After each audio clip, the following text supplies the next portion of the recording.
This is a very interesting and entertaining story about a young man who wanted to become the king of the runes. His courage knew no bounds. This guy was a real warrior who fought monsters. This is just one of the runic monsters. And these are rune stones, which we will also talk about today. And you will learn about this in more detail. This is a world, dear friends, dominated by monsters, where the strong rule. And those with a rune spirit of more than 60% have a chance to become a rune master. As for our hero, his rune spirit is only 27%. He fights and shoots various evil spirits and monsters. But he doesn't just want to be a rune master. Our hero strives for more. He wants to become a real king of the runes. Every day the guy has to fight giant monsters. He is well physically and athletically built, shoots perfectly from air guns with a laser sight. The city in which all this is happening is in complete chaos. Abandoned and destroyed houses from explosions are terrifying. Huge wild rats, angry and hungry. With big teeth and red eyes, they run around the city and eat everything they can eat. These rats are everywhere and eat corpses. The rats crawl all around the corpse, climb on it, and begin to gnaw it from all sides. They do it greedily and squeak all over the street. The main danger to rats comes from large birds of prey. While the rats are gnawing on the corpses, birds are already hunting them. They grab with powerful paws and claws and carry them to their nest. But even big birds are hunted every minute. A huge bird rains from above, covering almost half the sky. Its scale is frightening. And now this huge bird attacks a smaller bird. Electric beams emanate from the wingspan. The giant bird has a very large wingspan, and thus develops speed many times faster than all other birds.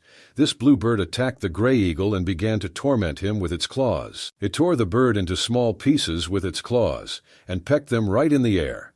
This is a purple electric eagle. This is an A-rank rune beast. This bird can generate powerful purple electricity in battle. He was called the King of Heaven. Long thick feathers, powerful strong paws with equally strong powerful claws. Huge red sharp beak. The bird really was just huge and strong. But suddenly, there was a loud explosion. Yellow and white fire shot out from the barrel of the weapon. It was a glorious laser aimed at destroying all living things. The shot hit the legs of a large bird monster.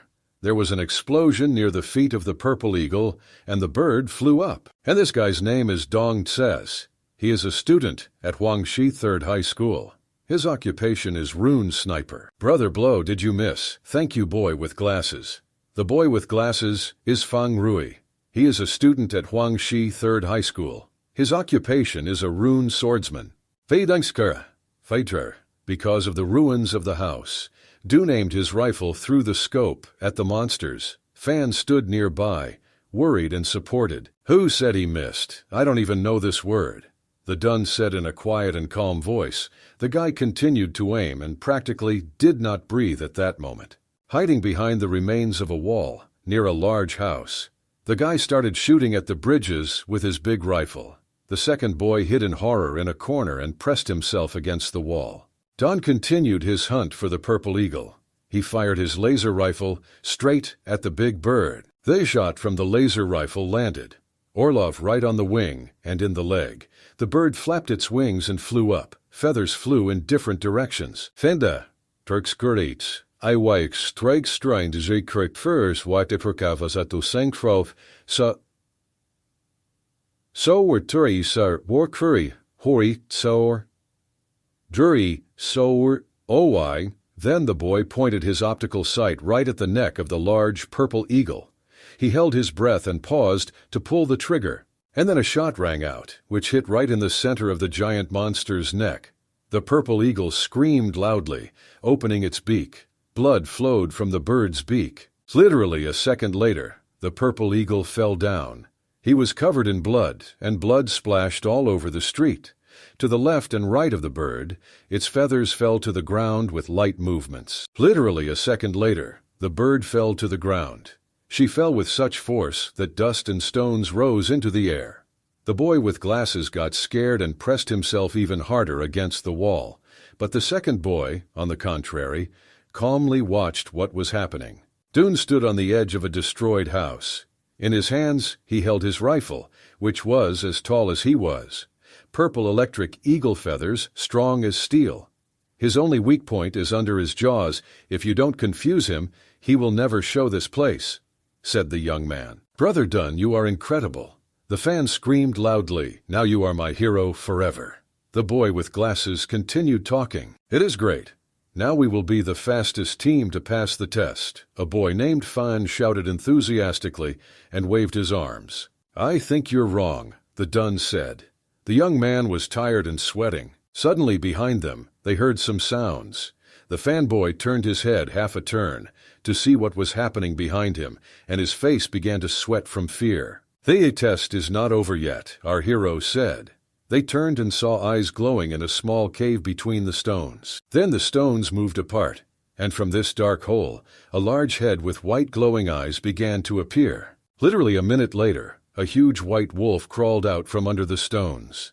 This was another monster that our guys did not expect to see. He bared his teeth and growled loudly. The paws had red, large, sharp claws. Out of fear, the boy Fan began to scream loudly with his mouth open. His eyes were filled with great fear. The monster began to approach them, opened its mouth wide, and growled at the top of its lungs. This caused a lot of fear and horror. The boy named Fan simply turned white from fear. He froze in horror and looked at one point, his mouth open. Then the boy disappeared. Instead, rune stones appeared. They glowed blue. The monster came very close. Rune stones lay near our hero's feet, and in his hands he held his large rifle. The boy named Dung picked up the rifle and brought it to his face. He squinted and began to aim through the optical sight. He aimed the red dot, the location of the shot, right at the monster's heart. This monster was a horned white wolf. This is a rank 8 rune beast. He has the speed of a lion and the strength of a rhinoceros. Dung pulled the trigger and fired. A huge laser shot out of the barrel of his rifle. Laser fire hit right at the place where our hero was aiming. It seemed that this place of the white wolf was simply burning out completely. The wolf clenched his teeth and growled. Damn it, thought Dune. The frontal defense of a horned white wolf is stronger than the feathers of a purple electric eagle. As I thought, the third practice test will not be so easy. Our hero pushed hard with his feet off the ground and jumped as high as possible. He hovered near the ceiling of the building and aimed at the monster. It was possible to find the white wolf's weak spot and hit the target there. Boydon held his breath and fired a shot, large in power and temperature. The laser shot out of the muzzle of his rifle. Our hero fired shots, one after another. They all fell into the body of a giant white wolf. The wolf stood on all fours, clutching the ground and stones, and growled loudly. The boy named Dune landed down on the floor. The young man understood that the wolf would now strike back. His gaze is already aimed at me. There is no escape from him. Our hero thought, bullets can only buy me a little time. I need to come up with something very quickly. They beg strijster dus de vorf, anicap. We cry kreisauks, cyber cyboris, hamza nida burrows train burrow, turowai, dori, chore, sangs, sais, swike. Faraday looked up and saw metal ceilings that protruded from the destroyed concrete slabs of this house. I know it could work, the young man thought. The young man began to carefully aim at his rifle scope. He was focused and barely breathing. A huge white wolf was creeping up to our hero with small steps. He stopped right in the place where there was metal fittings, the one that stuck out on the ceiling. Our hero made an accurate shot and hit his laser directly at this reinforcement, which he cut in half. And at that moment, huge stones, one after another, began to fall from the ceiling of the destroyed house. Each of them hit the body of a large white wolf. Pieces of ever larger sizes began to crumble and fall down onto the white giant wolf. The wolf growled at the top of his voice from wild pain. These stones fell down, and a boy named Dune sat down and covered his face from small stones and dust. When the dust settled, it was clearly visible that a large giant white wolf had been crushed by large ones. Heavy stones and metal fittings It was as if the entire brick and concrete house was crumbling down on him. Our hero sat on the ground and looked at what was happening. Near it lay blue ruins. Dung decided to take stones filled with energy. He touched a certain one. They began to glow even more intensely. Infused with rune energy, weapon stones can transform into rune weapons themselves, thought the boy Dune. He held these ships in his hands and looked at them. The most important thing is that while runic talismans are built into stones to activate unique rune skills, our hero placed these charged stones in her weapon, and the weapon was filled with even more energy. The rifle lit up and sparkled with lightning and laser. The rifle turned into a real sword. Our hero aimed the ball and lasers directly at. Everything around sparkled and glowed. The Dong boy tightly grasped the hilt of this sword with both of his hands, and even more strength appeared in my hands. "Hey, you beast, die!" The Dun shouted loudly and struck the monster on the head. This blow hit the head of the monster, which was sticking out from under the stones. The white giant wolf growled in pain, opening its mouth wide. Tension sparked in the air. Pops and flashes began to be heard. White flashes illuminated everything so that almost nothing was visible. At this moment, the giant wolf opened his big mouth and screamed in pain. Dark blood began to splash from his head in different directions. "The test is over. Your time is 5 minutes, 42 seconds. Dong Yip Fan gets his marks," the game system said. Our hero ended up in a capsule. He was standing inside with his gaming glasses on his face. The look is very serious and concentrated. It was a large capsule with a door and glass, like a time capsule that transported players to different levels. A huge room in which there were identical capsules with a window on the left and right sides. In the middle of this room stood a man holding documents on a tablet in his hands. After some time, the capsules began to open. 2 capsules opened, from which Fang and Dung emerged. The boy named Fan was very indignant. "You said that the purple electric eagle would be the last? What's the matter?" The boy began to quarrel with this professor. "Okay, where did the horned white wolf come from then?" A boy named Fan spoke loudly and indignantly. "And I didn't say that there couldn't be additional tasks." The professor answered calmly. "Will the exam be of the same difficulty? Although we were given the skills of warriors of rank A, this is not a drop. It did not help us with the lack of combat experience. Even killing a rune beast of the rank of 2 is an extremely difficult task." Suddenly, very unexpectedly, a female voice was heard. "Damn, I didn't expect any additional tasks." And after these words there was a strong blow to the wall, and crumbling stones flew in different directions. All the guys turned and looked what was happening. There was complete surprise and misunderstanding on their faces. A very beautiful girl stood in front of them. It was Zhao Xitian. This is a student from Huangshai High School 3rd. She is the heiress of the Zhao family's martial arts school. Her nickname is High School Demoness. Calm down a little. Otherwise you will have to compensate for damage to public property," the boy said to the girl in a calm voice. After these words, with a sharp movement of her hand, the girl grabbed our hero by the t-shirt and pulled him towards her. Dune was very surprised. The girl held him by the shirt and began asking questions. "Don, did you kill the horned white wolf?" she asked. "Of course he killed," the boy answered. At this time below, Fan was holding the Dun's leg and talking. "As expected, Dong, you are invincible." I said, "Silence, shut up everyone." The professor shouted loudly and hit the table with his hand. After that everyone froze and fell silent. In the real world, the rune beasts won't give them a moment to catch their breath.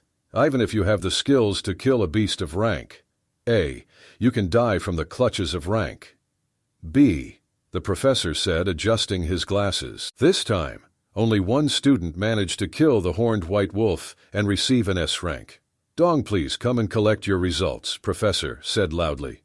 "I repeat, Dun, please come and collect your results." "Dongzuk is the best," a boy called Fan screamed in the background. "You didn't disappoint," the girl said and smiled. Dun took the documents and went. At that moment, they tripped him up. "What's the matter?" thought the boy named Dun. He furrowed his brows and stared intently. At this moment, the rest of the students from the school were unhappy that only one of them managed to defeat the white-horned wolf. They were indignant at this. Only those who have received at least 60% of run energy can awaken as a rune warrior. This is determined from birth, no matter how hard he tries not to change it. One student screamed, "What good is a high rank in a mock test? He can do something only in a simulation capsule." Another student shouted, "In the future, when we become wars, we will be the elite of society. He will not compete with us." The third student said and laughed, "How dare you say nasty things behind my friend's back?" The girl with red eyes asked loudly and with great anger, "It is Zhao Siqian who can obtain 92% of the rune energy." Everything in the sky seemed to sparkle, and a small glow appeared. "Sister, we were wrong." They started making excuses for the guys, but the girl was offended and very serious. It was clear from her that she was angry and did not like this situation. "They are right. Only those who have received more than 60% of the runic energy can awaken as a rune warrior," said Boy Dune. "And I received it, 27%. Just 27% and that's it," the boy said in an upset voice. "It all started in 2030. Humanity cannot predict when a catastrophe will strike them. Initially, people walked along the streets with their children. The weather was beautiful. Cars were driving. Beautiful houses were standing, and cafes and restaurants were open. No signs of trouble. Fade. But in 2030, many wormholes began to appear around the world. Complete chaos began to reign. People died. Violence, blood, murder, all this filled the beautiful city and the whole world. Countless meteorites fell to the ground, destroying the entire civilization. From small pebbles to giant boulders, meteorites rained down on the ground. All this was accompanied by explosions, deep pits, and, of course, fire. As a result, faced with such an apocalypse, people seemed like just grains of sand on this earth. All the people were in panic and did not know what to do. During one meteor shower, which lasted for 3 whole months, the world's population was destroyed by almost 30%. And just when everyone thought the apocalypse was coming to an end, something much worse happened. Creatures from another dimension have invaded the earth. Known as rune beasts, it was as if a teleport was opening in the sky, and various monsters appeared. People were in panic, and now they had to hide from these animals. Beasts from another dimension destroyed everything that remained on this earth. They were hungry and hunted both animals, birds, and people. They were aggressive. There were a lot of them. Even atomic weapons failed to kill the high-rank rune beast. Everything around was burning. It was just hell exploding. Houses were destroyed. People lived in fear, constantly hiding. There was not enough food and water. Monsters were looking under every rock and around every corner for people to eat. So it happened, until the first rune warrior appeared. Blessed with the energy of the runes, the warrior could activate the runes and became stronger. From that moment on, humanity began to resist in an attempt to protect their last home. People began to resist and help the war. They began to hunt monsters. It built a wall and created a barrier from run energy, in order to isolate themselves from the rune beasts and allow ordinary citizens to live their lives. Veda. But the end of the war between people and runic beasts is not yet soon. Our hero walked along the street along the empty houses. Dung entered the building, saw a sign, Flying Donkey Logistics, walked up to the door and kicked it down with a strong kick. There were several men of different ages in the room. They were both thin and fat. One of them had a red heart tattoo on his shoulder. Uncle Ma, 6th brother and old man Jean. "Hello everyone from me," the boy said, smiling. "So next time knock before you enter. I thought it was the police," said the pumped-up man who was sitting on the couch and playing. "This is Lu Lei. This is the Flying Donkey Logistics boss. Now he is engaged in smuggling. I left you a nice order.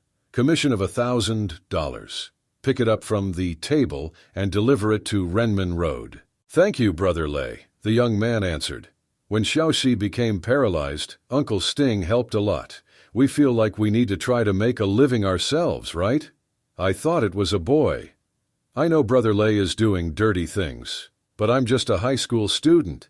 and if I want to earn enough money to treat Xiaoxi, then I have no choice. Hey, tell me what's in this box. It is very interesting to me, the boy asked. You know the rules, kid. You shouldn't ask about things you shouldn't know about. Everything is very simple. The boy laughed and said, Yes, this is my mistake, sorry. Try to stick to the back alleys. The police have been keeping an eye on us lately. It may not be easy, so be careful and look around. As the man said to the boy, You must know the main thing. This is no joke.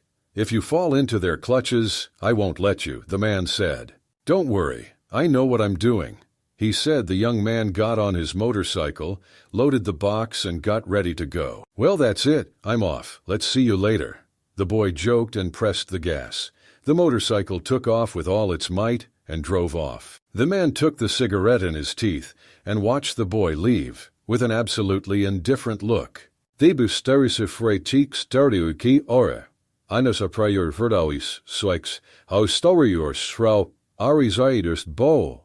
Oh, oinko always slice always stra. Xiaowai was driving at very high speed. There was a box on the back of the motorcycle that needed to be delivered. So far, everything was quiet and calm on the road. Orders bring in a lot of money. When I return, I'll buy Xiaoxi a new doll, the one that she likes the most. I thought the boy was riding a motorcycle. Unexpectedly, the young man saw a bright light ahead. The bright yellow light was clearly the light of headlights. It was the police. They stopped the boy and said loudly, Superficial check. Stick to this side, please, the policeman said. Damn, how can I be so unlucky, the boy thought. All the goods I have are illegal. If I get caught, I'll have to sit in prison for several years.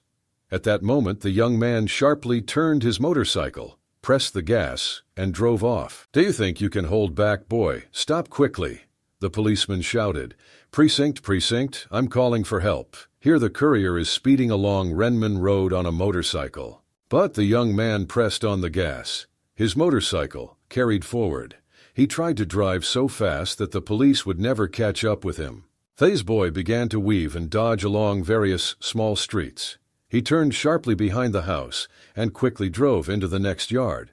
A police car was chasing him and was very close. Attention! Attention! Attention to all departments. We've lost the suspect. The police radioed from the car, and at that moment, the boy was already turning the corner. You'll never catch it. He smiled, laughed, and said, Young man. Suddenly, his motorcycle wheel ran into a banana peel. The wheel slipped, and the motorcycle swerved to the side. There was an accident, and the boy crashed and fell off the motorcycle, hitting the ground hard. Why am I so damn unlucky today? The young man spoke, gritting his teeth. He was in a lot of pain. I wonder if the goods are okay, the boy asked himself. Boydung looked at the box that was lying around and was already open. He's not there. Where can I lose him? The young man screamed in horror. Suddenly the sound calmed down. He looked carefully to the side. It was clear that he saw something. There were two colorful, beautiful eggs lying on the ground. The eggs are red and blue. These are rune beast eggs, thought Dunn. Now everything became clear to me. The boy began to think. He became sad, and his face became covered with sweat. It's clear why my brother Lei paid me so much. If I get caught, I'm unlikely to get away with 3 years in prison. Most importantly, thank God these eggs are intact.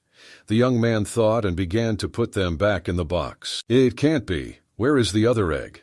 Horrified, the young man said. He looked at the box, and in addition to these 2 eggs, there was still one more free place to transport the egg. Little egg, where are you? Come out, don't hide.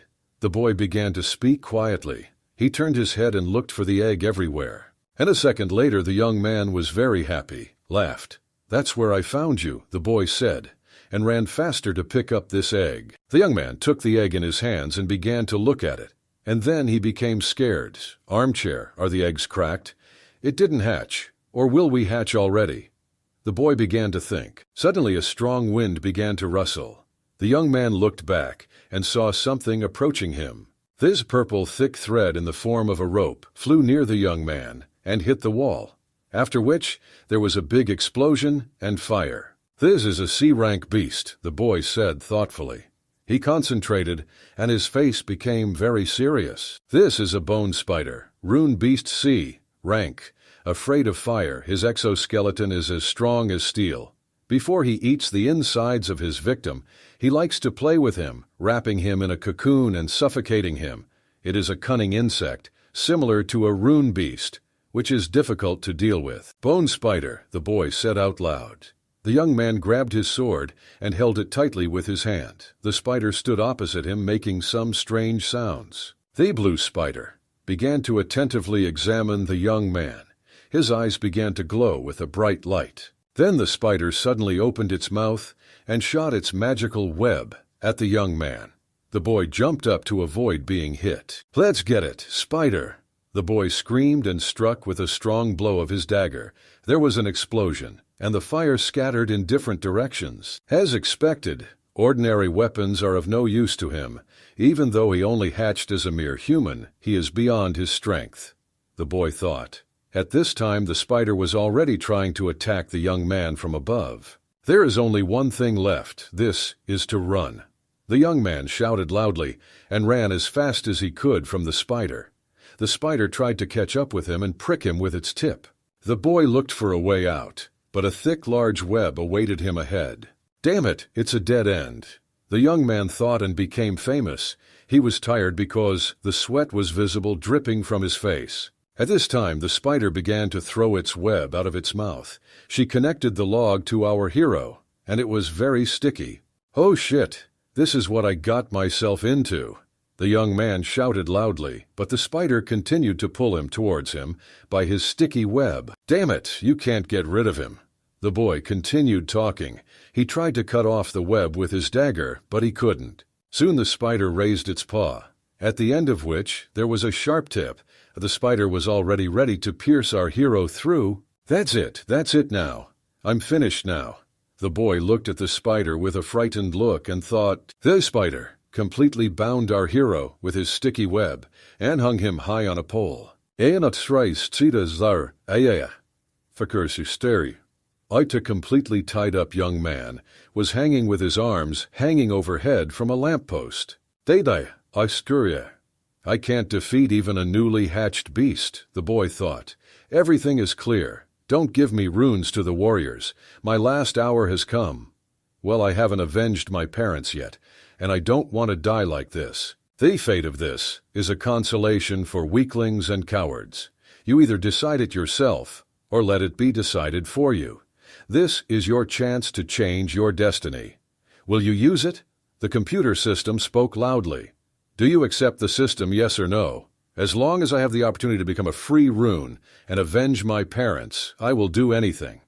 The young man pumped up. "System loading. Is your body in poor condition?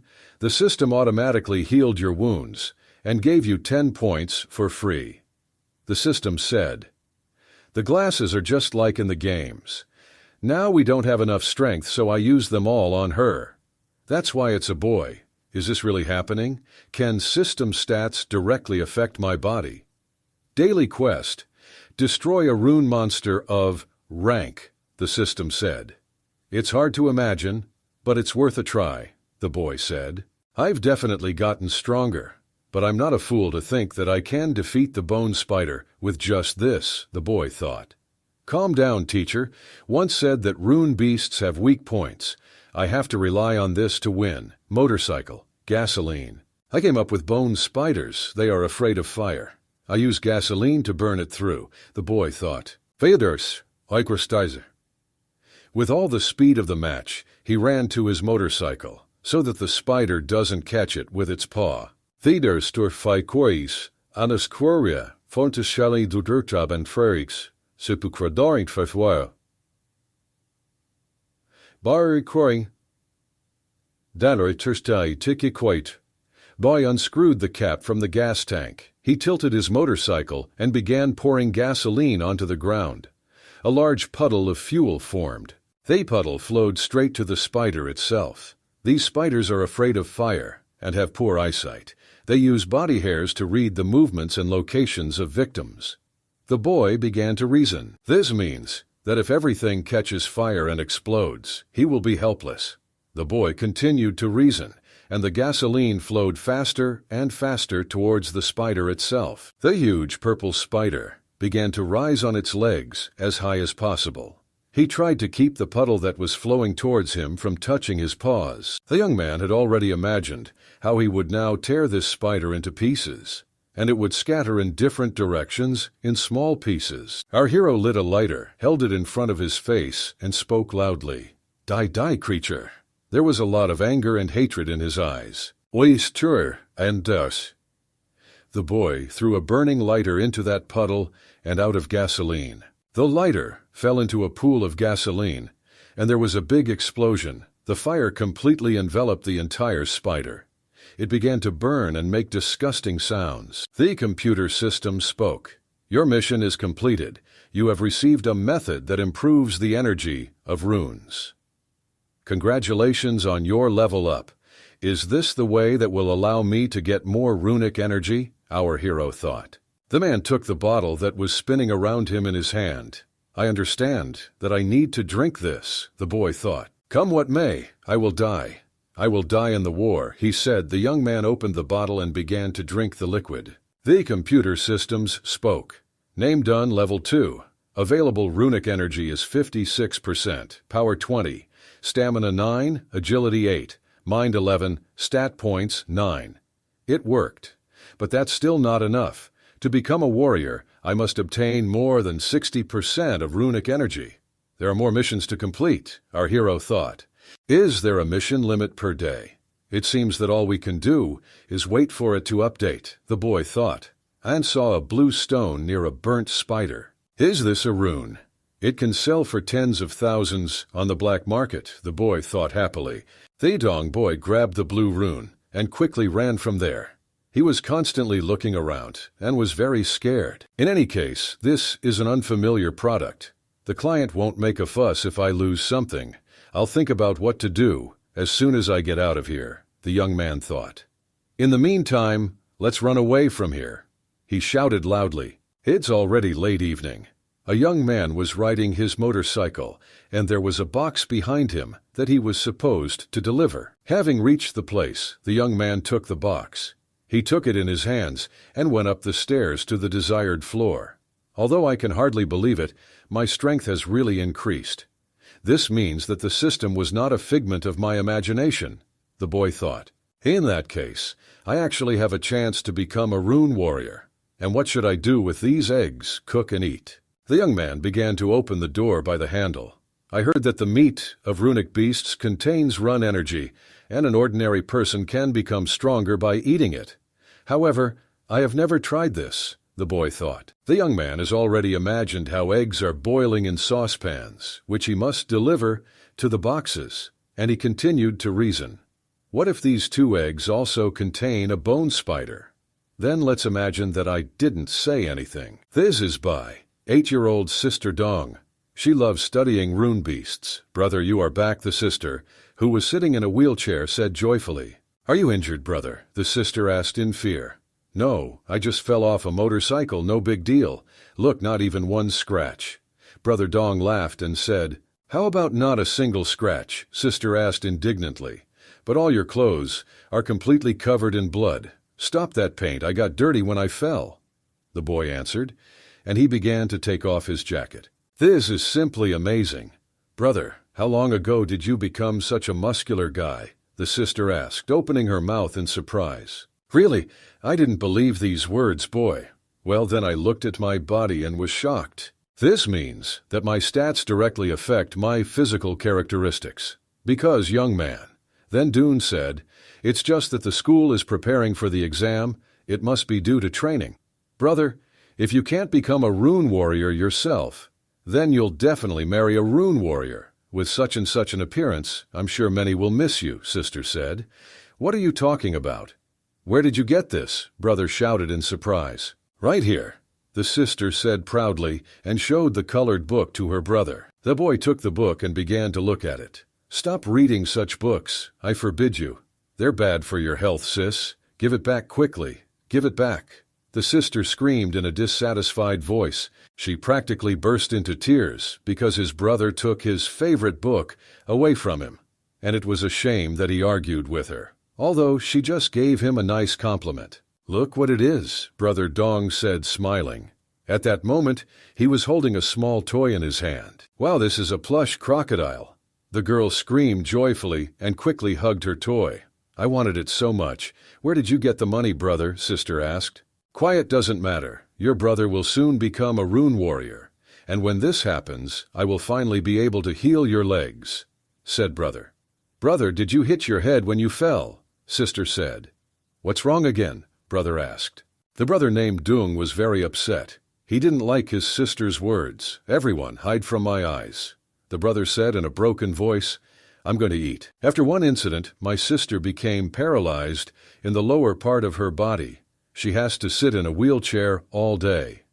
It is extremely rare for her to feel the warmth of the sun. The brother was thinking about this topic while his sister was eating dessert and smiling. But we're just lucky. We are happy people compared to those who died, Although our life is not so simple, the boy thought. And now everything has changed. With the help of the system, I will definitely become a rune warrior. The boy continued to dream and think while sitting at the table. Rune wars.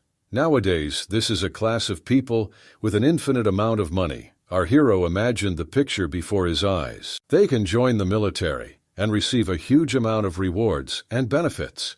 The boy continued to reason. Upon joining the company, they will be promoted to the position of vice president with a minimum annual salary of 1 million. There are also warriors who have formed groups to hunt rune beasts in the wild.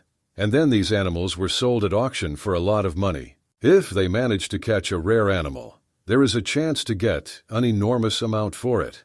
10 million can be sold for this lot at auction. I will definitely become a rune warrior. Our hero sat, dreamed, and reasoned sitting at the dining table. It was already too late outside. Suddenly the door opened. To the room where all our boy Dun's acquaintances were. One of them received a strong blow to the face. All the men who were in the room were beaten and sat on the floor with their backs against the wall. "Wait, I really don't know where the goods are," one of them shouted. "Stop lying to me. If they don't exist today, tomorrow won't come for you," an unfamiliar man said. "Have you lost our boss's goods? This means they should have been ready to burn in hell." The bald man spoke in an angry voice. "Lule is not the first time we have worked on our cases together. You know perfectly well all the consequences if such incidents occur." The man in the nice shirt is Qi Wenlong. He is the owner of an underground fight club in the area. Huang Shi. He is famous on the local black market for being a ruthless and callous man. Now the product is extremely important, so tell me, what should I do? Tsaya said. "Boss, I gave the goods to a child named Dong, and now I can't contact him. He could have been arrested." The man was making excuses. To arrest, problematic. "To the buyer of this product, even I can't afford to cross the road," said the man with glasses. "Boss, please give me 1 day. I will return the goods to you tomorrow. I will find this boy." The man begged for mercy. "No need. I'll send whoever I need to search for him myself. His name is Dun." "Did I remember correctly?" the man asked the barrels. "Boss, he is a student. There is no need for you personally. I'll find it myself." The man on his knees spoke. "You tell the boss what to do. Quickly, told me everything you know about this boy. Quickly tell him everything you know about him." The boss shouted loudly and hit the man hard. Okay, calm down. I'll tell you everything." The man begged for mercy while lying on the floor. He had frightened eyes, and he covered himself from blows with his hands. "Boss, that boy is a student at Huangshi 3rd High School," said the security guard, who works for the boss. "Great, then you two go look for him tomorrow. If you can't even cope with a high school student, you know what awaits you then," the boss said in a menacing voice. "Don't worry, boss, rely on us," the guards answered. "Remember, don't open the door to strangers." "Okay," the boy said.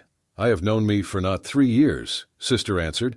"Then I'll go, and when I get back I'll make your favorite roasted chestnuts and sugar," Dun said to his sister. The young man went out into the street and met people. "Hello, Dun," the men said to the boy. "Good morning, Uncle Lee, and good morning, Grandpa Wang." The boy answered, "I can't carry rune beast eggs with me. They had to hide them at home. They didn't have to figure out how to get rid of them." The boy thought about this as he walked down the street. Passing by another courtyard, he noticed that he was being watched. Then the young man simply quickened his pace. A boy named Dung heard that someone was following him. It was necessary to act proactively. The young man quickly turned around and grabbed the hand that was already reaching out in his direction. "What are you doing, my hand? It hurts me." "Brother Dong, what are you doing? Please let me go." The fan spoke. For some reason he crept up behind me and did it very quietly and unnoticed. Dune asked, "I just needed to go to the toilet, but I couldn't find one nearby. So I had to do it in an alley, and after that I saw you," a fan replied. "This is disgusting. Stay away from me." "Where are your manners, your upbringing, horror?" the young man said. "Brother, don't be so angry. Wait for me," said the fan. "Thiger fortights, Zora, Siusture Strig Fadavs, Odu Tiu Karsiao."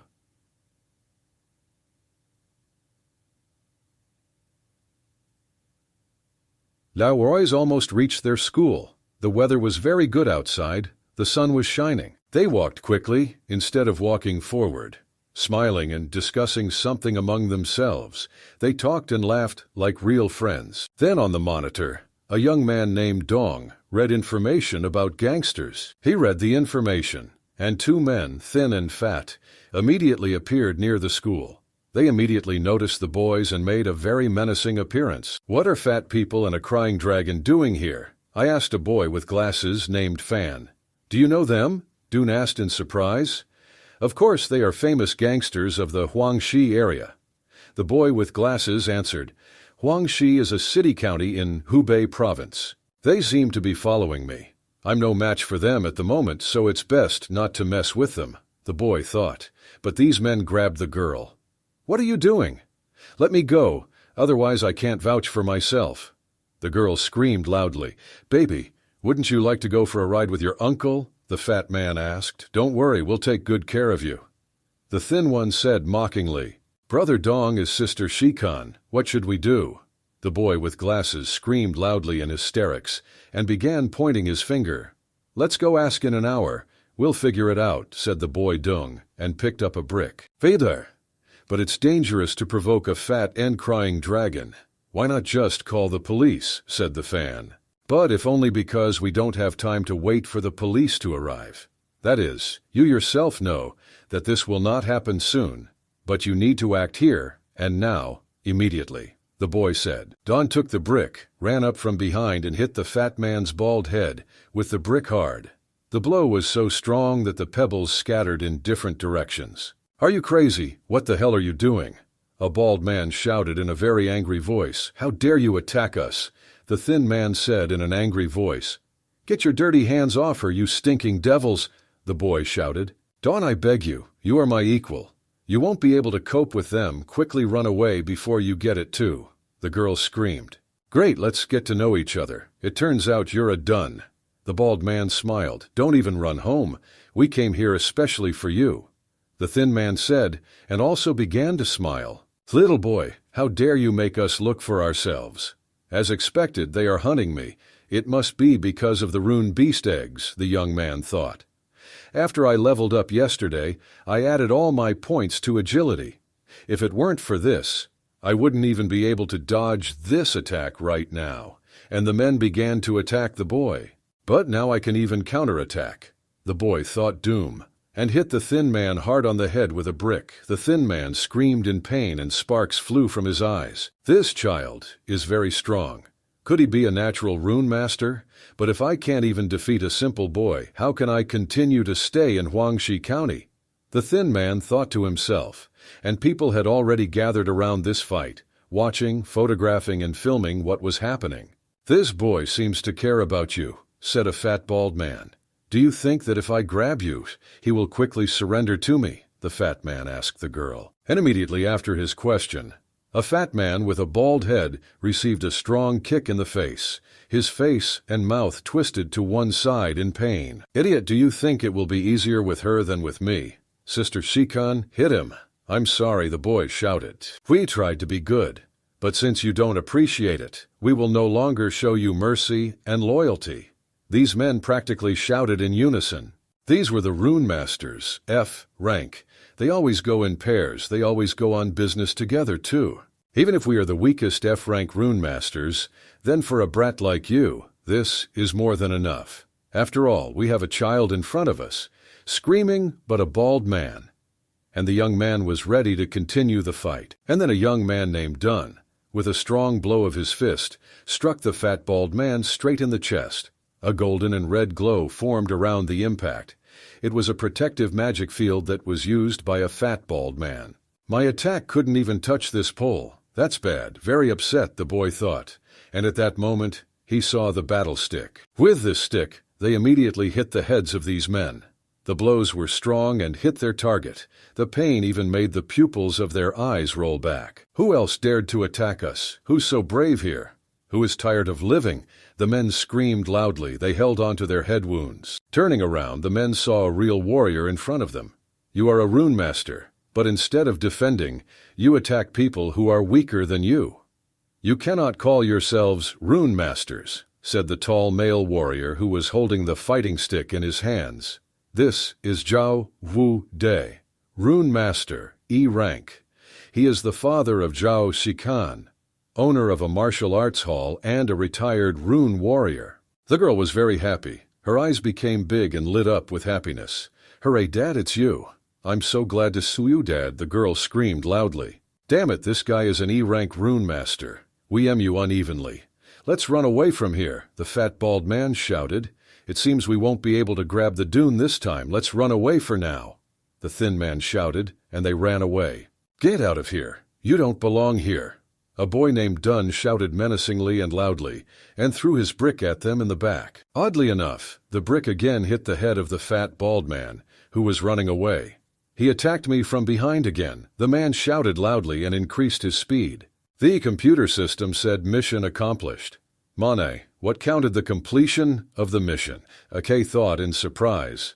Boy. Dad, why are you here? I asked. Girl? I was just passing by after buying ingredients. But what did these guys want from you? The man asked. I honestly don't know, the girl answered. I don't know either, the boy answered. Next time, try to avoid such bastards and stop causing problems. You should already understand people. Be careful, the man said. Okay, you better go to school, he said. The man turned around and went home. The children simply waved after him. Don, I think these guys were looking for you. Have you gotten yourself into some kind of trouble? I asked. Girl, I certainly don't. Justified, boy. You don't have to lie to me. If you have any problems, you can ask me for help, the girl said. Older brother. One situation happened here.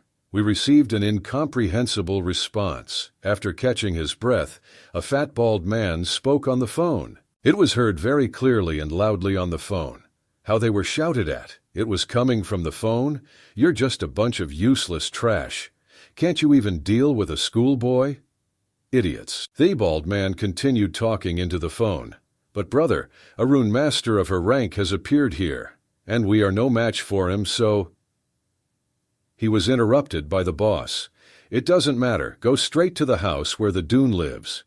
I heard that he has a little sister. She is disabled. I don't think you need to explain what you have to do. The boss continued talking. It was already lunchtime. The sun was shining very hot. All events took place at school. The children walked along the corridor behind their teacher to class. I have repeated this to you so many times. But there are still so many students who have not understood this. The teacher got angry and raised his voice. Dung, please stand up and tell us what attributes rune stones have, the teacher said. Matches rose from his seat and began to answer. All rune stones are obtained from rune beasts. They act as conductors of runic energy and are divided into 3 types according to their characteristics. Red rune stones are weapon stones. They have patterns engraved on them. If the energy of the runes is directed into them, they will turn into special weapons. The boy continued talking. Rune stones are blue, and these are talisman stones. They can be engraved with specific patterns that can be incorporated into weapons to activate specific skills. Dune spoke. Green rune stones are stones of protection. They have a similar effect to red stones, but can only be used on armor. Due to different inscriptions, red stones cannot be used on items, and green stones cannot be used on weapons. The young man continued to talk. In the fight against rune beasts, we can only rely on one type of rune stone, and they are the rune master's most powerful weapons, the boy said. The teacher stood up from his seat and began to speak. As expected, only one Dun is doing well in this class. Dun is a smart guy, but it's a pity that his rune spirit is too low. If not for this, he would definitely be able to become the strongest rune master. The teacher thought to himself, okay, next you have a self-development lesson, so learn what you think is necessary. The teacher said. Thank you, teacher, the children answered. The cultural exam and virtual exam only account for 30% of the total score. At the entrance exam, the main and most important exam is the rune spirit test. Even if he passed the exams with the best marks, he would still fail the rune spirit test and would not be able to enter the rune master college. The boys laughed and talked. That's right, brother, he won't be able to become as brilliant as you, and neither will your parents, both rune masters. Another student spoke and laughed behind our hero's back. Yes, brother, you are right. Your runic spirit is 66%, and you can easily enter the master's college. Listen to me, and after I become a rune master, I will not treat you badly. One guy said, and laughed loudly to the whole class. With his abilities, he will be eaten by the rune verifier within 3 days. I don't know why he's so happy, the boy named Fan said in surprise, but his parents are both E-rank rune masters. He can find a good job in the city and does not care about food and clothing. The boy Dune spoke. Only truth has succeeded and can become true masters of Ru. If you want to become one, you must go into the wild and right the path of humanity, and not be a coward and hide in the city, the girl said. Did you call me a coward? The boy asked. Of course she did. And if you don't agree, then let's fight and resolve this issue, said the girl named Zhao. I wonder who would want to fight a demoness like you, the boy replied with a very angry face. If you don't fight, you'll get lost from here. He will disappear so that I don't see you, the girl said in a very menacing voice. Just wait, I'll make you 3 pay for all this. A student screamed as he ran out of the classroom. I wonder what I did to you, Dune asked. Sister Secan, only you can make them run away so quickly, the fan shouted, raising his hands enthusiastically. My dad often says that the blood of the strong is not shed for the weak, which is why I hate cowards like him the most, the girl said indignantly. The teacher said that we can engage in self-development. Do you want to study with me? The young man asked. Sure, let's do it, the girl answered. You two are fighting, and I'm a mere mortal, so I'll just watch. The match called. The fan laughed loudly at the top of his voice. They went to the virtual capsule warehouse. The first to climb into the capsule was a boy named Dune. Then a boy named Fan took over his virtual capsule. Then let's meet on the other side, the girl said, and also took her place in the capsule. So the virtual arena. Everything is like in life. Everything is real. Nature, bird, wind, sun. Big sister, aren't you attracting too much attention? We are moving very openly, the fanboy spoke. The girl began to answer. Dun is a smooth sniper who knows how to hide in a virtual arena the size of 2 football fields. We won't be able to find him, so all we can do is lure him out. Understood? Zhao continued to speak. Lure him out. Well, when you need bait, the fanboy said. What you say is correct. Of course we need bait. And the most interesting thing is that you will be the bait, the girl said. And literally immediately, a shot rang out. A bright white gold beam flew near the head of a boy named Fan. Fan was simply shocked. He was very scared. Brother Dong scratched me. Did he miss? Asked a Fan. Of course not. With this he told you to stand back and watch. The girl answered. The girl took the blue runestone into her hands. I inserted 2 talisman stones into my weapon. Let's see how you can beat me today, the girl said very courageously. At this time, our hero named Dun was hiding in a large thick tree.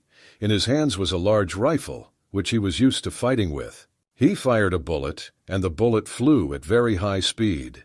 The girl put out her weapon, her fighting stick, and knocked the bullet aside. Then she jumped because there was an immediate explosion when the bullet hit the rocks. Small pieces of stones began to fly in different directions. This was the runestone skill of fast evasion. "Well, I found you."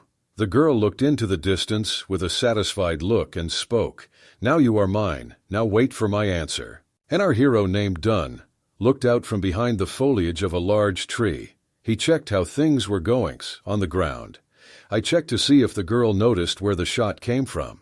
And then the girl cast her spell, runestone skill, wide angle section, and then she struck the tree very hard with her weapon. It was as if she tore the tree from the trunk, and it flew to the side, and a variety of chips flew too.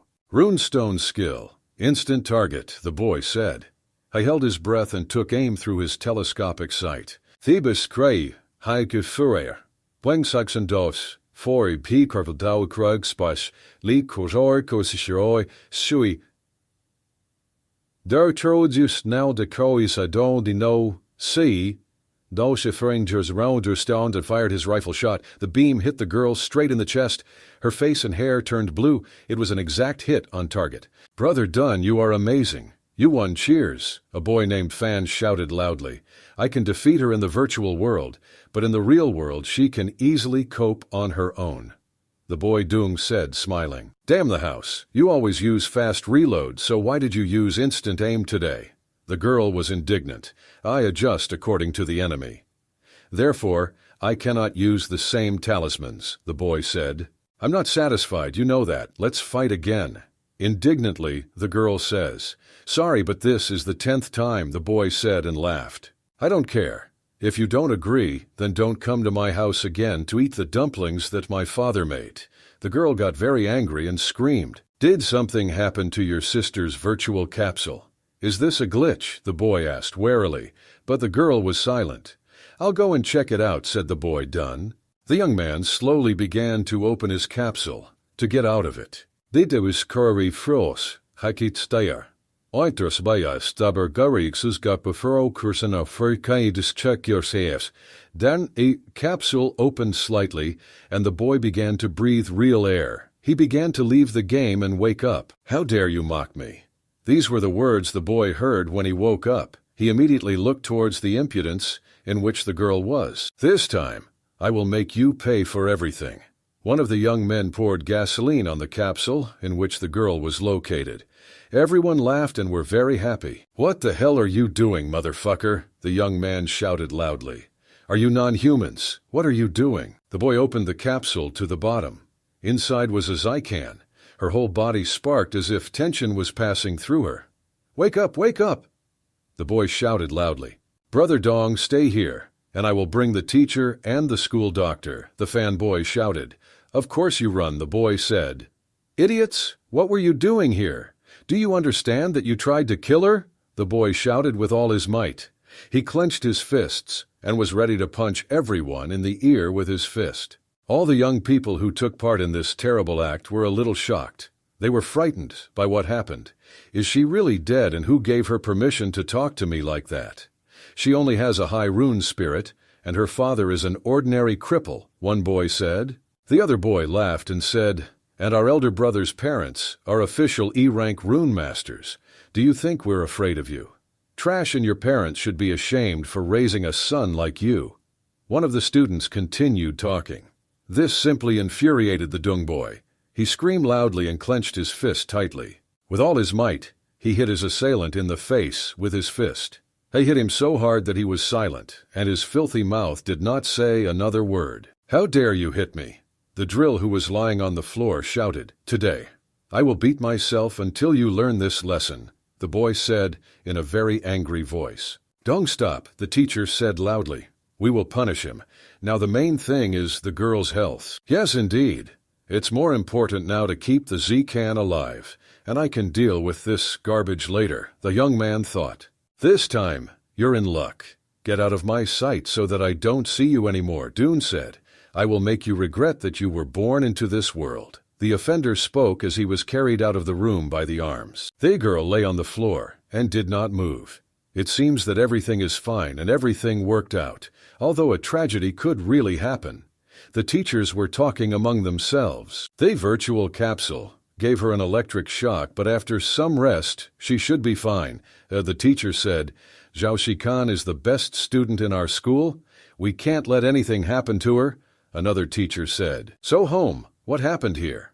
Why did you hit other students? The teacher asked. Teacher, because they poured water on Big Sister's virtual capsule. If Brother Dong hadn't stopped them, Big Sister would have been in even more danger, fan student said. Luckily, everything is fine, but you may have some serious problems, the teacher said. What do you mean, teacher? The boy asked. This guy's parents can take revenge on themselves. They won't care because you're an ordinary person. Go home and rest for a few days. Wait until this matter is resolved, and I will talk to them and see what can be done. The teacher said. I understand. Sorry for the problem with me. The boy said. You are a good student, so don't think about it. Just stay home and study for the entrance exams, the teacher said.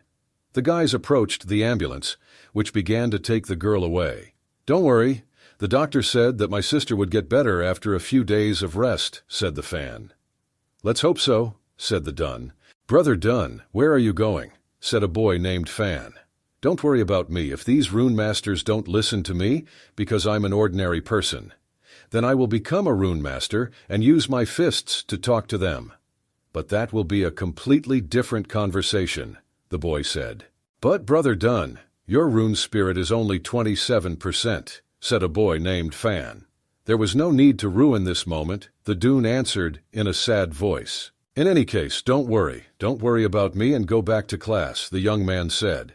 Then be careful on your way home, the Fan said smiling. Okay, we agreed to see you later. The Dun answered, 27% rune spirit, but no longer. Because with the system, I can definitely become a rune master. The boy was thinking about this now. The Yards came to the house where the boy lived. His red motorcycle with a box was parked next to the house. As Lu Lei said, this delivery guy should live in this building, said a fat bald man. Boss, we need to call more people, the thin man said loudly.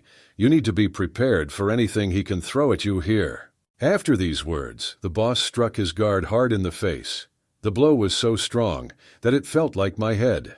It will unscrew and fall. I wonder how many people we need to do business with a crippled girl. 10, 20, maybe 100 people should be called so that we can cope with a girl who is sitting in a wheelchair. Boss, I was wrong. Sorry, the guard said. They all walked together to the door, where the boy lived, and his younger sister was supposed to be. 2 guards put their ears to the door and began to listen if anyone was inside. Boss, you know it's very quiet inside, and there are no unnecessary movements, said a fat bald man. This is simply great. Then let's check and ring the doorbell. The boss answered. A bell rang in the apartment. The girl at that moment was sitting and reading her favorite book. She glanced sharply towards the front door. Big brother has already returned. Although no, my brother has the key. Why would he ring the doorbell, sister thought. Is anyone home? A man's voice came from behind the door. Who is this? The sister asked in a frightened voice. Open the doors. We've come to check the water meter, said a fat bald man.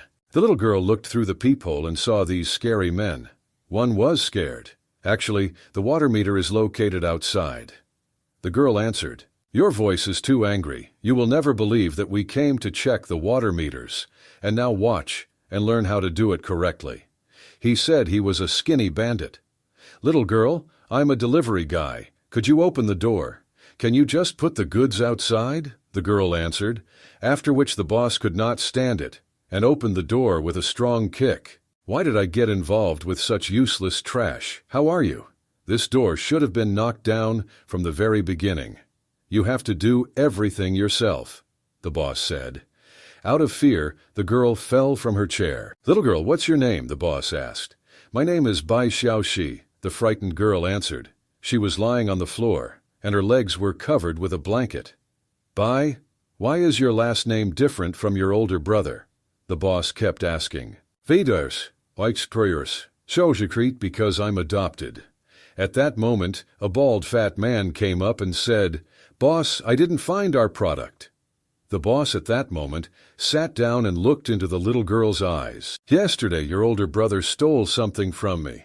It's not good to do that, the boss spoke, and he held a large knife in front of his face. If you tell us where she is, we'll leave. But if not, Then you won't live, the boss said in an angry voice. He presented his knife to the little girl's face. She cried out of fear and said, I don't even understand what you're talking about. I know your brother won't be home for about an hour, so we have time to play with you, the boss said, and he continued to hold his big knife in front of him. Then the man saw the toys lying on the floor. Some thought crept into his head. The boss grabbed this toy and began to pierce it with his large metal knife. Was he trying to find his load inside, or did he want to inflict psychological trauma on this girl? Now you understand what will happen if you don't tell me. The boss spoke to the girl slowly, in a monotonous voice. At this moment, the voice of a boy called Doong was heard. Bastard, get your hands off her. The boss was shocked and froze. Get away from my sister quickly, the boy said. Let my sister go quickly. Get your dirty paws off her. You came for me, which means I'm the one you need, the young man said. He's the boss. It's that little bastard who bothered us, the guards shouted in unison. Brother, what's going on? Sister asked in fear and surprise. So you're the high school student who ruined my plans, the boss said smiling. Give the goods back quickly. If you try to do anything, your little sister will pay a huge price, the boss said, and held the knife near the little sister's face. We must act carefully, otherwise my sister will be in danger. I must give them the eggs, the boy thought. He's in the closet and said done. And where is this storage room? The boss asked in a menacing voice.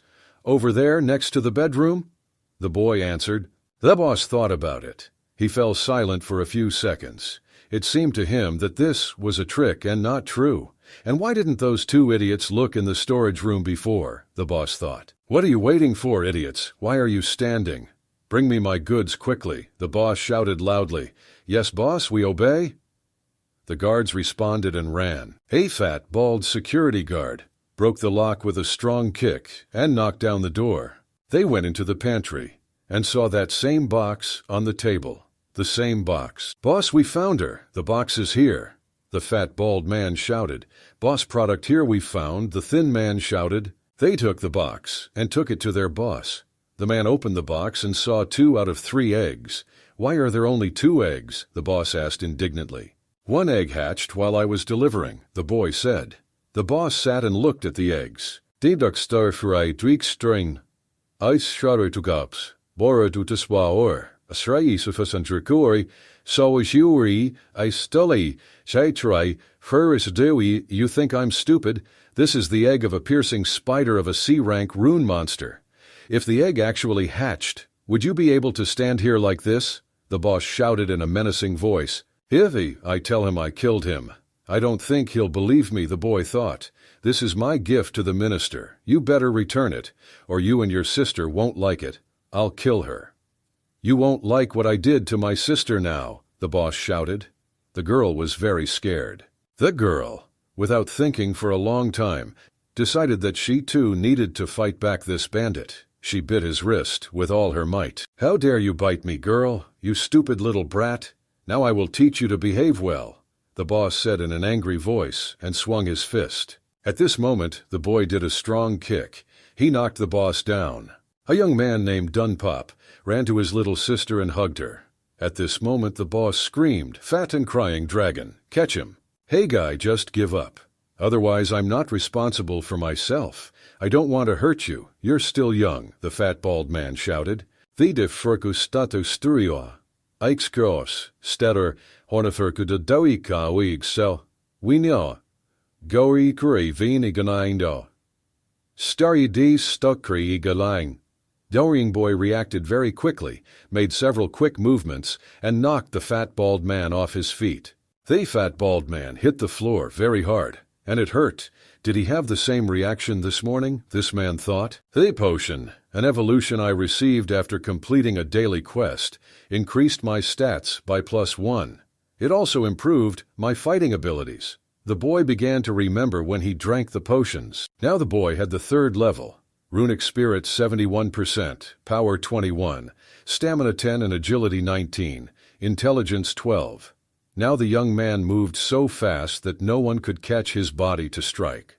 After leveling up, I added all the points to agility, even if I do not match the strength of F-rank rune masters.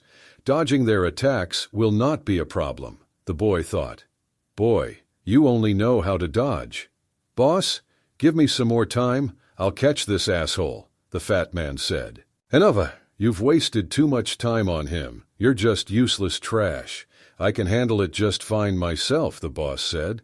Boy, since you like to dodge punches so much, try to dodge this one, the boss said, and pointed a large gun at the boy, which sparked tension. This guy is also a master password, and judging by his aura, he is at least E rank just like Uncle Joss, the boy thought. What do you want me to do? This rune beast egg has actually hatched, and I can't give you something I simply don't have, the Dun said. Do you know how much these eggs mean to me? The minister's son loves raising ironic monsters, so I spent a lot of effort converting these wild monster eggs into a gift, the boss said. This is the key to my future from ruining my future. It is unforgivable. The boss spoke. I thought that raising rune monsters in the city was a big crime, the boy said. Do you think a student knows how the real world works? The boss asked. The girl was very scared and shocked. Hey, brother, I need to tell you something, the girl said in a quiet voice. Xiaoxi is my time now, told the house to his sister. The girl began to cry and began to speak through her tears. But this is very important. You annoying little girl, do you want to die first? The boss asked. And suddenly, very unexpectedly, the egg burst. Dark smoke flew out of the egg like a demon. That another egg has hatched, the boss said. It was a C-rank target runic monster, a dark, scaly snake. Although it is still a child, it is much stronger than an adult E-rank rune monster. The ace began firing one shot after another from his pistol, because this big blue snake was hissing and wanted to pounce on him. Ader! After shooting the snake, it began to hiss even more. She opened her mouth very wide. White poisonous fangs were visible. After a second, the boss and the snake began to look into each other's eyes. It was clear that the man was very afraid, because the floor was flowing over his face, and his teeth were trembling with fear. The snake looked like a cobra, rose above his height, opened its mouth, and hissed at him. There was a strong explosion. Stones scattered in different directions. The boss with his pistol was thrown aside by the blast wave. Damn it, is this house too small? I can't use all my skills and strengths here, the boss said in a frustrated voice. Xiaoxi, we need to get out of here. Leave as quickly as possible, said brother named Dun. It's good to take it as you say. The frightened sister spoke. The dark, scaly snake and penetrating spider are C-rank rune monsters. Even if they are just children, they are still difficult to fight. Yesterday I was just lucky and was able to kill a penetrating spider. I'm not sure I can kill this dark scaly snake, said brother Dun. Why did he suddenly target us? I have to distract him, but I can't leave my sister, the boy thought. The sister put out her hand, straightened her palm, and as if positive vibes began to emanate from her palm. Very warm energy. What's happening? Dun asked. The girl kept her hand in front of her and was in complete control of the situation. Can't be. Is my sister controlling him? She is an animal tamer, the young man said. Beast tamer. This is a genius born with 100% rune spirit, one of the few thousand who can communicate with rune monsters. Tame them and fight with them on the same side. The snake hissed very loudly and looked at the girl. Then she began to wriggle in a circle, but did not take her eyes off the little girl for a second. The dark, scaly worm's weakness is the rune stone on its forehead, but I have no weapon with me. Sister, can you make him attack those bad guys? Brother Dong asked. I'll try now, sister answered. This snake is hard to handle, so we'll go away and let these kids sort out this mess themselves, the boss said. And at that moment the little girl became all tense, closed her eyes and used her strength. Suddenly the laugh froze. She stopped hissing. She looked at the girl carefully. Her eyes glowed a very beautiful color. And suddenly the snake rose very high. She opened her mouth wide and hissed loudly.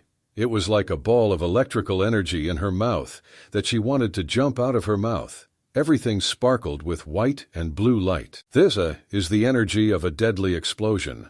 Break through the roots of this building. I think it's going to be hot now, the boss said, looking at the snake. The snake rose very high. Exchanging the head of the boss, she began to make the loudest hiss possible. Everything glowed and sparkled with tension. The boss was very scared and shocked by what was happening. His eyes were very large from fear. Sweat dripped down his face. I hovered over the man and opened my mouth wide. She was ready to attack this scoundrel. A large blue scaly snake opened its mouth, and like a white beam of energy, shot at the man. There was a strong explosion in the house, as if a grenade had exploded. People standing on the street were shocked and watched as chips and shards of glass fell down. "Sister, did you do this, you clever?" The brother named Dunn shouted enthusiastically, and the sister was still sitting in her chair and holding her hand in front of her. Suddenly my sister felt bad and lost consciousness. It was as if the spirit began to leave her body. "Sister, are you okay?" the brother asked in fear.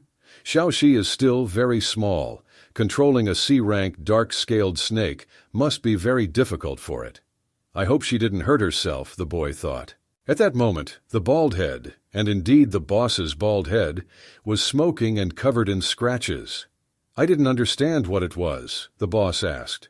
"How dare you touch my hair and my beautiful face?" the boss said in a menacing voice. He held his gun in his hands, from which red energy emanated. "Die!" the boss shouted and started shooting at the snake with his pistol.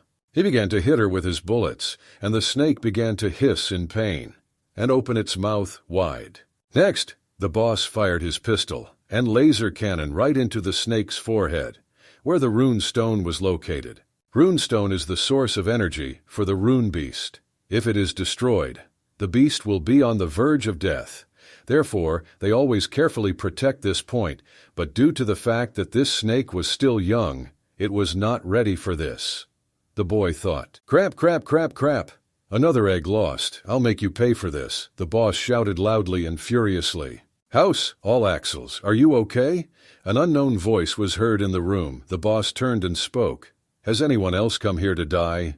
"What's going on here?" said the man standing in the doorway. The boss was holding in his hands another rune stone, which was red. He tried not to show it to the man. The room was completely destroyed. In the middle of the room, a girl was sitting unconscious in a chair, and behind her stood her brother, named Dun. "Jia Wenlong, what are you doing here?" the man asked the boss. "We came here to check and support the children," the boss said. "Boss, don't be stupid. Didn't we come here to pick up our package from the boy?" said a fat bald man. "Stop talking nonsense, you idiot!" the boss shouted loudly and hit the bald man on the head. "Wenlong, I don't care why you came here, but Dong is under my protection. If you dare to cause him any trouble, then you will also have to fight my martial arts hall," the man said. "Didn't I say I just wanted to check on them and help them?" "Fat Dragon give Dun some money for this month," the boss said. "But I don't have money. What should I give him?" the boss answered the fat bald man. "Didn't I give you your salary a few days ago, deceiver?" the boss shouted menacingly. "Well, this is mine, hard-earned money." The fat bald man began to speak in fear. "Shut up and do it," the boss said. "Keep the money," the fat bald man said, and handed the boy several bills. The boy was holding several banknotes of money in his hand. The fat bald man was very indignant about this because his money was flying away. "Dawn, I hope the next time we come to show you how much we care about you, it will be you and not just your little sister.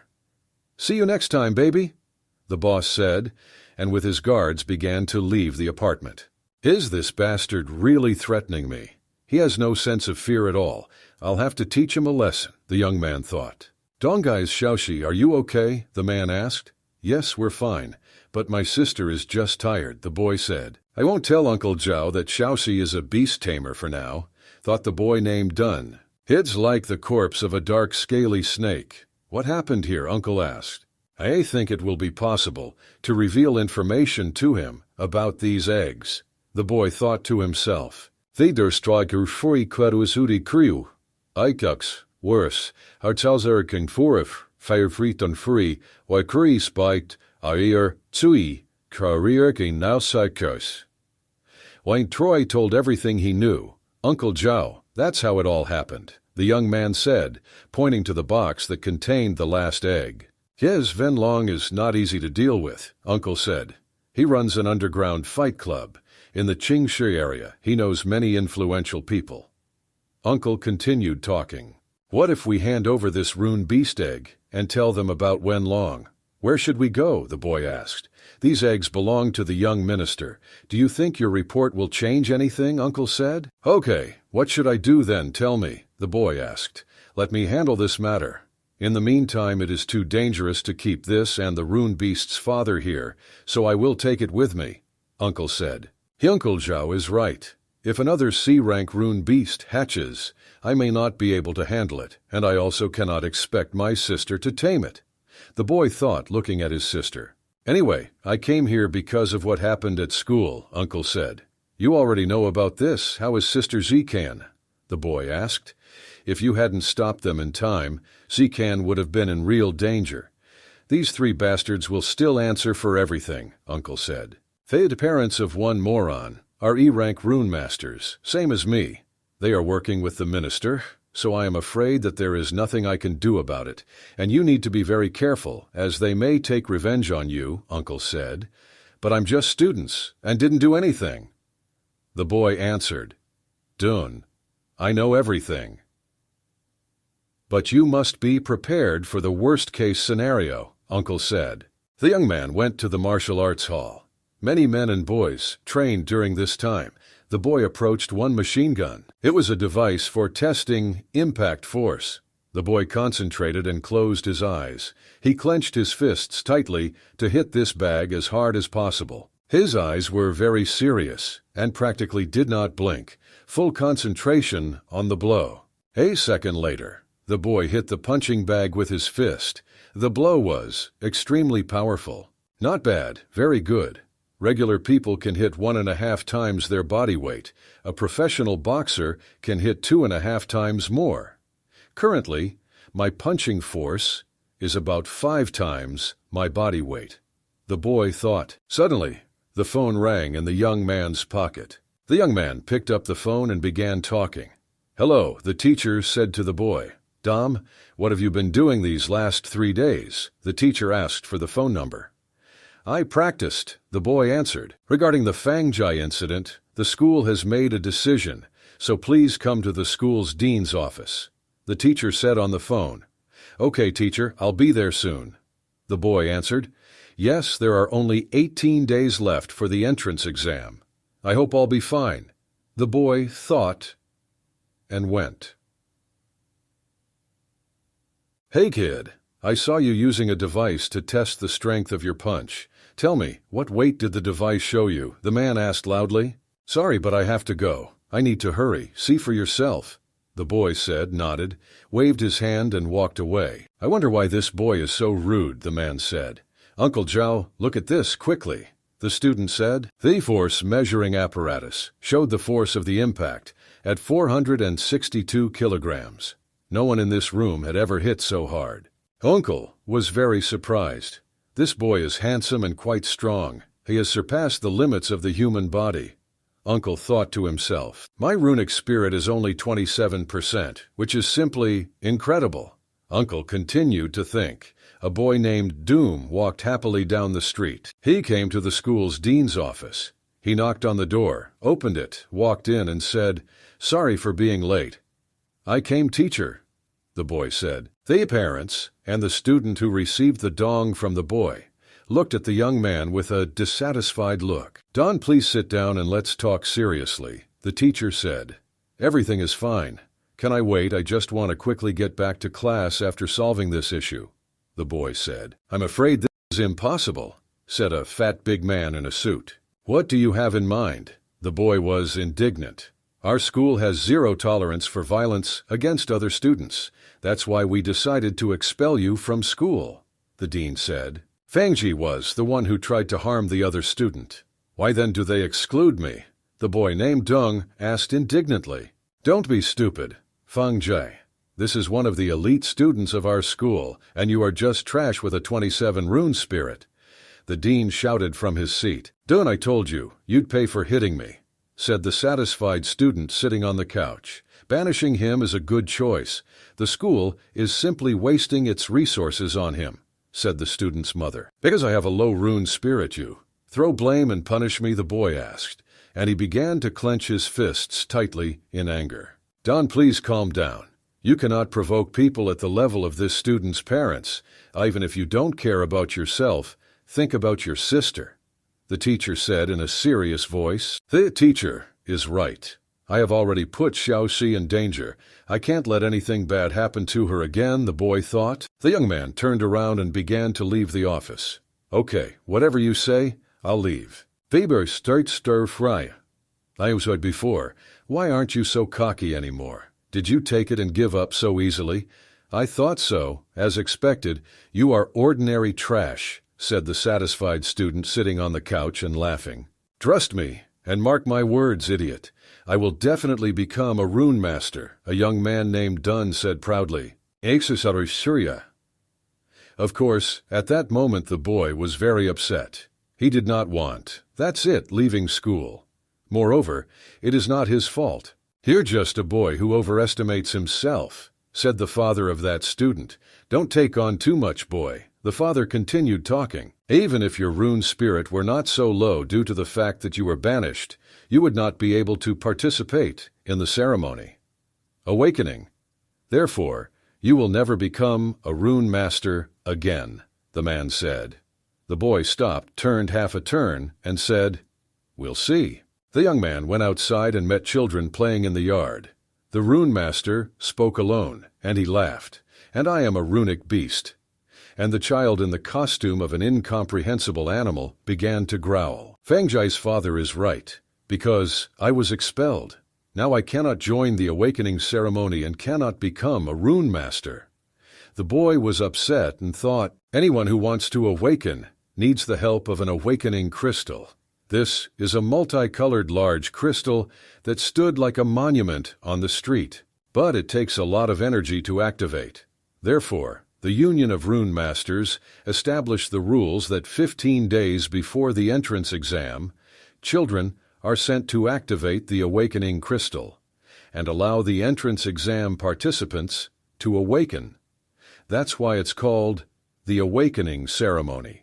The young man walked further through the city, and suddenly they called him. Dong, stop.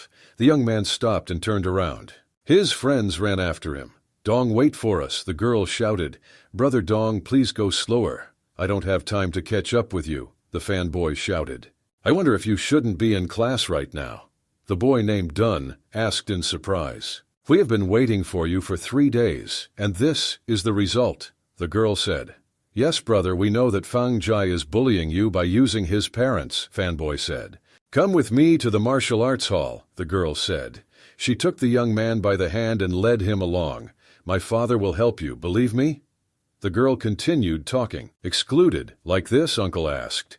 My friend's father is expelled because of me, so you have to figure out how to get him back to school. His daughter spoke. Returning the school is impossible, father said. But this does not mean that the Dune does not have a chance to awaken and become a rune master. Father answered. Are you serious, really? The boy asked in surprise. Yes, only those with more than 60% rune spirit can try to become rune masters.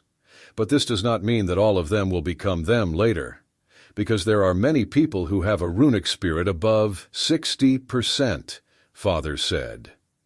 Yes, our teacher said that these are just criteria for awakening.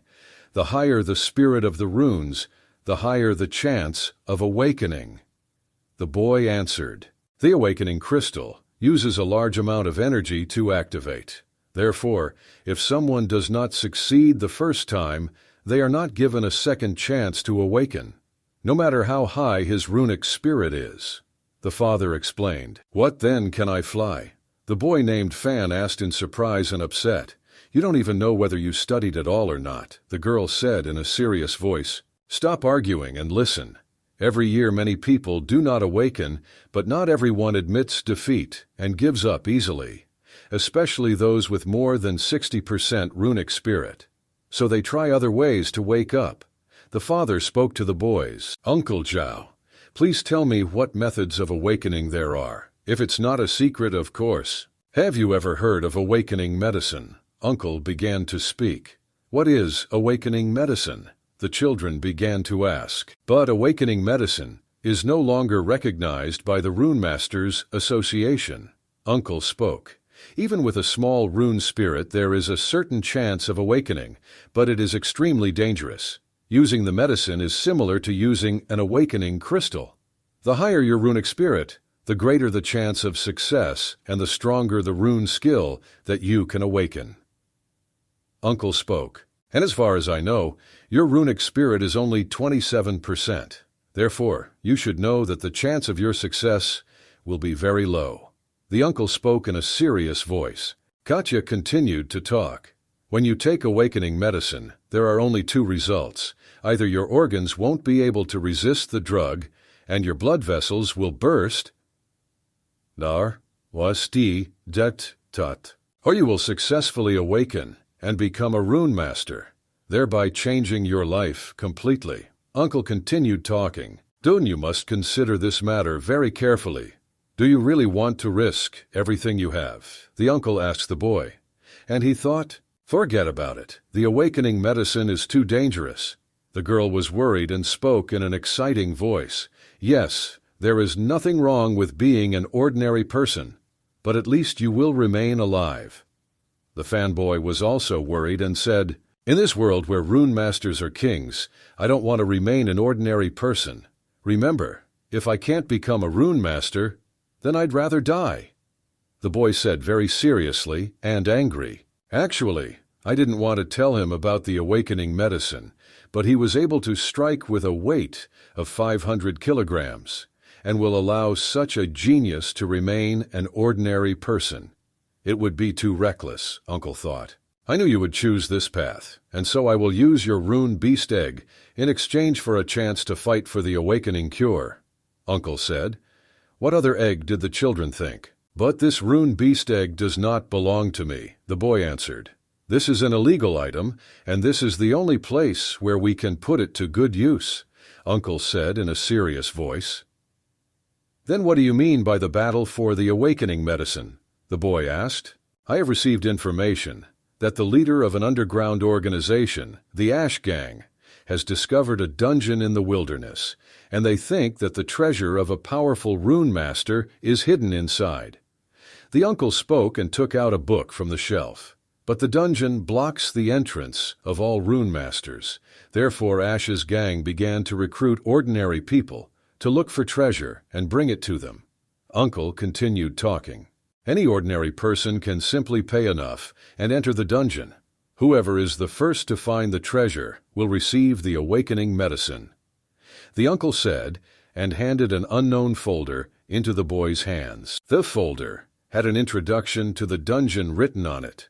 Phil, there are many people who want to change their lives, but there is only one bottle of awakening medicine, so whether you can get it or not is up to you, my boy, Uncle said. It's too dangerous. This dungeon will be full of beasts. Dune is just an ordinary person. He will be killed as soon as he enters the dungeon, the girl said. Brother Dong, please think about it, the fanboy said. I haven't even finished talking about why you're interfering. Uncle was indignant. I have an old friend who is the leader of a small team of mercenaries. This team hunts rune beasts in the wild for a living. You can join his team and get some experience fighting in the wild, Uncle said. I have an old friend who is the leader of a small team of mercenaries. This team hunts rune beasts in the wild for a living. You can join his team and get some experience fighting in the wild, Uncle said. But if I can become a rune master, then I will continue to live as the lowest nail in society who cannot resist, just like Fang Ji and his parents. The boy thought to himself, even if there is a chance to die, I will take the risk and survive. I will definitely become a rune master, the Dun said proudly. Okay, this is the answer of a real man, Uncle said. I really like your determination, the uncle said, clapping the boy on the shoulder with his hand. Now just follow me to the entrance to the city, he said. The uncle put his big pumped hand on the boy. Entrance to the city, but why? I asked. Girl, I will introduce Dun Uncle to the poisonous wolf, whom you were once very afraid of, Uncle said. Uncle Poisonous Wolf, the girl said, scared. It turns out that there is someone who can scare the big sister, said boy with glasses. This is the entrance to the city, with its protective dome. Uncle, shouldn't we face the poisonous wolf? Why are we waiting here? Said the boy Dune. Soon you will find out everything yourself. Don't rush, answered the uncle. Suddenly a red light came on the wall. The distinctive sound of an air raid alarm could be heard throughout the building. Like countercurrent number 1, quickly, open the outer gate of city number 1. One person shouted, all teams, be vigilant. Don't even let a mosquito fly into the city. Another man arrived. Why did they panic so much, the young man thought. Maybe the rune beasts are attacking the city gates, the boy shouted in panic. Of course not, calm down, answered the uncle. The Blood Wolf mercenary team is back, Uncle said. They saw a huge bull with large horns flying up on the platform, as expected from legal wolves. Even though their strongest team member is an E-rank rune master, they managed to kill a D-rank marble bull. Absolutely all parts of the marble bull are very valuable. The bloody wolves became even richer. This is a real rune beast, Darvingja. Even if it is dead, the smell from the blood of a corpse is still terrible. This is completely different from the monsters in the virtual simulation capsule. Dunn thought, looking at the huge marble bull. What are you afraid of? I asked. The uncle put his hand on the boy's shoulder. No, I'm not afraid, I'm just excited. I've never seen anything like this before. The boy answered, That's good. Now let's go and meet my old friend, Uncle said. Move out of the way, emergency situation. Let us pass quickly. People wearing doctors' bands spoke loudly. Something bad must have happened. I think one of the warriors needs urgent doctor's attention, the boy thought. And at that same second, doctors carrying a stretcher ran next to him. Some man was lying on a stretcher with his arms severed. He screamed loudly, in pain, and bled. His hand, she's torn off. Did the rune beast do this? The boy asked in fear. In the wilderness you can earn more, but the danger will also be much higher, Uncle said. Then they saw a large spaceship in the sky. Poison Wolf, are you still alive? Looking up, Uncle shouted loudly. Are you a complete idiot? You won't wait for my death. A man's voice sounded, and then there was laughter. Soon a tall, gray-haired man emerged from the spaceship. My old friend, what brings you here today? Or you have so little to do, and you came to meet me in person. An unknown man said, This man's name is the Poisonous Wolf. His level is E-rank, profession swordsman. Here's another fighter. His name is Big Cow, level E-rank, profession rune tank. And here is another team that flies and fights with the Poisonous Wolf. The girl's name is Firefox, level E-rank, profession rune sniper. And a young man named Mountain Tiger, level E-rank, profession rune swordsman. I came here to ask you for a small favor, said the uncle. If you need my help, shouldn't you buy me a drink first? We've been in the wilderness for a month. Let's go get a drink first, said Poisonous Wolf. Let's have a drink later. Your teammate is injured. Shouldn't you take care of him first? The uncle said. It's nothing you can do. Hunting rune monsters is always a risk of your life. To earn more money, the bald eagle only lost an arm. He can now simply retire. It makes me a little jealous, the girl said. Both are right for the fox to make money in the wild. It's always a game with death. And everything will be fine with the bald eagle because he is alive, said the Poisonous Wolf. Well, here you are right, Uncle answered. Weren't we the bald eagle who was your team's scout and sniper? Now since he is injured, you need a new professional. Am I right or wrong? Uncle asked. Everyone else thought about it. I have the perfect replacement, and I recommend it to you, the uncle said, and clapped his hand on the shoulder of the boy named Dung. Hello, everyone, it's me, the young man said, smiling awkwardly, and waved his hand to everyone. Child, he's not even a rune master yet. Zhao, we don't accept the first person we meet into our team. Hunting rune beasts in the wild is no joke, said Poisonous Wolf. Our leader is right, a team of mercenaries. Blood Wolves does not accept random trash, a warrior from the team answered. Rune teams hunt rune stones for profit. They are brave and fierce and very strong. You will not meet braver and stronger people anywhere. Every monster and beast that comes to Earth has a rune stone that the team must conquer and take for themselves. Be there. But with great rewards also comes danger, very big danger. In wild conditions where there are no laws, anything can happen. For example, Beasts and rune beasts are not the only danger, as you need to be careful even with your companions and other people. Because the hailstones are alive, people kill each other so that the stone remains with them. A boy like you cannot survive in the wild, even for a few days. The poisonous wolf continued to speak. I know that the wild lands are very dangerous, but I must do this, the boy said confidently. Why? The wolf asked. I know there's a chance I could die there, but I'd rather die than not be able to become a rune master, the boy answered in a confident voice. You are very funny. You saw the bald eagle. He was lucky that he only lost one arm, but you may not be able to tell. When your time comes, it will be too late to regret, the girl said. Poisonous wolf, just give him a chance. That's all I ask of you, Uncle said. Zhao, you know that this is not a simple request. This directly affects his life. Or do you want me to watch him being killed there? Said the poisonous wolf. I saw the dune grow, and I always treated him like my family. Why would I want such an end for him? Uncle said. Then why are you supporting him with this stupid decision? The poisonous wolf continued to speak. Dong was expelled from school because he hit the rune master's son to save Qing. This is such a ridiculous and unfair story, Uncle said. Excluded. This means that this guy will not be able to participate in the awakening ceremony. What kind of noble spirit? Asked the poisonous wolf. He's short, my friend. It is only 27%, Uncle said. This news was completely shocking. 27%? Are you joking? And he still wants to become a rune master? The poisonous wolf asked indignant questions. Don't judge him so quickly.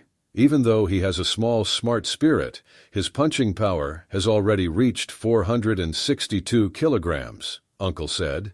This is a good indicator. This is beyond the limit of ordinary people and closer to the weakest rank master. What a strange guy this is, Poison Wolf said. I don't know why, but I have a feeling that he is worthy. He deserves to become what he has long wanted to become, Uncle said. I believe that he will definitely become a rune master, and perhaps even one of the strongest rune masters, Uncle said proudly. Fine. Since you said so, then I will give him a chance and take him with us. But in return, I want you to give me your 30-year-old Mao Tai, said Poisonous Wolf. Oh, you scoundrel. I knew you needed my alcohol. But okay, when you return from the next raid, I'll give it to you, Uncle said. Note: Mao Tai is a type of drink that is also called Chinese vodka. Hey, baby, said loudly Poisonous Wolf. Boy Dong immediately turned to his side. He waited and hoped for good news. I am allowing you to join us because of Zhao's request. So get ready and come back here in 3 days. I will take you to the wildland, said Poisonous Wolf. Boss, are you serious? Are you really planning on taking this child into the wild? The girl asked. He'll probably get scared and shit his pants, another teammate said. So this is the only chance I have to get real experience, and I have to take full advantage of it. The boy named Dune thought to himself. 3 days later, Awakening Ceremony Square. A lot of people gathered in the square. Those who will participate and those who came just to watch. The leader's voice rang out. The awakening ceremony will begin right now. The next one is fun. The fanboy was very scared. He was nervous and worried. Fan touched the large stone with his hand. Everything around glowed golden. The presenter said the awakening was successful. The boy was very happy. This child's resource is weak, but at least enough to become a rune master. Confident, said the host of this ceremony. The boy named Fan laughed very loudly with happiness. I succeeded, he shouted loudly. Sister Zikan, now it's your turn. Today is the most important day of my life, but my friend Dun and my dad are nearby. I really need their support now, the girl thought to herself. By this time, Don should probably be out of town. I hope everything works out for him and he comes back in one piece. I thought the girl was thinking about it now. Shikan walked up to a large stone and touched it with her hand. The girl touched the huge stone with her hand, and everything sparkled with golden light. As expected, from a genius who has 97% rune spirit, the presenters shouted. Aikan closed her eyes and spread her arms to the side. There was a golden glow around her body. It seemed as if all the energy of the earth had gathered near her. Big sister, "You are simply amazing. You are the best sea kant." A boy named Fan shouted loudly and enthusiastically. "Oh my God, she's so beautiful." People in the crowd were talking. "She's just amazing." "Next, Fangjai," the presenter said. "Son, show them Dad believes in you." Voices were heard. "Your parents are rune masters, so you will definitely become one too." Mom screamed loudly, and the young man himself was very worried. Slowly, the boy touched the stone with his hand. Several seconds passed, and nothing happened. There was complete silence on the street. Everyone froze and fell silent. The parents did not expect such a turn of events. They didn't understand what was wrong. "Why is there no reaction?" the boy thought to himself. He had frightened eyes from excitement, and sweat appeared on his face. "Fangjai, the awakening failed. You didn't succeed," the presenter shouted loudly. "I'm sorry, what? How?" the young man shouted indignantly. "It can't be. No. I'm very upset," the fan began to say. He held his head and cried. His parents were already running to him to calm him down. "Buddy, please give my son another chance." The father asked the presenter for his son. "It's against the rules." The presenter answered calmly. At this time, the fanboy laughed very loudly. "It's a pity that Brother Dong is not here. I think he would have liked this scene." "How dare you laugh at me?" the young man shouted. "Now I'm a master room. You think I'll be afraid of you?" A young man with glasses laughed and spoke. "They son must become a rune master. If you fail, you will disgrace your mother and your father." I told the boy, "Dad, but I couldn't wake up." The boy answered sadly, "Don't worry. There is another way to awaken. I will do everything to make you a master." The father answered in a very serious voice. "Another way? Don't tell me that's what I'm thinking now," Mom said worriedly. "Awakening medicine. No matter what, I have to help my son get it," the father said confidently. Exit from the city. A yellow spaceship in which the entire crew was already sitting to leave the city. "Hello everybody, I arrived on time." The boy's voice rang out. "My name is Dunn. I am 18 years old. My profession is a rune sniper. Please take care of me," the boy said. Everyone dispersed into their spaceships and flew off. "But what? Let's go," said loudly Poisonous Wolf. He sat on top of the yellow ship. "Let's go, my friends, to this wild world, where there are no rules." The Poisonous Wolf screamed loudly. The boy Dunn was inside the yellow ship. "Although I am ready for this, it is quite difficult for me to leave the safety of the city." The boy thought, "Shikan and Feng Rui are participating in the awakening ceremony today, so perhaps they have already become rune masters. And I envy them. I am sure that Uncle Zhao will always be by their side and support them." The wild world is completely different from the city. Very beautiful landscapes that I have never seen before. They're so beautiful and so dangerous, the boy reasoned. And the ships rushed over the treetops, and you could even see huge, scaly snakes that were ready to attack. "Tang Yin, aren't you hungry? Do you want some water? Have you applied sunscreen? In the wild world, even the sun is dangerous. It is rougher than in the city," the young man said. The girl was silent. "To keep an eye on me, Captain Dulan and his crew took on easier tasks," thought Dunn. "We are still an important mission." People, a teacher and suitcases were carried into the ship. Professor Xiao, hailing from the northern war zone, he is an expert on runes and beasts.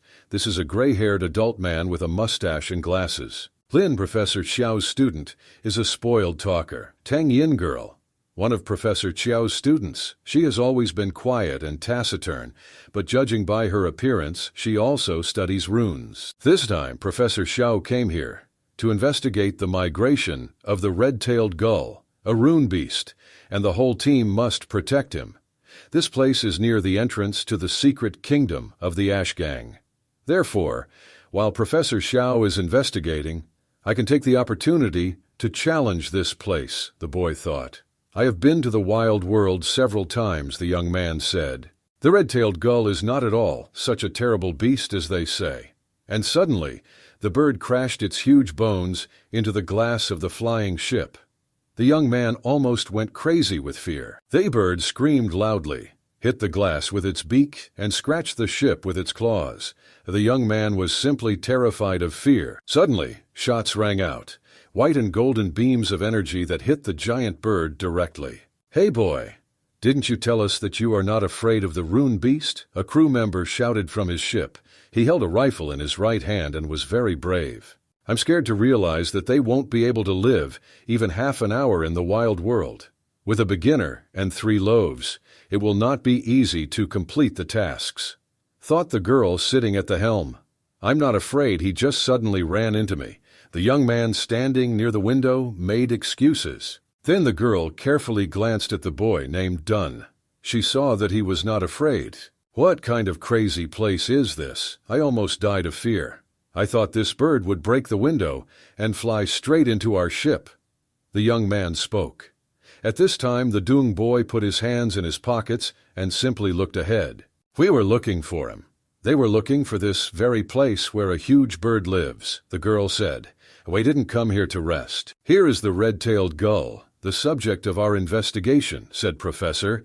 "Such a big seagull. How is this possible?" The young man asked the professor in surprise. "The world has changed so much that it is difficult to perceive things as they were before," the professor spoke. "Any animal mutated into a rune beast can be deadly. Therefore, you and I must be even more careful." "Don't worry, I'll protect you," the boy said. "Oh, I don't need your protection," the Tang girl answered. "If his parents had not sponsored my project, no one would have taken him here in his life." The professor thought, looking at this boy, "Do any of you know the characteristics and habits of the red-tailed gull?" The professor began to take an interest in the children. The boy made a very surprised face and even began to sweat. The red-tailed gull is a gregarious species of animal, usually class F. Some leaders reach E class and are not worth messing with. The Tang girl answered in a calm voice, and the boy thought, although these gulls mutated into flighted birds, they retained their migratory habits. Their flights are associated with the time of year and weather. Thane answered, "Well done, very nice. The temperature here is low enough to keep these seagulls from flying here," said Professor Xiao. "Our task is to find out the reason for their aggression.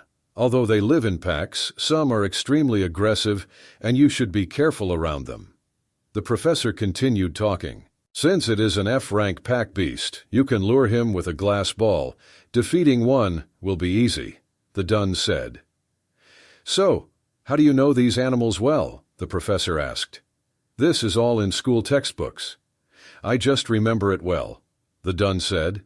"Are you a recently awakened schoolboy?" said Professor. He stole everyone's attention, stood offendedly on the side and thought, "Boy." "Actually, I haven't woken up yet," Dune said and laughed. "What? Haven't woken up yet? Why are you here then?" A member of the expedition shouted. "Don't worry, I won't cause any problems." He laughed and continued talking.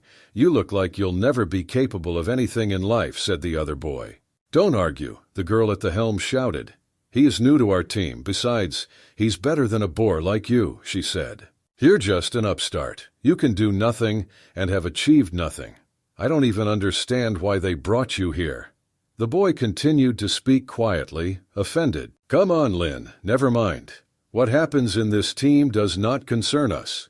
Trashed to the boy and tapped his hand on his shoulder. "Our destination is a forest of ancient trees in the eastern part of the Greenstone region. If nothing interferes, we will arrive there before sunset. Now you can rest. We have a lot of work to do upon arrival." The ship's loudspeaker sounded. Everyone raised their heads up and listened. "We understand, thank you," the girl at the helm answered. "Thank you for helping me just now," the Dun said in a joyful voice to the girl who was steering the ship. "Do not mention it. You are a member of our team," the girl answered. "This means that now I have people who are ready to protect me. She's clearly on my side," Dun thought to himself. "Now I definitely can't let them down. This is my team. They relied on me and are responsible for making sure everything works out for me. Our night has come. Our heroes have landed. They set up camp, set up tents, lit a fire, and drank tea." "You are a very good fighter," said the participant to the masked Dun. "Oh, thank you, brother. I appreciate the high praise," the boy answered. "Hey, where's our newbie tent?" the young man shouted to Dunu in a loud and dissatisfied voice. The boy just looked at him and didn't answer. "If you want to sleep in a tent, then take it, And set it up yourself, the girl said, and threw the young man a tent. What did I actually pay for this trip? The young man answered. You only pay for your protection. Our responsibilities do not include taking care of you, said one of the team's fighters. But you know better than me how to do this. You will correct yourself faster. The young man spoke sadly, holding his tent in his hands. 20 minutes passed. The young man was having trouble setting up his tent. He tried hard, but nothing worked. Damn, this is just a shitty tent. I can sleep without it.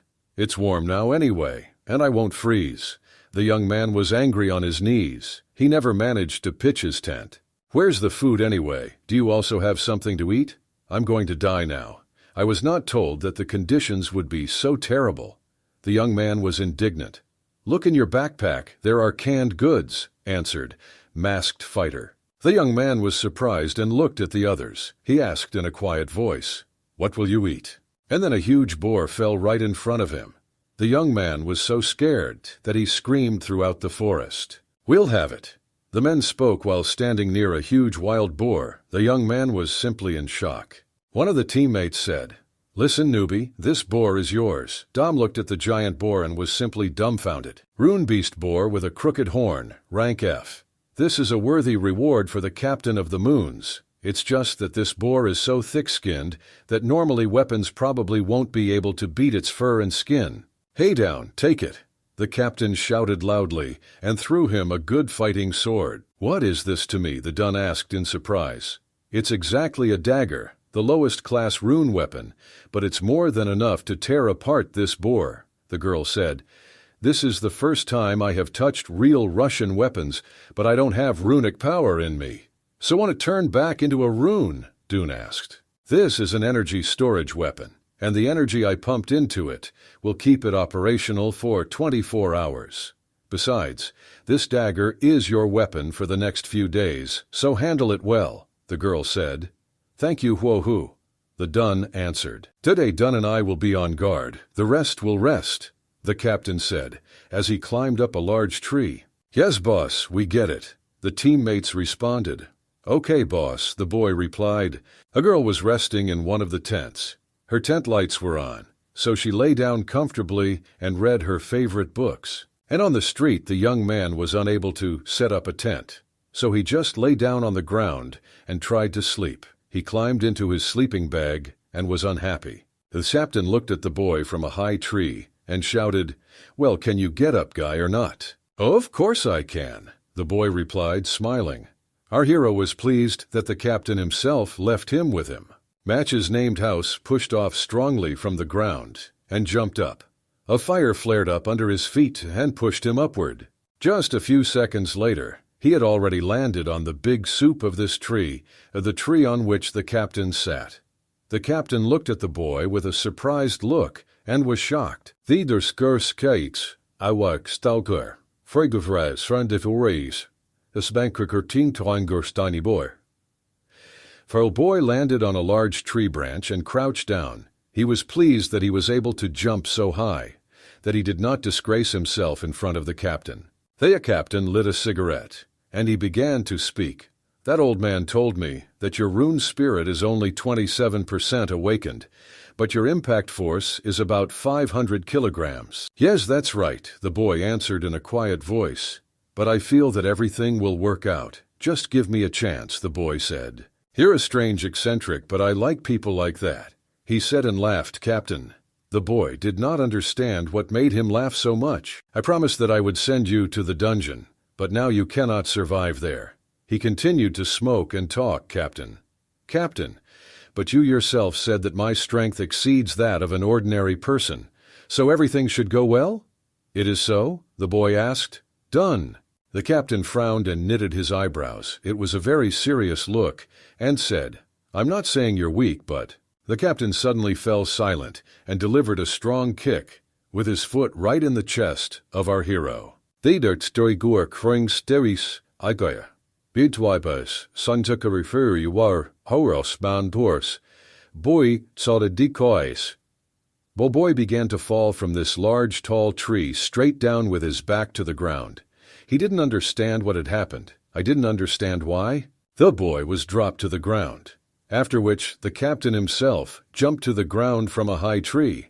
He stood opposite the boy and raised his hands up. "Understand, it's all about thinking," the captain said in a loud and concentrated voice. Our hero lay on his back and looked at the captain with a serious look. "Understand whether you are talented or incredibly strong. In the wild you can always be on guard, not so much torn animals, but because of other people." The boss spoke. "A dungeon crawler has nothing to lose because they have a goal. And among them, there will be people much stronger and smarter than you, more ruthless and with much more experience." The boss continued talking. "On your way you will meet everything that is possible. Fire, cruelty, violence, murder, a mountain of corpses that you will have to go through." The captain spoke. "Understand that everyone needs this awakening medicine. If you want to snatch it from the hands of the others, you need to be prepared for anything. I understand, but I have to get it even at the risk of my life. I have to look death in the face," the boy Dong said to the captain. "Well, I'm not interested in teaching a newbie, but I like your dedication. Therefore, I will guide you. But let's see if you can get everything out of this," said Captain Ed. Then the captain woke up one of the girls. The girl woke up yawning with her mouth wide open, because she really wanted to sleep. A minute later she was already sitting on a tree. She sat and was a little indignant that she was asked to stand guard while the captain of the match was in the woods. A strong wind rose. The grass practically fell to the ground from this wind.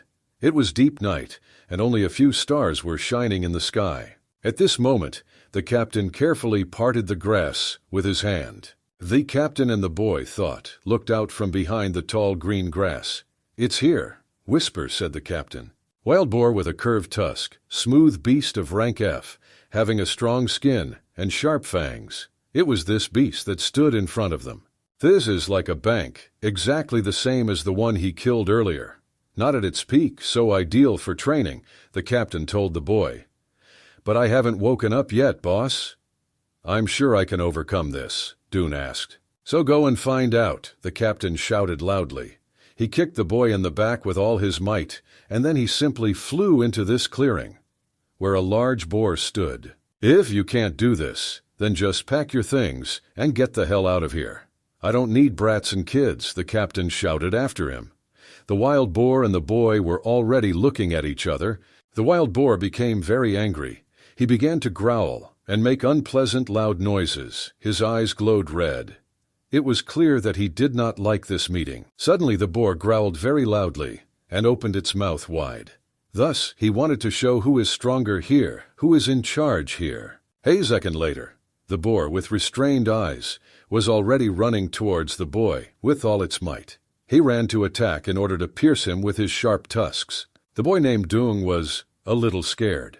There was anxiety in the eyes, sweat beaded on his face. He stood attentively and watched what was happening, assessing the situation. "This is not the first time I have encountered a noisy animal. I must remain calm," the boy thought to himself. He confidently took the hilt of the combat sword with his hand. The wild boar ran with all its might to tear our hero to pieces. The boy stood and waited for this attack. Literally a few seconds later, a boar ran near our hero and lightly caught his clothes with its sharp tusks. The boy managed to jump to the side, but he did not have time to strike with his dagger. It was close, although this light and Franco's combat abilities vary between individuals. Compared to a C-rank beast, this one is much more dangerous and will be more difficult to defeat, the boy thought. The captain observed all this skill. The reality is very far from the school simulation capsule.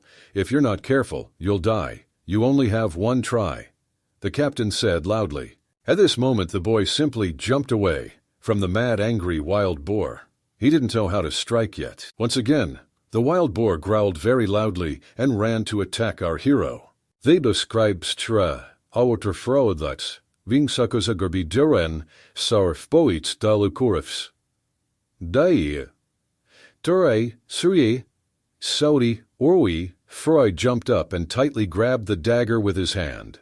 The superpower began to work, and the dagger turned into an electric discharge. A wild boar ran under the boy, and at that moment our hero struck a strong blow with his daggers right into the torso of the wild boar. There was a bright flash in the place where the dagger hit. The wild boar growled even more loudly throughout the forest. The boy did not know what to do now. His eyes were very wide open in surprise. Sweat was running down my face from fear and excitement. In pain, the wild boar began to run forward with all its strength. The boy held on to the handle of his dagger for a long time, and together with the boar, rushed wherever the boar wanted. "Hey boy, didn't you gut the same boar just today?" the captain asked loudly. "Stretch your brains and think where his weakest point is." The captain continued to shout. "Exactly today, I was cutting up exactly the same carcass of a wild boar." The boy began to remember. And then even the daggers that the sister did not give the skin to pierce were difficult to pierce, with the exception of only one place. The Dun began to think. "With the exception of only one place," the boy said loudly. "And this place is the neck." After these words, the boy swung his dagger strongly and struck at this wild boar. New mission. The system began to speak. Kill 10 different animals of rank F. This reward is a potion, the development of the rune spirit. The reward, of course, is good, but animals are not so easy to defeat. This boar almost killed me just now. Thought Dun. "Not bad. I feel bad, baby. You control yourself," said Captain. Now this boar was not at its peak, but if someone stronger had been in its place, it would not have been so lucky now, the Dun answered. Although the abilities of F-rank beasts are higher than ordinary ones, and people have a chance of winning, if you encounter an E-rank beast, then run away, said Captain. "Is this also your reward?" Rune masters must extract pure energy from rune stones and absorb it to enhance their combat skills. Those with runic spirits can absorb energy faster and therefore become stronger much faster. The captain said to the boy, "Even if you're not a rune master yet, investing in the future never hurts." The captain continued talking. "Yes, I understand, thank you, boss," the boy said. "Don't rush to thank. My special training has just begun. There are still many runes and beasts waiting for you," the captain answered. "With the help of the captain, I will be able to complete the system quest before the dungeon even enters," thought Dun. "The last battle made my blood boil. I am truly destined to take the path of a rune master." The boy continued to think, and the quest began. Our hero named Dune completed this quest very successfully. He fought with giant snakes that were ready to swallow him whole, fought and defeated huge reptiles that looked like lizards, and of course, he earned his rune stones. This old man was right. This guy is truly something. He's good at everything. Here not only are his powers beyond the ordinary, but his ability to learn and adapt to growth is both terrifying and exhilarating. The captain reasoned, looking at the young man named Dung. "I'd really like to see how scary he can become," the boss thought, and scratched his beard with his hand. He was very pleased with how our hero's training was going. The night ended, and early morning came. The big blue bird began to make its morning sounds and songs. A yellow sun with a red glow rose above the mountains. Thay's boy stood near his next prey. I held his sword in his hands, and the defeated monster was lying on the ground. During this entire night, I only killed 5 animals that the boss did not point out. All of them were of a high level, so it was not easy for me to cope. The boy was thinking at that moment. But thanks to this, combat experience can grow quite a bit. Don reasoned, and looked at another rune stone in his hands. "Take a drink and catch your breath. We'll continue soon," the captain said and threw the bottle to the boy. "Boss, I have another mission for today." "Ask, boy." "No, go and get a good night's sleep. Let's continue your studies," the boss said. "Is it really okay for me not to do anything?" the Dun asked in surprise. "The world has changed so much that it is difficult to perceive things as they were before," the professor spoke. "Any animal mutated into a rune beast can be deadly. Therefore, you and I must be even more careful." "Don't worry, I'll protect you," the boy said. "Oh, I don't need your protection," the Tang girl answered. "If his parents had not sponsored my project, no one would have taken him here in his life," the professor thought, looking at this boy. "Do any of you know the characteristics and habits of the red-tailed gull?" The professor began to take an interest in the children. The boy made a very surprised face and even began to sweat. The red-tailed gull is a gregarious species of animal, usually Class F. Some leaders reach E class and are not worth messing with. The Tang girl answered in a calm voice. And the boy thought, although these gulls mutated into flighted birds, they retained their migratory habits. Their flights are associated with the time of year and weather. Thane answered. Well done, very nice. The temperature here is low enough to keep these seagulls from flying here, said Professor Xiao. Our task is to find out the reason for their aggression. Although they live in packs, some are extremely aggressive and you should be careful around them. The professor continued talking. Since it is an F-rank pack beast, you can lure him with a glass ball. Defeating one will be easy, the Dun said. So how do you know these animals well? The professor asked. This is all in school textbooks. I just remember it well, the Dun said. Are you a recently awakened schoolboy? Said Professor. He stole everyone's attention, stood offendedly on the side and thought, boy. Actually, I haven't woken up yet, Dun said and laughed. What? Haven't woken up yet? Why are you here then? A member of the expedition shouted. Don't worry, I won't cause any problems. He laughed and continued talking. You look like you'll never be capable of anything in life, said the other boy. Don't argue, the girl at the helm shouted. He is new to our team. Besides, he's better than a boor like you, she said. You're just an upstart. You can do nothing and have achieved nothing. I don't even understand why they brought you here. The boy continued to speak quietly, offended. Come on, Lin, never mind. What happens in this team does not concern us. Trashed to the boy and tapped his hand on his shoulder. Our destination is a forest of ancient trees in the eastern part of the Greenstone region. If nothing interferes, we will arrive there before sunset. Now you can rest. We have a lot of work to do upon arrival. The ship's loudspeaker sounded. Everyone raised their heads up and listened. We understand, thank you. The girl at the helm answered. Thank you for helping me just now, the Dun said in a joyful voice to the girl who was steering the ship. Do not mention it. You are a member of our team, the girl answered. This means that now I have people who are ready to protect me. She's clearly on my side, Dun thought to himself. Now I definitely can't let them down.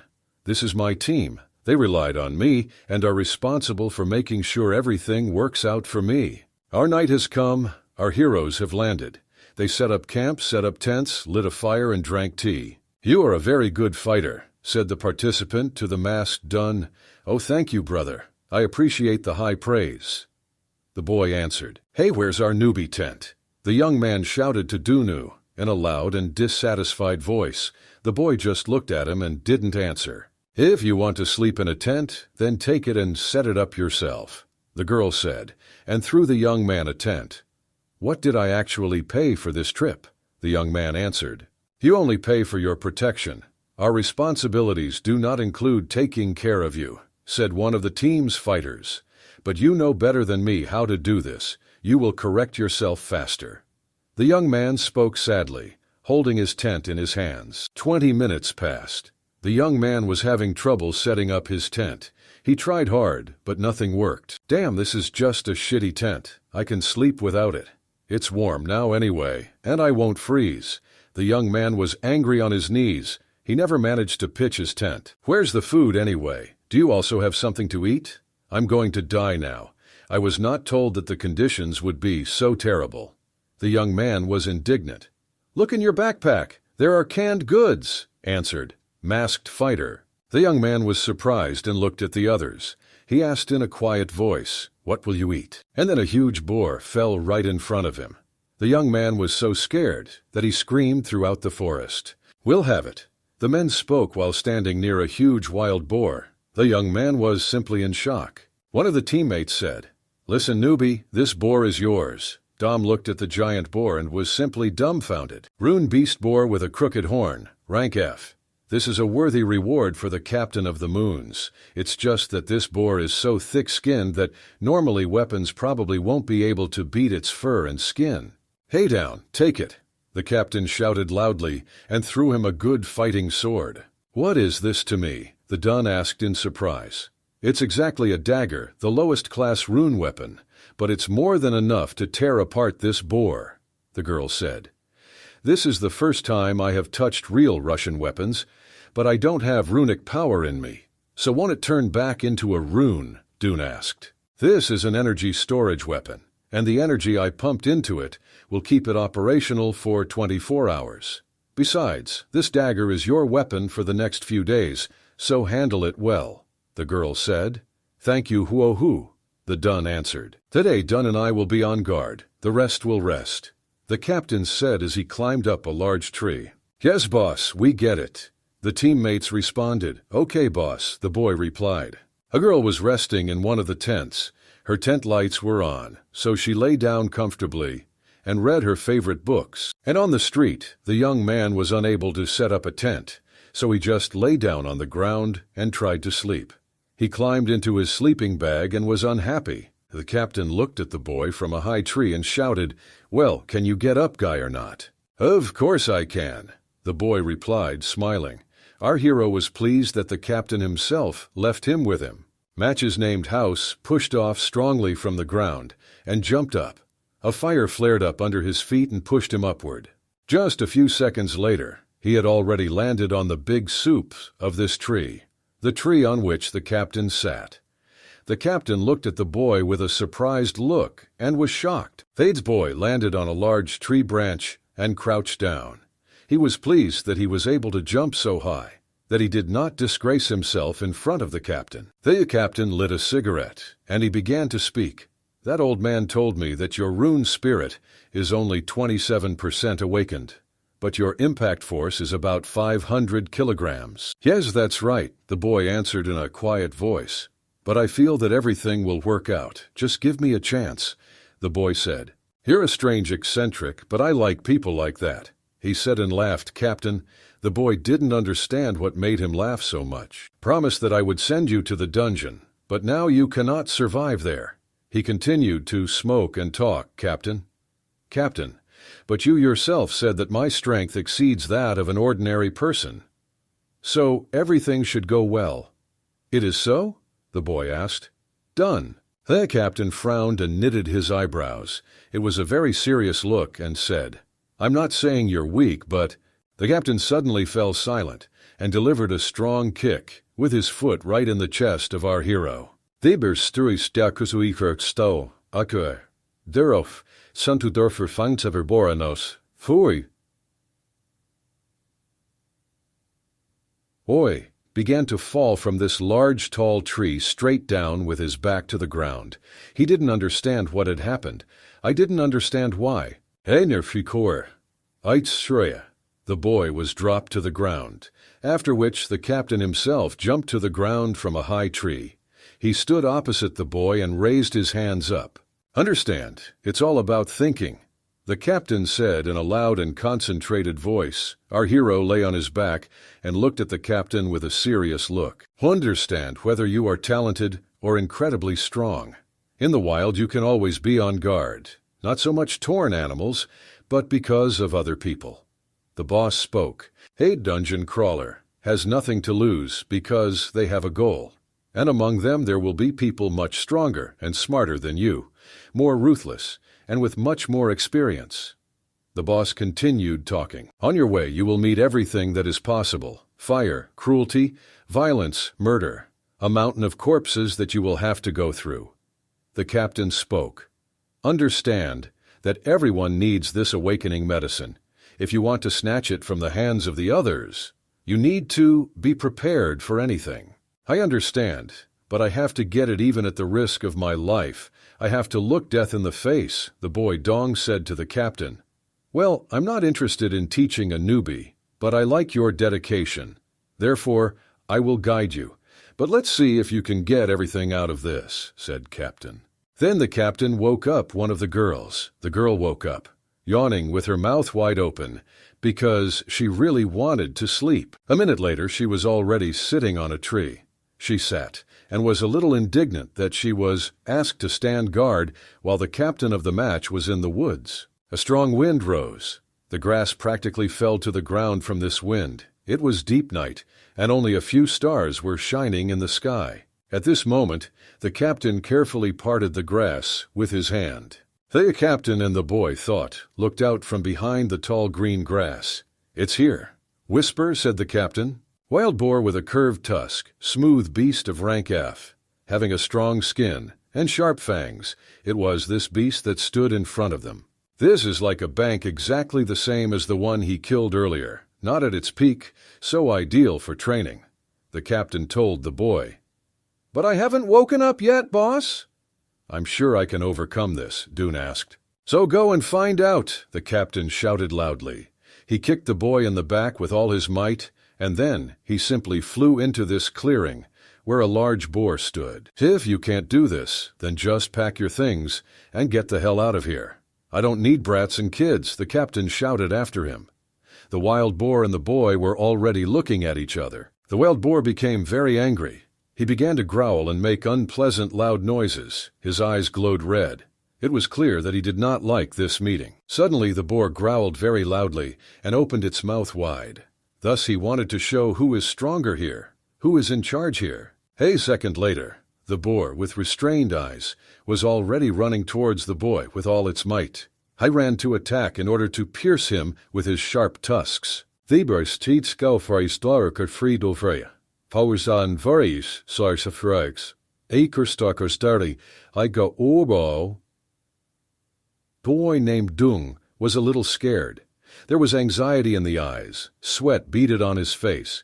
He stood attentively and watched what was happening, assessing the situation. "This is not the first time I have encountered a noisy animal. I must remain calm." The boy thought to himself. He confidently took the hilt of the combat sword with his hand. The wild boar ran with all its might to tear our hero to pieces. The boy stood and waited for this attack. Literally a few seconds later, a boar ran near our hero and lightly caught his clothes with its sharp tusks. The boy managed to jump to the side, but he did not have time to strike with his dagger. It was close, although this light and Franco's combat abilities vary between individuals. Compared to a C-rank beast, this one is much more dangerous and will be more difficult to defeat. The boy thought. The captain observed all this skill. The reality is very far from the school simulation capsule. If you're not careful, you'll die. You only have one try, the captain said loudly. At this moment, the boy simply jumped away from the mad, angry, wild boar. He didn't know how to strike yet. Once again, the wild boar growled very loudly and ran to attack our hero. The boy jumped up and tightly grabbed the dagger with his hand. The superpower began to work, and the dagger turned into an electric discharge. A wild boar ran under the boy, and at that moment, our hero struck a strong blow with his daggers right into the torso of the wild boar. There was a bright flash in the place where the dagger hit. The wild boar growled even more loudly throughout the forest. The boy did not know what to do now. His eyes were very wide open in surprise. Sweat was running down my face from fear and excitement. In pain, the wild boar began to run forward with all its strength. The boy held on to the handle of his dagger for a long time, and together with the boar, rushed wherever the boar wanted. "Hey boy, didn't you gut the same boar just today?" the captain asked loudly. "Stretch your brains and think where his weakest point is."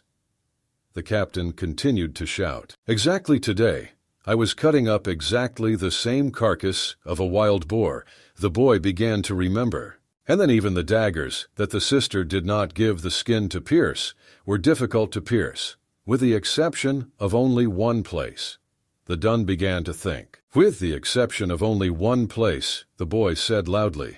"And this place is the neck." After these words, the boy swung his dagger strongly and struck this wild boar. New mission. The system began to speak. Kill 10 different animals of rank F. This reward is a potion. The development of the rune spirit. The reward, of course, is good, but animals are not so easy to defeat. "This boar almost killed me just now," thought Dun. "Not bad. I feel bad, baby. You control yourself," said Captain. Now this boar was not at its peak, but if someone stronger had been in its place, it would not have been so lucky now. The Dun answered. Although the abilities of F-rank beasts are higher than ordinary ones, and people have a chance of winning if you encounter an E-rank beast, then run away, said Captain. "Is this also your reward?" Rune masters must extract pure energy from rune stones and absorb it to enhance their combat skills. Those with runic spirits can absorb energy faster and therefore become stronger much faster. The captain said to the boy, "Even if you're not a rune master yet, investing in the future never hurts." The captain continued talking. "Yes, I understand. Thank you, boss," the boy said. "Don't rush to thank. My special training has just begun. There are still many runes and beasts waiting for you." The captain answered. "With the help of the captain, I will be able to complete the system quest before the dungeon even enters." Thought done. The last battle made my blood boil. I am truly destined to take the path of a rune master. The boy continued to think, and the quest began. Our hero named Dune completed this quest very successfully. He fought with giant snakes that were ready to swallow him whole, fought and defeated huge reptiles that looked like lizards. And of course, he earned his rune stones. This old man was right. This guy is truly something. He's good at everything. Here not only are his powers beyond the ordinary, but his ability to learn and adapt to growth is both terrifying and exhilarating. The captain reasoned, looking at the young man named Dung. "I'd really like to see how scary he can become," the boss thought, and scratched his beard with his hand. He was very pleased with how our hero's training was going. The night ended and early morning came. The big blue bird began to make its morning sounds and songs. A yellow sun with a red glow rose above the mountains. The boy stood near his next prey. He held his sword in his hands, and the defeated monster was lying on the ground. During this entire night, I only killed 5 animals that the boss did not point out. All of them were of a high level, so it was not easy for me to cope. The boy was thinking at that moment. But thanks to this, combat experience can grow quite a bit. Don reasoned and looked at another rune stone in his hands. "Take a drink and catch your breath. We'll continue soon," the captain said, and threw the bottle to the boy.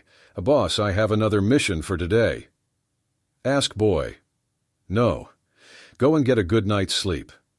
"Let's continue your studies," the boss said. "Is it really okay for me not to do anything?" the Dun asked in surprise. "If I kill 5 more animals the next night, I will complete this mission," thought Dun. "Everything is fine. You won't be very useful with your current skills anyway." "Let's go back," said Captain. The main team was in the camp near their tents. Everyone was waiting for the captain. Some cooked food over a fire. The girl saw the captain and a boy named Dun returning to the camp. "Where have you been all night?" I asked girl. "I took our guy to night training." "Dong, please go wash yourself and go to rest," said Captain. "Okay, boss," the boy answered. The sister and the boy Don stood next to each other and were silent. They didn't know what to say to their friend. Judging by the fact that his bag is filled to the brim with rune stones, it means he has been killing animals all night. "Is he an unusual person?" the girl thought. "Is it already morning?" asked the sleepy young man in the sleeping bag. The girl continued to think and reflect, and the boy named Dun went to rest. Our hero poured out multicolored stones, which were called runes. He dumped them on the floor of his tent. "These are rune stones. They are needed for absolutely everything. They are needed to create weapons and protective items to increase combat abilities. But I haven't awakened yet, so I can't absorb their energy." Looking at the stones, the boy thought. Match was reaching out his hand to the red rune stone. "Sapri-puri," the system immediately asked. "Notifications. Do you want to extract and absorb energy, yes or no? Can the system really help me with this?"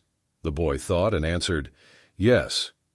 The stones immediately began to emit energy. Suddenly the system said, "You have reached the required experience level increased." Our hero was very happy, spread his arms up, and there was a lot of energy around his body.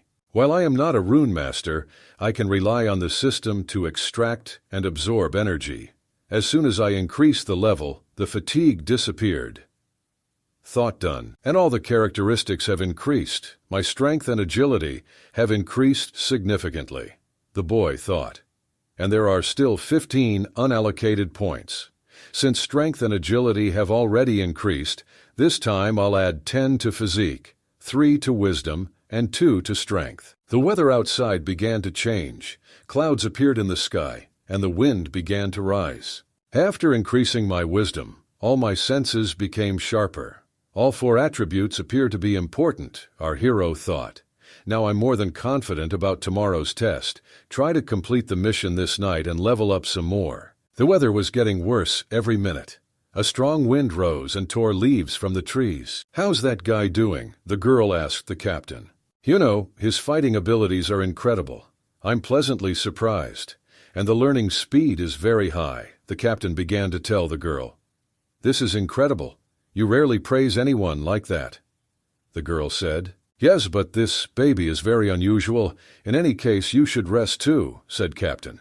"But I'm not tired," the girl answered. "No, I just have an important mission for you." The captain looked at him with a serious look and said, "I was wondering what mission answer," the girl said. "I want you to help me with today's training," the captain answered. The girl fell silent and thought.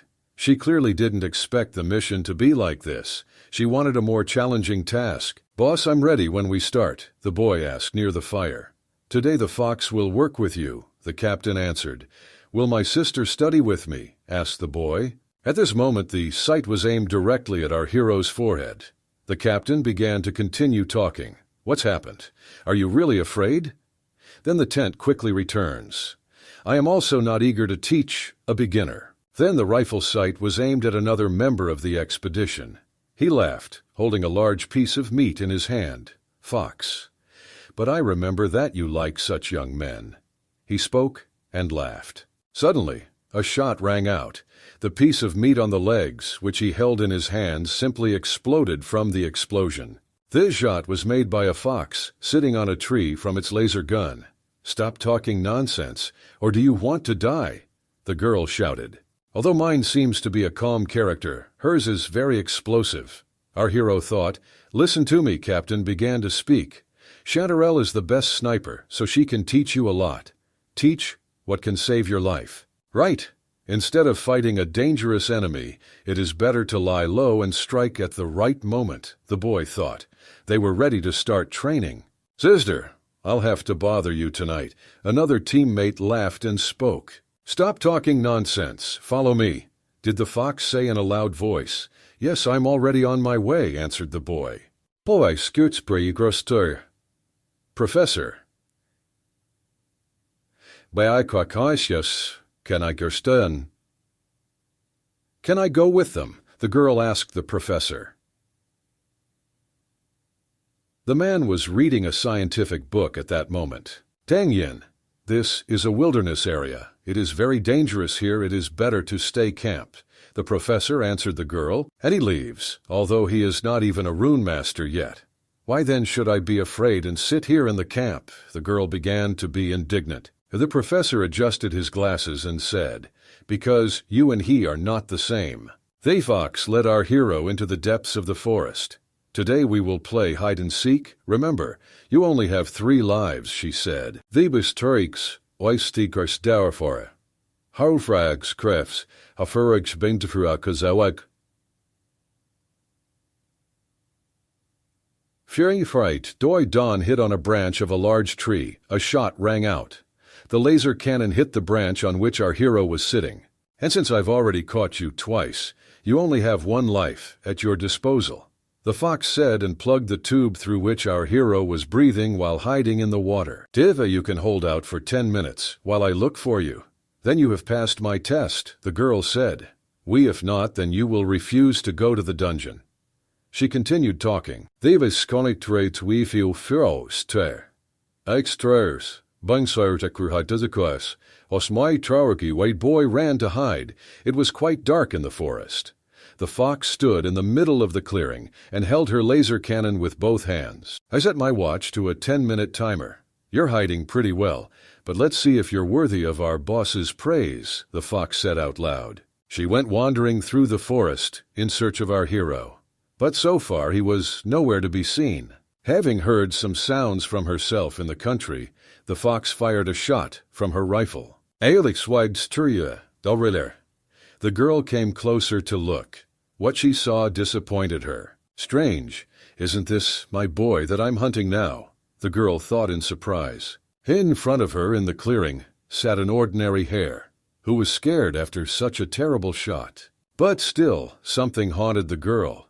She had a premonition that there was someone near her now. There was a premonition that they were looking at her from the outside.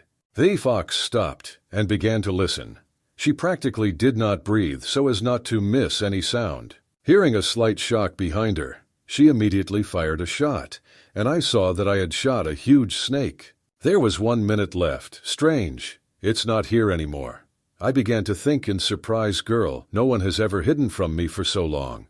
I've already searched all potential hiding places, anywhere this boy could hide. Maybe he sneaked back into camp, the fox thought. There were only 30 seconds left on the clock. The girl was very tired. I have never had to look for anyone for so long. Crap, looks like I have to break the rules. Looking around, the fox thought. Then you need to use the snake-eye runestone skill, she said. Her rifle immediately began to radiate radiance and energy. She aimed her laser sight. Through the night vision scope, she looked out for our hero in all the bushes. Yeah, gotcha. The girl was happy. Through the thermal imager, she saw that a man was sitting on the ground. The fox aimed her sight right at his head. Doom sat on the ground behind the bushes and held the poor frightened hares in his arms. The most dangerous place is often the safest. So he deliberately released the rabbit to take me to another place, the girl thought. Oye disgrace. Itere. The boy watched everything that was happening through the bushes. He looked out and assessed the situation. I can't believe that you won't move from this place when they're aiming at your head, the girl said and continued to look for him through the scope. I can't move. I can't move at all. Our hero was thinking at that moment. He continued to look at the girl, whether she would make her shot or not. Time is almost up. There were only 3 seconds left. The girl continued to aim through the optical sight. The boy continued to sit and not move. He didn't move his arms or legs. He just looked carefully at his opponent. There were already 2 seconds left. Time was running out, and there was 1 second left. The fox got down on one knee and continued to aim at our hero. Time is up. The clock shows that time is up. The girl looked at her watch and realized that this opponent was simply handsome. Not a bad guy, not bad. You didn't save at the right moment, that's good, the fox said, smiling. I broke the rules and used skills, and this is my failure. This guy didn't move when I pointed the gun at him. He has every chance to be a sniper. Looking at the boy, the girl thought, our hero came out of the bushes to meet the girl. Well, sister, now you will teach me, as you promised, our hero said ironically. When it comes to your hiding abilities, you're really good at that. But now is the time of the rune masters, and all kinds of runic techniques appear every day, and as soon as you encounter something like this, you will be discovered. Just like I found you in these bushes just now. The girl spoke. So a talented sniper must be calm and observant. The girl continued talking. You need to be able to anticipate everything, predict every enemy trick. Only then can you be safe. Here you are, the girl said, and threw some kind of device to the boy. Sister, what is this? The boy asked. Dung pressed the earphone button and looked through the blue glass. He was very surprised and shocked. Through the glass, light intensity, temperature, humidity, wind directions, and so on were shown. These are the glasses used by scouts and snipers. In addition to people, they can detect ironic animals and display important information. The girl spoke. Try it yourself. The boy down looked at the rabbit, sitting on the ground through the scope of his glasses. The glasses showed that it was a rabbit. The power is 100%. The rating is no level. With these glasses, I will be safe when hunting folk animals, thought Dunn. Thank you very much, sister. It's too early to rejoice. The training has just begun. The girl answered. Hydra, curious. It's already morning. People came out of their tents into the street. From the side came the voice of a boy named Dunn. Good morning, everyone. This voice alerted everyone who was on the street. One of the expedition members screamed loudly. What happened to you, Dunn? Brother Mountain Tiger, I just finished my studies with my sister. He said. The boy raised his hand up. He didn't look like himself. Tired, exhausted, and could barely move his legs. My sister walked proudly next to me. Dunn, you look absolutely terrible. Maybe you'd better lie down and rest, the masked man asked. No, I can. Only these words, the boy said, and fell to the ground exhausted. The captain looked askance at the girl. It was a dissatisfied look. The test will take place today. Will he be able to pass it now? Asked the captain. Don't worry, his recovery rate is very high. The girl answered. He'll be fine once he gets a good night's sleep. The girl continued talking, and at that moment, our hero was lying in his tent, resting and watching what the system was showing him. Current progress is 8 animals out of 10. He has 2 animals left. Last night I only killed 3 beasts. Even if I couldn't finish the mission, I at least got 3 stones. You can further increase your abilities. I was thinking about this moment, boy. The beasts my sister chose are much stronger than the ones the boss chose for me. This means there should be more energy in the stones, the boy reasoned. Well, that's logical. I hope that it will be so. In any case, I will find out as soon as I get the energy, the boy continued to think. This boy Dung lay in his tent, resting and continuing to think. I'll be going underground this evening, so safety is my top priority. It is worth adding points to dexterity and wisdom. The fatigue disappeared as soon as I raised the level, but I still think about sleeping so that my brain can rest and my nerves will be fine. A large fire was burning outside. Branches and firewood crackled in the fire. Our hero continued to rest to the sound of these forest sounds. Almost the entire expedition was outside near the fire. The professor continued reading his scientific books. Strange, I just felt the runic energy fluctuation in that guy's tent. Or was it just my imagination? He's just an ordinary boy, the girl thought, looking at the tent in which the Dun was resting. At this moment, the professor said, Tan Yin, please give me the data we recorded today. Can you hear me? Tan, please bring me the data, the professor repeated even louder to the girl. Yes, professor, here. The girl said, looking at the tent, and handed the burning stick to the professor. The professor continued reading his book and said, Thank you. Hey, story, Hydra. He reached out his hand and took the burning stick in his palm. Ah! The professor screamed loudly in pain. His hand was simply on fire. It was a burn. The girl seemed to wake up and look in horror at what she had done. I'm sorry. I'm so sorry, Professor. I'm sorry. The girl began to make excuses and apologize. The professor was sweating from pain. To make it hurt less, he blew hard on his hand. At that moment, our hero named Dun began to leave his tent. Well, it's time for me to go, the Dun said. He was in full fighting spirit and felt good. The fatigue has passed. Thanks to my boss and sister's training, my abilities have improved greatly. I think I must pass this test, the boy thought. The girl imperceptibly turned her head to the side and began to look at the young man. Very strange. I think he has become much stronger. The girl thought, looking at the Duna. Come on, jump in boldly, baby. I'll let you drive this car, one of the participants in this expedition shouted. Where are you two going? With disbelief, the young man in the brown shirt asked the boy. Just take a ride and look around, the guy who was driving the car answered.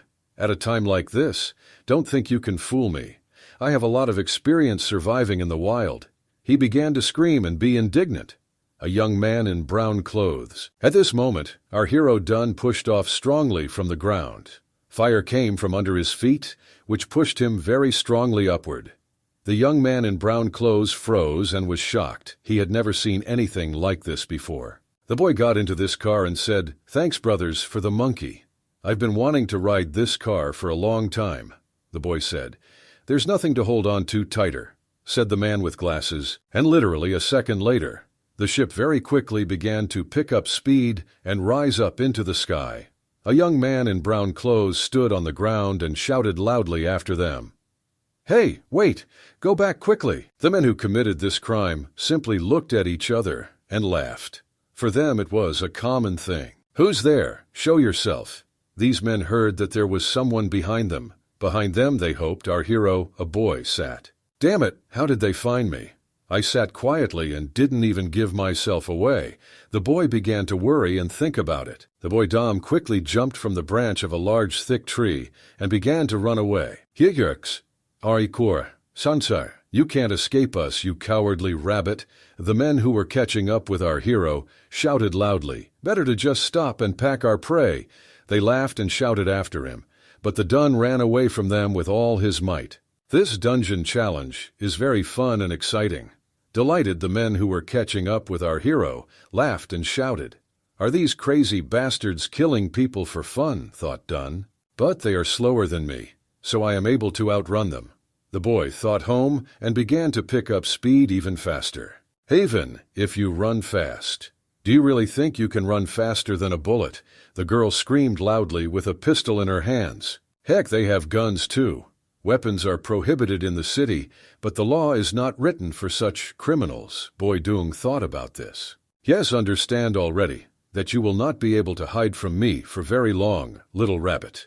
The girl with a pistol in her hand said loudly and laughed throughout the forest. This means he was trying to run away and hide in the bushes. He should be hiding somewhere nearby, so split up and thoroughly search the area. Don't let him escape. A man in gray clothes commanded. "Okay," the girl replied. "Now let's do it beautifully." She raised her pistol up, began to listen and walk along the bushes. "Where are you? Now die."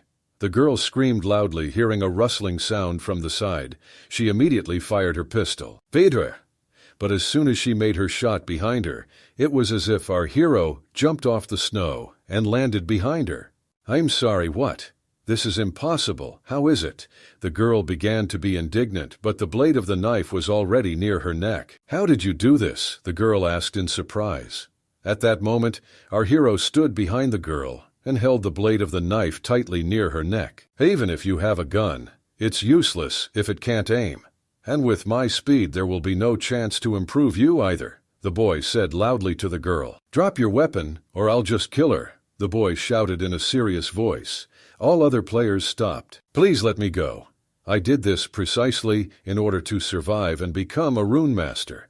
The girl screamed in fright. "Oh, I didn't expect him to switch roles with us. Baby, it turns out that you are quite capable." The man laughed and said to our hero, "But if you think you can threaten us, then you are still too naive," the man in gray said in a serious voice. Suddenly a strong shot was heard. What did you do?" the boy said. "Because I saw that the man shot this girl, and it hit her right in the chest. We simply used this girl as bait to eliminate other competitors, but since there is only one awakening medicine, we would have killed her later anyway." The man in gray smiled and spoke. He didn't even hesitate when he killed her. It was as if he was out of his mind. It was as if he had killed not a man, but a fly. It was beyond cruel. Well, this is the real world. World of rune masters. Ruthless and cruel, it is completely different from the city. Everything is different here. It's survival of the fittest here. I thought at that moment it was a boy. At his feet lay a girl who had several bullets in her chest. She was bleeding and dying right next to the dung boy's feet. "Hey man, you're pretty strong. I have an idea. Why don't we work together with you?" the man in gray asked and continued to point the gun at the boy. "Vive! If I want to survive in this world, if I want to protect Shaoxi, become a rune master, then I must give up my ideals and naive thinking. If that means I have to get blood on my hands, then so be it," the boy thought. The man in gray stood and looked at him. "Hey, I'm talking to you, freak," the man said in a dissatisfied voice. The boy stood and continued to look into the eyes of this man. "Thieber skabberstyriksterkin trouwers, dat jaka. Forces joks, douwte dots, aui." Yo boy decided to carry out some kind of blow, and he made it with his foot. After a tackle and tripping, the man in gray clothes began to fall on his back. Don moved his foot so quickly that it was practically unnoticeable. "Stupid boy, we gave you a chance, but if you want to die, then we will not stop you," another guy in brown clothes screamed, holding a gun in his hand. Suddenly a shot rang out. A red hole appeared in the chest of a young man in brown clothes, red because blood was already flowing out of the hole. "What, you couldn't do that? How?" Surprised, the young man shouted. "Veda!" But everything was very real. The boy leaned on one knee, put his right hand forward, and fired a pistol at his opponent. "I won't let someone like you get in my way," the boy said. "Die, you bastard freak. Baby, What have you allowed yourself to do here? Another man screamed loudly and began shooting from his pistol directly at our hero. The house had very high speed at that moment. He was very good at dodging all the bullets that were thrown at him. Don was very well in control of the situation and the fight that was now taking place. For him, it was all like in slow motion. He has already calculated what he will do next. Literally a second later, the dune was already on the other side. He found himself at his opponent's side and pointed his gun at him. How did he do it? What is his level? What is his rank? The man was indignantly surprised. "You're too slow," the boy named Dunn said loudly and pointed a gun at his opponent. They knows was right. In the wild, people are more dangerous than any animals. If my physical abilities were at the level of an ordinary person, I would have died already. I must leave. The smell of blood will soon lure the rune beasts here. No matter what, I will find the chest and get out of this dungeon alive, the boy thought, and his rivals, led by the boy Fan, also went in search of the chest. Suddenly there were cries for help. With every step the screams became louder and clearer. The fanboy stopped and listened. "Someone must have been attacked by a beast. You need to go and check," said the bald man. "I don't care about them all. All of them are still our competitors," said the man with the beard. "That's right, guys. Stay calm. That's right, you guys just have to protect me, that's all." The fanboy spoke in fear. "Don't worry, young master. We won't let anything happen to you," said the guard with the beard. They walked long and hard. It was very hot outside, so the boy named Fan began to lose his strength. "I can no longer outline how much more. It's just some kind of punishment." The boy named Fan was indignant. "Ah, help me! This is so scary," the young man in brown clothes shouted and ran out of the green bushes. Everyone suddenly stopped and looked at him. "Friends, please save me. I beg you to save me. I can give you as much money as you want." A young man in brown clothes screamed in despair and fear. "Get lost. Don't bother us and go bother someone else. We don't care about you. We have our own worries," said a boy named Fan. "No, please help. I will cry," the boy in brown clothes shouted. But behind him, there was already a huge gray wolf with a red stone in the forehead. The wolf quickly grabbed this man with its huge mouth. With his teeth, he bit his body in half. The fanboy was very scared. He opened his mouth wide, opened his eyes wide, and screamed loudly in fear. Chronic F rank beast, dark shadow wolf. He stood in the clearing, finished eating this man, and blood dripped from his mouth directly onto the ground. "It seems that he is not satisfied yet. He wants to eat us too," the bald man said loudly. "It looks like he just recently became an adult." "Left you?" said the man with the beard. "Of course I'll take care of it," said the bald man. "This is a real rune stone beast, and you guys are not even rune masters. We should run away faster." The fanboy spoke in a frightened voice. "Don't underestimate our fighting abilities, sir," the guard with a beard walking ahead said in a confident voice. "Are we different from you? Since childhood, we grew up in the wild and fought against such beasts every day, just to survive." The bald man took out his large long sword and began to jump at the gray giant wolf. "Wow, you guys are so strong. This is simply incredible," the fanboy shouted enthusiastically. "Your parents hired us for a reason. We may not be masters of runes, but we can easily deal with F-rank rune creatures," said the guard behind him.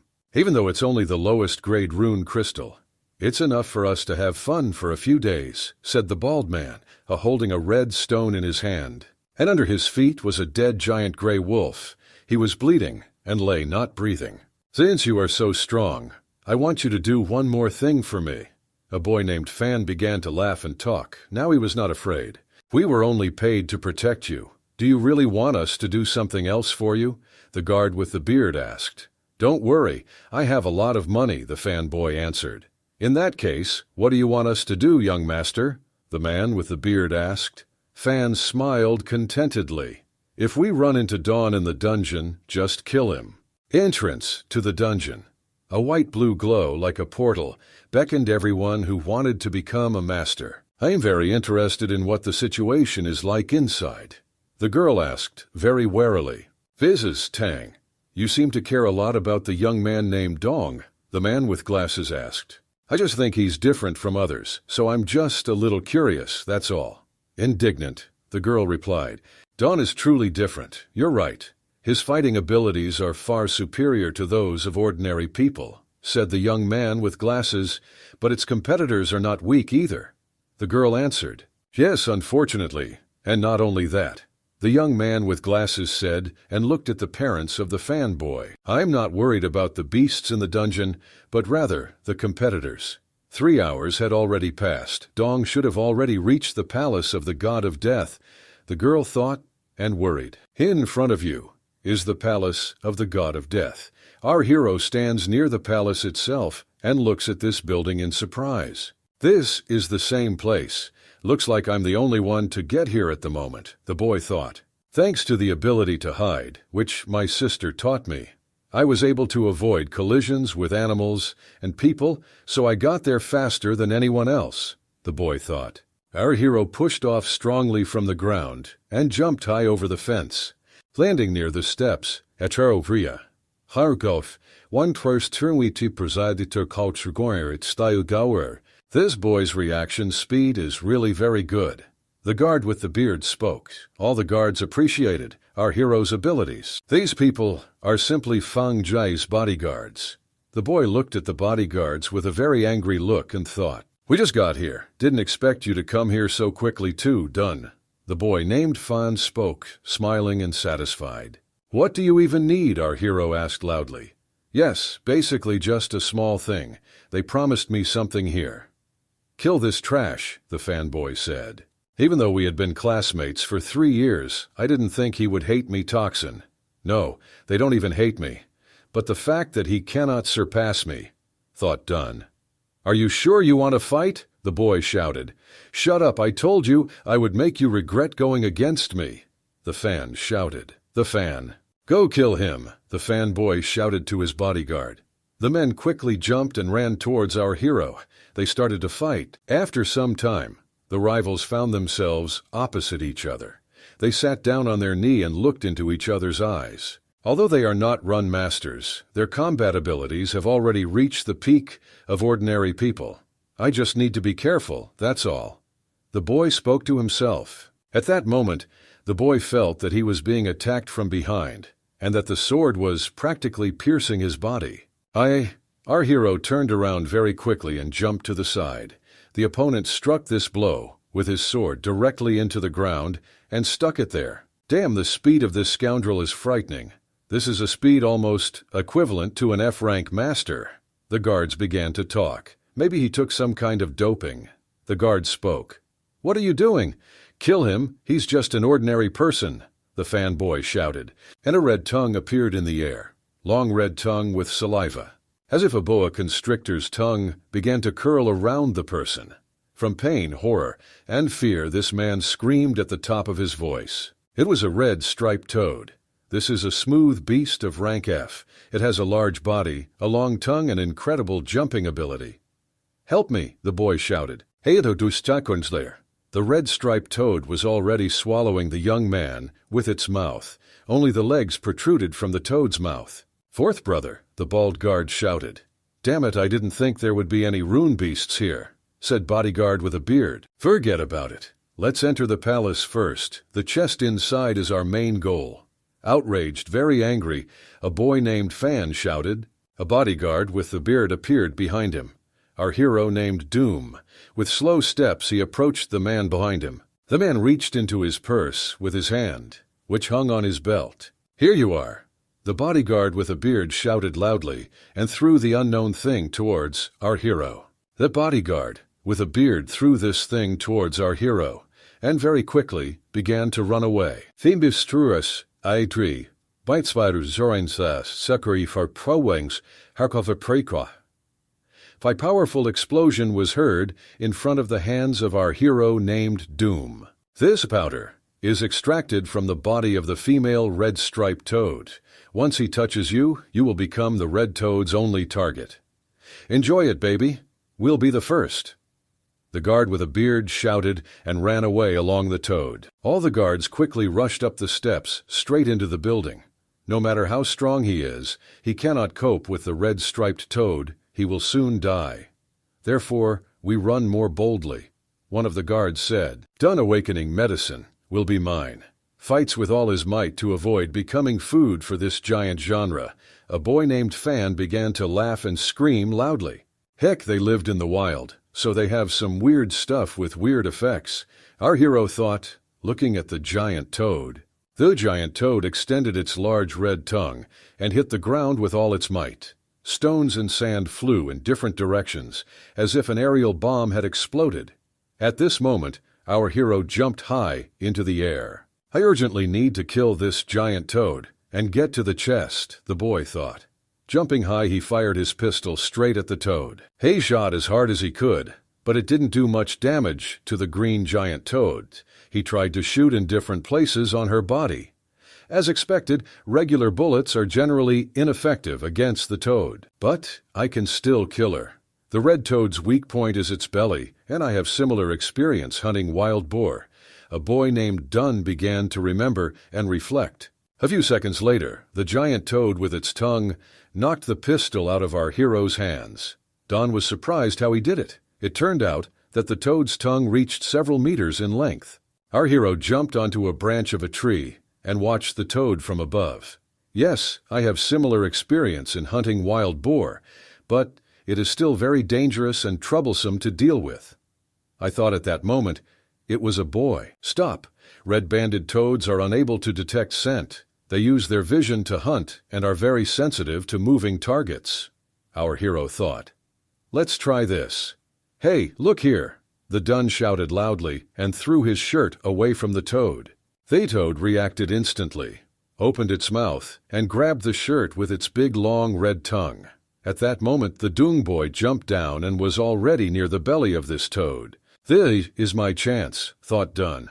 He carefully assessed the situation and watched the actions the toad was taking. He calculated with what force he needed to strike, and exactly at what point in the abdomen. Now die, you stupid giant toad, the boy shouted.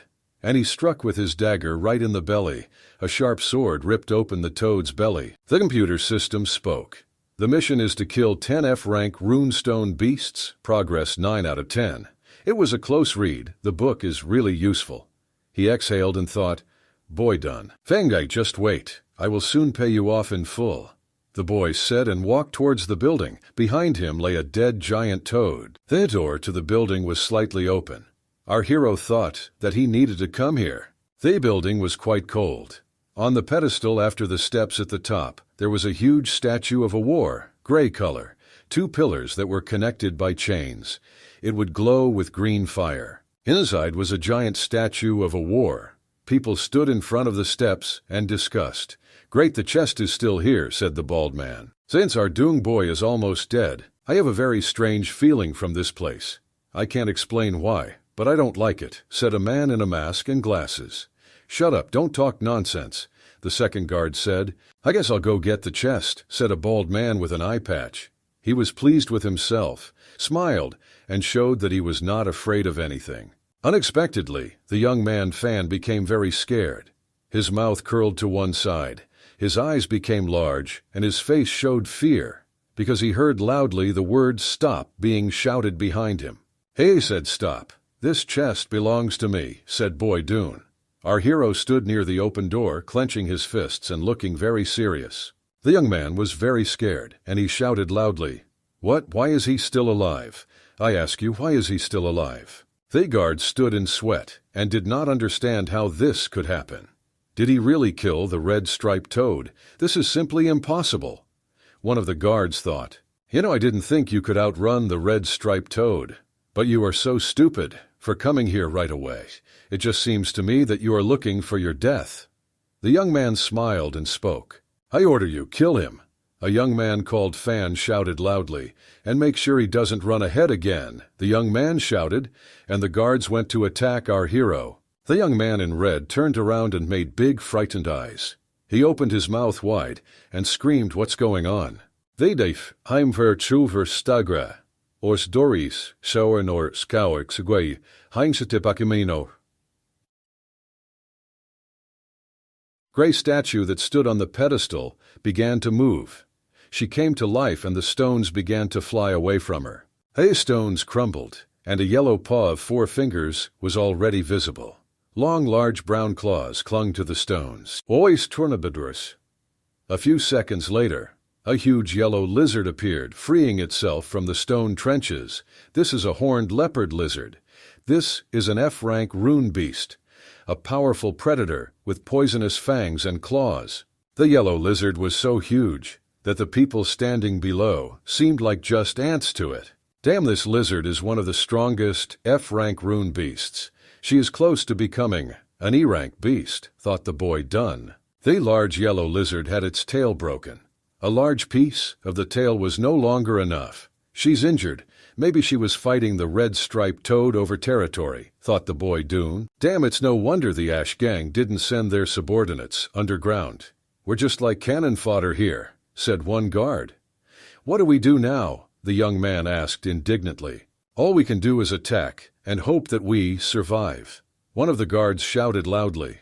All the guards took out their weapons and rushed forward to attack the lizard. The lizard raised its head and bared its teeth. She has a disease of green, bright eyes, and very sharp white fangs. As soon as the guards ran up to the large yellow lizard, it immediately shot at them with a green laser. This stopped people. Yes, he looked at them and thought, the lizard must be furious after being wounded. She's hurt and she's very angry. A huge yellow lizard opened its mouth over the bald guard. She made loud, terrible noises, and the lizards drooled directly onto the person. Just don't eat me. I beg you, don't eat me. The bald man screamed loudly in fear. Save me. First brother, save me. The men continued to scream. Hang in there. Everything will be fine. The man with the beard shouted. Damn monster, he said in an angry voice. The man with a beard picked up a grenade and pulled out the ring from the grenade. Get it! The man with the beard shouted loudly and threw a grenade right at his head, a big, huge yellow lizard. Well done. Keep it up. Great toss. A few more grenades for this creature. A boy named Fan shouted in a joyful voice, smiling. Yes, but I don't have grenades with me anymore. The man with the beard shouted in fear. I don't have grenades either, the masked guard said. After these phrases, the young man was truly scared. The yellow giant lizard opened its mouth wide. Drool flew in different directions. The white sharp fangs sparkled in the sun. She growled and made unpleasant, loud noises. After which, the yellow giant lizard stood on its hind legs, growled loudly, and raised its front paws up to grab people with its claws. Let's run away from here. The guards screamed, and a second later, one of the guards was simply crushed by a large yellow lizard with its paw.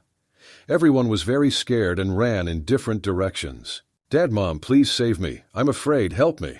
A young man named Fan shouted in a very loud and frightened voice. I don't want to die.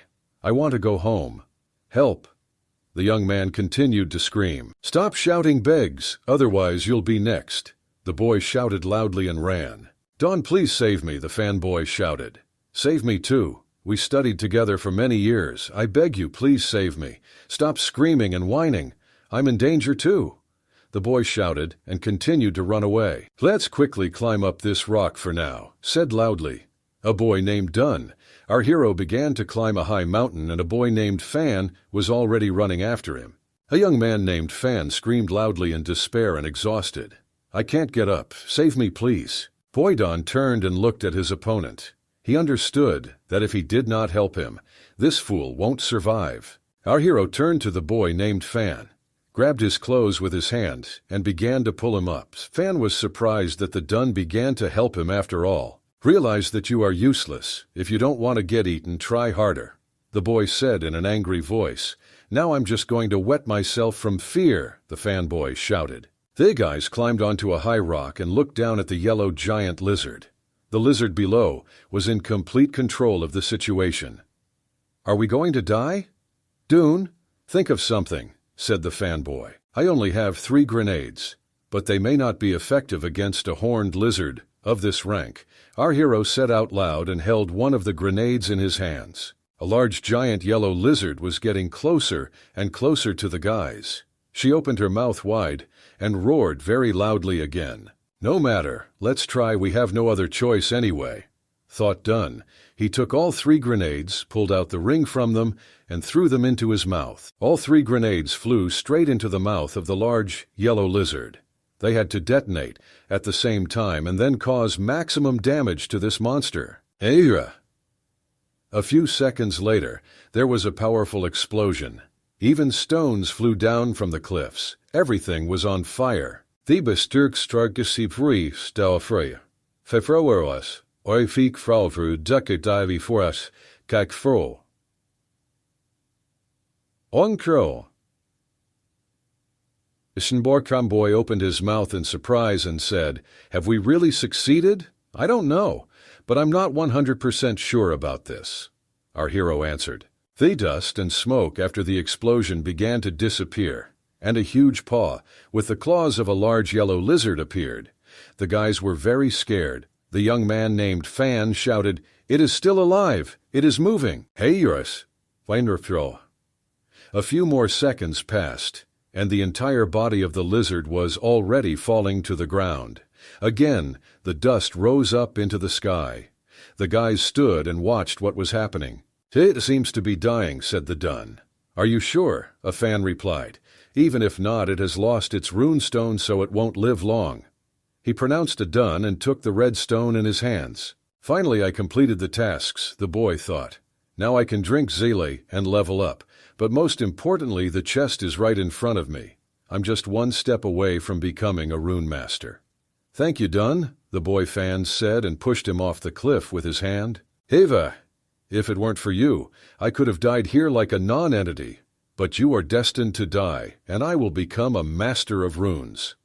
The boy fan shouted loudly and laughed at the top of his voice, and the boy fell down from a high cliff. "Damn it! I once again underestimated human greed and greed. You can't trust anyone here, especially people. You cannot do good, otherwise it will turn evil against you." Falling down, our hero thought about this. "But you also underestimated me, idiot," thought Dun, and he began to put his index finger on the red button that was on his sleeve. With one flick of his finger, he pressed the red button on his sleeve cuff. In a matter of seconds, a large red air mattress inflated and unfolded under our hero. Don fell onto the rescue mattress, and nothing happened to him. After that, he opened the bottle of potion and began to drink from it. I immediately received a notification from the game. "Congratulations, you have leveled up. Your level is now 10. Runic Spirit makes up 86%. The Strength is 36. Agility, 34. Wisdom, 28. There are still unallocated attribute points, a total of 5 points, the system said. Then add all my points to Strength," said our hero. Dune began to choose weapons for himself. "I'd like to get a random weapon right now." Our hero said clearly out loud, "Congratulations, you have received an E-grade runestone weapon. Weapon of the God of Death." The boy Don began to go down the steps. A boy named Fan stood above and watched him. Matches named Fan shouted loudly from above, "Dom, aren't you dead? How were you able to get a weapon from a runestone? You are not a rune master. How is this possible? If you have questions, then go to hell and ask Hades there." The house answered and aimed his weapon. A loud shot rang out. The leaves on the trees began to move. The noise scared the birds, and they began to quickly fly away. At that same second, a boy named Fan screamed loudly. He screamed in severe pain. And after just a few seconds, from the pain, he could not stand on his feet and began to fall down the cliff, continuing to scream in pain. After a moment, he fell to the ground with great force. Our hero stood with his weapon next to him and watched. "Well, it's finally over. But this place, where we are, is still dangerous, so I need to quickly grab the chest and get out of here." I thought our hero was talking about this now. A computer screen lit up near the rock. The system began to speak. "Experience 0. Notifications you must awaken to overcome your current limitations." In the place where the statue of the great warrior stood, there lay a pile of stones. But below, under the stones, there were still glowing, as if 2 eyes. Now I'm at level 11, and my physique is no different from the Rune Master and Franco. If I can't awaken, that will be my limit. No matter how hard I try, I won't be able to break through. Nose awakening medicine doesn't have to worry about it. I'm sure the path will be difficult, but I won't turn back, our hero reasoned. And now we are transported outside the dungeon. "Let's drink to the Ash Gang," said one of the people. "To your health," said another person. In short, people sat and drank that night. "Morning will come soon. Why hasn't he come out yet?" The girl spoke in a worried voice. "We just have to wait a little longer." A young man with glasses answered. Could they have encountered any trouble? The mother of a boy named Fan asked her husband. He has strong and experienced bodyguards. "I'm sure she's fine," father answered. The entrance to the dungeon began to sparkle and emit red rays. The entrance to the dungeon is unstable. Someone must be coming out. People began to talk while waiting. Who will it be? They don't care if they bring the chest with them. A man with a yellow mask on his face answered. The woman clung to her husband and was very worried. She was very worried about her son named Fan, and I hoped that he would come out now. Our hero's friends and teammates stood waiting for a miracle. They really hoped that it would be Dune who would come out of the dungeon now. Enro! A moment later, a man's leg appeared at the exit from the dungeon. A few more seconds passed, and the entire silhouette of the person was visible. It was a boy named Dunn. He was pulling a huge chest behind him on chains. "Boss, it's that chest," the boy asked loudly. "The hier största dis trace gotte stoer. Arsjustas, frolas, me crow sinan dewai stjur alwain." We don't want Hallwessery gas dice. Gowan in the yellow mask stood and didn't even move. He did not expect that this particular young man would come out of the dungeon, but he looked very carefully at the chest. "The dungeon is already closing, but my brother is still inside." One person screamed, "I want to save my friend." Another man dressed in blue shouted, "Damn! Looks like this kid is going to get a wake-up drug." The young man with fresh hair shouted, "Baby, you are amazing! You really did it!" The young man with glasses said in a satisfied voice and patted our hero on the shoulder. "He actually survived and returned safely. He's just a hero. He did the impossible." I thought at that moment it was a girl. Suddenly a man named Dunn grabbed his clothes by the hand. "Bastard! Little idiot, where is my son, I ask you?" the man shouted in a menacing voice. "It's probably best that I don't tell them what happened in the dungeon. This can only bring me more trouble," the boy thought, and he answered, "I don't know. I haven't seen it."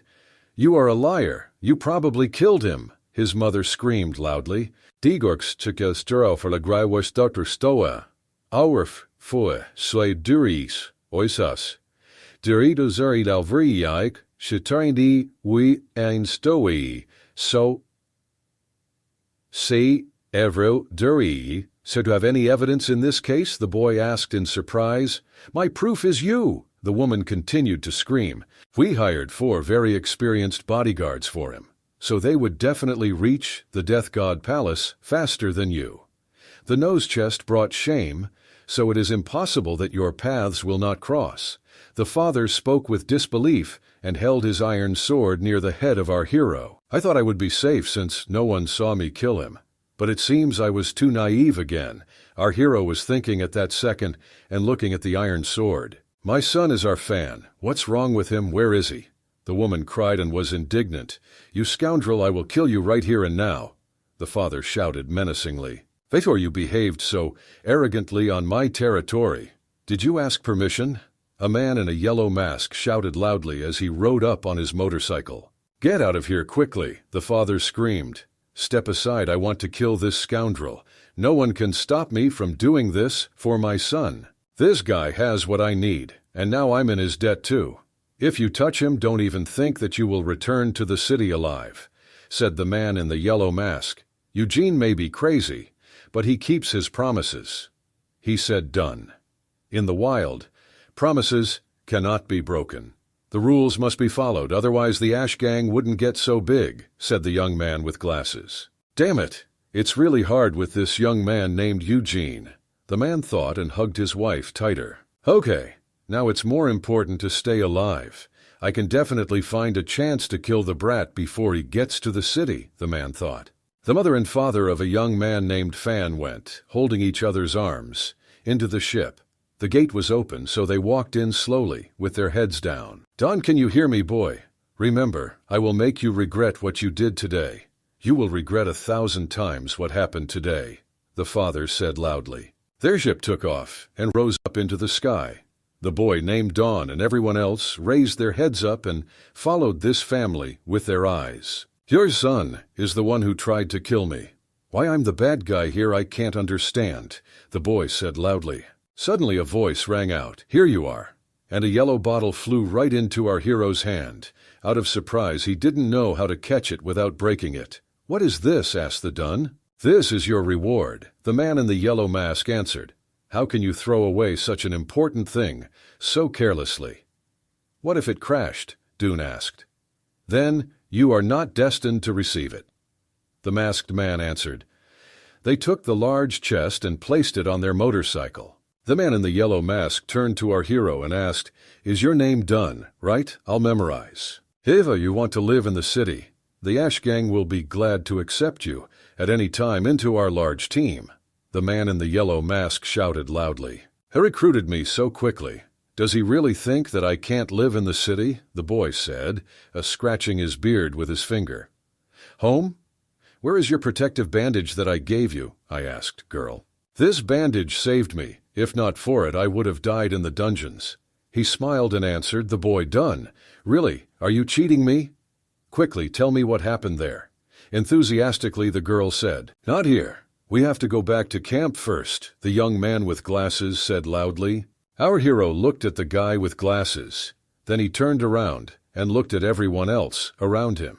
There were really too many people, but it was better to return. Pachek Don held a yellow bottle tightly in his left hand.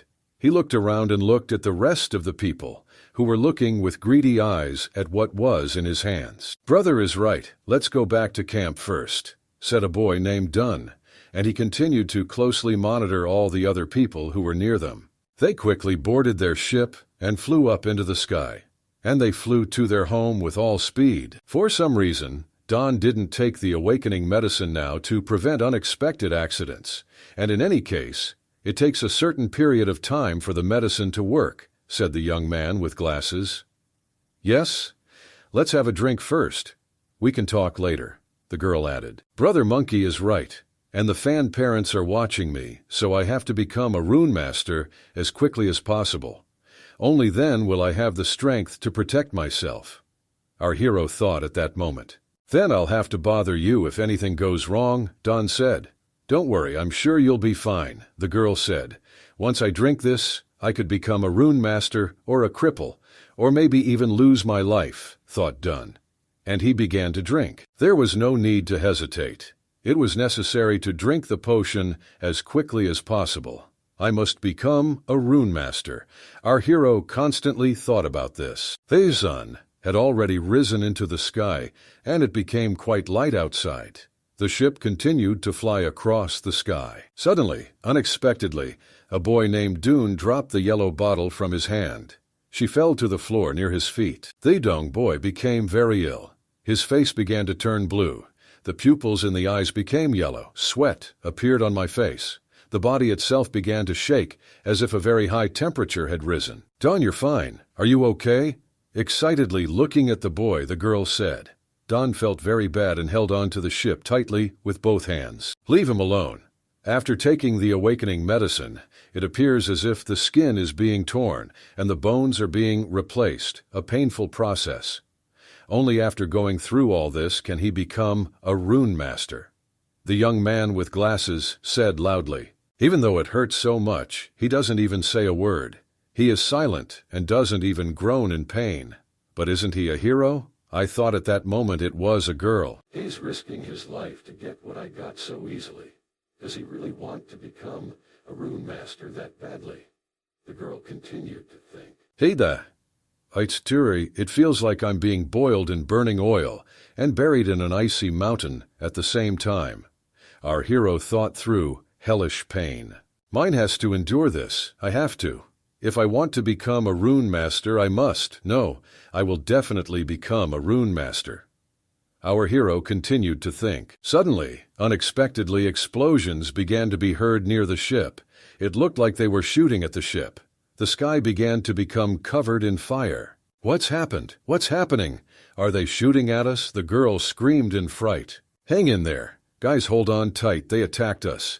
The young man with glasses shouted loudly. Nearby, a ship appeared in the sky near the blue ship, on which the father and mother of a young man named Fan were flying. Well, here we are, freak. Now I will take revenge on you for my son, the man said in a loud voice, continuing to hold the steering wheel in his hands. We again started shooting at the blue ship, in which our heroes were located. Shots flew near the ship. They is the parent pair that was near the dungeon earlier. Seeing the people in the neighboring ship, the girl screamed loudly. Damn it, they must still want to kill the Dun. Be careful, everyone. The man with glasses continued to shout. What should we do now? I asked. Girl. I don't know, but we can't let them disturb the Dun. He hasn't finished the awakening stage yet. Let's just try to run away from them. The descred is what turperiv, einen draw. Ikus devis, saru furam folga kuratsi, doctrino curir. Blue ship suddenly rushed down to the ground and began to fly around large trees. Our ship is small, so we can hide from them as soon as we enter the forest, said the young man with glasses. Do you think we'll let you escape easily? The woman screamed in a loud voice. Fire runic energy. Blast rockets. The woman shouted. Having given this command, she pressed the button with her finger to launch rockets. After pressing the button, 2 large missiles flew out of the green ship. Their sensors were aimed at the blue ship, in which our heroes were flying. A few seconds later, 2 large bright explosions were heard. The fire rose above the treetops. Are they crazy? There are many wild animals in the forests, and burning it will cause them to run out. This could lead to an entire horde of rune beasts attacking the city. The girl screamed in horror. But these shots did not hit our heroes. Damn it, we can't hide in the forest now. Otherwise we'll be destroyed first by the enraged rune beasts, a young man with glasses shouted. From the forest, which was engulfed in a huge fire, after 2 explosions, a blue ship rose into the sky. Behind them flew a green ship that was chasing them. The man who sat at the helm smiled and spoke. Now you definitely can't escape us anymore. The idiots decided to hide behind the trees. I have enough missiles to destroy the entire forest along with you. The green ship began to shoot. The shooting came from 2 cannons. Our heroes, in a violent ship, avoided every shot as best they could. Xenia's ship reached the highest speed that this ship could give. Dodging left and right, they rushed home to camp, dodging every shot. It was absolute hell. This has gone too far. Madam Tang, change places with me and bring the ship in. A young man with glasses shouted loudly to the girl. I? The girl asked in surprise. Yes, let's hurry up. And don't tell me that you don't know how to drive a ship. Otherwise, we're finished. A young man with glasses shouted. I got my license 2 years ago, but I've never really driven it before. There is no need for me to deceive you in this situation. The girl spoke in fear. We don't have time to discuss all this now. Come here and drive this car. We have no other choice. The young man with glasses continued to speak loudly. The green ship continued to pursue them. Continue to move in a zigzag pattern. If you go straight, it is easy to get hit, and in the meantime I will retaliate. Why the same to them? The young man said. Okay, I'll pilot this ship, the girl screamed, and I will shoot. Well, get out of here. A young man with glasses shouted and began shooting from a machine gun at the green ship that was chasing them. In total, the bullets hit the hull of the green large ship, but this didn't cause much trouble or damage to the ship. Even an E-rank rune beast cannot scratch our shuttle. Such an F-rank rune master, how can you forget about his damage once and for all? The man said, smiling. And then large grenades flew after the bullets, grenades that could blow up an entire bridge, not like this ship. A second later, the father and mother sitting in a green shuttle saw these grenades in front of them. You screamed in horror. Beware! And literally a second later there were large explosions. The ship shook violently. The strong light blinded everyone's eyes. Ah, my eyes. What's wrong with my eyes? The woman screamed. Activate autopilot. With the last of his strength, the man screamed in pain. The green ship began to smoke from different sides. It was clear that he had lost his speed. No one fired anymore. The ship simply hovered in the air and stopped. I don't care if you're a rune master or era rank. You were still defeated by my flashbang, the monkey man shouted. He was pleased and laughed loudly. "Brother Monkey, beware!" A voice rang out. Behind the back of the young man with glasses was a huge bird's paw. The claws were almost touching his body. "Brother Monkey, beware!" the girl screamed. The young man with glasses jumped to the side. Because of this, the bird missed and flew nearby without catching him.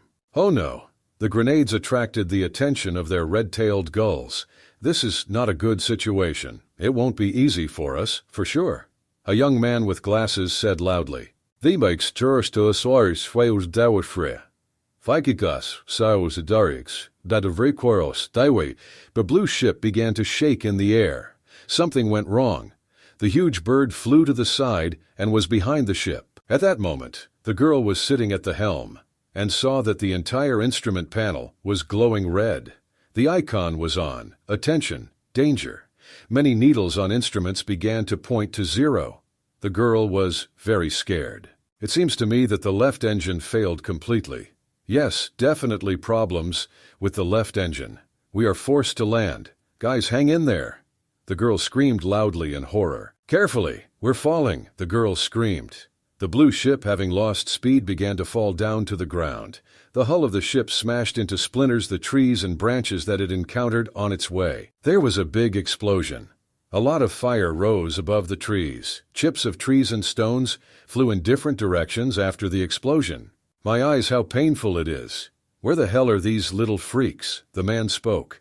Opening his eyes, he saw the following picture in front of him. He saw a large cloud of smoke rising up among the trees in the forest. This was the site where our hero's ship crashed. The man laughed loudly and said, "They fell into the forest like losers." "Let's fly up and check," the woman said. "If the ruler of hell wants you to die on the 3rd night, who will dare to hold on until the 5th? "You are dead," the man said. Below on the ground among the trees lay the blue ship on which our heroes were flying. Slowly, they began to crawl out of the fallen and damaged ship. Our hero named Dunn began to crawl out in his arms. "Thebers ficus tralfranged stordila. Bikasaturf, Eingros, Fustangtral Derns, or Frangwa. Shakursroi Dutabuankri." Fusididersit with glasses asked with a slight cough, "Miss Tan, are you okay?" "Yes, I'm completely fine," the girl answered, shaking off dust and dirt. "Today none of you will leave here alive," a man's voice rang out. The girl and the young man with glasses looked up and saw the father of a young man named Fan in front of them. He stood in front of them and had an iron sword in his hands. "Where is he? I will make this scoundrel pay in blood for the death of my son." The woman screamed in a menacing and loud voice. "Agahers, they are both Class E. I have no chance to fight against them. There's just no chance. Next to me, Miss Tang, and I can't even protect myself, let alone guarantee her safety." Completely upset, I thought, now the young man with glasses is talking about this. Suddenly, everyone saw how quickly a pink iron sword flashed before their eyes. This sword flew very quickly near the face of a man, who stood and was ready to kill everyone.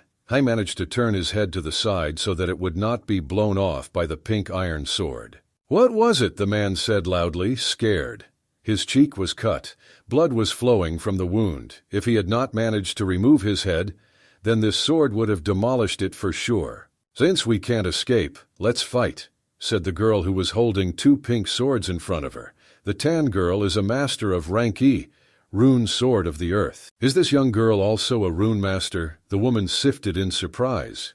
"Judging by her aura, she is also an E rank just like you and me," the man said. "Madam Tang is an E rank rune master.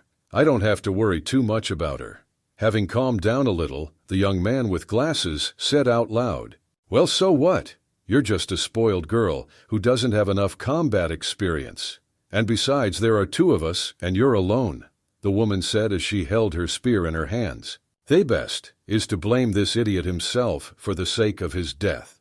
The woman shouted loudly and began to attack the girl with her spear. The Tang girl managed to quickly jump up, and the woman struck hard with her spear, straight into the ground, in the place where I stood, our heroine. "Once we kill you 2, the Dung will follow you. He too will die like all of you." The man spoke and held his sword near the monkey man's head. "You're quite arrogant. Do you really think that this is a toy gun in my hand? A young man with glasses shouted and began shooting from his machine gun. The man was completely covered in armor. Do you think the attacks of an F-rank rune master can damage the runestone armor of an E-rank person of me? The man said loudly. This bastard has runestone armor. I can't afford it even if I starve myself. For 3 years, said the monkey man. A woman appeared wearing the same protective suit, and she said, "You poor mercenaries of your life are insignificant. You cannot compare with us." She also has armor. I need to close the distance to use my weapon, the monkey man thought. Let's see how long you can run away from me, a woman shouted after him. She continued to catch up with the young man, with glasses at very high speed. Working in the city must have allowed them to earn a lot of money. When I return, even if I have to be in debt for 30 years, I will buy runestone armor, the monkey man thought. At this moment, the man stood opposite the girl. Your opponent is me, a girl named Tan said loudly. The men laughed loudly. You're quite a brave girl. Since you seek death, I will grant your wish. I don't like stupid and naive children, the man said. Runestone skill, whirlwind strike. The man said very loudly and began to swing and spin the wind with his iron sword. A strong wind formed around the man. The man swung his large metal ball at the girl. He wanted to hit very hard from above. But suddenly, there was a grinding sound of metal, and his sword shattered into several pieces. The man grabbed his hand in pain and clenched his teeth very tightly. What happened? I didn't understand. How is this possible? Was it really a girl who did this? The man spoke. Not only does she have runestone armor, but she also has a runestone built into it. The man said out loud, runestone skill, rack of solid rock. This is exactly what the girl named Tang used now. Runestone armor itself is very expensive. The average E-rank rune master would not be able to afford this, especially armor with slots for runestones. Her armor set can be used to exchange for 10 pieces of armor like mine. Is she like that too? I thought at that moment it was a man. The girl shouted, runestone skill, rain and swords. And immediately, a second later, many swords were pointed at this man. Out of fear, the man cowered and put his hands in front of him like in a boxing stance. There was terrible fear on his face. The man quickly jumped to the side. He stood in a boxing stance and waited for the blows to land. Damn, this little girl is stronger than I expected, the man thought to himself, and the girl continued to deliver her blows one after another. Get bastard! I don't like people like that. I hate people like you. The girl spoke loudly and continued to strike with her swords. Suddenly the Tang girl saw a grenade flying at her in front of her. Her eyes became very large from fear. She was shocked that this man was fighting unfairly. The real battle is not just using runestone skills. Remember, girl, this requires a head and brains, dexterity and cunning. They just swing their iron sword. The man shouted loudly. There was a strong explosion. The blast wave carried the girl several meters back. Everything around was in smoke. The girl screamed in horror and pain. Out of surprise and fear, she closed her eyes and screamed loudly. After the grenade explosion, a pistol shot was immediately heard. This weapon was powerful in power. Instead of a bullet, a fiery laser was flying. A fiery laser beam hit the girl named Tan right in the chest. She screamed loudly in pain again and dropped her sword from her hands. You're still too naive to pick fights in the wild. The man in his armored suit spoke, pointing his gun at the girl. I just despise you, bastard, she said loudly. Girl, even though the armor protected me from the bullet, my arm is paralyzed. Now I can't fully wield my sword, I thought. The girl looked at the man with an angry look. The wilderness is not like a city, is it? This is no place for a spoiled rich girl like you, he spoke mockingly. The man continues to aim his gun at the girl. Once I kill her, everything she has will belong to me. Armor, runestones, and its strength, the man thought, smiling. I am also a rune master. My upbringing has nothing to do with it. The girl answered in an angry voice. Really? Then die as a rune master, the man said loudly, and he continued to aim his pistol at the girl. Madam Tan, hang in there, everything will be fine, The man with glasses shouted loudly. At that moment the woman attacked him with her spear. The man continued to smile and looked at the girl with a very pleased look. "Goodbye, girl," the man said and took aim. That girl got scared and closed her eyes. She was as scared as she had never been before. Her lips trembled with fear, and sweat appeared on her face, and it seemed that death was already near, and the girl would soon die. And suddenly a girl named Tan heard something nearby. She opened her eyes and was surprised. "Die distinct voor de gestuntje. Leider furries. Shows dowards. Our kausakerkagen naiking. Bansikartine. Nardadre. And Nindin der Farsan Sindi war Konigermayang standing in front of her with a gun screamed in pain. His pistol fell from his hand. "What? Who did this?" The man shouted loudly. His hand was wounded and blood began to flow. "Now you're fighting me." A voice came from the side. The man turned to the side and got angry at what he saw. Next to the fallen blue ship sat a young man named Dune. In his hands was a red rifle. Now this is a Dune, an F-rank rune master, runestone sniper. "Dawn, is that you? I'm so glad you woke up," a girl named Tan screamed. "Damn, where did this guy get a sniper rifle?" The young man with glasses smiled and asked in surprise. "Sorry for getting you two into this mess." Looking at the guys, Dune said. He looked very good and full of energy. A decisive look proved that at that moment he was strong. The young man with glasses laughed loudly. "Don't worry about it, baby. I'm glad you woke up and that you're with us again. It had to be my son. He should have awakened in your place and become a rune master. They're trash like you. You're just trash." "I will never forgive you," the woman said, in an angry and offended voice. "Even if you are awakened, you will still be fired as a newbie in this matter. This will not affect the outcome of this battle in any way." The man in the armored suit spoke. Knew at this moment the red dot of the target was already on his body.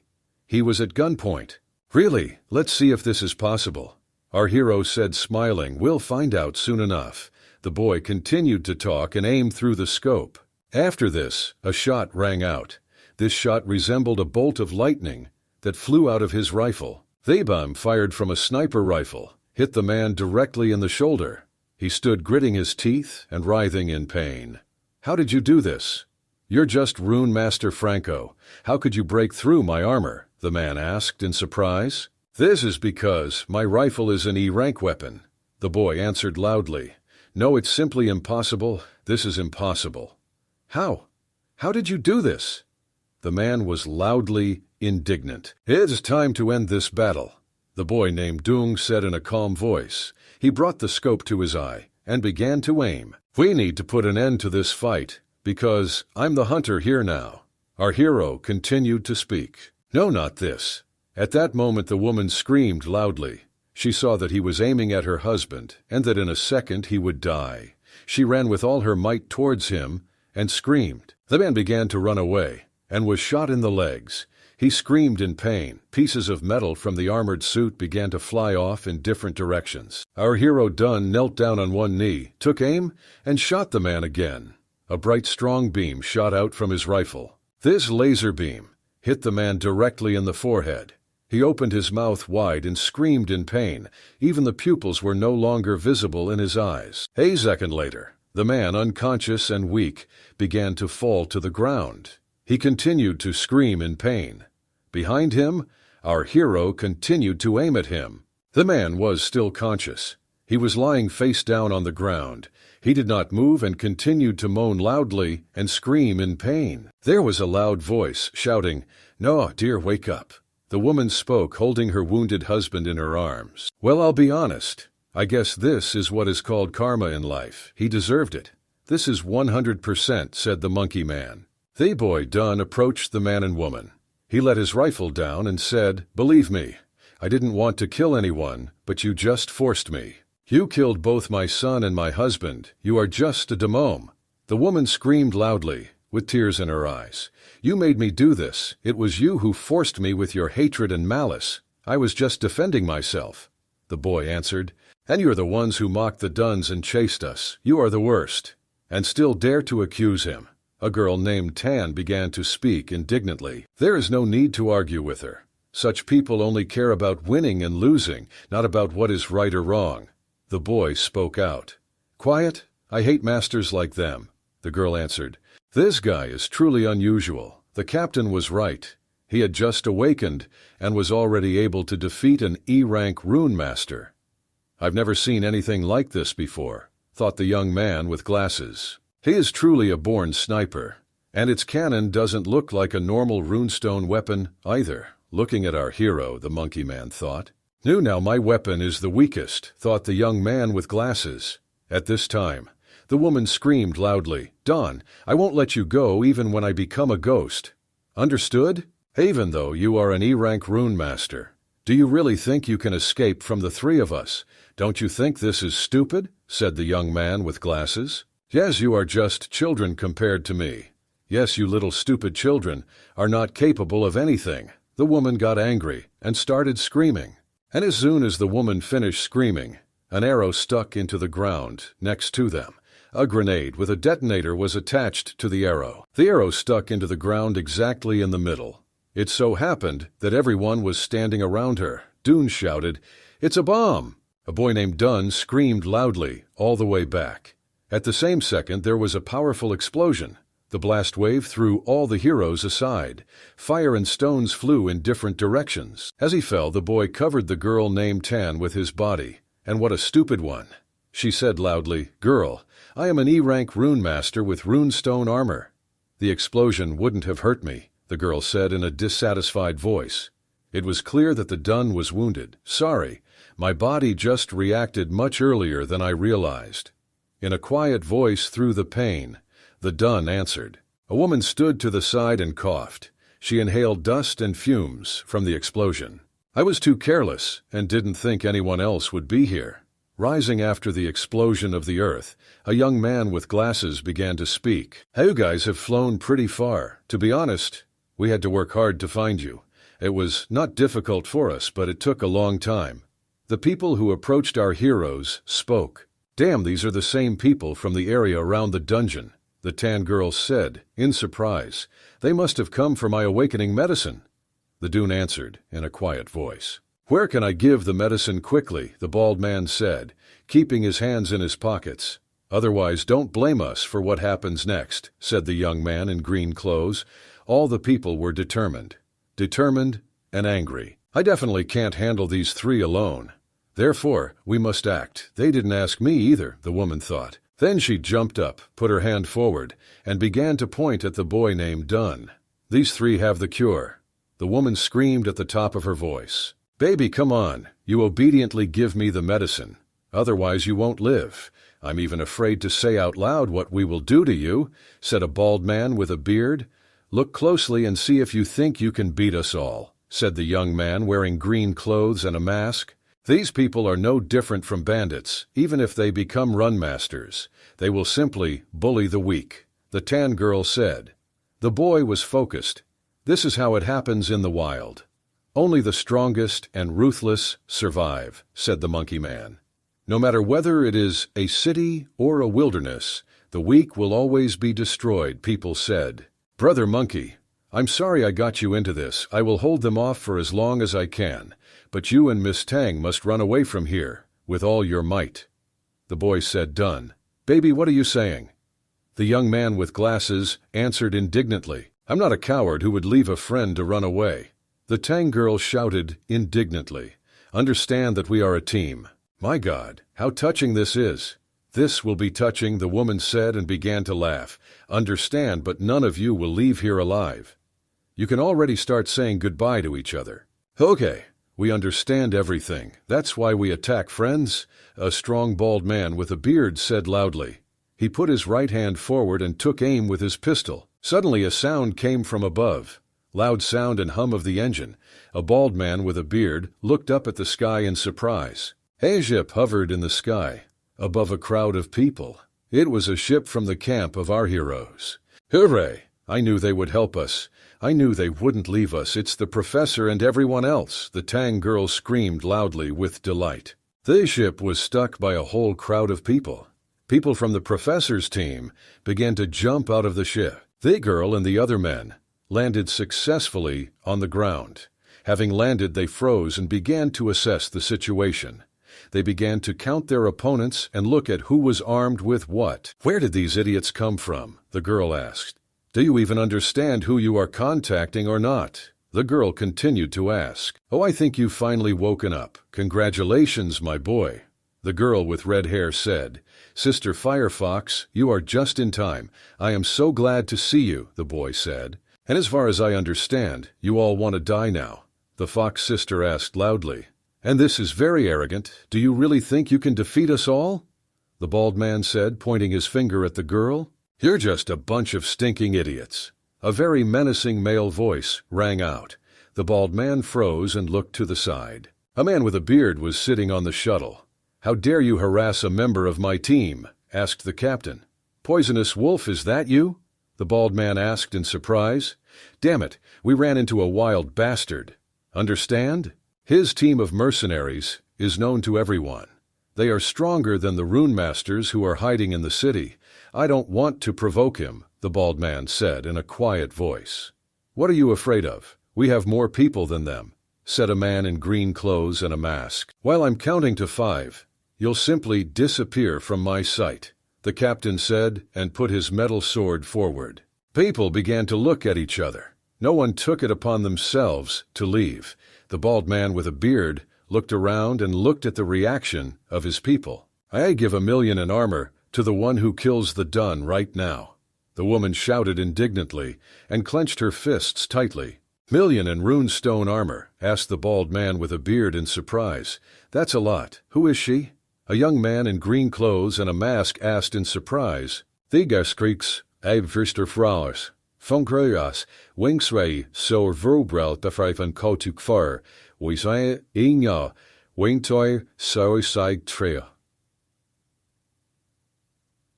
Dantoy Dun fell silent and carefully monitored the situation. Everyone else froze because they did not expect such a tempting offer from this woman.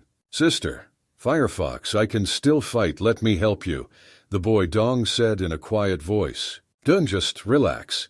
We don't have to do anything. Someone else will deal with them," the girl with red hair answered. Suddenly, a very strong wind arose, the wind that tore leaves from the trees and they flew across the sky. Boy the House froze and began to look at the sky with peripheral vision. He was simply shocked by what he saw. Dun turned and looked at the sky. About 10 ships were flying in the sky. They all flew and moved towards them. "What the hell is going on here? Where are all these ships from? Why are there so many of them?"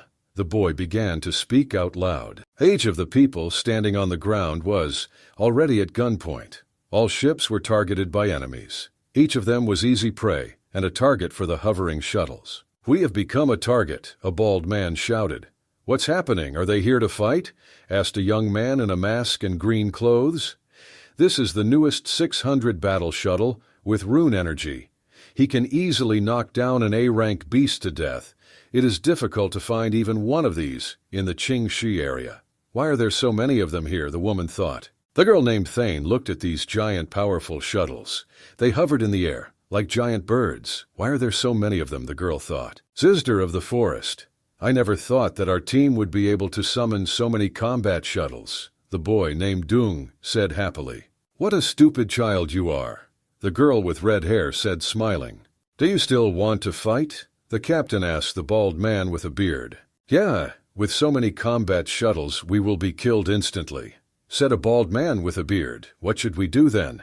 asked a young man in green clothes and a mask. "Like I said, you have 5 seconds to get out of here," the captain said, smiling. "So I start counting down. 5, 4, 3, 2. The captain began to count out loud.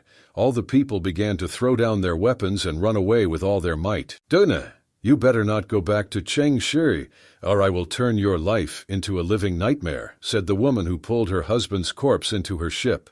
The green ship that the woman climbed into began to rise up into the sky. There was a strong roar of engines and the ship flew off. "Thank you, Sister Fox. Now I owe our team even more," a boy named Dung said in a quiet, calm voice.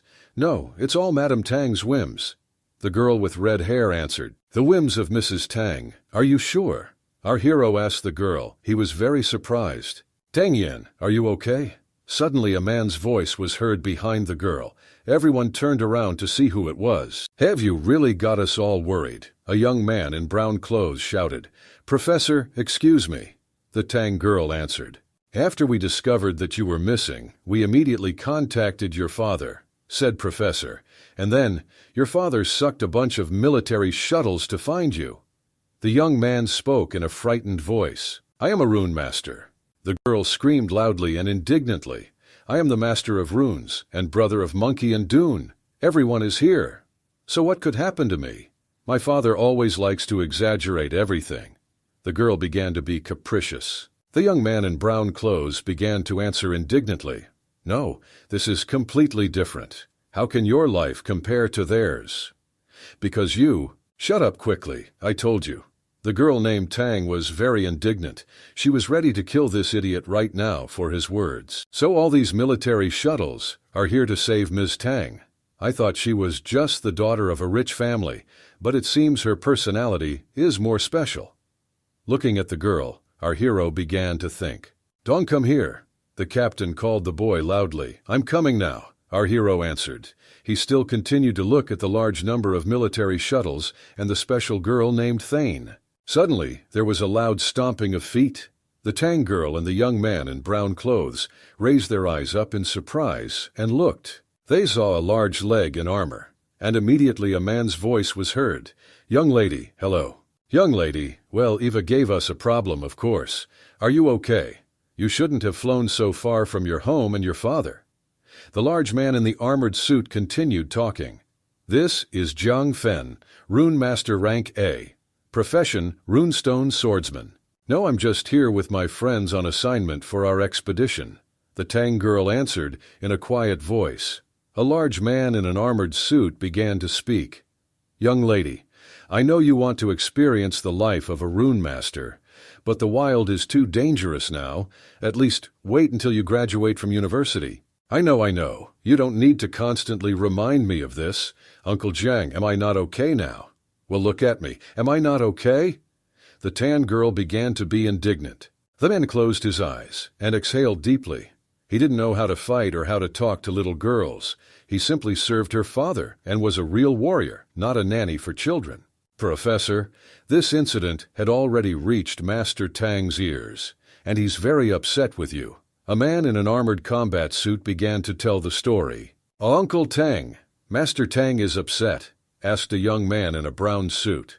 The professor did not know what to answer to this man and simply stood silently and looked at him. Then the professor said, "This is truly my fault, so as soon as I return, I will immediately submit my resignation." "Uncle Jiang, it's not the professor's fault, believe me. It was me, it's all my fault." The girl spoke loudly and defended the professor. "It does not matter.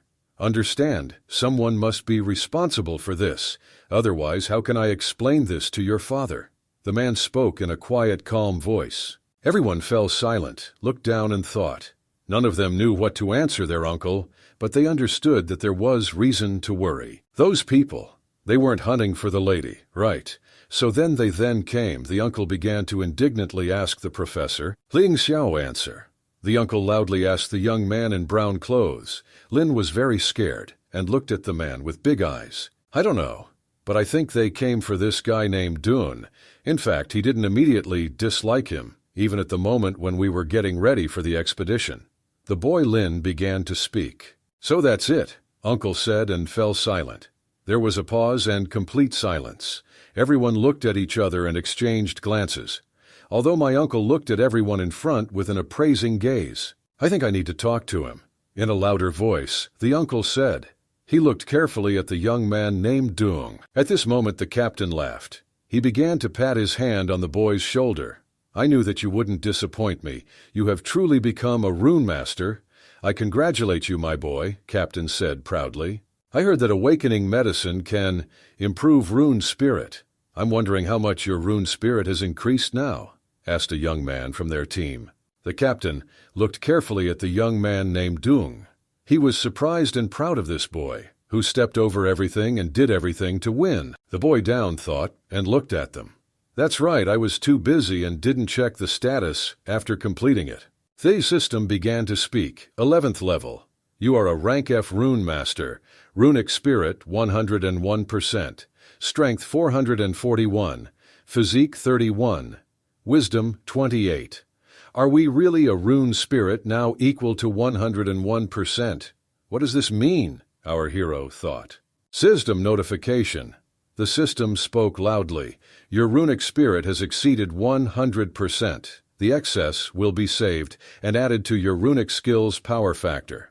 Also, your rune energy transmission speed will also be improved. While my skills will be more powerful than ordinary rune masters. And if one day I reach 200%, won't my skills become even more incredible? The young man thought. And with my runic spirit exceeding 100%, I can now absorb runic energy much faster. Even faster than a genius with 100%. Dunn continued to think. From someone who was recently called trash, I have turned into someone who is higher than a genius. Dunn, can you hear me? Hey, are you deaf or something? This is a side effect of the medicine, Sister Fox began to ask. The boy stood very happy and dreamed. I'm better than a genius, better than a genius. The boy dreamed. And suddenly he seemed to wake up and heard his sister Fox calling him. The boy Dunn laughed and began to apologize. Excuse me, please. I'm just not used to being a rune master yet. I don't know how to behave correctly. The gap between ordinary people and a rune master is just a small difference in combat ability. The captain began to speak. But remember, my boy, you are now a rune master, which means you have more responsibilities. Yes, I understand, my captain. I am a rune master. This is not just some noble title, but the last line of defense for humanity. I understand everything clearly. A boy named Dunn answered. You seem to be quite smart, but I wonder how strong you are. A man's voice rang out. Dunn stopped and thought. This question was asked by his uncle to a girl named Tan. Is that you? It seems to me that we have resolved our issue or not. This guy was the one who came out of the military shuttle. He seems strong. The village said, a young man with glasses. Let me introduce myself. The man in armor began to speak. My name is Zhang Feng. I am a Ranka rune master, member of the Beijing Masters Union, and special consultant to the Tong family. Master Ranka, also a member of the union?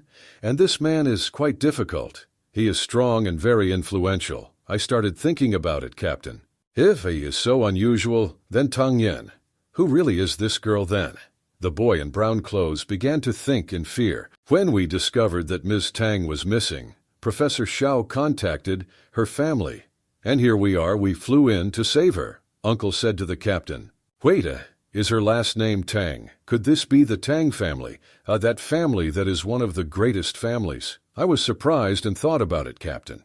What do you want from me? The boy asked. What is your relationship with our young lady? Uncle asked. Madam Tang? I think we're friends, the boy answered.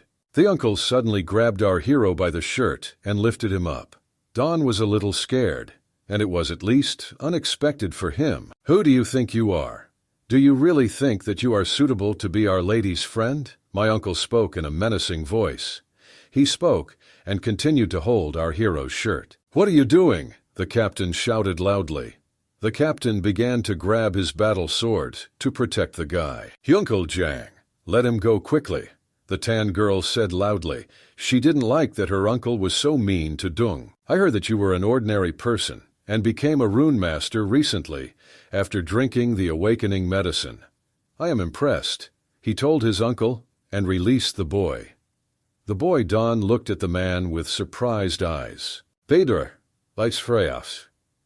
But even if you are now a rune master, the distance between you and the mistress cannot be overcome. Remember that you are not friends, you are acquaintances at most. The man continued to speak in an angry voice. The girl ran to her uncle and the boy. She spoke loudly. Uncle, I decide, not you. Besides, if you don't know, he saved my life. Oh, are you sure? Uncle continued talking. Don't forget why you found yourself in this situation, my lady. The uncle looked at the girl with an angry look. The girl stopped and became silent.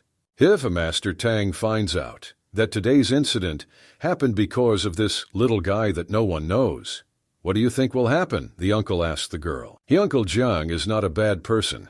He hints to me to keep my distance from the Dun boy. You can understand him. He's just very worried about my life. Looking at her uncle, the Tang girl thought. So his father won't cause him any trouble. The girl continued to think. At this moment, uncle and the Dong boy were looking at each other. I understood everything. Uncle, let's go back, the Tan girl said in an offended voice. She lowered her head and eyes down and did not know what else to say to her uncle. I hope the lady understands my behavior, the uncle asked the girl in a calm voice. The girl there was very offended and turned away from her uncle. One day I will leave my father's protection. The rune master should not be locked in the city. The wild is where a rune master should be, the girl thought. Home, I learned a lot from you. Thank you so much, she said. The girl is Tan to our hero. The boy named Dung looked at her with kind eyes and did not know what to answer. We will fight together again in the future, she said out loud. Girl Tan, believe me, this will definitely happen, at least because I want it. I thought that once I became a rune master, I could live a peaceful life. But everything is different. Apparently this world is much more complex than I thought. Thought done. The uncle escorted a girl named Tan to the military shuttle. If you are not strong enough, then you are not even fit to be someone's friend, my uncle was thinking at that moment. And other, stronger rune masters will look down on you. The uncle continued to think about his niece. At this time, the girl entered the military shuttle. After a moment, all the military shuttles rose into the sky, turned on their engines at full speed, and flew off. The boy down stood and looked at the shuttles, flying away in the sky. And yet I am finally a rune master, thought Dun. Thanks to the system and hard work, it's only a matter of time. When I become strong, I won't let anyone look down on me anymore. Okay, stop standing around and chilling. A voice came from behind and tapped our hero on the shoulder. They have already left, the fox sister told the boy. They stood in silence for some time and looked after the departing ships. When did you and this girl become so close? This is not clear to me at all. You practically don't know each other, the sister fox asked, smiling. What are you really interested in? Dune asked. Don't hide it. You can tell your big sister anything. We are absolutely everything. I think you understand me. Do you have feelings for this girl? Sister asked. The boy became very embarrassed and asked, What am I?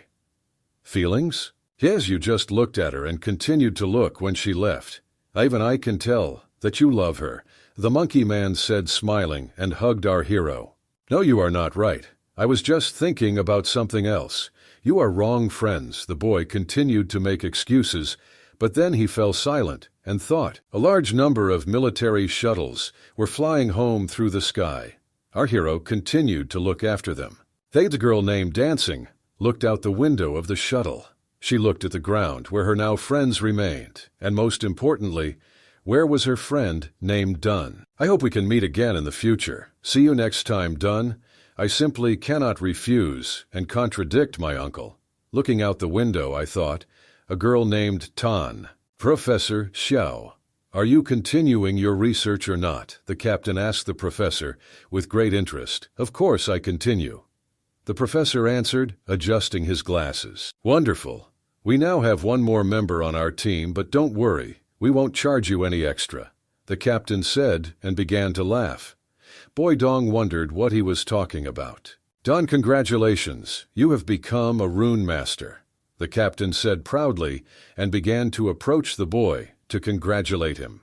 Brother Monkey folded his arms across his chest, looked at the Dong boy, and smiled. He was very pleased for him. You have become a rune master, and welcome to the mercenary team, the captain said and extended his hand to our hero. Everyone stood and looked at the boy. The captain extended his hand to the boy, and at this time the boy thought and just stood silently. This was a very unexpected offer for him.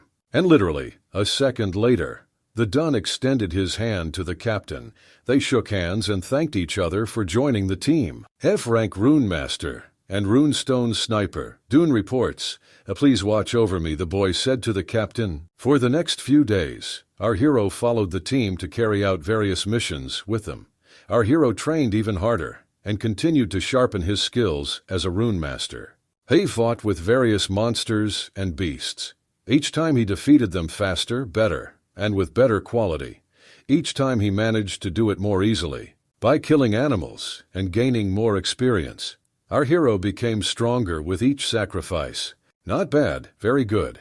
You can already easily defeat a normal F-rank beast. Loudly and enthusiastically, the captain said to the boy.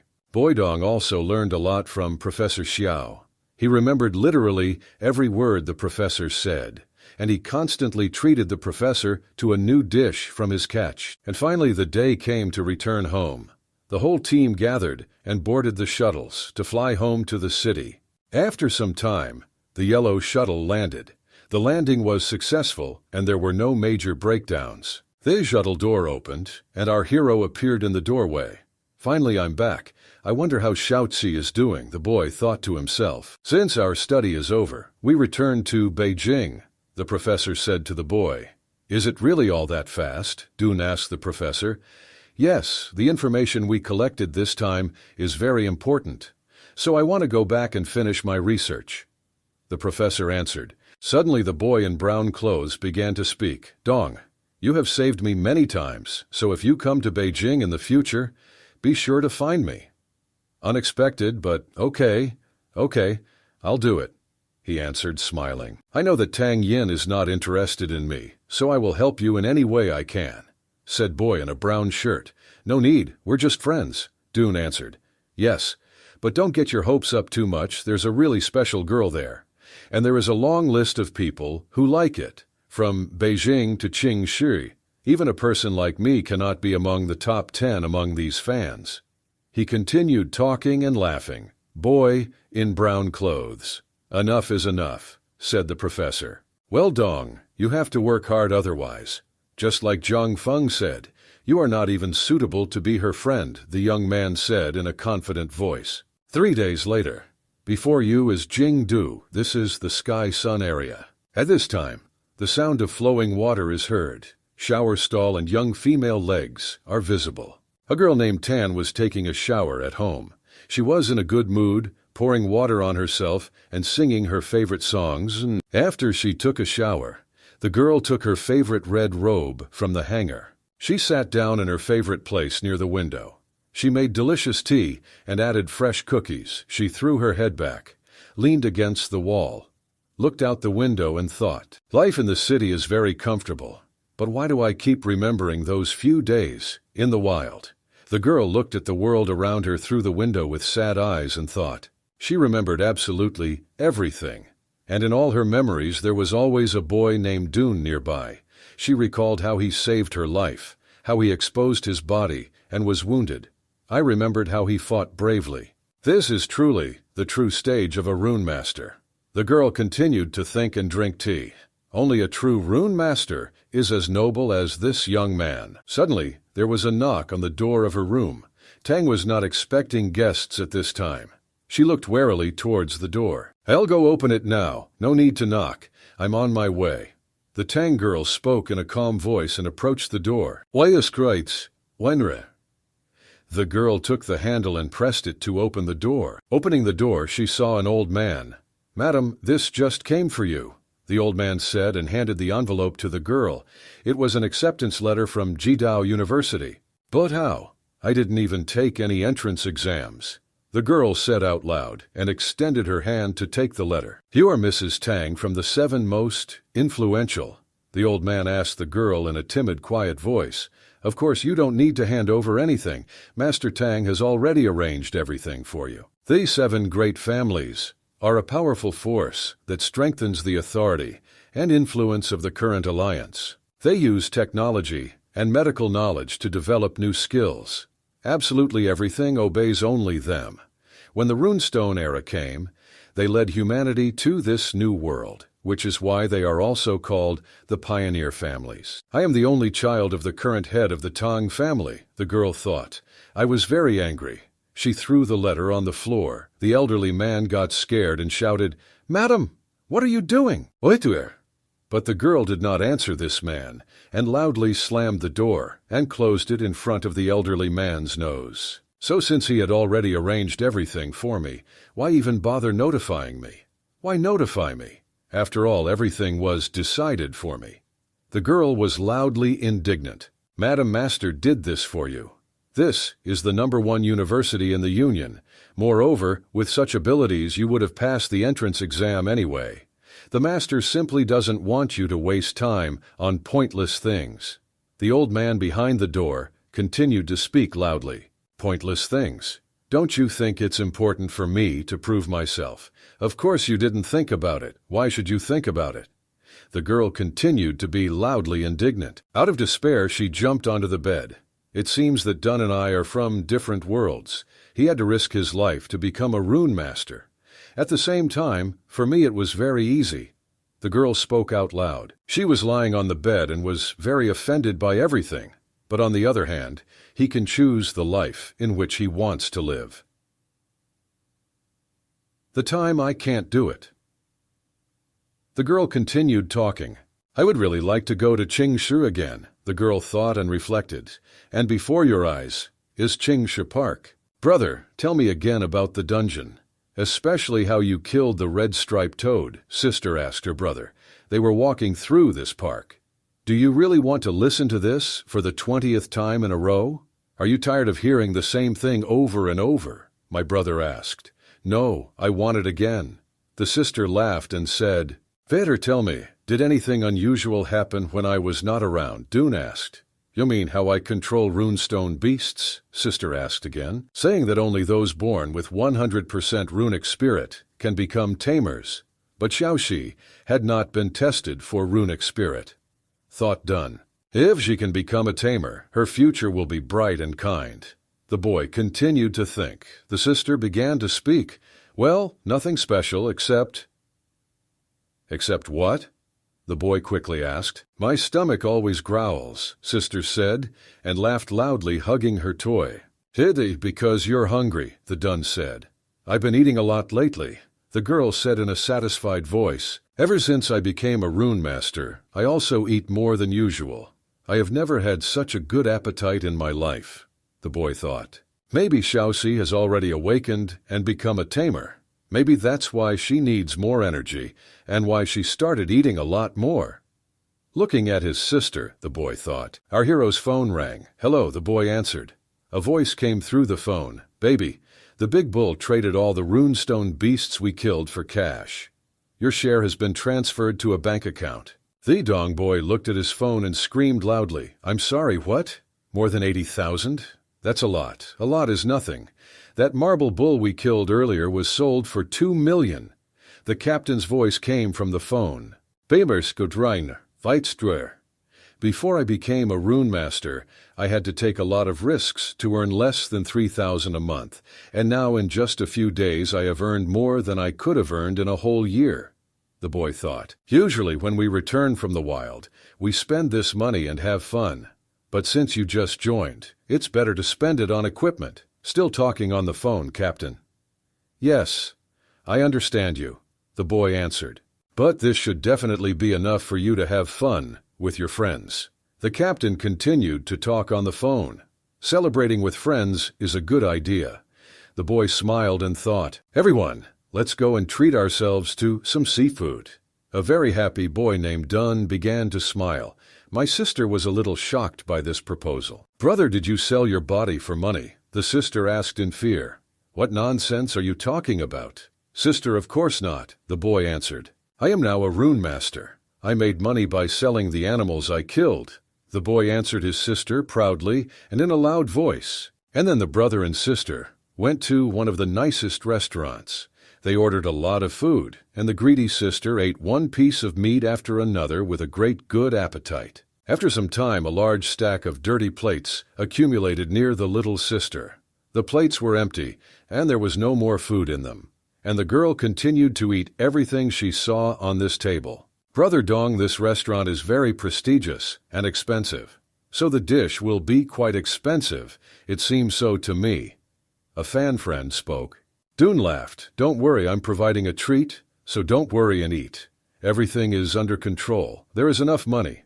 And I heard from my father that he killed a lot of animals and earned a lot of money. So don't feel sorry for him, the girl said and laughed.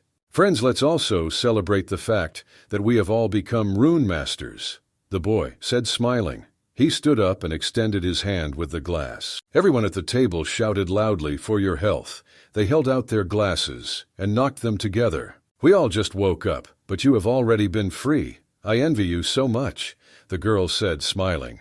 When I think about how I will become rich in the future, I get so excited. The boy with glasses spoke. Friends, as we have awakened, the next step is to take the entrance exam. Have you already decided which university you want to go to? I started asking Dun. Well, based on the ranking, Jidao is at the very top, then Nando Military School and University, said boy with glasses. I have no hope of going there. And in fact, I'm more interested in researching even animals. Therefore, I will try to enter some academic university. He spread his arms to the sides and said, Boy with glasses, Dader. Did you make a wise decision? With your fighting skills, as soon as you go out into the wild, you essentially become food for animals. He smiled and said, Boy done. For example, I chose a military school, she said proudly. Girl, my father was a retired soldier, and he supported my decision to go to military school. That's why I also want to become like my father. The girl continued talking to the city. Brother, what about you? What do you say? Which university do you want to go to? Asked the sister, who was holding 2 pieces of meat in her hands. Everyone froze and remained silent. They looked in surprise at the little girl's wild appetite. Hayoshi, your brother was expelled, so he cannot take any entrance exams, the girl said in a sad voice. And now he cannot go to university, sister asked in a sad voice. The girl practically cried. Tears began to appear in her eyes, but she continued to hold 2 pieces of meat in her hands. That my brother won't be able to go to university? Sister asked again. In our age, the resources available to people are limited, and every place at the university is very valuable. Even if awakened due to the current rules, he cannot enter the university. The fanboy began to explain all this. It's all the fault of that scoundrel named Fang Jie. If I see that idiot again, I'll knock some sense into him. The girl got angry and bent the metal spoon with one hand. Hey sis, you're going to have to pay for this. I don't think you can do that with spoons here, the boy said in surprise. They don't seem to know what happened in the dungeon, but I think it will be better if they don't find out anything at all. Looking at his friends, the boy thought. But if you want to become a real rune master, then attending the university is a must. With the crowd and arrangement, the girl said, Brother, what are you going to do now? My sister asked. Dune continued to drink from his glass and did not know what to answer her. Okay, I'll tell you. Well, actually, I already have one plan, the boy Don said and put his glass on the table. The sister looked at her brother in surprise. What's the plan? Our hero's friends shouted almost in unison. Come on, speak. We are waiting. Have you heard anything about testing storms? The boy Don asked his friends in a quiet voice. No, we haven't heard, the girl answered. I haven't heard what it is either, the fanboy said, shrugging his shoulders. The friends began to listen carefully to their dung. In fact, Uncle Zhao is the one who told me about this. Our hero began to speak. He recalled their dialogue in the park. Resources are indeed pricey, but the Union doesn't want to lose sight of unrecognized geniuses, so they arranged this special exam. Then the uncle spoke to our hero. The test is administered by the top 10 universities. Remember, this is another chance for you to enroll.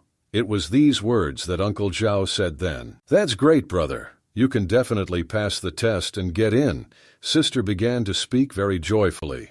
You now have everything you need to do well. Our hero thought and began to scratch his beard with his hand. Yes, but they're not just friends. This is a big difficult test for me. Do pass the storm test. All participants must survive 3 days on an abandoned island. At that time, eliminate opponents or kill to get points. People from 10 universities will observe the entire process and give an overall assessment of each, and only those with the highest grades will become students. This island was once a tourist island. 10 years ago, it was captured by rune beasts that came from cosmic black holes.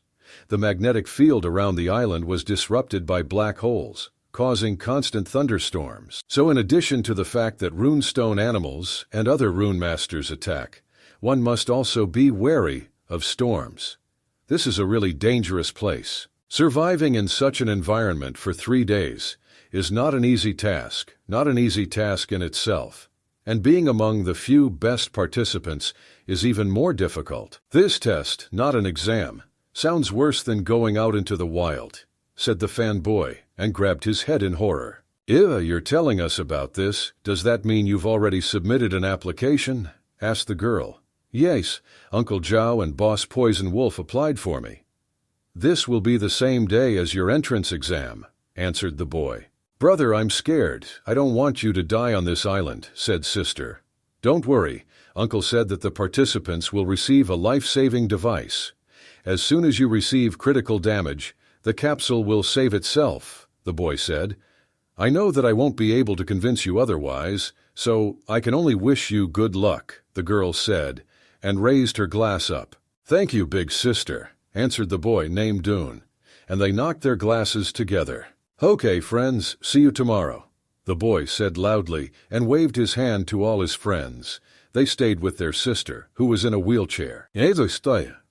Of course, goodbye. Take care of yourselves, guys, the girl shouted and waved her hand in response. Xiaoxi, little sister, let's go home, the boy said in a loud and joyful voice.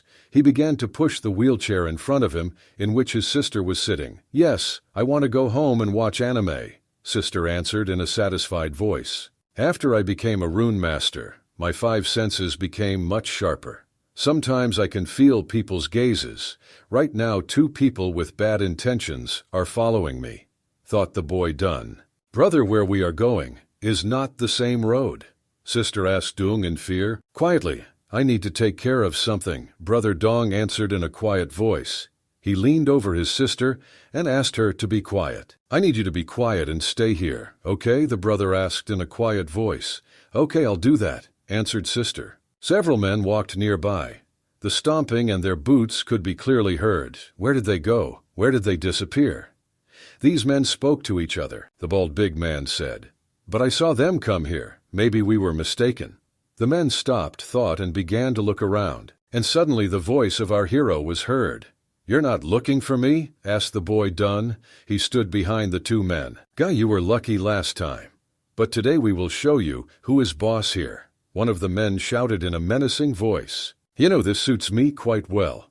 Let's decide this here and now. Let's not delay and put off our last conversation. I remember our last meeting very well, the boy said, smiling, and adjusted his gloves on his hands. Our hero ran very quickly to the side, where 2 large, strong men stood. Fire seemed to burst out from under his boots and gave our boy strength and speed. Don quickly ran up to one of the men and dealt the big bald man a strong blow to the stomach. The man screamed in pain. A loud scream rang out throughout the street. Where did you get that speed from? The big bald man shouted loudly through the pain. The big bald man fell to the ground. At that moment the tall thin man screamed, Die boy, and wanted to pounce on our hero from behind. The thin tall man clenched his teeth and clenched his fist as hard as he could. He jumped on our hero to hit him as hard as possible. Dune quickly looked at his opponent. He instantly assessed the whole situation. He was strong and completely in control of everything that could happen to him. There was no fear at all. Our hero delivered a sharp blow, with his hand right to the back of his opponent's head. The blow was so strong that blood gushed out in a stream right from the mouth of a long, thin man. After this powerful blow, the thin, long man fell to the ground screaming in pain. There was fear and misunderstanding in the man's eyes. Damn it, what's going on here?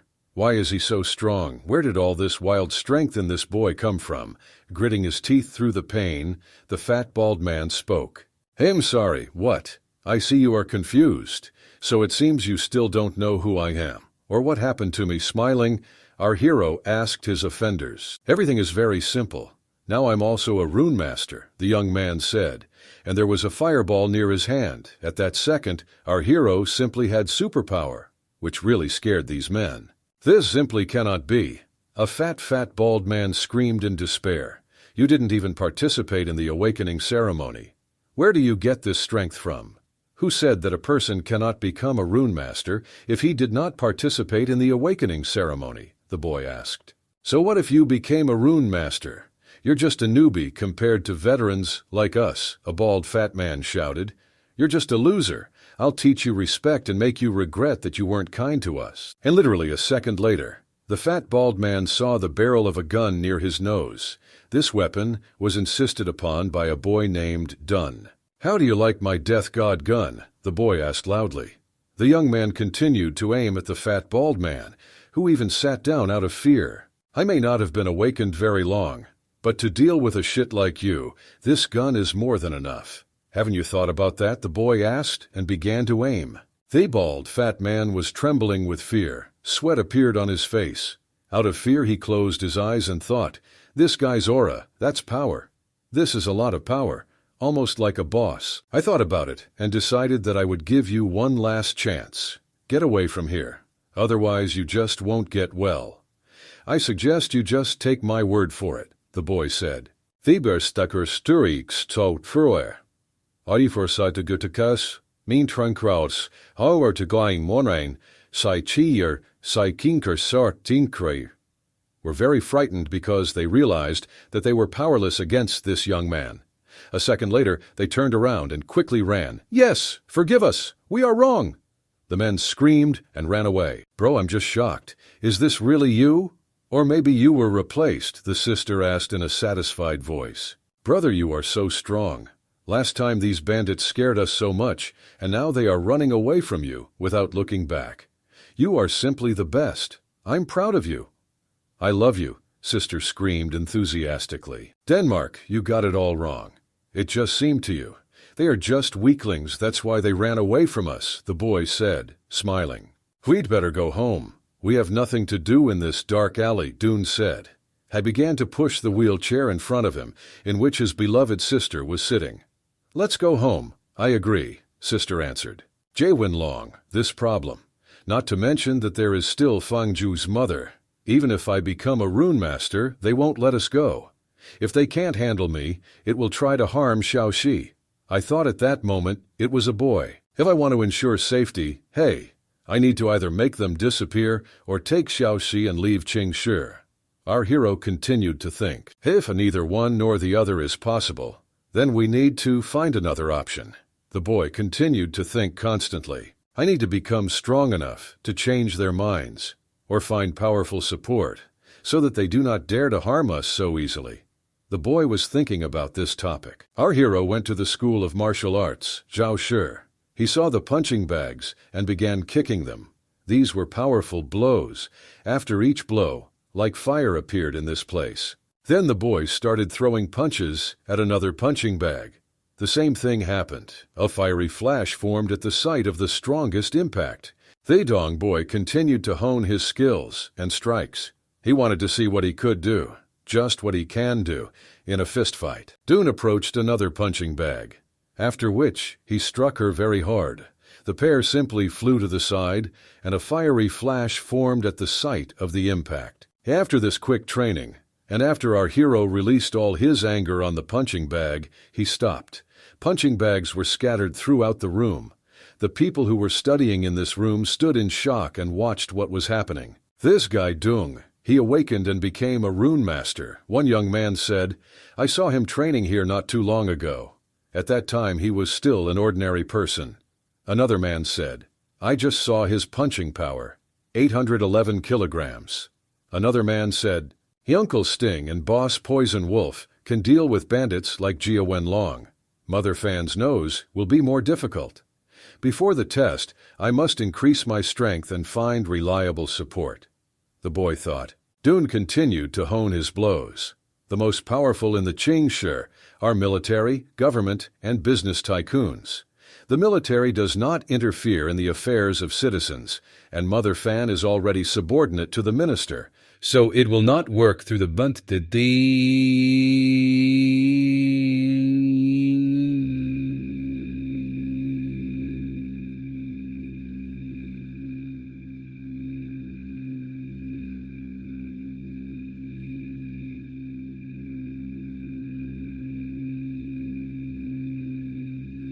When it comes to business, they care most about advantage, and I'm just another rune master. With an ordinary education, they have no reason to start helping me."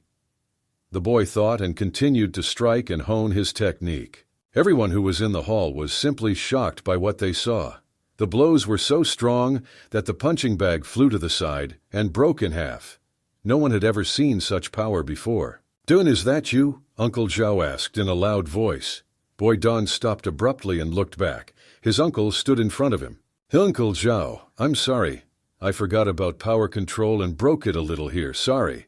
The boy laughed and began to scratch the back of his head. "It's just a sandbag. I'll get someone to remove it." The uncle spoke in a kind voice, smiling. "You must go out first. The poisonous wolf has come to find you." "Boss Poison Wolf is coming for me?" the boy Dong asked his uncle, in surprise. The boss stood on the street and waited for the boy. "Boss, I'm coming." Our hero's loud voice rang out. The boss turned to look at him. "Baby, it's only been 3 days, and you've already improved your skills, right?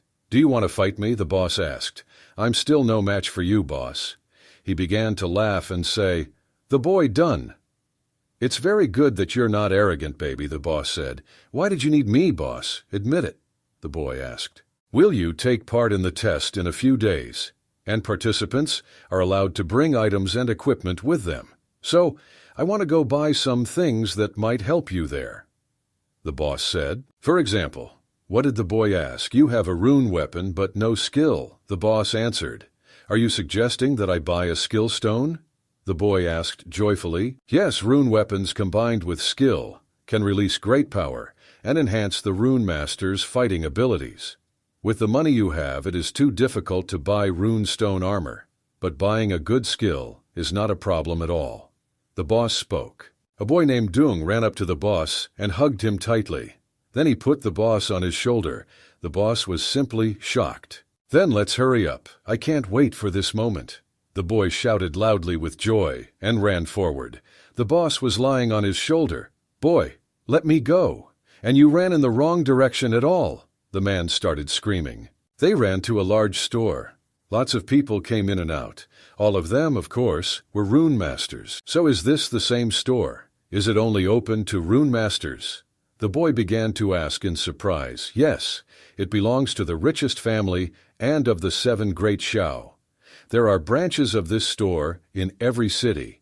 And, of course, they are only available to rune masters," the boss answered. "Be it weapons or other tools needed in the wild, and they can be bought here. Rune beasts can also be sold here in this store," continued to tell the boss boy. The boy thought and began to dream. The boss realized that he could no longer hear him, and therefore snapped his fingers in front of his eyes. "Hey, wake up," the boss said. "Follow me, and you will see what I am telling you." The boss walked forward. "Okay, sure," the boy answered and followed the man. "Please place your palm here, and release your runic energy for testing," the girl in the store said, and the boss immediately began to fulfill it. The monitor showed that this was an E-rank rune master. All information was considered by the computer, according to the boss's hand. "A-rank rune master, sir, you may come in," the girl said, smiling in a kind voice. Ordinary people respect masters, some even admire, and look up to strong rune masters, the young man thought, and put his palm to the monitor. The computer showed an F-rank rune master. All this information was completely read from the palm of our hero. "Theodor Stir." The girl became embarrassed, smiled, and said, "Sir, you can also pass." Our hero smiled. The boss and the dong boy went to the self-service area of the store. There were many different departments where you could buy anything you wanted. The first floor is a self-service area. The boss began to speak. "If you pay a certain amount, you can open your own point here." "So what will we buy here?" the boy asked. "All high-rank runestones are purchased from this store. The runestones here are of poor quality and are not suitable for you and me." The man continued talking. "Doesn't this suit me?" the boy asked in surprise. "Yes, you are different from others, my boy. Therefore, we won't find you a better skill stone. It will be a waste of your talent," the boss said to the boy. "Let's go up to the second floor, you and I," the boss suggested. Okay, sure. I didn't cover everything on the first one either, but let's go to the second one. The boy answered. Oh, here are some good rune stones, the boss said, pointing to the beautiful blue stones lying in a special box. A salesgirl approached the boss. Sir, is there anything I can help you with? She asked. The boss, looking at the stones, began to scratch his beard and thought. Yes, leave me your number. Let's go have a drink together some evening. The man joked. The girl laughed and began to feel embarrassed. Sir, please be serious, the girl answered. Boss, what are you doing? The boy asked indignantly. He placed his hand on the man's shoulder. Rune masters constantly enter into relationships with ordinary people. So I just invite her to have a drink. He started laughing and saying, Boss. The boss hugged the girl and continued talking. By the way, this guy is a real sniper. Show us some good skill stones. You know that money is not a problem. The girl laughed and was in a very good mood. Smiling, she answered, I understood you well. Please come here. God, this rune master is so young, and so handsome and good-looking. Simply fantastic, the salesgirl thought. These upsi are now very popular among snipers, the girl said and showed a box containing 3 green rune stones. First stone, this is a piercing shot. Allows the user to fire a bullet coated in rune energy, giving it a piercing effect. Second stone, this shooting technique, a skill that allows the user to use a pistol as a melee weapon to attack. Third stone, this is a snake eye. Thou art furrer. Saying dori kuri this alt furro or furrer. Dita furries, dan bioreus. Furries, sour to su, agari kuri, turi, furry. Darutur. Don, come closer, look carefully. Maybe you like it, the boss said and smiled. The boy stood and looked at these stones with big eyes. The damage of the creeping shot is the highest, but the weapon of the death god is an E-rank runestone weapon. Therefore, its damage is already quite high. I started thinking, boy, shooting technique is a skill for survival, but if snipers discover and surround it, it is certain death. And the snake eye is very useful. My sister also has this skill. Our hero continued to think, looking at the green rune stones. I love this snake eye skill. With great admiration, the boy said, This is a good choice, my friend. The boss answered in a satisfied voice. This stone is worth 130,000 coins of the Union. Smiling, she began to say, The girl is a seller. The boy was simply shocked when he heard a large amount. Why is it so expensive? The boy asked loudly. Suits us. We will pay by card, the captain said and handed the plastic card to the seller with his hand. Boss, why can't I? The boy was indignant. Now we are a family. Just pay me back when you earn money, that's all. The boss began to smile. The test will not be easy, so you must rise to the occasion, my friend, and this skill will definitely help you. The boss continued talking. Okay, I understand. Thank you. The Dun answered. Our store and our company wish you success in your business, the salesgirl said, and held out a box with a stone in her hands. This was the first expensive purchase that our hero simply never dreamed of. Very sweet words, but they didn't even give me a discount. The boss thought to himself. Doomboy was as pleased as he had ever been in his life. He looked at the box in his hands with big, joyful eyes.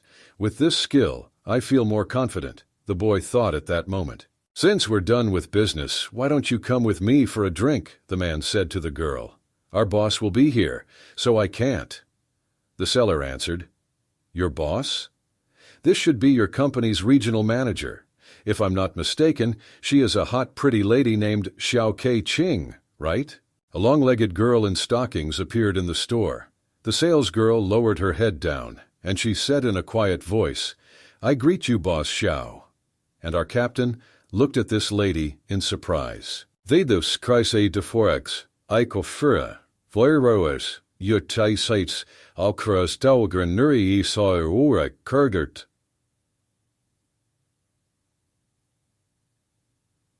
Marnzoon boy also turned and looked at the woman who entered the store. The boss also continued to look at this woman. This is the same manager Chuo.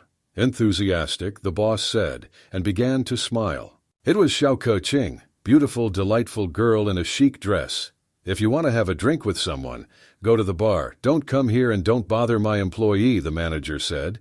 Are there rules that prevent your employees from meeting clients? I just want to get to know this girl better. This behavior is illegal, right?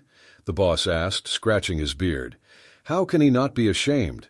I thought at that moment, it was a boy. Then you better be serious. I care very much about my employees, and I find out that you played with her feelings, and I will not tolerate it, the girl manager answered. Damn thing. This woman knows how to ruin a man's mood, just as expected from a rose with thorns. Beautiful and strict, the boss thought. Strange, but he looks like a high school student, and instead of studying, he follows these old bastards to tease the girls. This guy must be the same person. I thought at that moment it was the manager.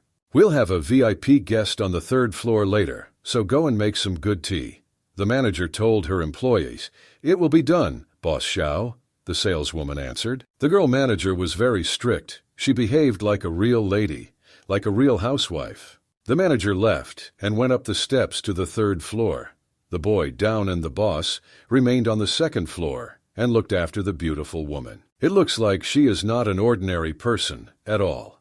The words were spoken by the match into the house. He continued to look after this beautiful woman. If you want to know, I can tell you, the boss said, hugged the boy and smiled. The Zhao family is the richest of the 7 families, and this Zhao is the illegitimate daughter of the 2nd master of the Zhao family. The boss began to tell the boy. She lived with her mother all her life, but after her mother died 3 years ago, she finally found her father and became a member of the Xiao family. But the Zhao family doesn't want to acknowledge or accept her, so they sent her to this small Qingshai area, just so she can run this store and this empire. It may seem like she's here to run the family business, but in reality, they knew her family. Begos, by Sefaravas by Ope Kradver Kuriork sta Tibak say Saus of Reefs, Shakaire Cray Shovis Grace, Satsustowi Diu, Shauvu Riu, Orbreak Skawi, Saw, So. Xiao Ri Pro Ri Quang Ru Kaching is a smart and cunning woman. Before she came to Qingshi, this store had a lot of problems with bandits attacking and robbing transport teams. Babek Sturi Stai Gaus. Fassusai Grafurer. Orti Frel ter Fro is a mine treekraf, Save, Sustada Dundazi Viferfree Stansa, A Tinger Kaiser Virora. Sudadri Skren. Sol Crestsar. So spent a lot of money to get rid of most of the bandits and make the transport routes safe again, thereby reducing their losses. The boss continued his story. Most of them would try to find another way to deal with them. But Xiao is brave enough to take something unprofitable, such as eliminating all the bandits, and turn it into profit. Looking at her, you can immediately see that she is worth contacting. The man knows his stuff. The boss continued his story. Manager Xiao is a successful businesswoman. With her power and influence, she doesn't need to mess with the minister and the black market. If I can get her help, I won't have to worry about Jia Wenlong and Fang Ji's mother, the boy thought. But this type of woman does not suit me. I prefer sweet, gentle girls. He yawned and said, Captain, Vlas, please don't get into trouble. I don't want to get kicked out. The boy was indignant. What do you know? If I don't connect now, when will my love story begin? Am I asking you? The boss began to ask, indignant. In any case, I'll go look for a pretty girl. Can you walk around and take a look? The man said, and waved his hand to the boy. Boss Poison Wolf is so sociable, unlike Uncle Zhao. The fact that the boss had now left, and left it to our hero alone, was not very pleasant. The store was very large, with many stairs and escalators that brought people up and down from different floors. Walking through the store, our hero saw something familiar. With his peripheral vision, he looked at the man standing next to him. This figure looks very familiar to me. The boy turned around and looked at the passing man with security, and he is accompanied by guards, Xiao Ke Cheng. The boy looked at this man and continued to reason. A store employee came into the office. She held out a cup containing aromatic tea. Sir, here's your tea, the girl said. Yes, I was waiting for this. Come here to me, my baby, the man said, and hugged the saleswoman tightly. The girl was very scared and practically dropped her cup of tea. Eugene, be careful about your actions. You are in a city, not in lawless and chaotic nature, the boss said in a calm voice while sitting in her chair. The salesgirl was upset that she was treated this way. She covered her face with her hands in horror. A man named Eugene sat at the table opposite the boss. There are so many useless rules in cities. Believe me, the wild world is much freer, the man said, and began to remove the purple scarf from his head and face. After a second, the man removed the purple cloth from his head and threw it to the side. It was the same man in the yellow mask. This does not discriminate against anyone.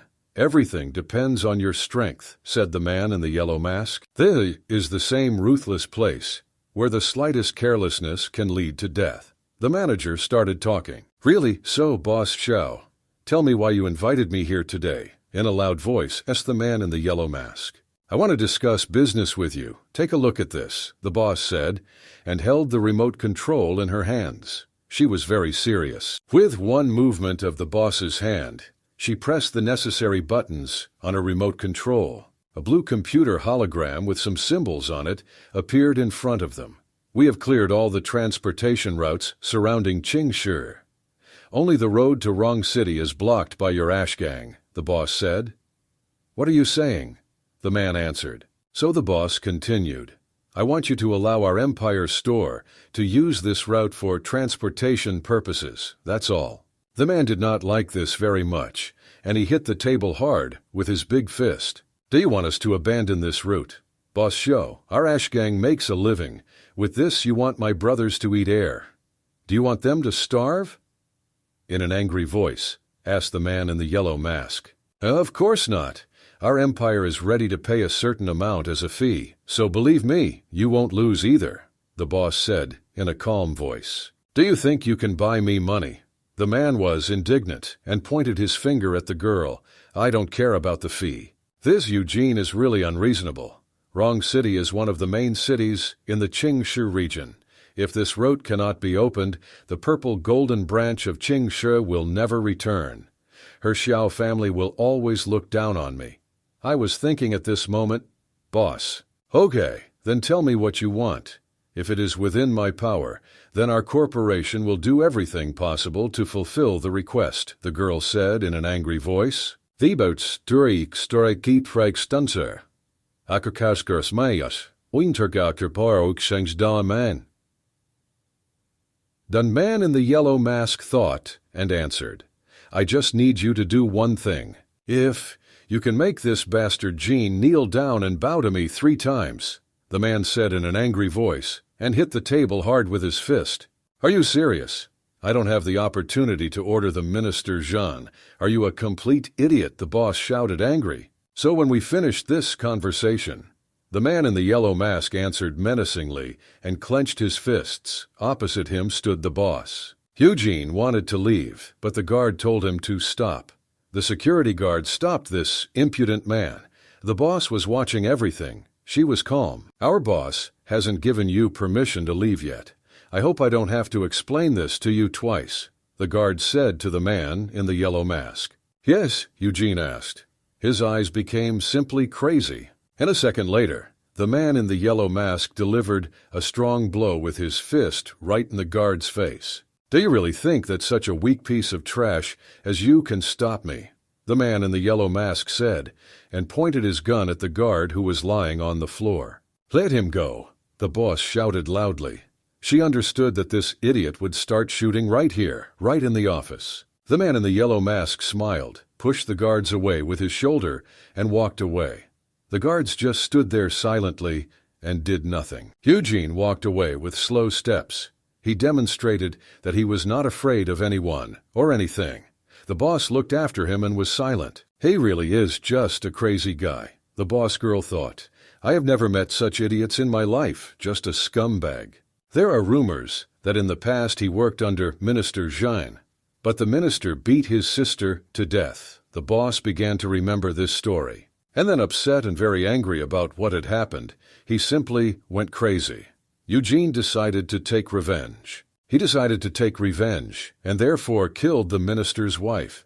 Sneaking up behind her, he dealt fatal blows with his knife, after which he ran away.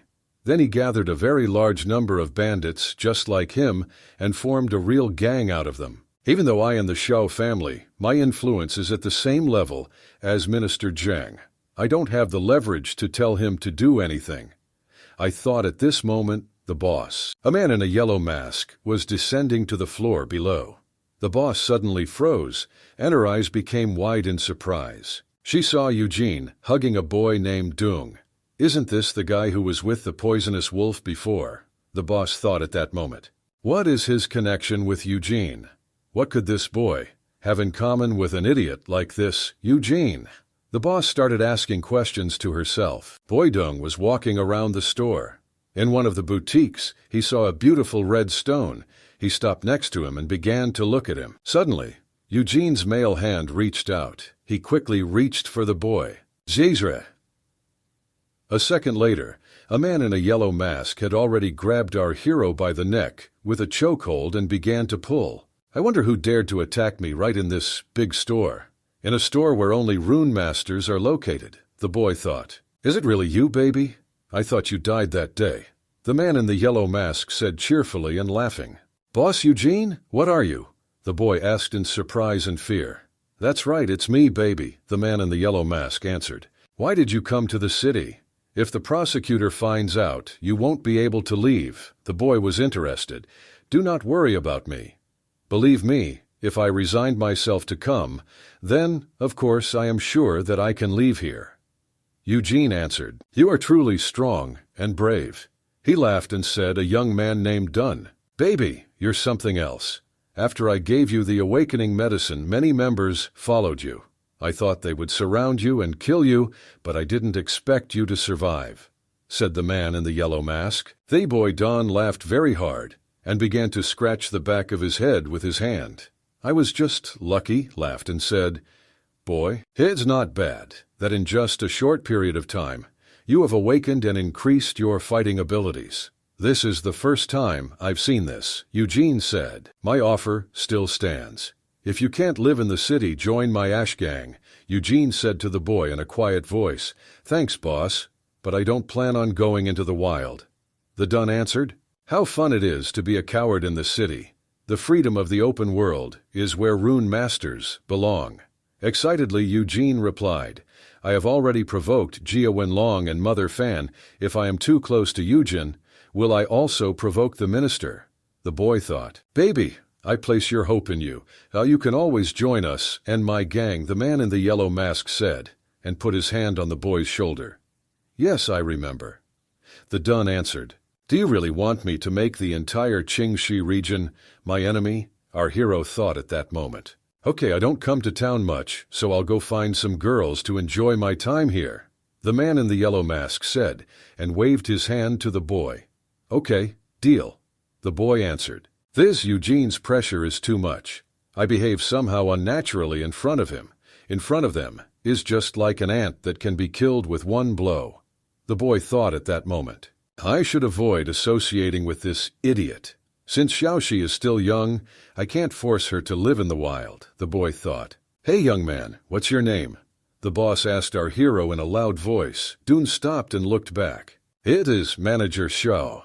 Why is she here? Why did she find me, and what does she want? The boy began to ask himself questions. So what's your name, young man? The woman asked again.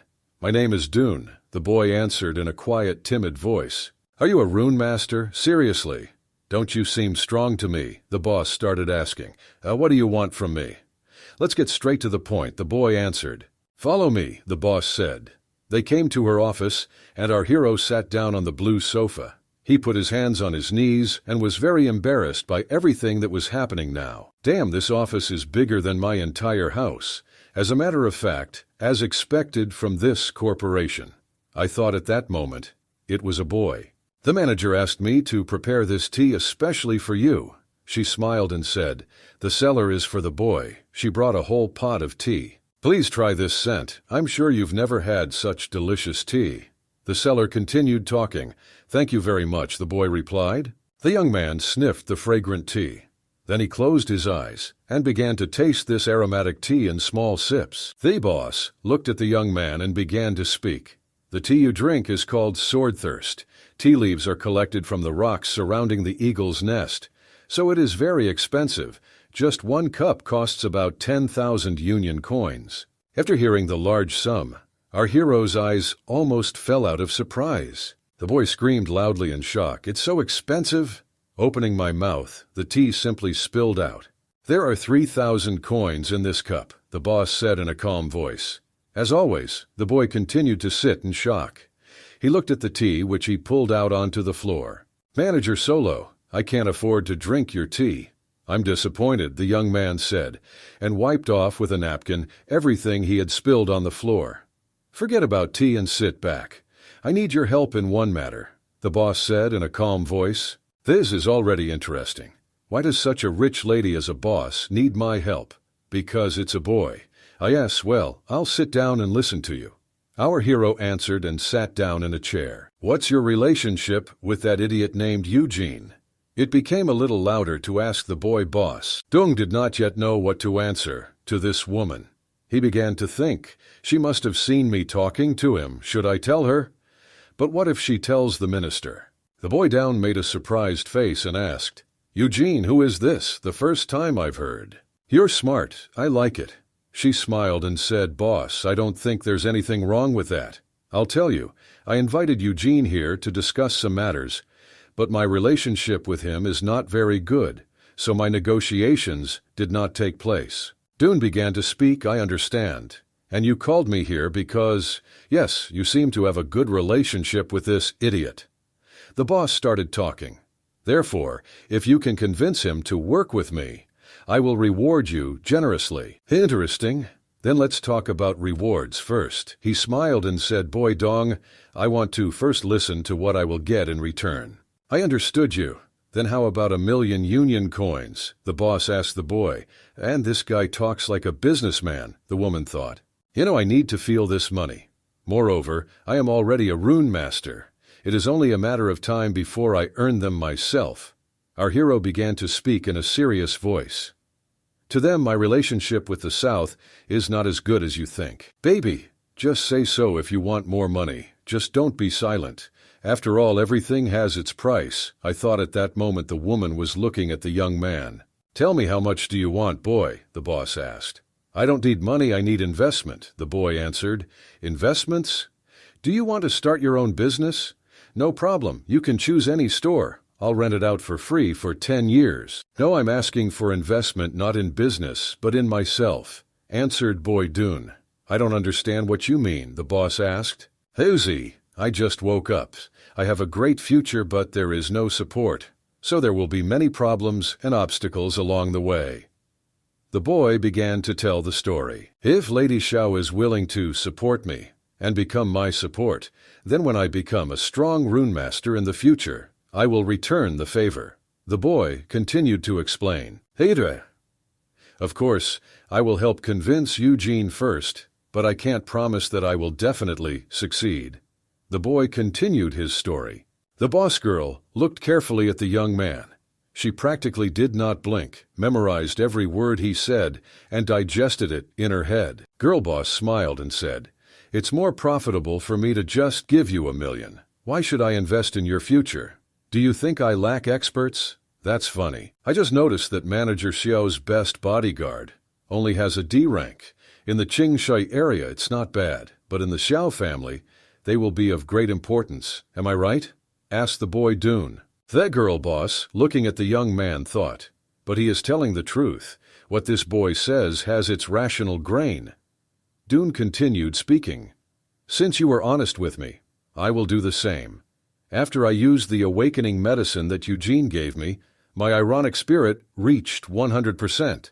If I get enough support, my future won't stop at just a PhD. If not, then why does a crazy person like Eugene treat me so favorably?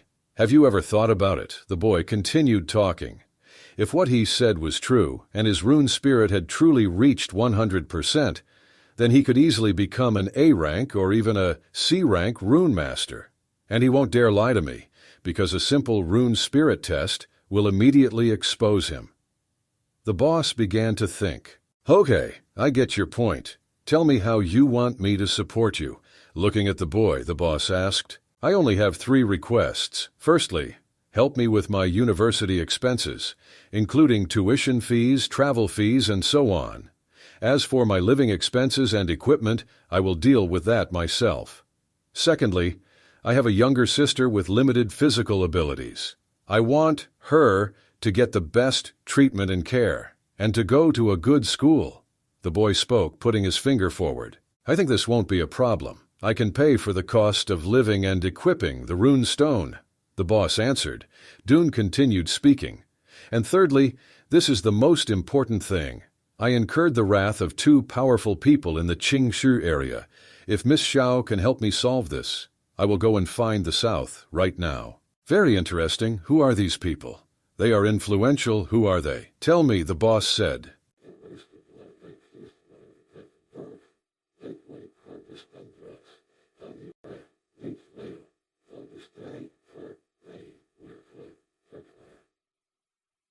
Face of the Black Fist Underground Hall, Jia Wenlong, and the assistant to the Minister Fang.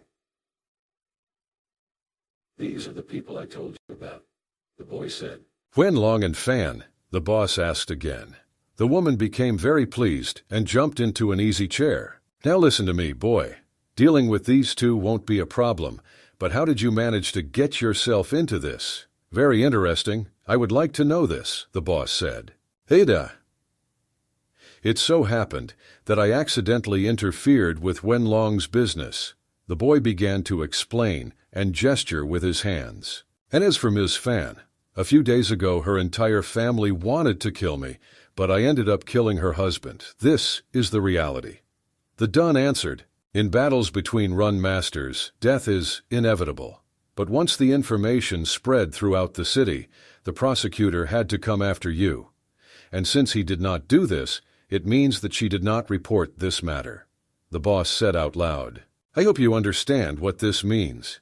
You're a smart guy and don't look like a dumbass at all. Let's think, the boss said. If I understand you correctly, then she just wants to take revenge on me with her own hands. This is true. Surprised, the boy said, Hey, it's good that you understand everything perfectly. I'll deal with them, but first you have to help me. The boss continued talking. Okay. I'll contact South later, but I don't know if I can convince him, our hero answered. God, I can't wait that long. Everything needs to be done here and now. Understand that you can't put anything off until later, the woman said in a quiet, calm voice. Take it and talk to him now. And if he refuses, I will have to reconsider our cooperation with you. The boss shouted loudly and threw her red phone at the boy. Even though Eugene treats me well, this issue affects his affairs, so right now I have no idea how he will react to all this. The boy began to think as he dialed his number. It doesn't matter. I have no choice but to try it, thought our hero. Pressed the call button. The man in the yellow mask picked up the phone. Boss Shiro, what do you want now? Eugene asked loudly. Eus Krikoris Tikarpasaika. Outside the Warriors. For report, heute Passagics Gosfar.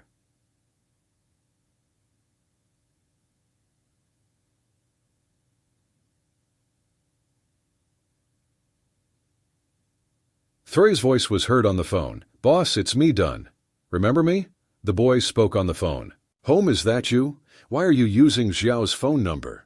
Angered by the loud voice, asked the man in the yellow mask. Eugene spoke so loudly on the phone that it could be heard throughout the entire office. Don't tell me that you are now her boy who serves her in everything. And Eugene? No? Please stop making jokes, the boy said, smiling. I was hoping that you would agree to work with Manager Xiao as a favor for me, the boy said on the phone. A voice came through the receiver. Interesting, okay, then I'll work with Zhou, answered by Eugene. Wait, are you sure? Are you telling the truth now? Our hero began asking Eugene excitedly.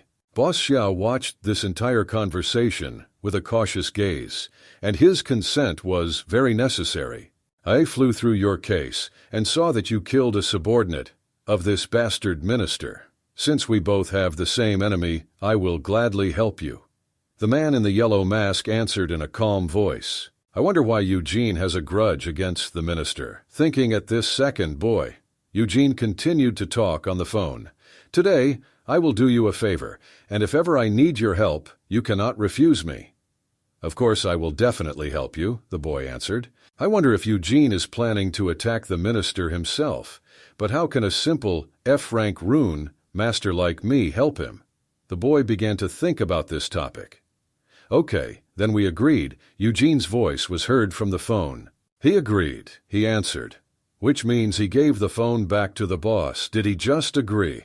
You never cease to amaze me, boy," the boss said. The boy continued to hold the boss's phone in his hand. "Take your phone. It's not needed." "I did what I was asked to do," the boy said. Dung laughed and said, "I think this Eugene guy just likes me." He was cheerful and happy that he managed to come to an agreement with this idiot. "I have reached 100% in the runic spirit." Of course, Eugene would like him.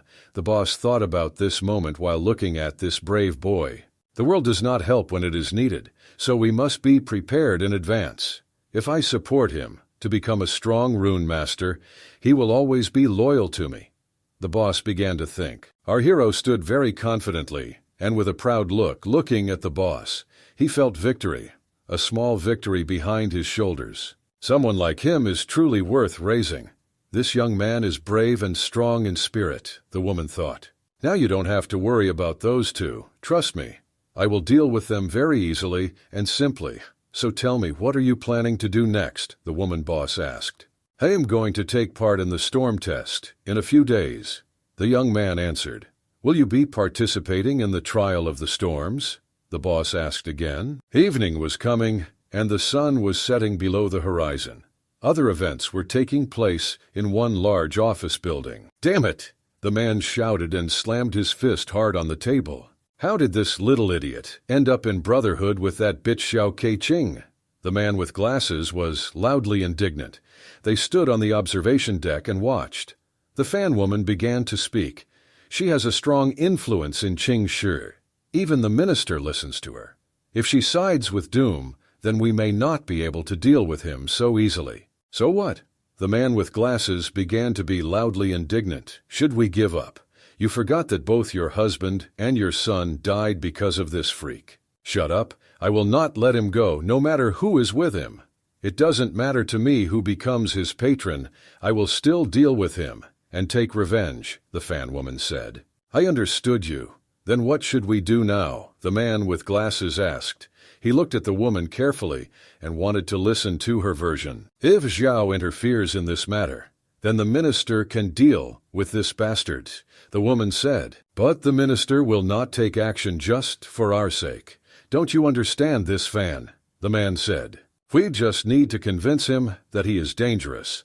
The woman laughed, and it was clear that she had come up with an insidious, cunning plan. So 4 days until the entrance exams. A yellow shuttle flies across the bright light sky. A gorgeous fox sister sits at the helm. She is the one who controls this ship. Our hero named Dun sits in the passenger seat. He is absolutely calm and looks out the window at the sky. While I was participating in the test, my friends will be taking the entrance exam in 3 days. I thought the boy was thinking about it now, and I never expected that the manager would personally send me away unharmed. She will personally accompany me and wave her hand after me. I couldn't even think about it before. These few days, everything is quiet, so Shaoxi is temporarily safe, the boy thought. We'll get to Stormport tonight, so go get some rest. Tomorrow you will have to go to the Island of Storms and Thunder, along with other participants. Sister Fox said to our hero. Thanks, but I need to use this time to practice a little more. The boy answered his sister. Do you want to train here?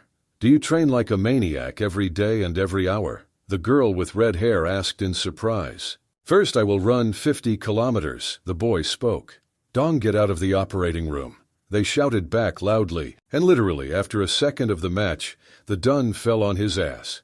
He fell hard, and there was even a loud crash. Hooray, I'm finally done with this, a boy named Dun shouted loudly. Suddenly the system spoke. Your mission is complete. You landed all the hits. You've done 5,000 push-ups. You have run 50 kilometers. I wonder what mysterious reward I will receive, the boy thought, and drank a blue bottle of potion. The system began to speak again.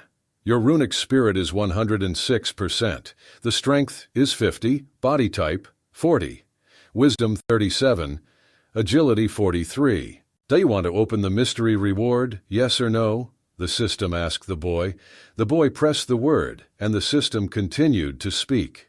You have received a reward for increasing your points. Have my points leveled off, the boy thought.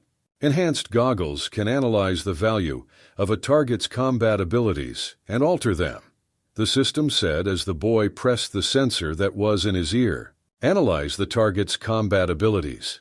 The points of usually major masters show only a rank estimate from A to F. Maybe these glasses can analyze and show other people's combat data, the boy thought. He looked at the girl with red hair, and the glasses began to completely describe to him all the information about her. This really works, the boy thought. The sister's strength is small, but her agility is high. With these enhanced glasses, I can easily analyze a target's weakness and come up with a plan. This feature will be very useful for me to survive, the Dune thought. Baby, why are you staring and looking at me like that? Asked the girl with red hair. Sorry, I was just staring at it. The boy answered. Their ship continued its movement across the sky. They were flying to the island. 3 days left before entry. Before you is the port of the storm. A very large number of people at different levels were waiting in the wings. This is the first time I see the sea. With delight, said the boy. Before the appearance of runestone beasts, human exploration of the sea accounted for less than 3%. The girl with red hair began to tell. Now there are all kinds of scary beasts in the sea. Now the sea has become a no-go zone for us. Monsters of various sizes are located at the very bottom. Look, this is the island of storm and thunder, the girl said, and pointed her finger forward. The boy looked forward carefully. Indeed, an island of land began to appear in the distance. Since cosmic black holes caused a malfunction in the magnetic field, thunder and lightning constantly rain down on the island, and sometimes they last for 3 whole days, except for 1 hectare. The main part of the island will be subject to thunder and lightning, Sister Fox said. The test will take place there, and those who can hold out until the end will gather in a safe place, said the boy Dunn. The goal of the test is not easy to survive. You must perform well and score as many points as possible over these 3 days, the girl said. In addition, you are allowed to team up with other members, so I suggest you find a good companion later. But of course it's okay if you want to go alone. The girl continued talking. Find a teammate, yeah? Like the boss's team sister. The boy said out loud and continued to look into the distance. Friends, in front of you is Port Plaza, lots of people and flying ships and shuttles. Here. If you pass here, you will be taken to Port Plaza, where the oath-taking ceremony will take place. The girl spoke.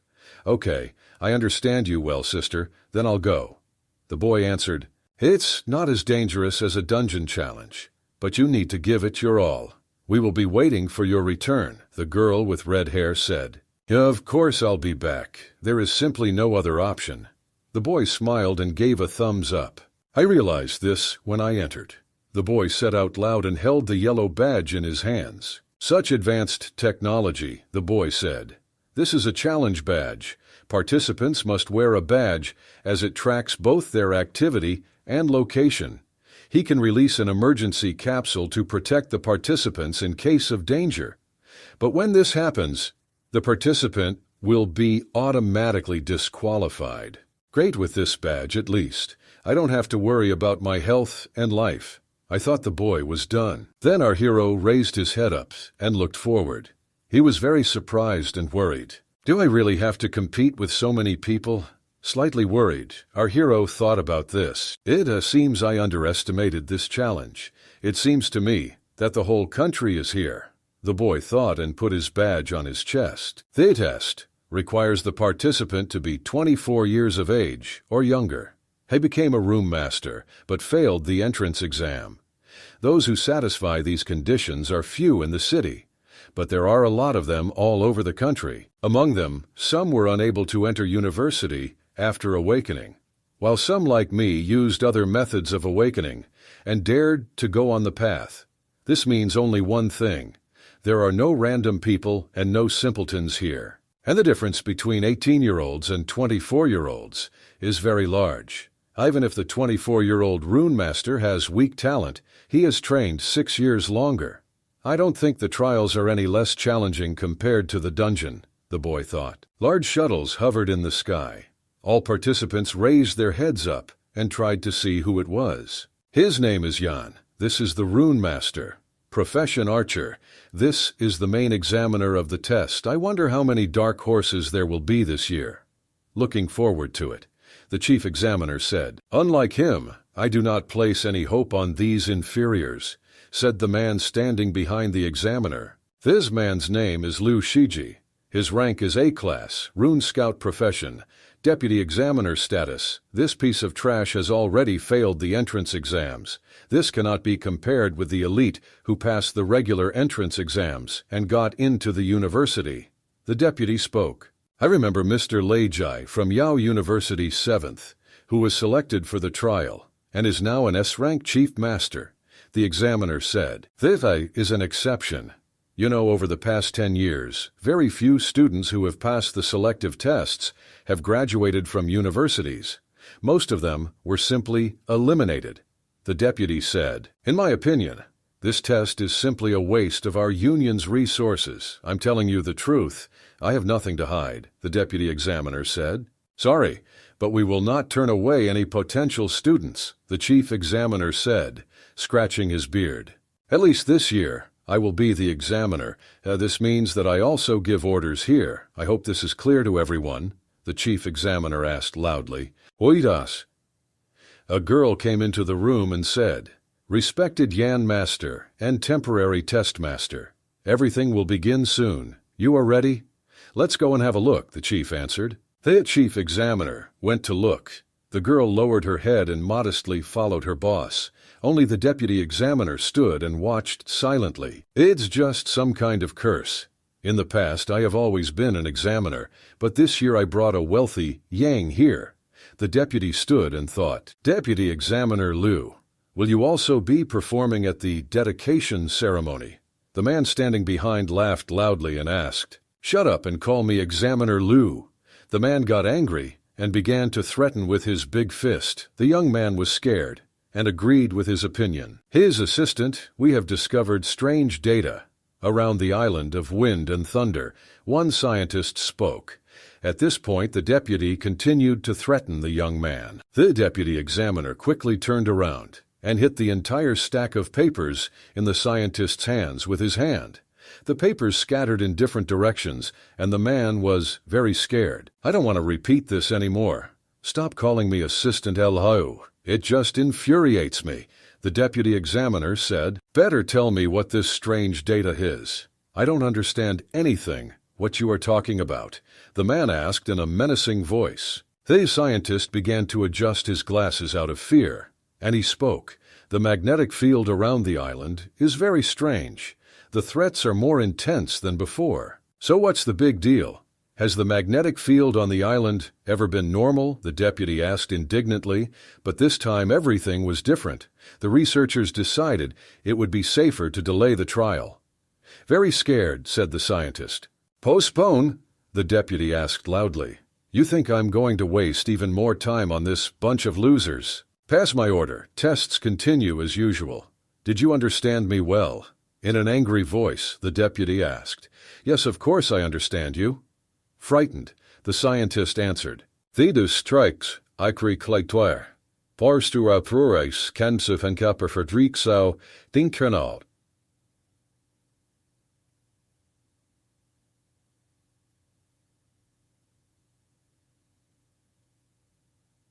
The examiner stood near the large monitors, which had all the video surveillance. He watched every monitor and looked into every detail. This garbage is just a waste of my time. Looking at the video surveillance, the deputy began to think about it. Oh, of course, I wish I could cancel all this. I thought at that second, the deputy examiner. He really didn't like that. This time he was an ordinary deputy. The oath ceremony is about to begin. Please calm down. The phrase was heard over the loudspeaker for all participants. The announcement was made in a normal human voice. and this examiner must have used runic energy to amplify his voice so that everyone could hear it amazingly. All participants thought with admiration. Suddenly, the big blue ship began to open its doors. A man began to descend from this ship to all the participants. His cloak flowed behind his back. This was the chief examiner. All the participants watched in delight as he jumped towards them. Literally a second later, the chief examiner landed on the ground. He crouched down and got down on one knee. His cloak also flowed behind him. He jumped from such a height and landed without a single scratch. One person in the crowd said, "Surprisingly, I heard that the examiner is a rank rune master." Another participant spoke enthusiastically. "A rank. Our minister has the same rank." The third participant spoke. "Welcome to the tests. I am your chief examiner, and my name is Yan." A man with blonde hair said loudly. This examiner stood on a high pedestal. There was a very strong aura above him. From behind him, the energy sparked and spread across the sky, turning into a real head, into a wolf. The down boy took off his glasses and looked at the examiner. Such a strong aura, as expected from a rank rune master. Don put the glasses back on his head. "Let's get a look. Will I be able to check his data using enhanced glasses?" Basement boy done. Our hero began to look at the examiner through enhanced glasses. But according to all indicators, strength, runic spirit, physique, agility, and wisdom, there were the same questions. Not able to analyze. Maybe because Examiner Yan is much stronger than me. Our hero began to think and reflect. His deputy landed behind the chief examiner. He landed with such force that dust rose from under his feet. "Losers and trash, I am your examiner." A large, strong man with a bald head said this phrase loudly. Is there something wrong with him? Our hero, the man, looked carefully and asked himself this question. This lion has always been the main examiner. We tried this year he became a vice examiner. I think the authorities have finally made a smart choice. One person from the crowd began to speak out loud. Leo always looks up to the participants, and even his subordinates laughed at us. Last time, we were all bullied even more. Someone else from the crowd shouted. He was previously the chief examiner, and he looks like a man who is asking for a fight, a person who provokes. The boy thought about this. I'm not just talking about one of you. What I'm saying is that you are all just trash here. The deputy examiner shouted in a serious and angry voice. Hey, Berskaya. He put his hand forward and began pointing to each participant who was on the site. Vice examiner, this is enough. I think you've said too much. I say enough and calm down. The chief examiner said. Damn you. Don't ever call me a vice examiner. Can't you see how this pisses me off? The deputy thought. To me, anyone can become a rune master. So that means you guys are better than 80% of the people in the world. As chief examiner, I am proud of your fighting spirit, Yan said. At least the examiner is young and knows how to speak. He reasons correctly and says the right things at the right time. The boy thought about this. As chief examiner, I once again remind you of the rules of our test. Yan spoke in a loud voice to all participants. Like those who failed the entrance exam, many of you have weak talent. But on the path to becoming a powerful rune master, hard work is more important than talent. The examiner continued talking. The union is testing to give those who work hard another chance. So if you want to prove yourself, you need to be bold, brave, and ready to risk your life. And even though the badge can protect you, cases of death are rare. So you need to be smart and careful, and then everything will work out for you. The examiner continued talking. When the test begins, you will all be dropped off the shuttle at a random location on the island. All this will be completely random. No one knows, and it is impossible to predict where you will land. Everyone has the same parachutes, and only the wind and luck will help you with this. You are not allowed to take anything with you, other than the permitted equipment, especially food and water. You guys need to deal with this as soon as you land on the island. In addition, lightning strikes are very frequent. The safe zone will become smaller and smaller. So, don't think about hiding in one place for 3 days. If you find yourself in a thunderstorm area, be careful. The examiner continued to talk. Once on the island, you guys can eliminate other participants or kill animals to get points. Your final grade and overall performance decides whether universities will accept you as a special student or not. This year, there are 2,951 participants, but 18 universities have only 90 places. This means that only 3% of you will reach your goal. This means that only 3% of you will reach your goal. But according to my past experience, not all 90 seats will be filled. This should tell you how difficult it is to qualify. So work harder than you did in the entrance exams. Give it your all, because this is your last chance. Finally, I wish you all good luck and hope you receive an offer of admission to the university, the chief examiner said. White wings grew behind his back like a huge bird. He began to rise up into the sky. This is a runic skill that can only be mastered by V rank and above. Runic wings. With runic wings you can fly freely like a bird. The boy thought home, looking at the sky. The deputy examiner was very angry. He didn't like everything that was happening here. I especially didn't like the fact that now he wasn't in charge. In the trial version of the challenge, a team can have a maximum of 5 people. So those who have teamed up or decided to go alone can report directly to the shuttle.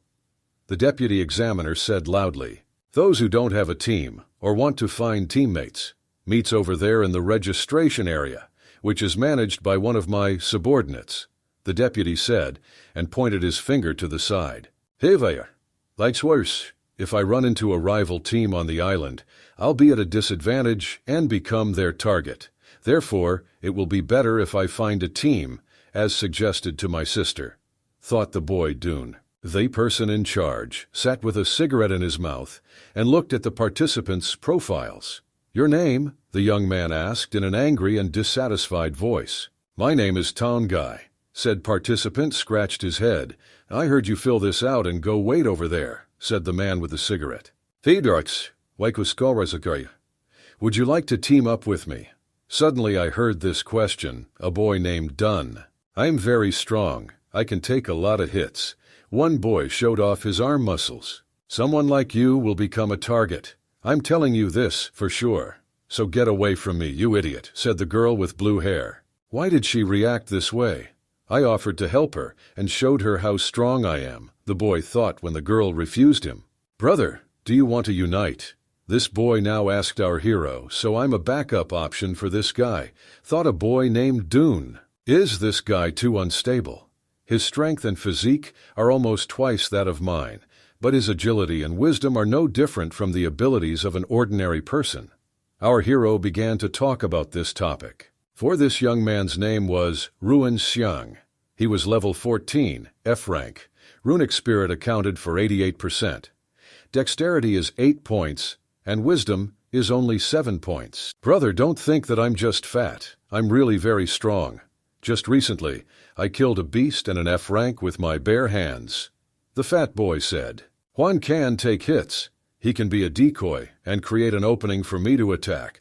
Looking at this fat boy, our hero thought and reasoned. For others he may be a burden, but for me he is an ideal partner. He smiled and thought, "Boy Dune. Of course I also wanted to find comrades." The boy began to speak. "Let's register first, and then see if we can find 3 more."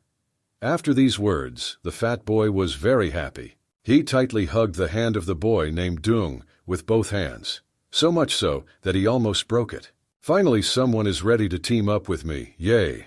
Thank you, big brother. From now on I will only call myself that," the fat boy spoke joyfully. "My name is Dune. I am a sniper from Rong City, Qingshu District," the boy said, smiling Dun, how his hand throbbed from the pain and the strong pressure of this fat boy.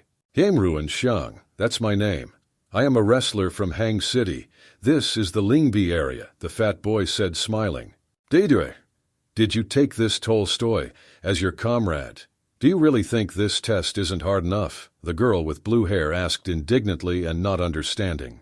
"Yes, you understand a lot. Do you know anything at all? I have my own plans." Looking at this girl, our hero thought, "Only 2. Doesn't anyone want to be on our team?" asked the fat boy. All the other participants just stood and looked at this couple. Not surprising. Who would join a team where the blue fat guy is a liability? A man with a cigarette in his mouth laughed and spoke. You shut your mouth. Juan began to scream and pour out. Calm down, don't be nervous. The boy said doom and held him with his hand. This guy always looks down on us and makes fun of the participants every year. Participants from the crowd complained. He entered the university through an entrance exam, which is why he behaves this way. Someone from the crowd spoke. The boy listened to all this and remembered it all. He is simply a subordinate of the vice examiner. So he doesn't just look down on us, he just hates us. People from the crowd continued to talk. And the young man with a cigarette in his hands was pleased with himself and smiled. Hey, bunch of losers. Why do you deserve the same treatment as us who went to university normally? The man thought, cigarettes in his mouth. Do not write your name together. You will not be able to change it later. This man said. Don't you see that this is a quick rewrite incorrectly? Those responsible for collecting information began to shout and point fingers. This dish is deliberately mocking us. We don't have enough time, and those behind me will be forced to fight alone. I thought at that moment it was a boy. Don't you understand what I said? Who told you to change this? The man shouted loudly, cigarettes in his hands, and hit the participant with his hand. You're just a bastard. The fat boy shouted loudly and got angry. He clenched his fists tightly and was ready to start the fight. Stop, just chill, the boy said loudly and put his hand on his companion's shoulder. It's not worth it, believe me. You don't need to be scattered about trifles. Better get ready for further progress. He calmed and said, The boy done. I thought, Brother Dong, that this young man is smart and he's just a coward. I guess I was just wrong about him. Juan was indignant. I'm going against it.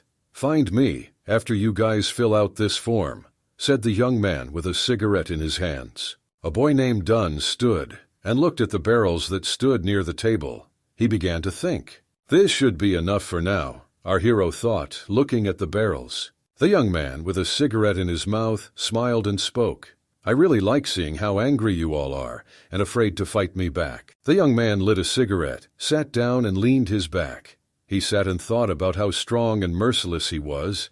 I thought that he was higher than all these losers. At that moment, our hero named Dune grabbed one empty barrel and swung it. And then the boy ran, jumped and hovered with this barrel right above this idiot's head.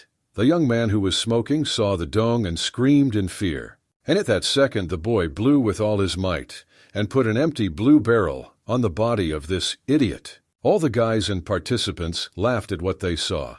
I understand you, brother. You were just waiting for your chance. The fat boy thought about this cheerfully. Now beat him up. Our hero shouted loudly. One laughed loudly and said, I'm going to beat him until he looks like a pig. People from the crowd shouted, hit him. His foot is in it.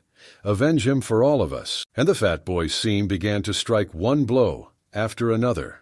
For this blue barrel in which their offender was located, the blows were very powerful. After the next blow, the barrel simply flew up into the sky. The young man who was smoking was just lying on the ground. How dare you hit me? Can I disqualify you all? This idiot began to be loudly indignant. Chief Examiner Yan appeared nearby. Chief Examiner, this group of members hit me. The young man began to complain. Do you have proof? The examiner asked. CCTV cameras should have captured everything that happened here. The young man began to complain indignantly, and all the participants looked in different directions and pretended that nothing had happened, and they were not aware of what he was saying at all. I think he also filmed all the scenes where you were nagging them, the chief examiner said. No, it's just a misunderstanding, believe me. The young man answered, apologizing. There is no misunderstanding. You have been transferred to the server group. There are many things waiting for you to do there, the chief examiner said in an important and menacing voice. Damn, it looks like the chief examiner knows what I did. Looking at this man, our hero thought, I wanted to cheer up these participants a little. I didn't expect to meet such an interesting guy here.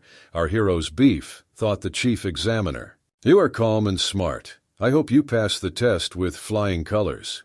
The chief examiner said to the boy and patted him on the shoulder with his hand. Good luck, the chief examiner said to our hero. Dong didn't understand at all what just happened. Why did the boss react so simply to this and wish him luck? Unclear. The chief examiner praised him, which was amazing. People in the crowd screamed. If I had known that this would happen, I would have beaten him myself. Someone continued to shout from the crowd. It looks like he only has one teammate, which means we also have a chance to join his team. The people in the crowd continued to talk, and the boy stood and watched what was happening. Brother, we have 3 more places. Maybe we'll take the best to our team.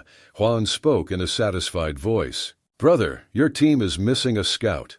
I was a scout for 3 years, said one of the participants. Brother, let me join too, said another participant. The boy thought, Sanya, we people need to be with strong people. Brother, why don't you join my team, said the young man with blue hair. Dung looked at this man with an appraising gaze. After I was recognized by Examiner Yan, I became what every team wanted. The boy looked at all the participants and reasoned. Brother, now that we have authority, we must choose the strongest here. Juan spoke in a satisfied voice. Everyone here is truly the weakest. Even if their fighting abilities are the strongest, they are no match for strong teams. So I have to choose carefully. The boy thought at that moment. A typical team has 5 rune masters who can handle any situation. So, the team needs a leader who can command and make timely decisions. You need a strategist who can figure everything out and make a plan. Melee fighter, long-range marksman, and scout and healer. The Dun thought and reasoned. Vader. But in our current situation, it is difficult to form an ideal team. The boy thought and continued to examine everyone. Brother, what kind of teammates are we looking for? Honestly, Juan asked. A strategist, a melee rune master, and someone agile who can change positions depending on the situation. But most importantly, we need someone reliable. The boy continued talking. I think I can be a strategist on our team, Juan thought and said. The boy named Dung laughed very loudly. I think he's too confident in himself. This doesn't look good, thought Dun. Now the two of them looked at all the participants around them. They did not understand and did not know who to choose. Only questions arose in my head. Then suddenly, the boy looked at one of the participants and said, "It is he." Juan looked closely to see this participant. A participant with blue hair and black glasses was sitting on a bench. Behind him was the box. This member's name is Tang Yu. His level is 16. Master Room F rank. Spirit 61%. Dexterity is 29, and wisdom is 79. All his qualities are very average, but his wisdom is very high. He's clearly the one I'm looking for. I thought at that moment the boy was done. Let's go, our hero said to Juan. Well, I did not go closer to this participant. Ever. A fat boy named Juan walked up to the box and touched it with his hand. He decided to see what was inside. Hey, what's inside that big box? Is there anything important or useful there? The boy Juan asked loudly. There lies a weapon that can kill. The blue-haired participant answered in a calm voice. Oh, that sounds very scary. I think I was almost scared, the fat boy said. Hey, tell me, do you need teammates? The boy Dong asked the blue-haired player. Can you tell us about yourself? Asked a fat boy named Juan. No problem. My name is Tan. I am a F-rank rune master. My profession is mechanic. That's basically the whole biography for today, the blue-haired member said in a sad voice. Brother of the rune masters, there is a saying. Elite rune masters look down on ordinary rune masters. Melee rune masters look up to ranged rune masters, and all rune masters look up to mechanics, said boy Juan. Mechanics and rune masters for making weapons differ from each other. Now mechanics use rune stones as a source to create mechanical weapons as hidden weapons.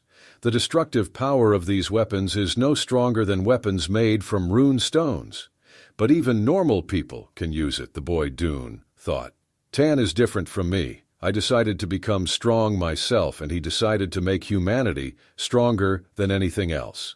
I really want him to be on our team, a boy named Dune said in a confident voice. His companion did not like this idea at all. Brother, are you crazy? There are many strong rune masters who want to join us. Why do we choose someone with a profession that doesn't have much fighting ability? Huan was indignant. Ruan, do you know who designed the barrier protecting the city and the rune cannons on the city wall? Our hero asked. Are they mechanics? The boy Huan answered. Mechanics do not have strong physiques, but the weapons they develop are much stronger than usual, and the tests don't allow regular run masters to bring mechanical weapons to the island. But the mechanic can, the boy answered in a calm voice. Taking a tan with you is like having a mobile warehouse of weapons, and since all the participants are rune masters, the strongest monsters on the island will be E-rank beasts. What? The Thane and his weapons will be very useful to us, the boy said. Okay, since you're the leader, I'll trust your judgment. In the end, it's easier for me. No need to think again, Huan said. I want you to join my team, the boy said, and continued to sign up for their team. The young man with blue hair looked closely at the boy named Dung. He, of course, liked this proposal. Although on the other hand, no more proposals were received in his direction. Don't regret it later, said the participant with blue hair to our hero. The blue-haired participant took the form and began to fill it out. He wrote down his name and all his details. I congratulate you. From now on, we are comrades. We will enjoy the benefits and face the dangers together, the boy named Dun said, and extended his hand to him. A second later, they were shaking hands as a sign of agreement and friendship. Yes, I agree to be on your team. It seems to me that a worthy team is gathering under your leadership, said the new member. Our team has 2 more vacant positions. The fat boy Huan shouted loudly, and as always began to laugh. I want to join. People from the crowd began to shout. May I join you? Please choose me. Everyone put their hand up and wanted to be on their team. Findus gade quorius, iterverif soli kai dido. Ria, sial sangtivraker kextri, foter twig stadier spigern darnikaldein. Zenius, I can only take 2 people on our team, so calm down and let us think carefully, said a boy named Huan. Please choose me. No, take me. I'm very good at fighting. Participants from the crowd continued to shout. Brother, those you chose don't look very strong, Huan said and thought about it. We should probably find stronger guys for the team. Not true. They are the closest match to our remaining positions on the team, the boy said. Yes, asked Huan. Several participants stood in front of them. The man in the yellow jacket and white t-shirt, his name is Rong Chu. His level is 16 and F rank. Profession fencer. And also a girl in a green suit. Her name is Chen Lulu. Level 17 and F rank. Profession shooter. Rongqi and Chen Lulu came from the same city and know each other. Moreover, their fighting abilities are quite good. Our hero thought, because he had already assessed all their abilities through his new glasses. I'm confident in our team. When we're on the island, I hope we can trust each other. The boy turned to his team, relying on each other to get through whatever challenges we might face. Therefore, there must be complete trust. Our hero continued to speak to his team. Let's do that, the boy suggested. After which, all team members began to put their hand in the middle. They intertwined their hands as one. And at this time the city had simply wonderful summer weather. All participants were preparing. Everyone trained as best they could. They honed their punches on punching bags. The tests are held on the same day as the entrance exam. And this year, a total of 2,951 people are taking part in the tests, the boy thought. 18 top universities are participating in this special challenge, including the best academies of the Union. I think Xiao Yu is also on the jury this year. Such a stubborn guy, the girl thought. My uncle was angry all day yesterday because he passed the entrance exam and went to participate in the test to show everyone the capabilities of a mechanic. The girl was sitting on the sofa and thinking about it. How many dark horses will there be this year? We'll have to wait and see. Stay tuned as we continue to release all the latest updates. A voice came from the TV. This is done. Is he participating in the trial? The girl asked loudly. I forgot I couldn't take part in the awakening ceremony, so if he wants, he can only pass this test to enter Runestone University. The girl remembered. It turns out that they are on the same team, right? It will be very interesting, the girl thought at that moment, looking at the TV screen. Good luck to you, Dunn, the girl said rumor and put her hand on her heart. Participants, please board the shuttle. According to the number assigned to you, the test will only last 3 days and will begin as soon as you leave the shuttle. They said it over the speakerphone. Brother, this is our shuttle, let's board. A fat boy named Juan spoke enthusiastically and in a good mood. All participants in this test boarded their shuttles. The ships rose into the sky and flew off. Inside the ship, there were benches on both sides, on which the competition participants sat. Everyone was a little tense. Then some participants stood up and came over. To a fat boy named Juan, they stood and looked at him with an angry look. Juan felt a little uneasy. He was nervous and sweating a little. He didn't understand what these participants wanted from him. Then one tall member said, "Listen to me, fat boy. You have to jump last. You understood me? Why are you talking to me like that? Who gave you this right?" A boy named Juan began to become very indignant and vent. "Just so we can kill you and get some points," said another participant, and laughed loudly throughout the shuttle. Standing nearby was another participant from another team, who also looked at the fat boy and laughed out loud. They had a lot of fun because they felt superior to Juan. Thebats train strof, ha frist avri horme, parkitus partsailas, fari kuros, boos apprendi boy. The boy named Juan became very nervous. His face was covered with sweat. Did he not like this situation? Suddenly, one of the participants stomped his foot very loudly on the floor of the shuttle. It was very unexpected and very loud. The participants paid attention to this player. They immediately felt uneasy. They immediately opened their mouths. "Why don't we jump together then? My energy craves action," the mechanic said, wiping the huge cannon that lay on his knee. "Tank, why did you take weapons of this type on board?" "Isn't this against the rules?" said the member in the yellow suit. But the blue-haired participant continued to wipe his weapon with a white rag, neat and gentle, as if it were crystal. "I am a mechanic, and this weapon is my own invention, so I'm allowed to take them with me. Any more questions?" The rest of the participants who were flying in the shuttle thought and fell silent. They understood that on this ship only the mechanic had weapons. The boy Juan laughed loudly with joy. "You are truly a reliable friend. Whoever now tells me that the mechanic is not strong, I will beat him." "Tan, could you tell us what else you have in your weapon box?" the boy asked. "Yes, just small things, nothing special. Gatling gun. There is also a cannon, a self-destructing drone," the mechanic answered. The shuttles continued to move, one by one, across the sky towards their destination. "Cool. Now with Tan we can definitely take first place. Enthusiastic," said the boy Juan. The shuttles continued to fly and encountered turbulence and lightning storms. The Lulu girl was very scared. "Don't be afraid, this won't cause us any harm."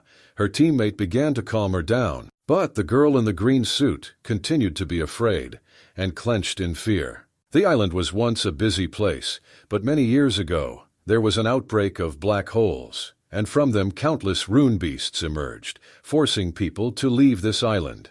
The boy Dung began to remember. The island was completely destroyed, causing thunderclouds to completely cover the island. The boy continued to remember. The thunderclouds also served to isolate the beasts, most of them around F rank, and the strongest ones should be no higher than E rank.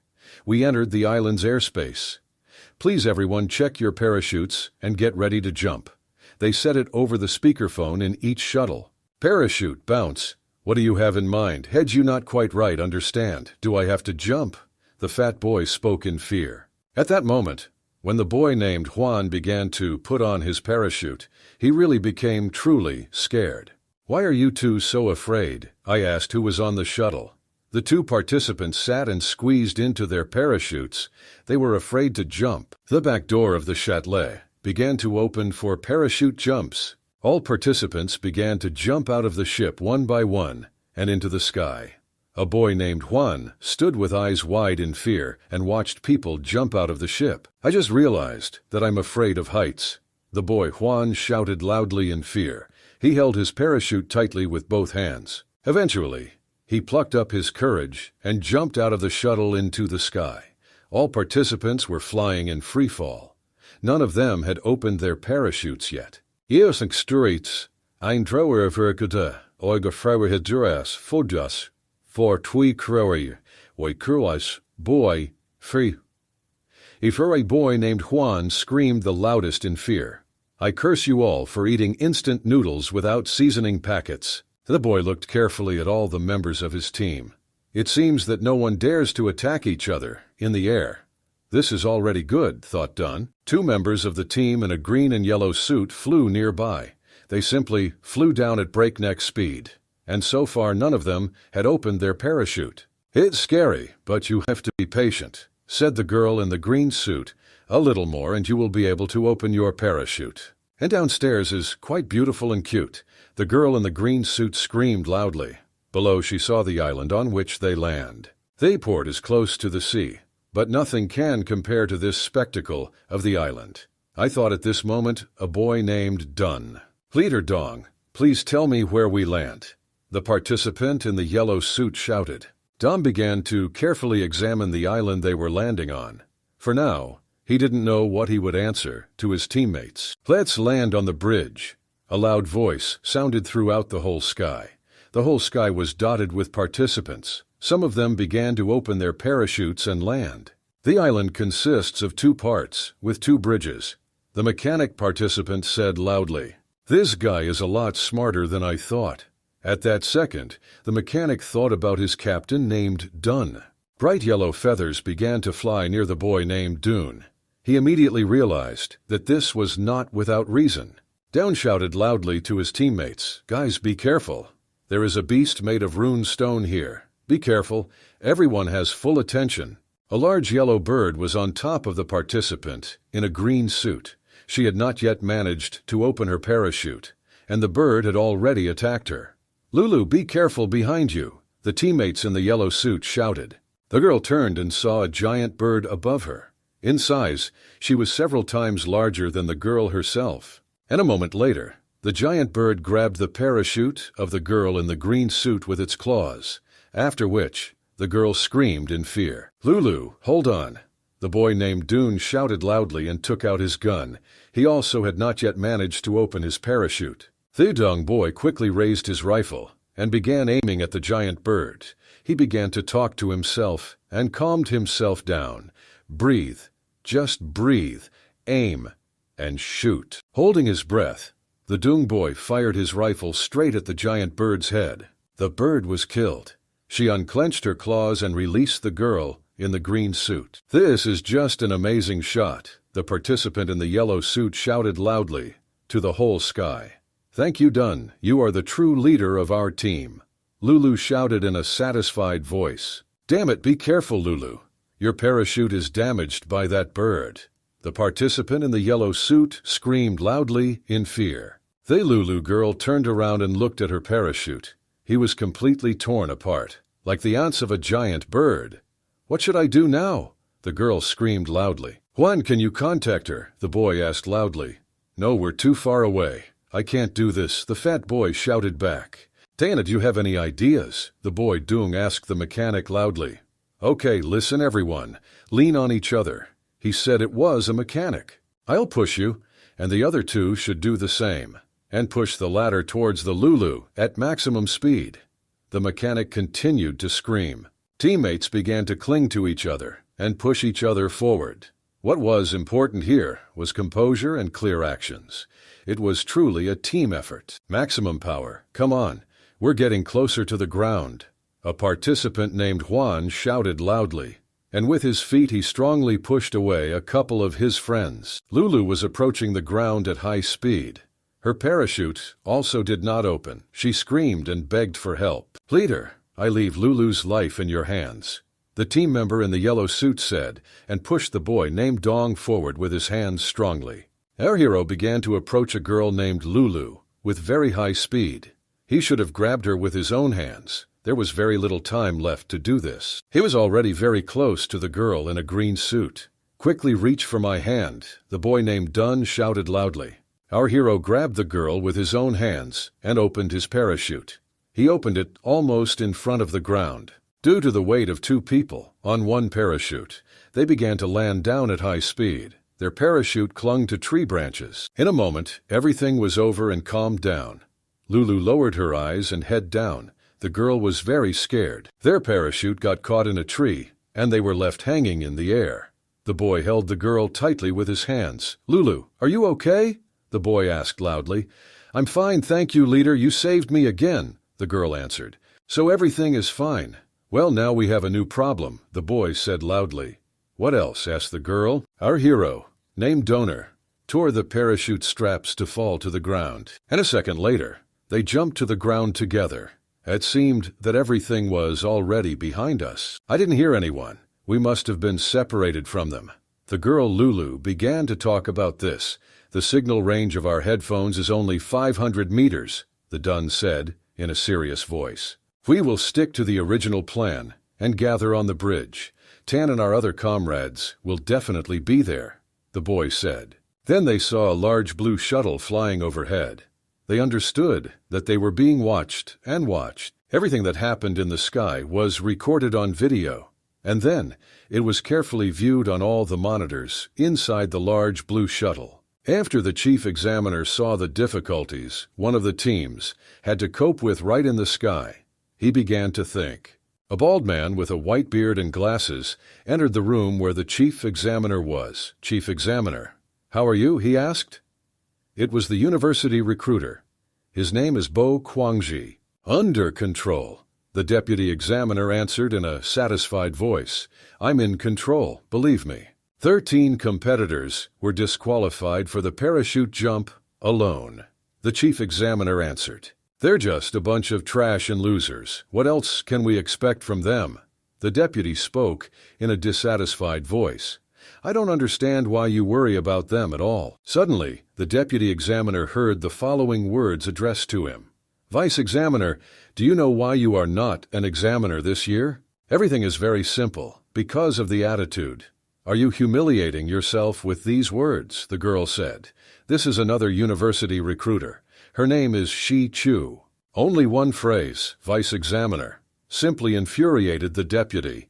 He began to get very angry and bare his teeth. The purpose of the test is to give excellent rune masters another chance to enter the university.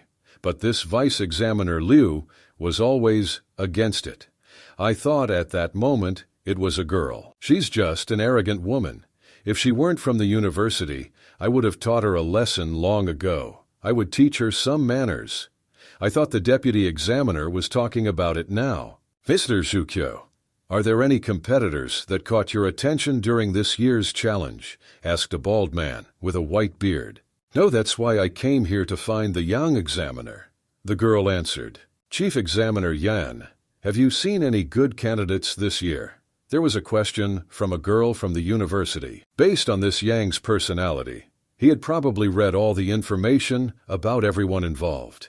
Asking him is the most effective way to find good craftsmen.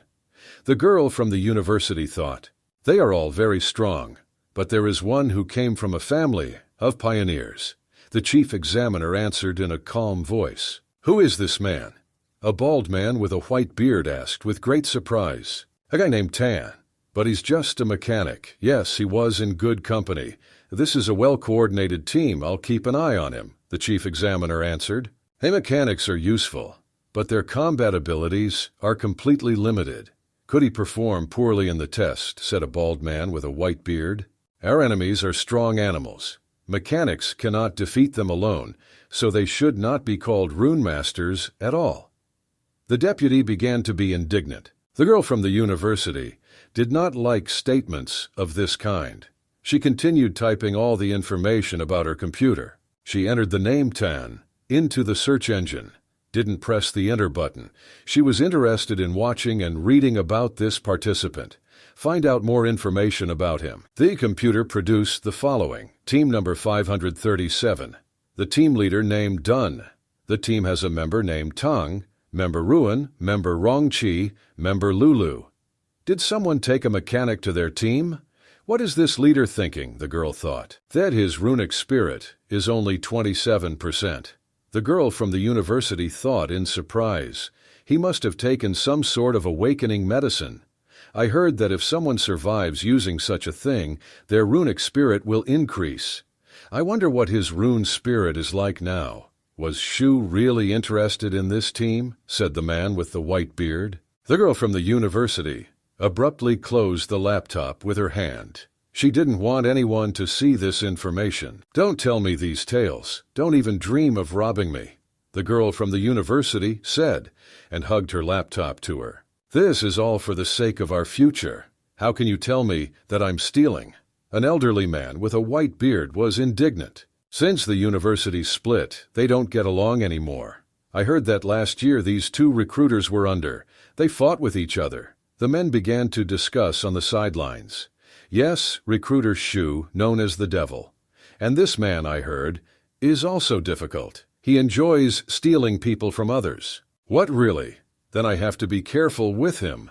The man in black glasses began to get indignant. Special people sat at their jobs and monitored everything that was happening on the island. One of the men was watching the CCTV on his monitors. After a second, he looked surprised. Hey, isn't this the guy you're in trouble for? Look there, said the man with blue hair. They saw a boy named Dune walking in the video. This one really is that bastard. Has he already been separated from his teammates? Serves you right. As they look, they are heading straight towards team number 102. The man with blue hair said, and pointed at the monitor. This team is Liu. These poor people are simply doomed.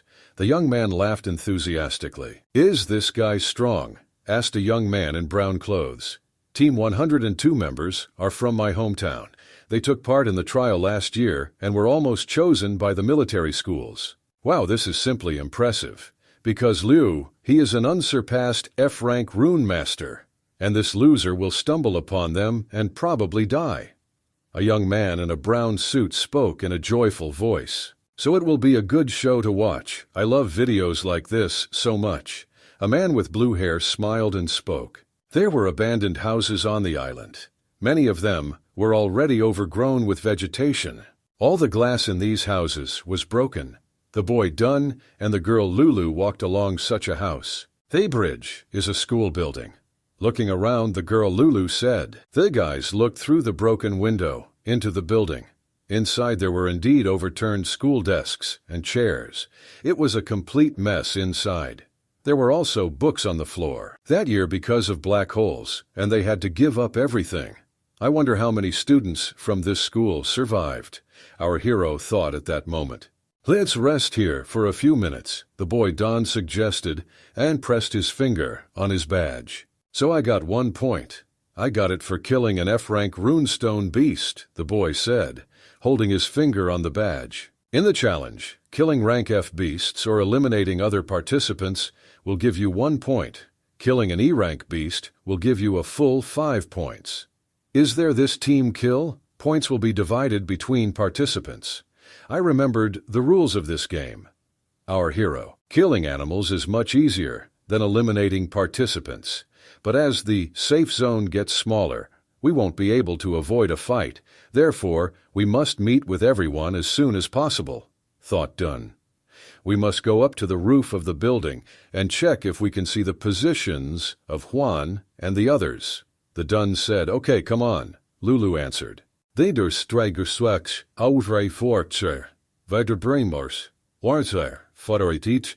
Two of them began to climb the large staircase up to the roof. On one of the floors they saw 2 corpses. These were already skeletons, with some things still remaining on them. Looks like Lulu girl's mental stability is much better than I thought. I started thinking about it, our hero looking at the girl. Soon they climbed onto the roof of this house. The boy and girl began to look for which side would be safe to see what was around. Rong and the others were supposed to land there.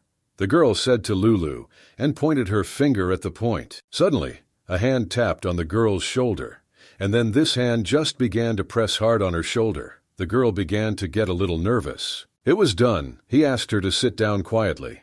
Look at the parachutes behind us. It looks like several people have landed here, and they probably haven't left yet. the Dun said. What do we do now, boss? I asked. Girl. If we just leave, the others will be in danger.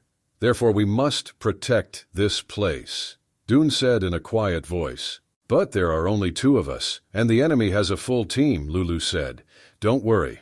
Let them have a full team. If we plan well, we can defeat them all. The Dun answered. Look, there are 2 water towers with high vantage points. The boy continued to speak in a quiet voice, and since we are both snipers, we can claim high places and shoot them at the right moment. Great idea, the girl replied.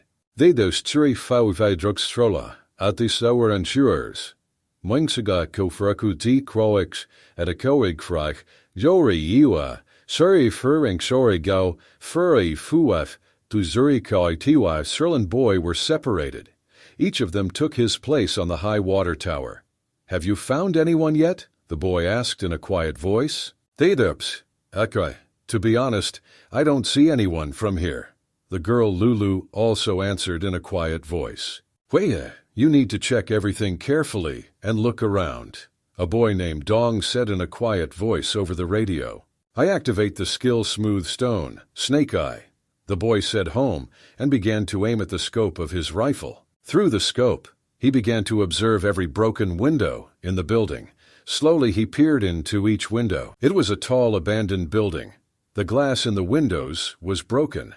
There were a lot of wild vines on the walls, which entwined everything around. And our boss is really smart. Using this school building will allow us to destroy anyone who may pass here, the young man said, and put his hands on his belt. I can already see how the university has turned me off, the other young man said, and crossed his arms in front of him. The 2 of them were in one of the rooms of an abandoned school. Suddenly the guy looked out the window and was very surprised. Who is this? The young man said in surprise. Someone landed in this forest, the young people said together, almost in unison. They saw red and white parachutes hanging on the trees. The young people were very frightened and screamed. We need to quickly inform our leader, the young man wearing dark glasses shouted loudly. At that moment, a shot rang out from the barrel of a red rifle. The yellow fire laser shot out straight and flew at high speed. The laser and fire force hit one of the young men, who was wearing dark glasses. It was as if a whirlwind had enveloped his body. The second guy just screamed in fear and grabbed his head. What was that now? The young man began to scream loudly, indignantly in fear. The longer he looked away, the larger his eyes became with fear. Who fired his shot from his red rifle? He was in control of the situation and shouted loudly, Lulu, can you hear me? Now, quickly get another one. I understand you. I'm already doing this, Lulu answered loudly. And the girl immediately began shooting at the target with her rifle. I need to use the skill urgently. Skill Rune Stone, Runic Energy Shield, said the young man. He used an energy rune shield. The guy put his hand forward, and a bluish energy field appeared around his body within a radius of 1 meter. This shield repelled the shots the girl fired at it. Well, why didn't you expect this from me? The young man asked the girl, smiling.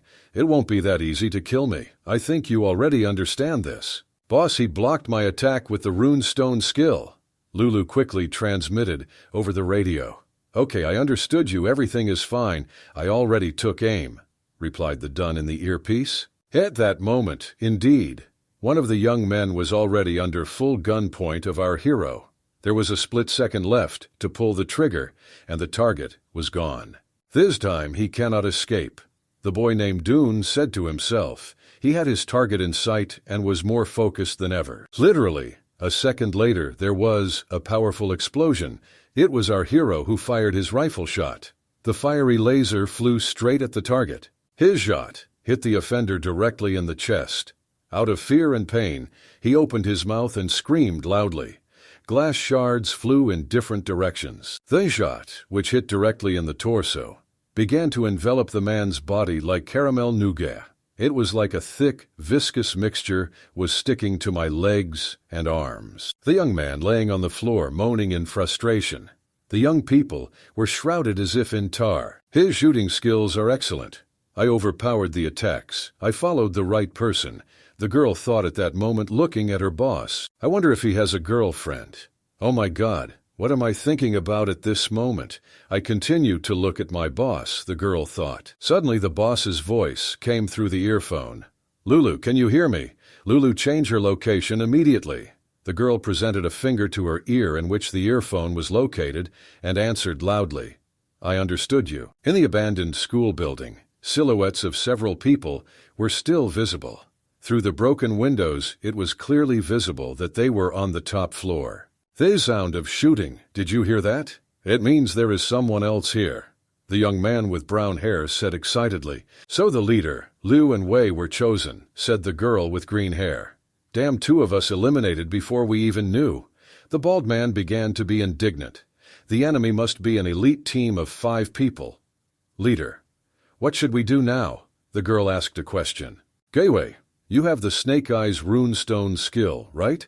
Then check the situation outside, asked a young man with brown hair. Fine. The girl agreed. Activate the skill runestone Snake Eyes. The girl with green hair said out loud, concentrated. It was necessary to activate, and the girl saw people through the sight as if in a computer game. Leader, I only see 2 of them, said the girl. As soon as 2?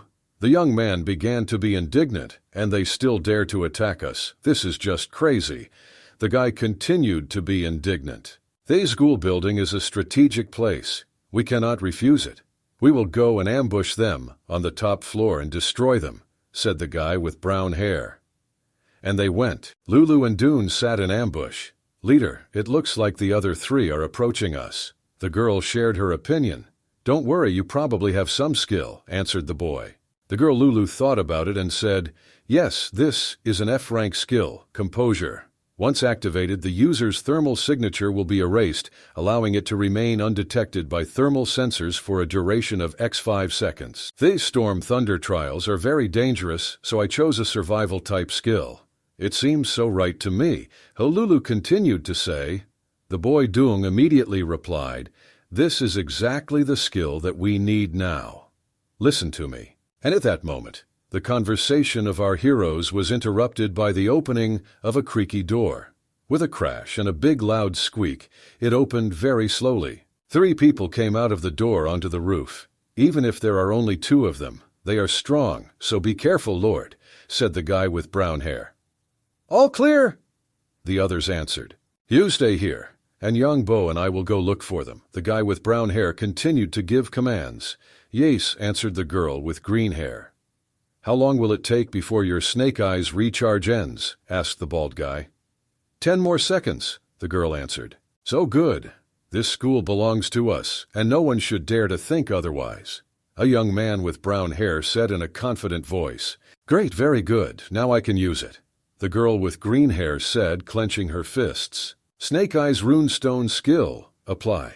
The girl said, and her eyes turned green. They glowed from the glasses and were not visible at all. I found them, the girl screamed loudly. Leader, they are in the direction of 1 hour behind the air conditioner. This skill allowed the girl to see through objects and thick walls as if through a thermal imager. Your gun may be faster at a distance, but as soon as I get closer, my sword becomes faster. Pumped up a guy with brown hair and rushed forward to attack. Skill runestone destroying rock strike. The young man said loudly, die. The guy shouted and hit the fence behind which our heroes were with his sword. The sword went through like clockwork and cut the entire structure. As soon as the smoke cleared, the guy saw our hero Dune jump high into the air and begin to move away from him. The guy with brown hair laughed loudly and said, it's too late, and you can't run away from me. Understand, this is a fool. At that moment, a guy with a bald head looked behind the wall of the air conditioner to where our heroes were hiding. Chia Wei, where is the other one? The bald guy asked in surprise. Only our hero was on the thermal imager. That is, they saw only one person. They couldn't find the second one, and it was not visible. What's happened? I do not understand what's the matter. I can't find the second person. The girl with green hair was indignant. Maybe it's just a trap. Be careful. A young man with brown hair shouted loudly. And a second later, very unexpectedly, the barrel of the rifle rested on the head of a girl with green hair. The girl was very scared. Sweat appeared on her face from fear. In a frightened voice she asked, is that you? It's me, And for you, bye-bye, Lulu said in a calm voice. She continued to aim her rifle right at the girl's head. Only a moment separated this girl from being taken out of the game. She was scared as the drops dripped from her cheeks. A second later, a shot was heard.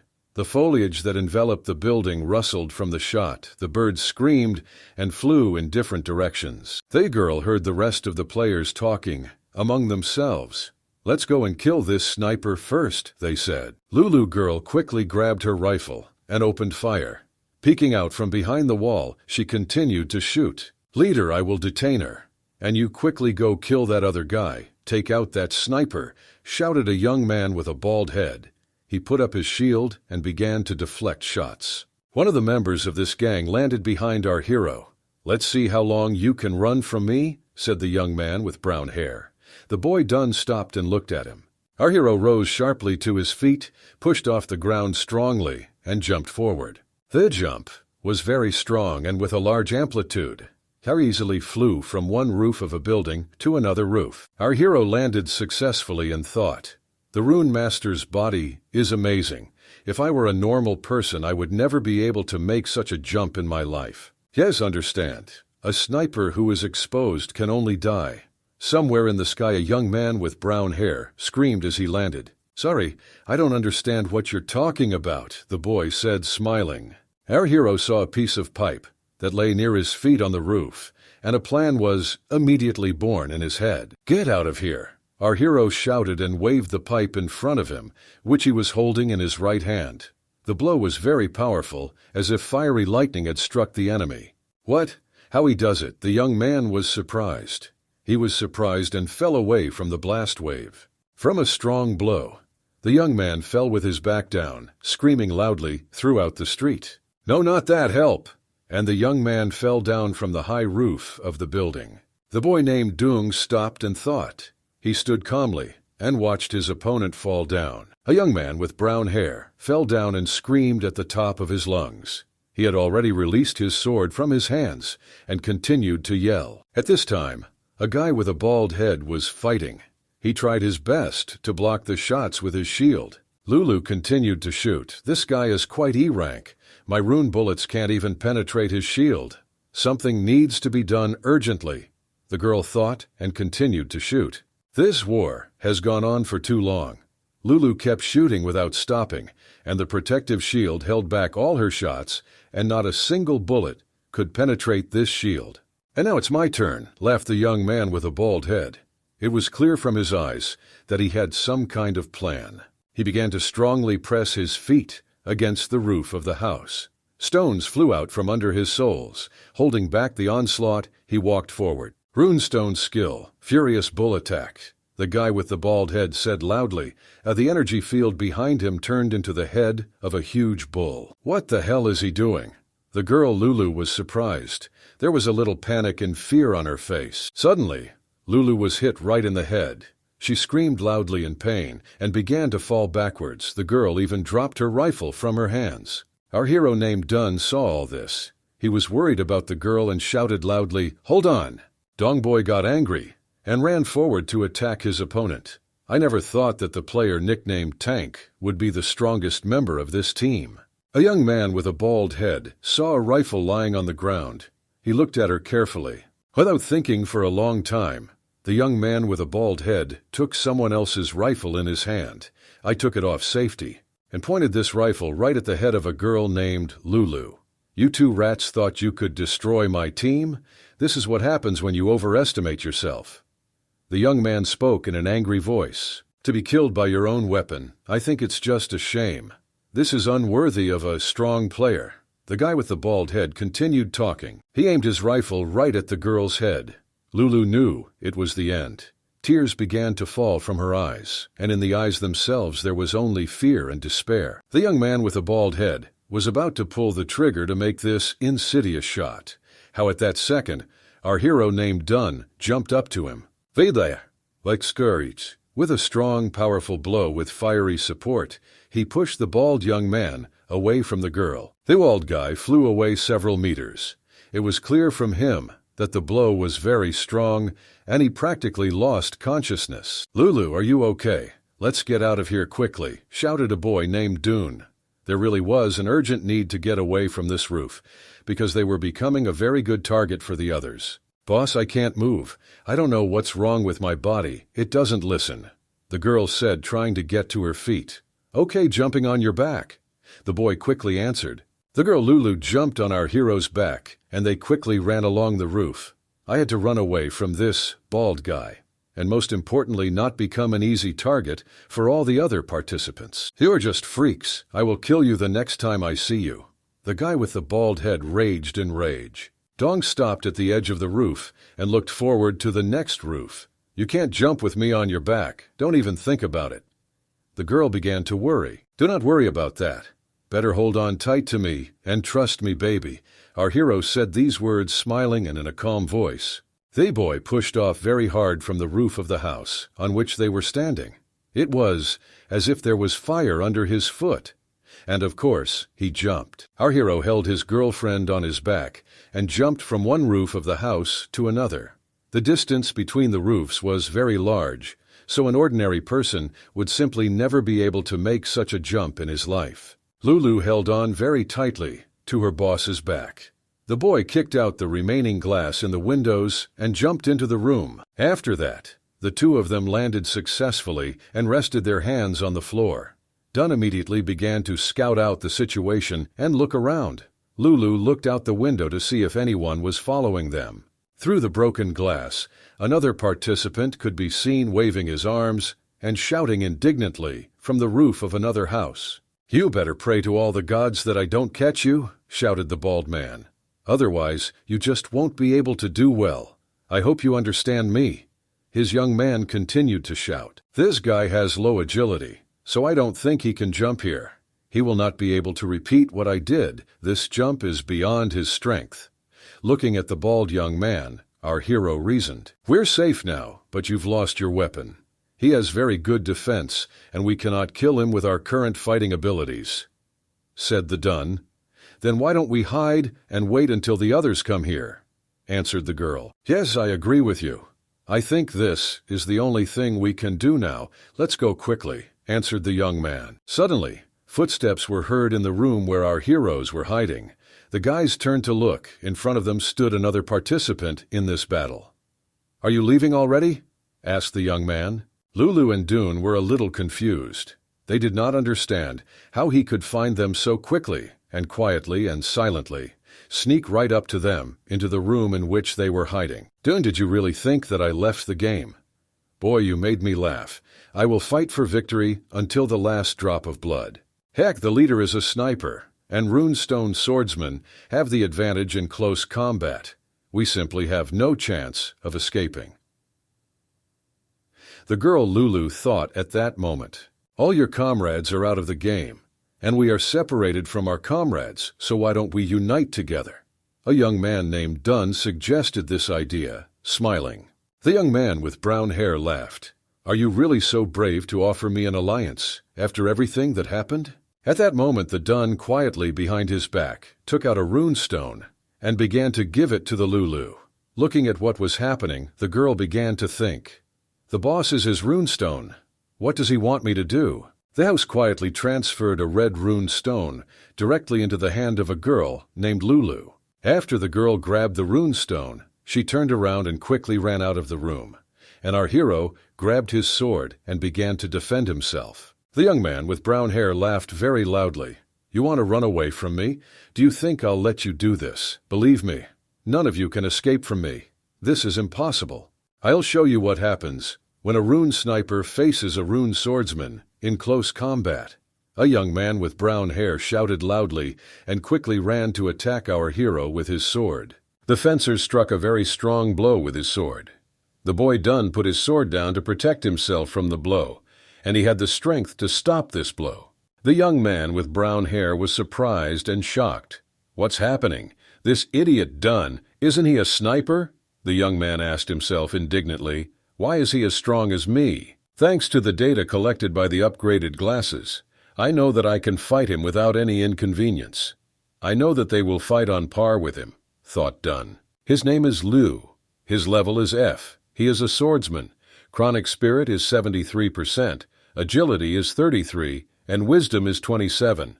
Our hero has a rank F level. The chronic spirit is 106%. In fact, all my indicators are far superior to his, so I think I have nothing to fear. If you believe the numbers, then I can easily defeat him without even straining, thought our hero. The boy Dung swung his sword hard, and as if a strong, large lightning struck the enemy directly in the body. The fencer simply did not expect such a turn of events. From a strong blow, the swordsman dropped his sword from his hands. The blow was so strong that he was thrown back several meters. The fencer screamed loudly in pain and indignation. "What the hell is going on here? Who are you anyway?" The young man named Liu continued to shout indignantly. He began to try to run up to his sword, which plunged into the concrete floor with all his might. "Why are you so strong? Where do you get such strength? Answer. Who the hell are you?" The young man brightened up his frightened voice. "I have to use my other skill and kill him before he does it to me," thought the fencer. And at that moment, he began to bring the blue rune stone to his battle sword. A second later, a strong rifle shot was heard. A fiery flame burst straight out of the barrel. The young man named Luke was immediately chained like a caterpillar. A yellow-orange mass also formed around him, from which he simply could not get out. His sword remained in the same place, and the rune stone lay nearby. This shot was fired by a girl named Lulu from her red rifle. She shoots very well and accurately, and was in control of the situation. The girl relaxed a little and exhaled. Beads of sweat were visible on her face. "Hooray! I did it! I'm great!" the girl said loudly out loud. "I remember a good shot. Congratulations!" the boy said enthusiastically. "This is all because the leader distracted him." The girl, Lulu, said smiling. Our hero looked at his broken sword and became a little sad. "It's a pity that my ball couldn't withstand this collision. Although the fight was not so cruel and strong, the sword could not withstand this onslaught," the boy thought. Runestone weapons' energy replenishment is indeed weaker than real moonstone weapons. As a rule, snipers train their accuracy and neglect strength, but thanks to the system, all my qualities are more or less balanced. I'm completely fine now. Our hero continued to think. Our hero, looking at the sword sticking out of the concrete floor, began to reason. Even if I don't want to be a sniper, I can definitely become a good swordsman. Dung Boy grabbed the sword's hilt tightly with his hand and began to pull it out of the concrete floor. And this is the difference between me and other rune masters. I can do everything, but they are only strong in one thing, thought our hero, and raised the combat sword on his head. "Leader, can you imagine? This guy dropped the runestone skill crystal," the girl Lulu said in a satisfied voice, and held a blue runestone in her hands. "It's just wonderful," answered our hero. "Then let's see what it is and what it can do." The rank F runestone. Skill Jump allows the user to jump and use 200% of their power to attack the enemy. This is incredible. 200% increase in power. The effectiveness of my skill is only 106%. "Does this mean that it will increase to 212%? said Dune. "Leader, your weapon is rank E. I used up all my level energy for this shot." Lulu replied. "Lulu, I probably did it wrong. I may not be able to fight for a while," the girl said in a sad voice, and a tear ran down her cheek. "And this tank with the moonstone will be here very soon, so we have to leave while we can." The girl said, "Deber stapi free, ikus dra frekres. Bouprenus, suffercups, ik frings nari sisendo akrodro, de boa, daiki shagi kroi." Doi Dung smiled and answered, "Ulu, believe me, we don't have to run away from him anymore." "Can't be. I tried to express him before, but his defenses are too high." The girl was indignant. "You're right, Lulu, but with this I can't eliminate it," the boy said to the house and showed the runestone. At that moment, our heroes heard footsteps on the stairs. Every second the footsteps became louder and louder, which meant someone was approaching them. A bald young man was walking up the stairs with quick steps. "Stinking rats! How dare you even attack the leader? I kill you." The bald man was indignant. "No matter where you hide, I will still find you and kill you." The young man with a bald head continued to be indignant. The bald man walked up into the room and looked around the corner. In one hand he held his shield. The man quickly looked around to understand the situation. "So I found you," the man shouted loudly. Our heroes got a little scared and grabbed each other's sleeves. And how will you escape now? Idiots, we should have ended things with you right away, said the bald man. He was pleased with himself and smiled. Lulu, stay here and rest for now. Our hero spoke to the girl and calmed her down. Don't worry, I'll deal with him, trust me, just trust me, the boy said and smiled. But boss, look how strong he is, answered the girl. A rank and below are no match for me. I'll deal with him, don't worry. Your job now is to sit here to rest and gain strength. Do you understand me? Said the boy. Done. The leader is strong, but this guy's defense is too high. Whether the boss can really break through it, thought the girl. It doesn't matter though, just trust him. Even if he loses uneasy, he will have to wait another year. Do you really think that you can come into my defense? Are you really that stupid and that stupid? The bald man said to our hero, smiling. As a sniper, you have no chance of defeating me. You understand this perfectly well, the man continued to speak. Buderp, aufs creeps, bydra, or idura kursbertus duprakent saze, hen story cross. Go randoisra, or kiro tiri, story, chura, fury, shui. Frau. You forgot the main thing. You forgot that I am different from other players. A boy named Dunn spoke, smiling. It doesn't matter before my absolute defense, shouted a man with a bald head, and ran to attack our hero. In one hand he held his shield, and with his right hand he wanted to strike with his fist. Dom slowly took out a blue runestone from his pocket, took it in his hand, lifted it up, and activated it. Then our hero picked up a large combat sword and stood in a stance, expecting an attack. It was clear that the runestone added strength and confidence to him. Our hero's combat sword radiated fire and energy. Dunn looked attentively at his opponent and was in complete control of the battle situation. Feder Fraldvak Sturia, Igrikskukurslias, Orikri Foris, Haustagals, Schauerskavrius Aurikustjif. Dauersai. Raurai with a bald head jumped on our hero to hit him, but at that moment the Dun struck with his sword.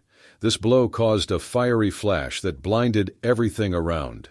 The highest attribute of Yang Bo is the physique, followed by strength. My strength is the same as his, the boy thought. Well, in one-on-one combat, I can easily cope with attacks. Maybe aren't you a sniper? How can you fend off my blows? Where do you get these skills and such great strength? Not understanding what was happening, the player was indignant. A boy named Dune looked through his glasses and controlled the fight. He was focused and cool. Never underestimate someone just because of their profile. Our hero shouted and swung his combat sword with all his might to strike. Who is this guy? Where does it have so much power? I don't understand anything. The player with a bald head was indignant and looked at what was happening with frightened eyes. Our hero struck with such force that it seemed that this fiery ray would cut both the shield and the player in half. The opponent lost his balance due to this blow. Theidos tregrust beif, thywer proroids, skawigurves, iusavria. Honors tawar sudur dawaridi, biuduri diutosing merdori garel leak stories. Wodlo was so powerful that the young man with a bald head simply flew several meters deep into the room, leaving behind a grinding sound and marks on the concrete floor. You are a very strong guy. Tell me the secret. Where do you get this power? Asked the guy with a bald head, and in his eyes there was simply fear. Lulu girl looked carefully at her boss. She understood the most important thing, that she has the best leader, who should be taken at his word and trusted. The leader was simply amazing. You are a real hero. You are the true leader of our team, the girl said in a quiet, calm voice. He is a sniper. His fighting ability is no worse than that of a swordsman, the girl thought, looking at her boss. This is because I am a sniper, and I know how dangerous it can be if I am forced into close combat, the boy said in a loud, confident voice. Our hero accelerated greatly and pushed off the floor very strongly with his feet. After which, of course, there were fiery traces on the floor. That's why I continued to train for close combat, so as not to be at a disadvantage when I am forced to fight. The boy Dong shouted loudly and began to attack his opponent. Our hero swung his combat sword so fast that it left a trail of fire behind it. This fiery ray hit with very great force. The opponent simply had no chance. Damn it! No wonder now that my boss fell to this guy. He's as strong as hell. A young man with a bald head spoke, gritting his teeth. He tried to respond to these fiery blows, but practically nothing worked. Hey you! So what if your strength is the same as mine? I'm a tank. I think you can break my shield? Boy, no one has ever managed to do this. The cheese man shouted loudly. Looking at everything that was happening, the girl named Lulu thought, this guy's fighting ability is close to E rank, and his shield also cannot be destroyed by rune weapons. With his current fighting abilities, he won't be able to destroy this chip and tartar. Status Ike. Furups Sawis. Ordikaward Fikr for a Tundikufranish Spoudi by Zioankor. I know, boy named Dune took out a blue runestone from his pocket. He held it tightly with his left hand and brought it to himself and began to speak. I really can't, but what if I use the runestone skill to increase strength? No one expected this from me. What? Can't be. This is my boss's skill. Don't you dare do this. I forbid you, boy. A young man with a bald head shouted loudly. Baby, you think I don't have any skills in using a moonstone? The young man turned to our hero. He was holding some kind of runestone in his hands and smiling slyly. With my skill, I can negate a 200% increase in your strength. I hasten to upset you. This is where you are wrong again. You won't be able to do this. Smiling and in a quiet, calm voice, said the boy named Dunn. We'll see, shouted the young man with his head. He took his shield and covered his entire body with it. Our hero pushed off strongly from the floor and jumped to attack his opponent. Yes, my attack is against your defense. Let's see who wins, shouted our hero. Dune hovered in the air, swinging his battle ball to strike. Let's see what you can do, boy, the man shouted, meaning with his head. And then he opened his mouth in surprise and his eyes became very large with fear. Our hero struck the hardest blow he could. The blow landed exactly in the middle of the shield with which his opponent was defending himself. The blow was so strong that it seemed like thunder thundered in the sky, and fire and sparks flew in different directions, and the shield shattered into several pieces. Fragments of launches of different sizes from the combat shield scattered in different directions, and the young man with a bald head was already shrouded on all sides and lying on the floor. Hooray! Well done, you really did it. Boss, you are simply the best, the girl Lulu screamed in a satisfied voice. This moonstone skill takes a lot of energy. I feel like I'm very tired, said our hero, staggered and quickly grabbed the window with his hand to stay on his feet. Lulu immediately became worried about her boss. Our heroes began to panic a little. The boy's face became a little blue and very tired. Is it true that you have no strength at all? The girl began to worry. Our hero really hoped that they would not run into anyone else, at least for a while. Otherwise, they will be in big trouble, because they had practically no strength left and they needed to recover well. Although all the competitors were lying on the floor, like caterpillars in a cocoon, they posed no threat now. They were motionless and could not cause harm. Bell rang in the boy's earphone. Boss, welcome, boss, can you hear us? Came a voice through the headphones. Hey, it's Zhongqi and the others, the girl Lulu said in a pleased voice. As far as I understand, they are alive and they have been found. Zhongqi, we are in the school building on the second floor. How can you hear me? Welcome. The girl continued to communicate. Okay, I understand you. We are already on our way. Landmark, old abandoned school. I understand you. Wait, wrong answered. Behind our hero, steps were heard on the stairs. It was his team rising. We encountered a runestone beast in the forest, said the fat boy. Bedet strura frietsos tikutstrur.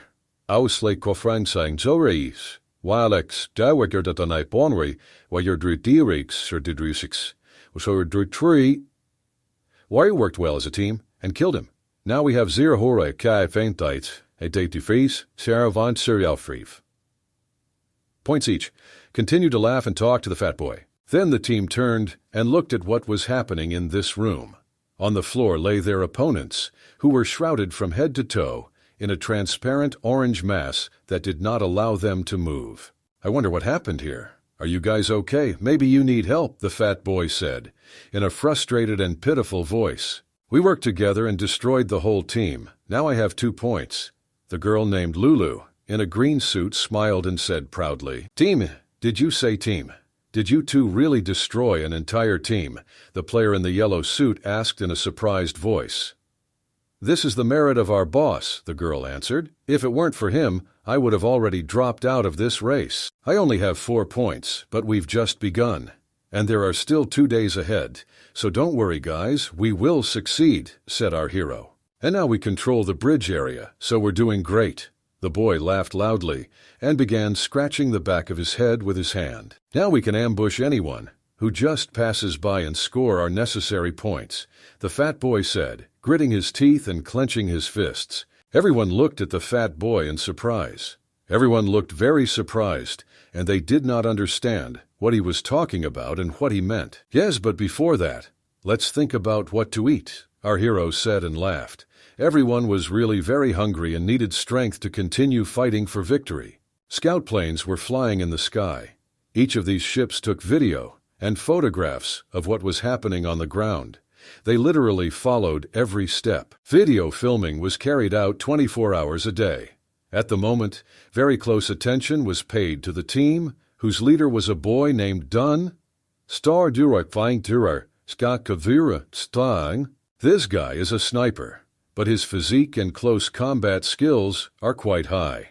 Although he is not yet among the top 10 players, his team has taken a tactical position, so it's just a matter of time before he scores more.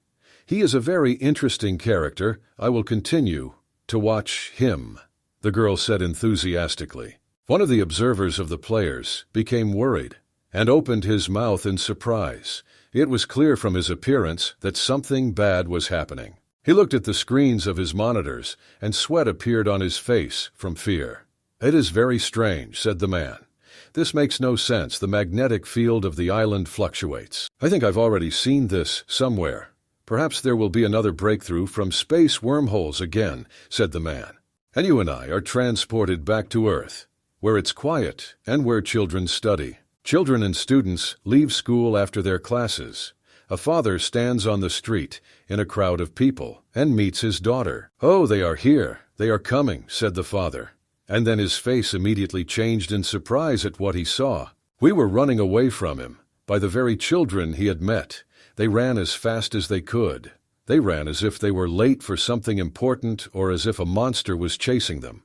Well, come on. Tell your father how your virtual combat exam went, the father asked, and spread his arms to the side to hug his beloved daughter. And in response, the children simply ran past the man and ran with all their might further forward. The father was very surprised, and the children didn't even pay attention to their dad. I didn't understand what it was, the father said out loud, a little angry and surprised. They ran as if I wasn't even there. The father turned around and began shouting at the fleeing children. Where are you rushing? What's happened? Maybe you need my help. We are looking forward to watching the live broadcast of the competition. Turning around, the girl shouted loudly to her father. So, sorry, Dad. Clearly the girl is growing up, and it turns out that Dad is no longer a priority. The father said aloud, looking at the children running away from him. It was beautiful sunny weather outside. The children ran to the house where the boy's younger sister, Duna, was and lived. The door to my sister's room suddenly opened. The girl turned around and looked who came. Xiaozi, are you okay? Came the question. A little girl sat in her wheelchair and watched something on TV. Xiaozi, have you seen your big brother yet? Asked the girl who opened the door to the room. No, I haven't seen him yet, Sister answered, surprised. As you can see on the map, the security zone is getting smaller and smaller. It was these sounds and voices that began to be heard from the TV that Sister was watching. The girls froze, and they began to watch TV. In 14 Swire, it will be the size of a football field, and by then the champion will be determined. It remains to wait quite a bit. Broadcast on TV. I'm so worried. I hope he is healthy, alive and safe. I said the girl was worried. I asked someone to find out information about our hero named Dun, the father said, and went into the girl's room, so it's too early to worry. So you understand, he is now the leader of team number 557, and it continues to fight in its entirety. The father continued to speak. Uncle, tell me, is it true that later there will be a more detailed broadcast of everything that happens there? Thank you, boy with glasses. Right, within 3 days, we will be able to select and view the team's broadcast and check their results, answered the boy's father. My brother Dunn is really brave. If it were me, then I would accept my fate, but he's not like that. He's the best, he's great, the boy said, adjusting his glasses. Dom is a brave guy. He is brave and strong. He is driven by hatred.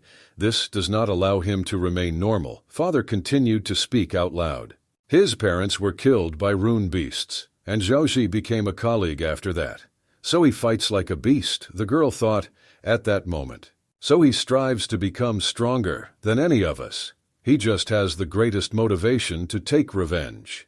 The girl continued to think. Unexpectedly, the sister saw a video of her brother on the monitor, started broadcasting everything that was happening on the island. The girl was a little scared. The sister crossed her arms in front of her, looked carefully at the monitor, and spoke to herself. Brother, come on, you will succeed, you can, you will win. I believe in you. We are transported with you again to the island, where the hottest events take place with our heroes. There is no one visible near the abandoned school, and there is complete silence. Veders strijdsklas, like a creator fure, Shandruk Severiuk Sidrau of Rekurs Greekwarks, things as I, Dastel. Shuris, Dastard eat something delicious, the girl Lulu said, smiling. She held in her hand a large piece of meat on a bone. On the roof near the chimney, a Dune and a fat boy were on duty and kept an eye on the situation. Wow, this is just super. Fried pork on the bone, the fat boy said, smiling.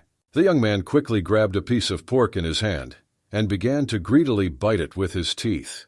I'm so hungry that I think I'll eat it whole, including the bone, said the boy. Lulu, I can't believe you're such a good cook, the fat boy said in a satisfied voice. Yes, Lulu, this is simply delicious. Thank you. I added matches named Done. I missed the entrance exams due to a car accident, so I spent a year in the desert with a team of mercenaries, and since I am not very strong, I had to do something else, so I learned to fry meat. Lulu replied, By the way, how did you guys cope this morning? The girl Lulu asked cheerfully. At that moment, Dune was walking up the stairs. We were fine. We defeated a total of 24 people, our hero said, looking at the girl. Wow, so many? This is very good, the girl Lulu said, smiling and admiring. Simply due to the narrowing of the safe zone, this bridge became the only way, as we had planned, answered the player with glasses. Each of you and I scored a few points today. Overall, it's very good. This is very good for the team, said a participant with blonde hair wearing a red shirt and glasses. Thanks to Tang Yu's strategy, we all scored a lot of points. The boy Dung was thinking at that moment, looking at all the members of his team. Cover on the bridge, and participants crossing it became human targets. But this was the only way for everyone to pass. We made the right choice, and chose a good strategy and tactics to introduce this battle. You guys are all great. Please go and rest further. You need strength. I need to have a good rest and recover, said the girl. Lulu, Shombagaisk, Olai, Shaobang Tyerski. And at this moment, I will take care of the bridge, Lulu said, squatted down, took her rifle in her hands, and began to inspect the territory through the scope. Rongchi also sat in ambush. If someone comes closer, he will take care of it, the girl whispered in a quiet voice. The girl Lulu watched her teammate through the scope, who was sitting in ambush in the tall grass. Then the team with yellow hair and glasses heard a noise in the sky. He stopped abruptly, froze, and began to listen. Look, what is this? The young man said loudly and pointed to the sky. Order! On a table with points that different teams scored began to glow in the sky. We are not on this list, said our hero. This is a ranking competition. The top 10 will be shown in the afternoon to encourage everyone to work hard. Leader, look carefully. Look, you are also in the top 10 participants, the girl shouted loudly and enthusiastically and pointed her finger into the sky at the table. We have an advantage, but we occupy the lowest place in the ranking of this table. The test is certainly not easy, thought the boy Dune. First ranked Tiancheng. He's just crazy. I wonder how many people he destroyed to get 52 points, shouted the fat boy. Wait, the information about this has changed. Everyone was abruptly interrupted by a player with yellow hair and glasses. Our hero began to read messages in the sky. Attention! This year for the first time there will be an event, bounty hunting. A participant from the top 10 will be randomly selected as a target, and his location will be revealed to all participants. Anyone who destroys the target will receive all target points, and their team members will receive 10 times the points they scored during the event. I don't believe my eyes and ears. There have never been such rules. The fat boy began to be indignant. There was nothing like this in the last trial. The girl Lulu began to speak in a calm voice. She continued to look at the sky and read the information. Tests are just a game for the examiners, and they naturally want to make the game more interesting. The participant with yellow hair began to speak. Anyone targeted would be at risk, but they could gain a lot from it. Please don't do this to us. Please, God, don't mess with us. I just want to survive. The fat boy began to worry and cry. He was a little hysterical. Don't worry. He who laughs last laughs best. The last word will be ours. Believe me, guys, the boy said confidently and laughed. At that moment, an announcement was made over the loudspeaker. The target of the bounty hunt is team number 557. The leader is done. What the hell must this be, a bad dream? The fat boy shouted loudly. Our hero laughed and grabbed his head with his hands. Friends, I'm sorry, but these are the rules of this game. At the same second, the player with yellow hair smiled slyly and adjusted his glasses with his finger. It was clear that he had come up with something. Friends, since things have turned out this way, I have good and bad news for you. The participant with yellow hair began to speak. So which one do you want to hear first? I want to hear good news. I think now is the time for them. The girl Lulu smiled and shouted loudly. Using this school bridge as our base of defense, we can set traps and ambush anyone who comes here. How do you like this news, friends? Said the player with yellow hair. I like everything so far. Then what's the bad news? Continue, asked the participant in the yellow shirt over the earpiece. The player with yellow hair put his fingers to his ear and listened carefully to everything that was said to him. Now that everyone knows we're hiding here, no one else will try to cross the bridge. Do you understand this? The player with yellow hair continued to speak. But in any case, the bridge was always a temporary plan. Once they notice all the protective capsules on the bridge, people will realize that it is dangerous and will try to avoid it. I wonder why I have the feeling that both are bad news, the fat boy said, closing his eyes in fear. Benefit and risk always exist together. At our rate, even if we survive to the end, we may not have enough points to get into the university we want. Why don't we take this chance? Why not take a chance and try to do something impressive? Said the player with yellow hair. Friends, he's right. If we work together, surviving this hour will not be a problem. The boy Dun confidently added, Tangyu, do you have any traps in your equipment box? Maybe this will help us now. Our hero continued to speak. You offend, of course there are. Tan replied. So he began to give orders. Lulu, you will watch from there. Rowan and Rong will accompany Tang to set traps. Leader, what about you? The girl asked in surprise. What are you going to do, boss? Just don't scare me. Everything is fine. I'll go get my few animals and let them roam around the school. Here's a simple plan, answered Dun. So anyone who wants to kill me will have to face even more difficulties than they expect. Look for our hero. All team members hid and settled in their places and points. There was complete silence near the abandoned school. After some time, all participants heard footsteps along the street. It was clear that this was not one person coming, but several at once. Everyone be alert. We are close to the place, said the young man in the blue jacket. So they hid in the school and killed the members who were trying to cross the bridge. No wonder he has so many points, said the young man in the blue jacket. Leader, We are too far behind on points. Eliminating the target as our only chance to come back and overtake others." The girl spoke in an alarming voice. "Do not hurry. Keep an eye on the highest point of the building while we use cover to get closer," said a young man with brown hair. "Okay, I got it, boss," the girl answered. The whole team dispersed around the perimeter and began to look in all directions. When several players approached the car, they froze at what they saw. "Wait, there are a lot of eliminated participants from the game ahead, so be careful. There might be an ambush there," the leader said as he looked at the eliminated members who were lying on the ground. All team members stopped abruptly and began to look at what was happening. Indeed, there were a lot of participants who had dropped out of the game lying around. One of the team players was very scared by what he saw. Sweat appeared on his face, and his eyes became very large with fear. And at that moment, there was a very large, loud explosion. Sand, stones, and pieces of asphalt flew up into the sky. The eliminated members of their orange shell also took off into the sky. All team members began to run away in different directions in panic. "Guys, stop! Don't panic, stay in your seats. I order you," the team leader shouted loudly. "Didn't they say that apart from rune weapons, nothing could be brought to the island?" The player with a mask on his face asked in a surprised voice. I remembered, this is the guy who was recognized by the chief examiner. He chose a mechanic for his team, another team member said. "Damn, that means the area around the school is full of traps." "I knew it," said the team leader, became very angry. "Leader, why don't we retreat?" the girl said. "Of course not. This is our last chance to return. If we fail this time, we won't be able to come back." "Don't you understand this?" answered the young man in a blue jacket. "Now or never.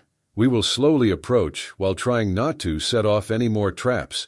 Just look into both eyes, and especially look at your feet." The boss continued talking. "Wait there." What a truck, standing to the side, suddenly began making strange sounds. It seemed to everyone that he was moving forward a little. "Leader, look carefully what's going on there," said the player with a mask on his face, and pointed his finger forward at the small truck. The truck really made a strange sound, like the grinding of stone on metal, and indeed, the truck began to move towards them. "I do not understand what is going on. This is some kind of mysticism." The team leader began to speak in an alarming voice. Brown boots were visible under the truck. It was clear that someone was clearly helping the truck. This assistant turned out to be a fat boy. Wrong. With one hand, he slowly but confidently moved the truck forward. "Hey there, Cerise, harder." He came out from behind the car and grabbed the handles with both hands to open the body. After the fat boy opened the body doors, he quickly began to run away from this place. He had never run so fast in his life. "Everything is ready. I did it." The fat boy screamed loudly and ran back to his team as fast as he could, and at that moment, the truck continued to move towards the other team with the body doors already open. "What are they doing there now? I don't understand anything. What were they up to? Why this truck?" The team leader continued to ask questions out loud. With the body doors open, the truck continued to reverse toward the team. Slowly but confidently, the truck rolled towards them. "Story. Does anyone see if there is something inside?" the team leader asked loudly. But so far nothing was visible. Everyone froze and waited. And suddenly an animal jumped out of the back of the truck. This is a rank F three-horned battleship, beast with rune stones. He has durable scale armor. The 3 horns on his head are extremely strong. "What kind of animal is this?" the masked man screamed in fear. He froze from fear and could not move. "Where did this 3-horned armadillo come from?" the team leader shouted. The whole team was very scared. The furious and angry beast continued to move towards the time. The numerous sharp white teeth drove people crazy with fear. With quick steps, this beast continued to move towards the car behind which the team was hiding. Huge claws on its paws simply tore stones from the asphalt. "Damn it, we need to get out of here as soon as possible." The team leader shouted loudly and began to run away. "Friends, let's run away from here before it's too late." And within a second, a huge beast jumped on the people. The armadillo made terrible sounds, growled, and beat everything in its path with its horns. Then the armadillo threw the yellow car high into the sky with its horns. The girl who was in this cobalt was very scared and screamed loudly in fear. She tried to run away, but her legs would not obey. She just stood there screaming in fear and watched as a large yellow car fell on top of her. A few seconds later, this car fell to the ground. There was a loud explosion, after which large clouds of smoke appeared and stones scattered in different directions. The young man with brown hair, who was the leader of this team, fell to the ground and simply watched what was happening. He saw a terrible picture of how his partner dropped out of the battle. Realizing that he needed to quickly run away from this place, the young man with brown hair stood up and quickly ran to the side. There was no time to hesitate. The team leader with brown hair ran towards the abandoned school, towards the doors in order to hide behind the walls of this school from the beast. With trembling hands from fear, the young man opened the front door. He was glad that the way was clear. She now had hope of survival. The team leader slowly opened the door and began to look around. Even here there could be traps set by rivals, or there could be another beast. The guy realized that there was no one in the room. Then he quickly slammed the door behind him and propped it up with his back. He stood there like that for several minutes. He needed to catch his breath from fear. Damn it, they are too sneaky. They not only set traps but even used captured animals to attack us, the young man said aloud in a trembling voice. Suddenly the leader heard footsteps and a voice addressed to him. Such statements about my team and in my presence will have consequences. I hope you understand me. The young man became even more frightened and pressed himself against the door. Where did you even come from? What do you need from me? Came to mock me? A young man with brown hair screamed hysterically. The fat boy laughed loudly and continued talking. I was waiting for you here. Let's go. Let me try out my new equipment. The boy put his shield in front of him and began to speak. Skill rune stone, reckless bull attack. The man with brown hair was even more scared. Drops of sweat ran down his face. The eyes were terrified with fear. After the spell that the boy cast, a purple cloud in the shape of a bull appeared around him. After which, there was a loud explosion and a lot of fire appeared in the room. It seemed like a grenade had exploded. And a second later, when the smoke and fire cleared, one could see that the leader of the team with brown hair was already in a yellow-orange cocoon. This meant he was out of the game. Then the eliminated player fell to the ground amid a great rumble and noise, which made the fat boy very happy. Yes, I did it, the boy said in a satisfied voice. This boy's name is Juan, who after this battle already had almost 34 points to his credit. Thank you guys for supporting me. Juan told his team, if it weren't for you, nothing would have worked out for me. We are comrades. We need to help each other. But leader, you are too strong, and those who came to kill you could not withstand even one of your shots, said the girl, Lulu. So, yes, thanks to the events, we eliminated 13 participants and received a total of 130 points, the mechanic said to his team. But the rating is updated only every 12 hours. I wouldn't rush to conclusions. Anything can happen now, said the player in the yellow jacket. Otherwise, all our team members would be in the top 10. There's still 30 minutes left. The reward is amazing, but we must not let our guard down until the hunt for us is over, our hero said in a confident voice. I used the strategic location and the bonus event to score 44 points. The boy Dun began to ponder. The first rank and first place is taken by Tiancheng. Who is he? How did they manage to score 52 points? Our hero continued to think and reflect. Screams and footsteps were heard somewhere in the distance. One of the players on the other team was running away from something scary. He was in a panic. In a panic because he was being hunted. The laser sight was right at his back. He tried to escape from certain death. Literally a second later, a loud shot was heard. The shot was accompanied by fiery support, like a laser. A few more seconds passed, and this participant was already groaning in pain while lying on the ground.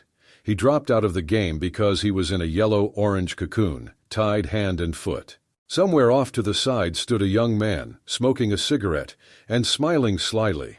Another -1, said this man. It was the same Tian Cheng, Team 005. His profession is sniper. He is a strong, self-satisfied, and confident young man. The examiners watched everything through their monitors. They saw every step and every event, absolutely everything that happened to the heroes. This Tian Cheng is just a lone wolf without teammates. He set up a camp in the city near the bridge and killed everyone who passed by, gaining 57 points, said a bald man with glasses and a white beard. If the rune hunter decides to become a lone wolf, the losses will be too great. When you fight with animals, you need a team. I understand everything, but I don't like him, said the examiner. I just think his attitude towards life is cold. If someone like him becomes strong, it could have a bad effect on humanity. Look at Team 557. Absolutely all of their participants rose in the rankings. This is a very good result, said an older man. This guy, yes, he could have easily scored all the points, but he allowed his teammates to improve with him and score points too. Kinder streuzige karakstiekurs. Alsutrua, osainga, sevrof, fanufrikoen, sawio.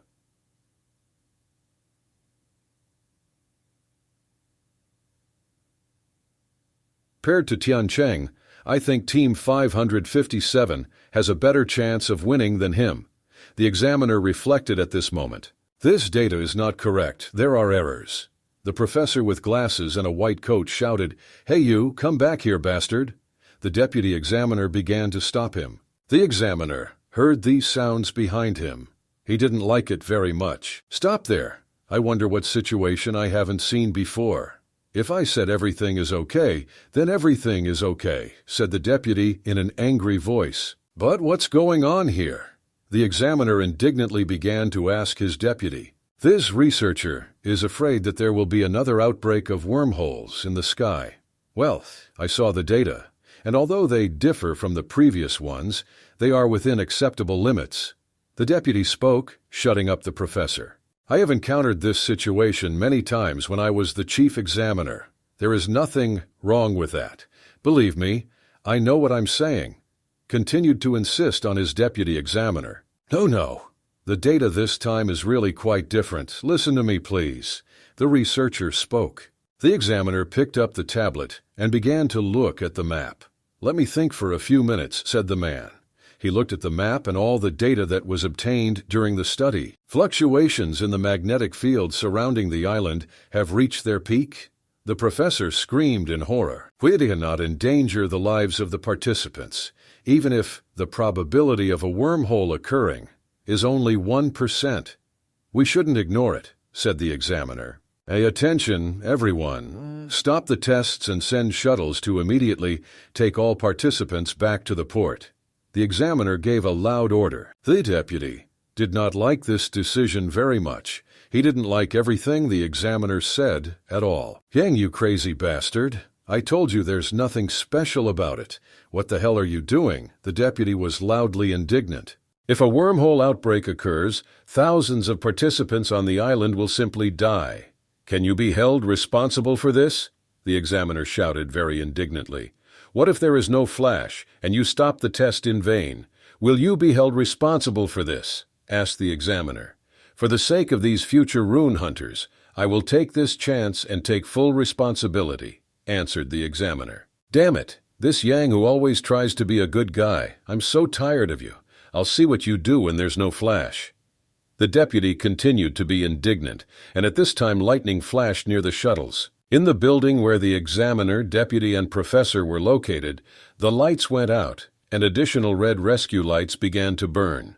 "What's happening now?" the examiner shouted. The person who was sitting at the onboard computer was simply shocked by what was happening. He couldn't say a word. He only managed to say one thing. "Began." "Yes, it has definitely started. Wormhole flash," shouted the man who was sitting behind the working monitors. All screens had red lights and danger icons.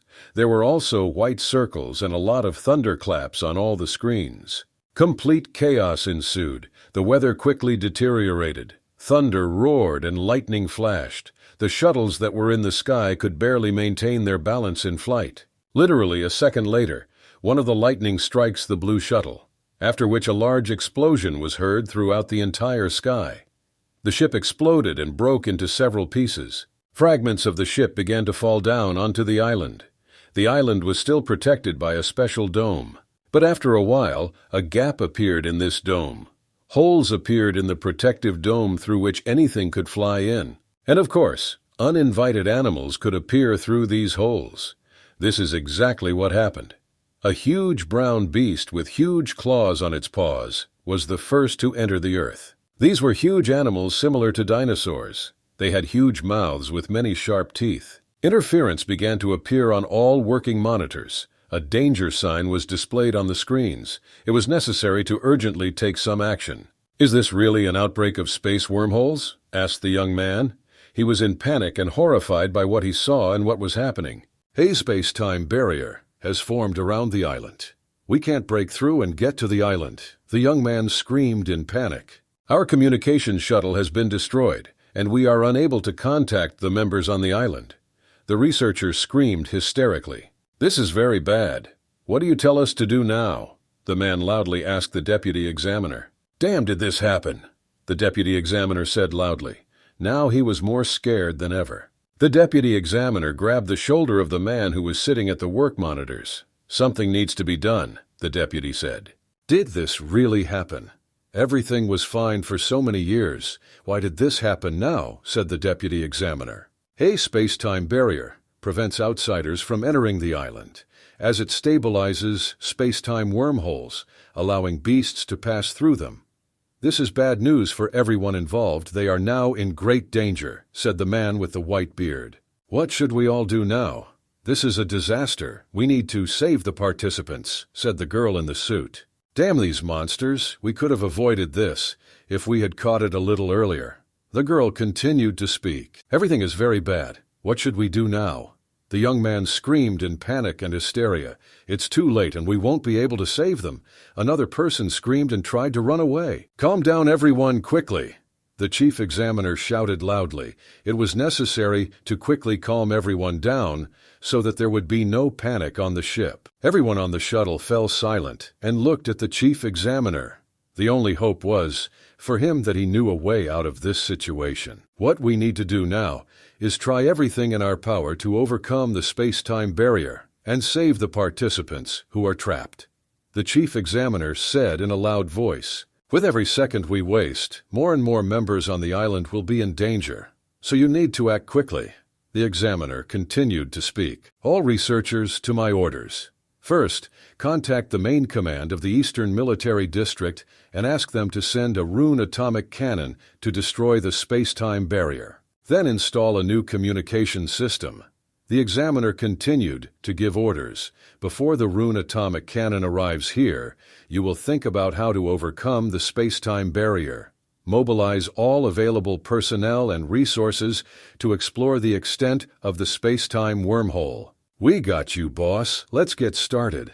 Everyone on the shuttle responded. People began to try to fix systems manually until it was successful. "Our communication system is completely paralyzed. If we want to establish communication, then we need to find a way to open a hole in the barrier and launch the communication mobile phone inside," said the man who sat at the control panel. "I contacted the High Command of the Eastern Military District. They say the cannon will only be here in the morning," said the man talking through an earpiece. "Osterha." A second later, the research professor approached the chief examiner and began to speak. "We calculated the scale of space-time wormholes on the island. These are F-rank wormholes, the lowest. It's a good news. The animals that end up on the island will mostly be F-rank, some will be E-rank, and rarely there will be D-rank animals," said the chief examiner. "The participants are able to hold out until we overcome the barrier." The examiner said, "Chief Expert Yan, the rune atomic cannon is not something that can be fired at will, even if it reaches the port in the morning. It will still take half a day to set it up," said the girl in the suit. "By the time the rune atomic cannon is debugged, the safe zone on the island will be closed. At this time, the participants will have to face thousands of animals with nowhere to run. They will no doubt become food for the animals. said the man with the white beard. "The situation is critical. Give me a few minutes to think," the chief examiner said to everyone on the shuttle. "So tell the transport team to figure out how to speed it up and get her here by midnight," said the chief expert. "I'm afraid it is impossible, but we have no other choice. We all need to try," the professor said in a frightened voice. If the deviations in the data had not been so severe, these researchers would never have waited, thought the chief examiner. "Vice Examiner Liu, you ignored the warning and the investigators and prevented them from notifying me, right?" asked the chief examiner. "I did not do anything." The deputy made excuses. "Not a word more. As soon as this matter is over, expect punishment from me," the chief expert threatened. The vice examiner thought in horror about what could happen to him next. The consequences of all this frightened him. At that moment, a protective dome was visible on the island. It glowed, and various fragments and stones fell on it. The whole team of our heroes stood on the roof of the house and looked at the sky. They understood that something very bad was happening. They understood that everything was not going according to plan. "What's happening now? I don't understand," Juan asked, looking at the sky. "Is this an earthquake?" "What it is?" a girl named Lulu also asked in fear. "Damn, I know what it is. This wormhole flash," the mechanic said loudly. "Don't tell me this is another test administered by examiners." Our hero carefully monitored the situation and looked at what was happening in the sky. He understood that their affairs were bad, and everything was not going according to plan. "I'm afraid this is not a test, but a real problem. No one checks us." "The problem is one big and general one," said the boy Dunn. Many holes were already visible in the sky and the protective dome. "It cannot be. It's been 3 years since the last wormhole outbreak occurred. Why do we have to deal with this?" a fat boy named Juan said, grabbing his head. "The space-time barrier has isolated us from the outside world, but I am sure that the examiners will come to save us," the girl said in a quiet voice. "I'm stuck in another wormhole flash again." Our hero began to think about this. "When I was little, both my parents died in a disaster caused by a wormhole outbreak, and that's where I also contracted Shaoxi. Another wormhole outbreak has occurred again. What should I do? What should I do?"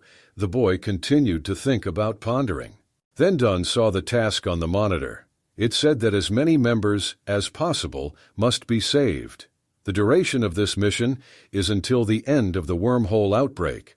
The more participants you save, the more runic medicine you will receive. "What? What's the special mission this time? Do I have to save other participants?" Our hero continued to think. Then the game monitor showed the following information. Evolution mission: save more than 200 participants and become a champion. The decisive rules of the test are to eliminate other participants. But this mission requires me to be a champion by saving other members. How is this possible? The boy thought. At that moment, Juan fell down and grabbed Dong by the leg. "Leader, I'm scared. What should we do now?" After which, the boy named Dong strongly pushed the guy named Juan with his foot. "Calm down, everyone, quickly," our hero shouted loudly at his team. "According to my observations, the scale of wormholes should be F rank. This means that most of the beasts are F rank, with a small chance of E rank runestone beasts appearing. With our team's other abilities, we will be able to cope with these monsters. Yes, as long as we protect the school and wait for rescuers, we will be fine," said the mechanic. "But is it enough for us to simply protect the school?" Dunn asked the team. "What do you mean?" answered the participant in the yellow jacket. "There are other participants outside who may die at the hands of monsters, and we will become those people who did not save them even though we could," the leader said in a confident voice. I want to save the other members and bring them to school. This is my opinion and my decision," said our hero. "Boss, this is a big risk. We can barely protect ourselves anyway," said the fat boy Juan. He was completely hysterical. "According to my analysis, our team has over 80% chance of survival. We should try," the mechanic with glasses said in a serious voice. "I like this idea and this solution. I fully support you, leader," said the girl Lulu. Staranikra wang stuniverdando. The boy Juan continued to be hysterical with fear. That's only 80%. That's the difference between surviving and seeking death. A boy named Dong took Juan's hand. He decided to calm the guy down, because he caused fear and panic in the team. Juan, do you remember the oath when you became a rune hunter? The strong must shed blood for the weak, the boy said in a calm voice. We work hard to become strong. Isn't this for protecting weak people? If we act like cowards now, then what is the point of surviving? Asked the Dun. But leader, I'm really very scared. I think we'll just all die, answered the fat boy Juan. I agree. Even if we may die, I don't want to be a coward, the mechanic said loudly and cheerfully. Hey, are you calling me a coward? Angry, Juan shouted to the mechanic. It was clear that the boy was no longer afraid, and a good masculine anger appeared in him. I'm scared too, but I can't just hide and watch people die when I can help them. I agree with you, leader, said the girl Lulu, and raised her hand up. And I prefer to kill animals rather than people. This is what rune hunters should do anyway, said the team member in the yellow jacket, and also raised his hand up. Okay, great. I'll do everything I can to help. Or do you all think that Juan got cold feet? Iswan will not chicken out. Is it clear to you? Said the fat boy. I didn't chicken out. I'm not a coward at all. Let's do this together as a team, Juan said to himself, and prepared himself for battle. If everyone agrees with me, then okay, then let's go save the other participants, said the boy Dun. Everyone agreed with their leader and went. My friends, I swear to protect you all. We are all together, we are a great force, we are a team, and we will do it, our hero said to his team. At this time, the actions took place on the ground in the city. Small houses and large buildings were shaking slightly, as if there was an earthquake. A white porcelain mug fell to the floor and broke into pieces. This is a wormhole flash, thought at that moment the girl in the blue dress. She heard the news being broadcast on television. This guy is damn unlucky. Even though it is only a rank F wormhole, it is located on Storm and Thunder Island. The girl came closer to the TV and began to listen to what was being broadcast. The space-time barrier has destroyed the communication system. The command center cannot contact the participants on the island. We are still receiving a live broadcast signal from the island. We will continue to broadcast as the situation develops. We also really hope that the participants are completely safe. The news anchor continued talking. I thought I met a talented guy, but it looks like he won't survive, thought the girl in the blue dress, and I was very upset. She stood silently for several minutes and thought about how she could help, and suddenly the TV resumed broadcasting live from the island. This is just the beginning. While the other members and teams are busy running away from the monsters emerging from the wormholes, the members of Team 557 have abandoned their vantage point and are determined to save the other members who are in danger. What is this done? He's really different. I hope you can survive this crisis, said the girl, watching the news on TV. My God, why did so many different animals suddenly appear here? One of the participants screamed in horror, running away from the monsters. This wormhole flash, we all will die. Someone please save us, shouted at another team member, and continued to run away from monsters and large animals. But literally a few seconds later, a purple monster with large blue horns simply grabbed him with its teeth and began to swallow him. There were a large number of monsters and various chronic beasts. Every minute more and more different animals entered the island through the open covered holes of the protective dome. Damn it, there's a thunderstorm zone behind us, and the bridge ahead is full of animals, said the participant wearing the hat. Leader, what should we do now? Do you have any plan? Asked another young man. I guess we can only take a chance, suggested the leader. A huge purple beast with orange eyes saw the guys who were hiding from him. He opened his mouth and began to make terribly loud sounds, and sticky drool flowed down from his fangs. The members of one of the teams were hiding behind a damaged car. Damn, he noticed us, shouted one of the team members. Let's quickly run away from here, shouted the rest of the participants. Faster! I quickly dive into the water. Maybe we still have a chance to survive, said one of the young people looking at the pond in front of him.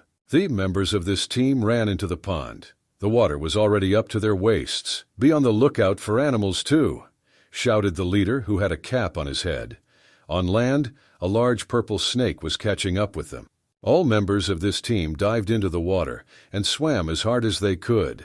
Swam further from the shore. A large purple snake also dived into the water and began to chase the guys. With its tentacles, a large purple snake grabbed one of the team members by the leg.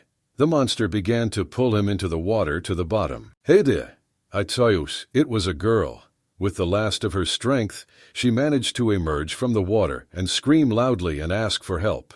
She was scared to death. "Help me! Please, someone save me!" the girl screamed loudly.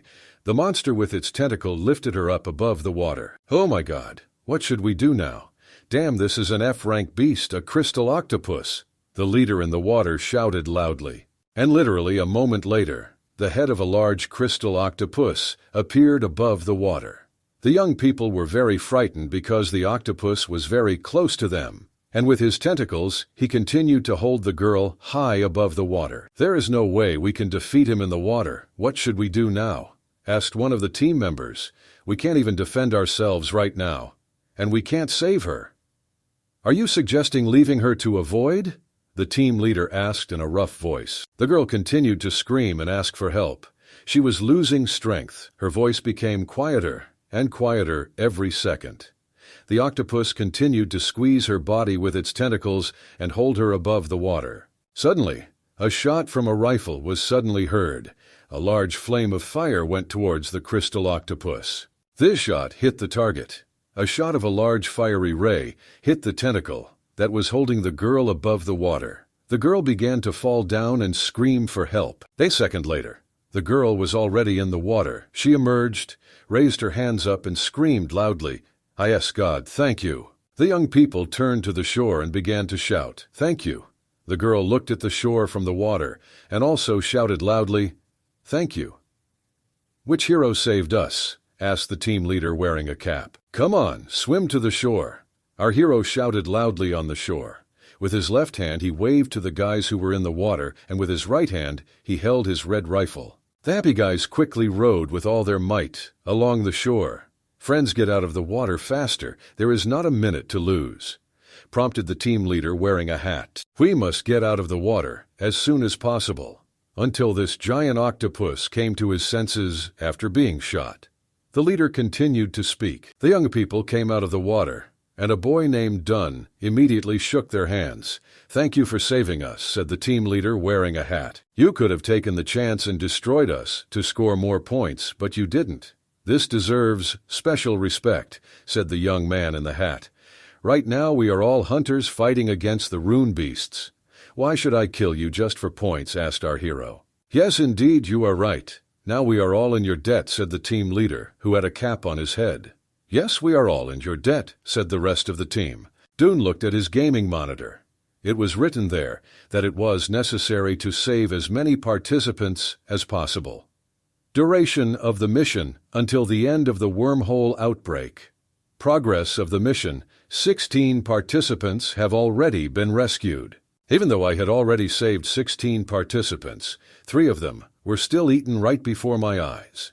Our hero began to remember. Suddenly, unexpectedly, the long tentacles of a giant octopus appeared from the water. The octopus, with its long, large tentacles, grabbed and twisted the 2 team members whom our hero had just saved. They started screaming for help. "Damn it, there's that giant octopus again. What should I do now? How can I defeat him? How can I save these guys?" the boy said out loud. "Hengart stry studied kor stanifer.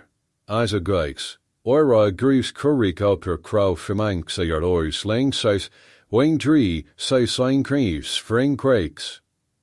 Completely giant crystal octopus appeared from the water. He was tens of times taller than our hero. The boy Dung stood in front of the big giant octopus and looked him straight in the eye. And at that moment, a large rocket was already flying from behind, straight at the giant octopus. A large number of missiles were fired. Our hero jumped slightly away from the octopus. Large explosions began to be heard on the body of the giant octopus. Every missile fired reached its target. The octopus made terrible sounds of pain. A boy named Dune turned and looked at where the shells were coming from. He was very pleasantly surprised by what he saw. These were his guys. It was his team.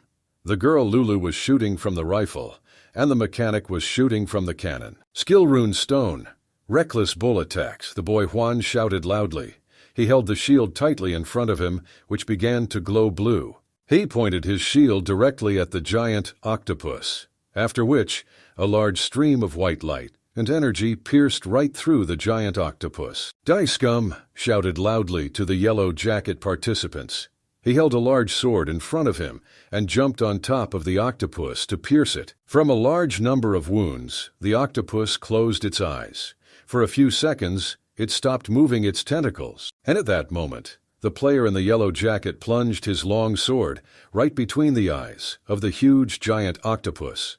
Instantly, black liquid began to splash in different directions from the wound. "How strong he is! This is simply amazing!"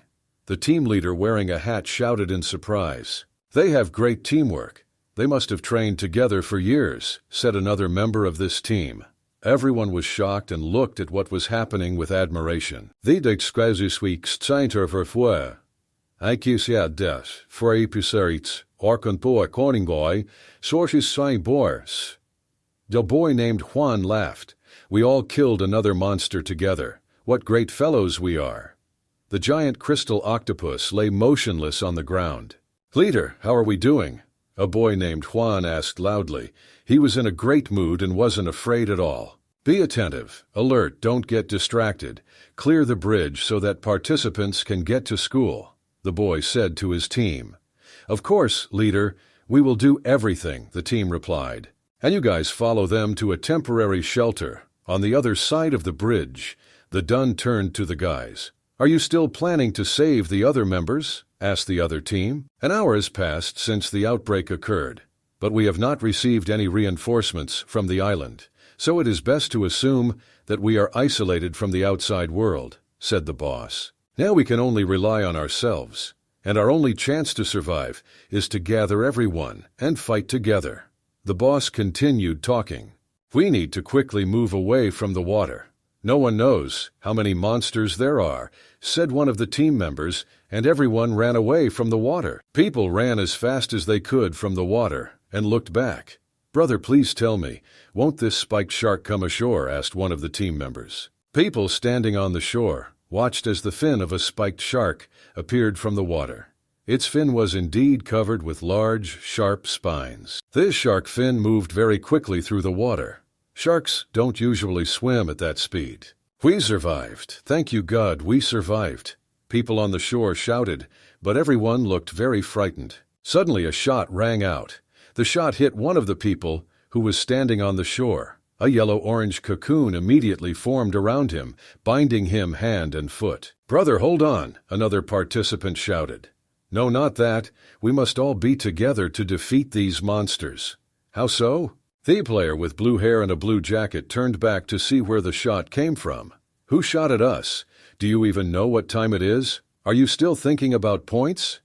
If we find ourselves in the capsule now, we will be defenseless and will be eaten by these animals." But the shots continued. Another shot hit the next player. He was immediately encased in a capsule and fell to the ground without moving. "Thedus turifer, hausweg stamrede, lingdri swears, afweer." Bore, a blue-haired participant, fell to his knees and began to beg for mercy. "Please, I beg you, spare us. If we find ourselves in the capsule, these monsters will simply eat us. Are you really still thinking about victory and balls?" "Vader, dies tre." But in response, another shot rang out. It was right on target, after which another participant in this mission ended up in the capsule and fell to the ground. "What? What are you doing? You'll just kill us all." The blue-haired participant continued to scream. The young man looked that there were already too many people lying imprisoned in a capsule near him. "Thedur stakosores, akusturo, sawardzakirga duris. Dapagas mo, tsan tudri koinsan, wang sri, dawirik por." Sky began to look closely at where the shots were coming from.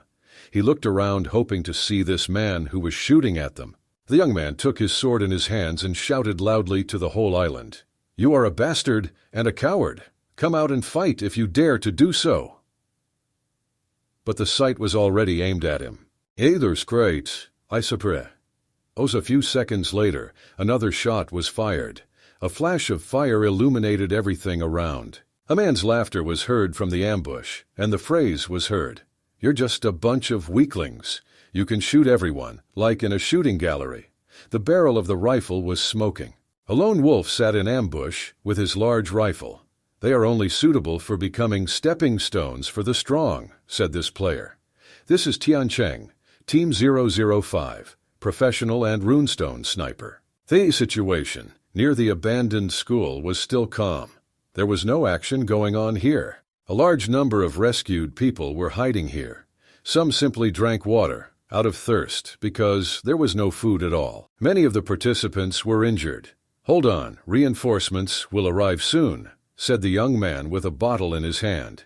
"So much time has passed since the wormhole flashed first, and the experts have still not taken any action. They must have already come in a us. Dans was artenaist force de curcavria. Dauer tut so, stirs to de race or person preco. Windy tea, harder galfree. Hatter daver to wigi wam, joy cavalia.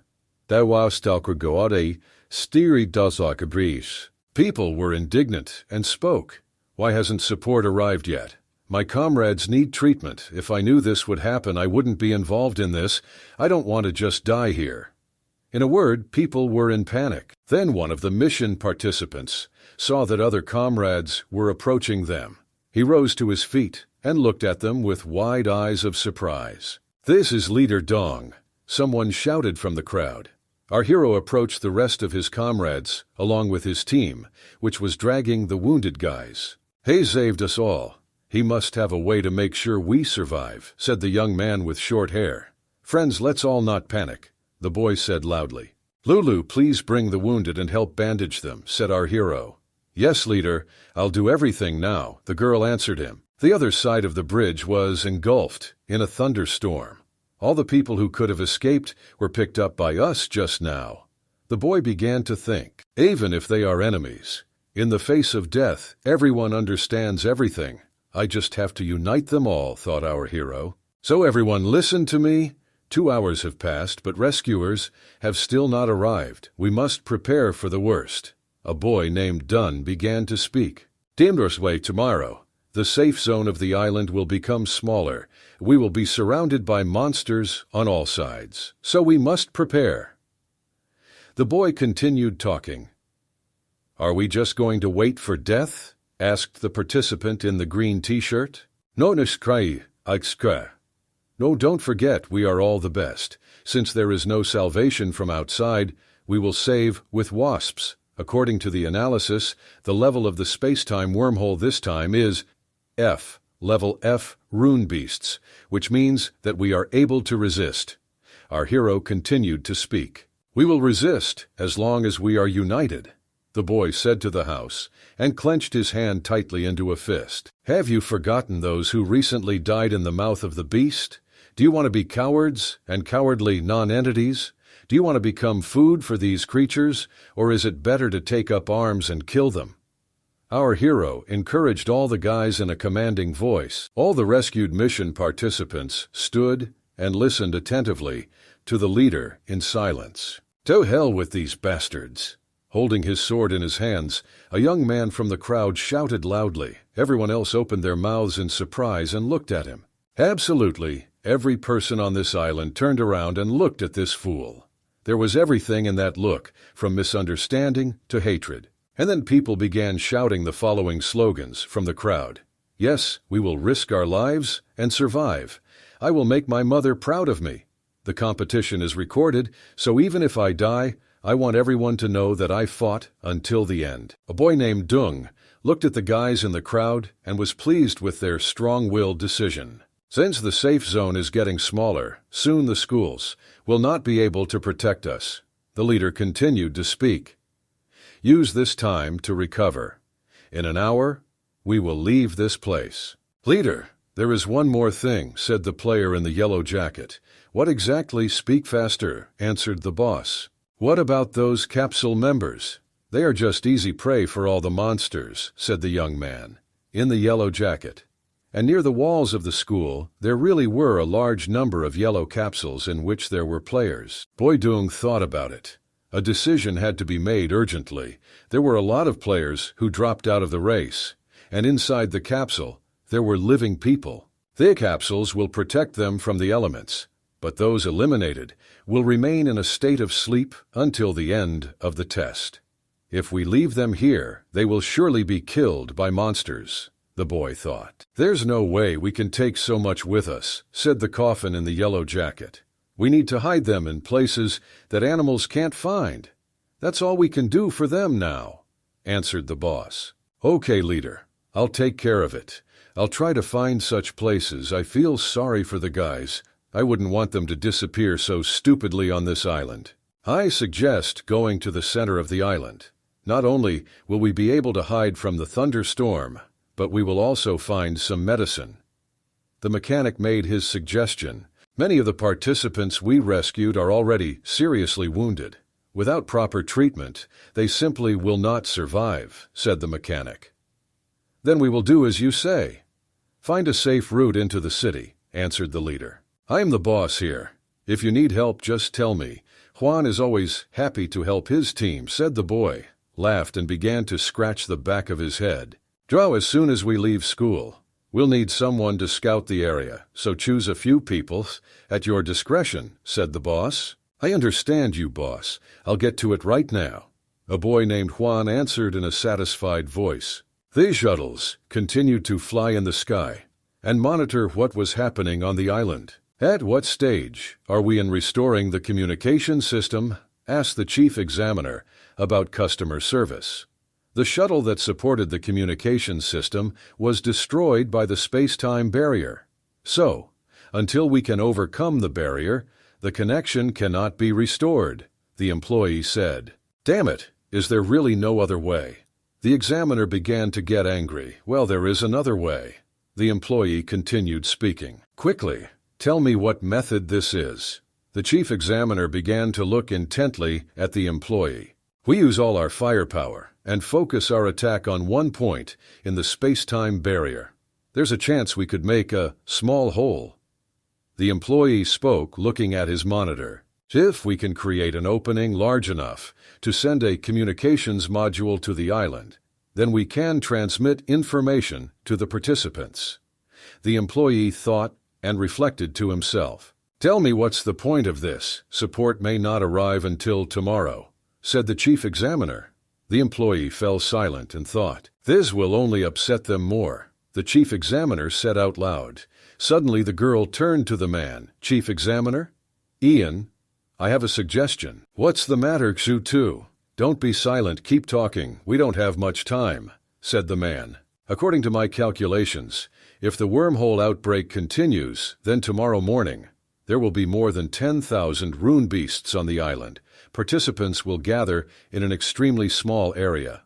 The girl began to talk, which means that even if the atomic cannon can fire tomorrow morning, the participants will face certain death. The only way for them to survive is to force the participants to work together and destroy the wormhole, thereby preventing further aggravation, the girl said. Even if you say so, they are just a bunch of low-ranking hunters. Can we expect that they themselves will destroy the point on the boundary of space-time? A man with a white beard began to speak. Fu Quan, don't forget that the world is supported not only by strong rune hunters, the girl shouted indignantly. It's just a rank F wormhole, so as long as they cooperate, they can succeed. The girl in the suit continued speaking. According to the analytical reports of the researchers, the intersection point of space-time is located in the center of the island, and at the command post of the island, there should be enough explosives to blow up the point of intersection of space-time. The chief examiner said aloud, Heutu's idea is worth trying. There is a rational grain in this, answered the man. Then we need to choose a trustworthy member and give him the message and let him lead everyone to complete the mission. said the employee who was sitting at the computer. The main thing we need now is to quickly choose someone, the employee said, and sweat appeared on his face. It was a difficult choice. This person must be a strong rune hunter, so I recommend the current top player, Tian Cheng's. The deputy examiner shouted loudly. In no case. Not this idiot. The girl in the suit began to be indignant. Not him. There must be an adequate person with brains in his head, and not a stupid fanatic. The examiner and the man with a white beard practically shouted in unison. Why not? Do you know anyone stronger than this young man? He is a lone wolf and has the most points at the moment, said the vice examiner. Thedos suit out frowers, zeisterfar. Frowert start. Ointro where crow is as a Greekorskon curry, Vitansker Kursko Wagerkind Ars cause, Frankin Furskine hour. In the suit looked at the CCTV monitors of what was happening on the island. She was silent for several minutes and peered at the picture. She saw a lot of fragments of how one young man saves many people from other teams, and he does this at the risk of his life. I've decided everything. I propose the leader of Team 557 named Dunn, the girl said in a satisfied voice. How this question concerns the lives of thousands of participants. Are you sure he can do this? Asked the chief examiner. I paid attention to him from the very beginning. Not only is he strong, but he has something that Tiancheng doesn't have. The girl said loudly and confidently. Very interesting. And what is it? Please tell us the secret. The examiner asked in surprise. The man with a white beard fell silent and also impatiently awaited an answer from the girl. The deputy examiner also fell silent. He carefully waited for the girl's answer. There was a pause in the office. Everyone was silent. This ability to lead, the girl said proudly, raising her finger up. Only a few people have the ability to do this. There was complete chaos on the island. Beasts, monsters, and beasts have taken over the island completely. They were stronger than people. They were everywhere. A large red bird approached the young people, lying on the ground, and mutilated their bodies. Some had already been killed, but there were also those who were simply wounded and lay unconscious. The big red bird looked around. She found a large prey for herself, which she wanted to take to her nest. Vaderits, fur. With one of her big paws, she grabbed the young man's body to carry it away. But suddenly, a large red bird with blue paws looked sharply to the side. And at that moment, a shot rang out. A stream of fire poured in a large stream straight into the giant bird. So the fiery beam pierced the red giant bird straight into the head. In pain, the bird opened its mouth and screamed loudly. Our hero named Dunn fired this shot from his red rifle. He hid in a tree and calmly fired that precise shot. The route is clear. You can go through, said the boy, blowing through his headphones. Juan received the signal. He touched his finger to his earpiece and answered, Got it, let's do it. And at that moment, Juan, as a real leader, commanded everyone to go forward. Friends, let's go, the fat boy shouted loudly. At that moment, he was no longer afraid of anything. It was a completely different Juan. And all the people followed this young man. Saber, Exturies. Apart from the runestone sniper, no other profession can boast of such efficiency. The leader is so amazing, Thalf. They thought Juan. Eberster, Ikesadis Durios. Durfraums, Seas, Alburkagroi Hort, Chak. Stayushuse, Ivinguri Kerstal. White boy named Dune jumped from a large tree down to the ground and immediately looked around. Then he looked at his gaming monitor and read the following information. This special mission is a Rank F wormhole outbreak. Save as many participants as possible. Duration of the mission until the end of the wormhole outbreak. 22 participants were saved. Putinam and saved 2 more participants, but most of them are dead by the time we get to them, thought the leader. At that moment, the mechanic began to speak into the earpiece to our boss. At this rate, we should be able to reach our destination before sunset. The boss immediately answered the mechanic. Okay, I will clear the further route with the team. And at that moment, a huge explosion was heard in the sky. Fire, and a lot of gray dust and dispersed in different directions. Our hero looked carefully at the sky. He tried to see every detail, everything that was happening there. He saw as if a fiery meteorite was falling towards him on Earth. Then the boss quickly commanded, "Guys, everyone take cover urgently." The boy continued to look at the sky. "Wait, this fire thing is coming straight at me," the boy thought at that moment. And within a few seconds, a huge explosion was heard near our hero's feet. The boy was thrown several meters away by the blast wave. Huge clouds of dust and smoke filled everything around. After a while, the dust and smoke cleared. The boy Doom sat and looked at the crater after the explosion. An unknown object was sticking out inside the funnel. Dunn resolutely came closer to take a closer look. "I wonder what this is. I've never seen this before." I continued to watch the match. Lulu quickly ran to the rescue. "Leader, are you okay? Leader, don't be silent. Are you okay?" The girl screamed loudly. "I am fine." This thing suddenly broke through the barrier. "Do any of you know what this is?" asked the boss, but everyone just looked in surprise at this thing sticking out in the ground. "It looks like it's a military landing capsule," the mechanic said, looking carefully at this thing. "We just need to click on it," said the mechanic and pressed his finger on the glowing button. "Press this button to open the capsule."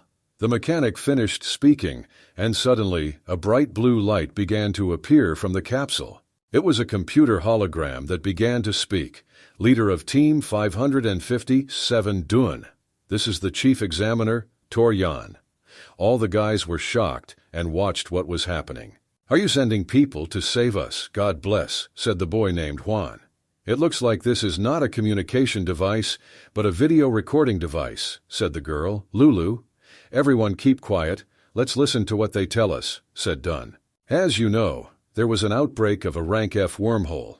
The good news is that the live broadcast is carried out without any interruptions. But the communications shuttle is destroyed. Therefore, we cannot contact you, and reinforcements will not arrive until tomorrow morning," said the examiner. "Tomorrow morning? The safe zone is getting smaller every hour. Will we even be able to survive until the morning?" Looking at the hologram, our hero thought and reflected. "We're working hard to get you reinforcements, but we hope you guys can do something on the island to help yourselves." The examiner continued to speak. "Dun, we have observed your actions and believe that you are the most qualified person to command this operation. So are you ready to accept this mission?" asked the examiner. "Yes, examiner, I'm ready," the boy answered clearly and confidently. "I hope you answered yes," said the hologram. "I will tell you the details of the plan for this mission. The core of the wormhole is located in the stadium, right in the center of the island. As soon as the border point is destroyed, the barrier will disappear. This is the island's old command center. There should be enough explosives inside that will allow you to destroy the border post. Your mission is to gather capable rune hunters, deliver explosives to the stadium, and blow up the border point. Once the barrier disappears, we will immediately send reinforcements to destroy the beasts on the island and get you out of here. I hope you can succeed in this mission and lead everyone to survive this wormhole outbreak." The examiner spoke. "Damn, this sounds much more dangerous than I thought." A boy named Juan grabbed his head. "Drow, don't be upset. At least we got some news from the outside world. It's better than not knowing anything, right?" said the girl. "Although this is not exactly good news. If Island Command had no other methods, they would not have allowed us to carry out this mission. Since we are here, it means they have no other choice," said the yellow-haired member. "So if we do not succeed in this mission and save ourselves, then it is highly likely that we will all die before reinforcements arrive," said the leader. "We need to succeed no matter what. Tan, I really count on you," the boss said to the mechanic. "Change our route and inform everyone that we are going to destroy the border point," a boy named Dunn said in a serious voice. The weather on the island was very bad. There was a strong wind, and it was raining. Everything around became gray. The city streets were littered with trails of people and animals who had come through the holes in the protective dome to the island. It was a very creepy picture. "This guy is so close to my heels in the rankings that I need to do something urgently." A lone wolf spoke out loud while walking along the streets of the island. "Let me meet you, otherwise you won't get well," The young man began to talk to himself. This fanatic stopped and thought. He began to plot another, insidious plan. A lone wolf stood and looked at the almost deserted island. There was not a soul around. Houses and buildings were almost completely destroyed. All the weaklings on the outskirts of the island are mostly killed. The city should be more interesting, the lone wolf said, smiling. And at that time, there was beautiful weather on Earth. The sun was shining brightly, and there was no sign of trouble. The TV continued to broadcast the latest news about what was happening. According to the latest news we have received, the test command is trying to conduct a double rescue operation, both external and internal, largely due to his excellent performance as a guiding leader. A young man named Dong, the leader of Team 557. He was chosen by Chief Examiner Yan to serve as the temporary commander of the internal rescue operation. Continued to be broadcast on TV. The girl was sitting in front of the TV, watching the news, and was very upset. What is so special about this young man named Dune, and will he be able to complete the mission? We can only wait and watch. The presenter continued to speak. There was a wormhole outbreak. Why now? Unclear, the girl said in front of the TV. She carefully looked at the screen and listened to every word that the news anchor said. The command shuttles continued to fly over the island and did not monitor the situation and everything that was happening on it. Everyone who was on the shuttle watched via video surveillance all the heroes who remained on the island. They saw their every step and every action. We made the right choice. They have already left for the city. The chief examiner walked and thought about it. I really hope that everything goes smoothly and successfully for them. Our heroes walked towards the city center. Many obstacles appeared on their way in the form of destroyed roads and large balloons of boulders. This must have been the city before the previous wormhole outbreak occurred. There is just terrible devastation here. Juan said, I heard that it was a D-rank wormhole flash. Most people did not even have the opportunity to evacuate. The girl Lulu began to tell, my friends, all the way forward. A boy named Dune said loudly. Then our hero looked at his gaming monitor and read the following information. You saved 27 participants. While we were moving along the way, we saved 5 more participants, said the boy. But they are seriously injured. Now we must very quickly find medicine for them. Otherwise, we simply won't save them, thought our hero at that moment. Boss, I found a pharmacy. Here we can find everything we need. A young man in a yellow jacket shouted into the earphone in a cheerful voice. I understood you. This is great news. Okay, let's head there. The boy Dunn also answered in a cheerful voice. The guys came to the pharmacy. We took all the necessary medications and very quickly began to inject medicine to all the wounded in order to save their lives. Thank you, friends, I am saved, said the wounded young man. This is thanks to Brother Dunn and his team. Otherwise, we would all die here, said the man who gave the injection. Further, the path will be dangerous. Therefore, I suggest leaving the wounded here and sending the best team to the center to pick up the explosives, said the man in the red jacket. How many people do we have? The leader asked loudly. Besides our team, there are only 9 people who can still fight, one of the people answered. Wrong, take 4 people and stay behind to protect the wounded. The rest will follow me to the command center. We'll hit the road in half an hour. Get everyone ready, said Dune. It began to get dark quickly on the island. Everything was covered in dust and smoke. There are only ruins and ruins all around. There is practically nothing left of the city. Please, everyone, be as vigilant as possible, be attentive to your steps and across the country, said the leader. Passing by another building, a boy named Juan stopped abruptly. The young man began to look somewhere to the side. Then we wish him to run up to the window and began to shout loudly with joy.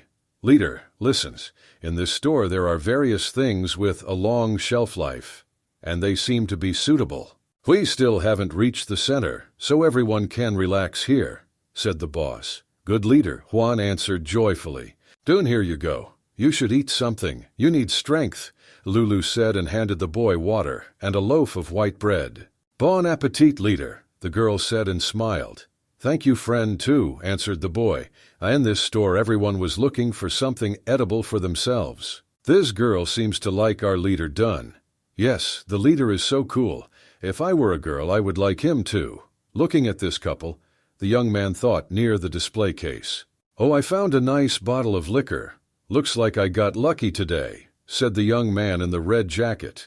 He looked contentedly at the bottle he was holding in his hands. At that moment, the leader grabbed his hand, which contained a bottle of alcohol. "Stop, now is not the time," said the leader. "Hey, cigarette is good, but drinking alcohol is not a good idea in our situations." The leader continued speaking. "Yes, boss, I got you. No alcohol," the guy answered. At that moment, Juan, happy and contented, laughed throughout the entire store. "I can eat so much food without worrying about money. This is only possible in the wild." And at that moment, the mechanic was standing outside the window on the street and looking at the sky. It was clear that something not very good was happening. The leader approached the mechanic and asked, "What's happened?" "You see, the rating is constantly changing. See for yourself," said the mechanic. "You should also definitely look up at the sky and see." The young people raised their heads up and began to look at the sky. "Do you see anything strange?" Dunn asked. A rating was shining in the sky, which clearly showed that Tianchong, who was in first place, already had 156 points.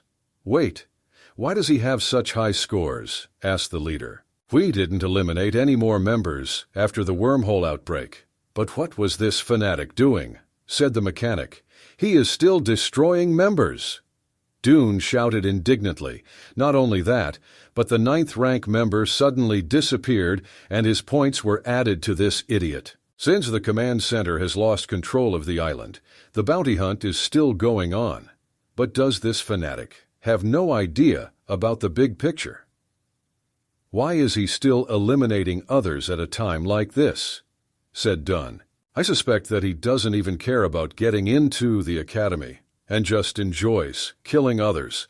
The mechanic was indignant. "No matter what, we are better off avoiding these types of people." "If they can be called people," said Leader Dong. "New information has appeared on the game display. Special event bounty hunting. The purpose of the reward is the team of the leader Dunn and his member Lulu." "Damn, why are we so unlucky?" The leader was loudly indignant. "Leader, what's going on?" Lulu asked. "Why don't we do this? First destroy this fanatic, and then go get the explosives," said the mechanic. "If we get distracted by this idiot who is just shooting people, these animals will fill everything. Destroying the border point is our top priority," said the boy named Dune. "Don't worry, Lulu. I will always be there," the leader said and patted the girl's shoulder with his hand. "Don't worry, just stay close to me, and I won't let anyone hurt you." The leader continued to speak. "Okay, I believe you," the girl answered. Another girl in front of the TV watched everything that was happening live. "This guy," she said, took a deep breath and closed her eyes. At the same moment, another girl, sitting in front of the TV, watched the same fragment and admired this young man.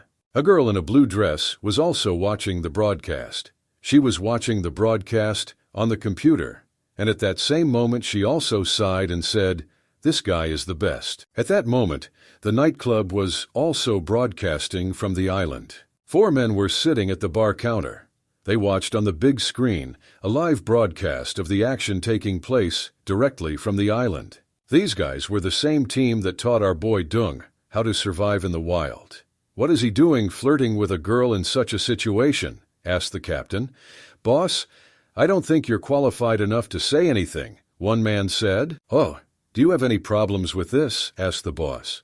"No, boss," said the man with a mug of beer in his hands. "Since all members of the Dune team are ranked, this bounty hunting event is an obstacle for them," said the other man. "Due to the space-time barrier, the command center cannot interfere with the island's program," said the participant with glasses. "And that bastard Tian Cheng, he is more ruthless than veterans like us," said the masked player.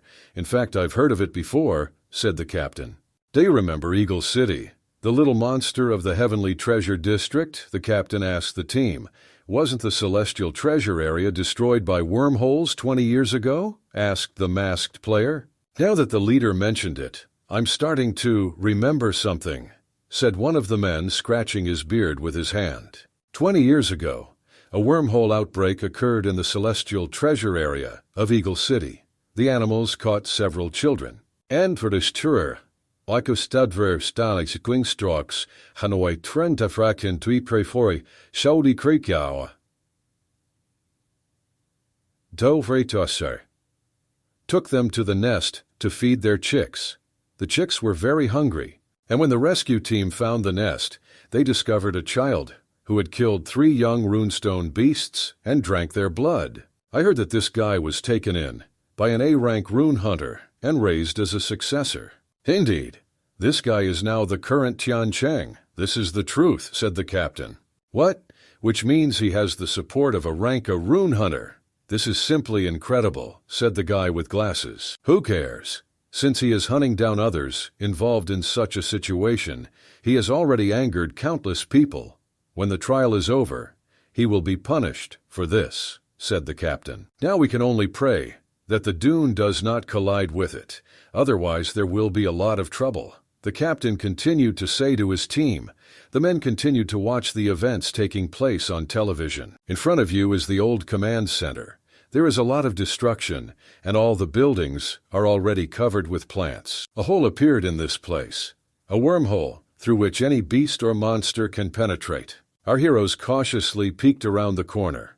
There is a wormhole next to the command center building. What do we do now? The girl Lulu asked in fear. Lee, you are a scout. Can you check the situation in the surrounding area? The boy asked the girl in brown clothes. Of course I can, leader, answered the girl. Just leave it to me, she said. The girl picked up the tablet and began to launch a reconnaissance drone into the sky. Thus, she wanted to quietly explore the territory. The girl slowly and carefully launched her drone high into the sky. He hovered in the air and began filming everything that was happening below. Good news, boss, the girl began to speak. Most of the beasts are in the outer zone, so if we're careful, we might be able to avoid fighting them. It is just good news. Thank you, Lee. Great job. The leader praised the girl in a quiet voice. Damn, we have a problem. More and more animals emerge from the wormhole. We can't go through here anymore, the leader said to his team. Boss, what if we use sewer tunnels? It was a mechanic who suggested this idea. Dune immediately thought about it. Most animals are above ground, so it will be safer this way. You're a great mechanic. That's a great idea, said the leader. Matcha named Juan approached the sewer hatch and began to remove the lid from it to get inside. A ladder descended into the sewer hatch. Let's all stick together, suggested a boy named Dune to his team. One of the young men finished his cigarette and watched as the others descended into the sewer hatch. After that, he threw his cigarette butt on the ground and also went down the stairs into the sewer. The cigarette butt remained on the ground. It stinks so much in here, said the boy Juan, and covered his nose with both hands. It has been abandoned for many years, so we will have to be patient, replied to everyone. About 100 meters ahead, there should be a path to the command center. The mechanic said, looking forward. This is good. When we enter, we will first close the entrance, and then the volume of the animals inside, said the Dong leader. Weinsreier für Aurewort, so. It is so creepy and scary here, said the girl with brown hair. The boy Juan stood next to her and also closed his eyes in fear. Suddenly a large rat with red bright eyes and a very long tail crawled up to the girl's leg. The rat sniffed the leg. Suddenly the girl noticed that a rat had touched her leg. She was very frightened. Her eyes became big from fear, and her face was sweating with sweat. My God, what a horror! There's a rat here! The girl screamed very loudly at the top of her voice, in fear. Don't be afraid, brother, to protect you, said the boy Juan and tapped his shoulder with his hand. Phaedra, I say. But at that moment, another rat crawled onto the boy Juan's shoulder. Now Juan was even more frightened than that girl.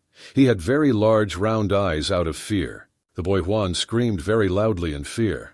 Help us, me rat. We don't need a giant rat. The boy screamed very loudly. Don't shout like that. If there is a rune beast in the sewer, it will be attracted by your noise, the leader said and asked everyone to be quiet.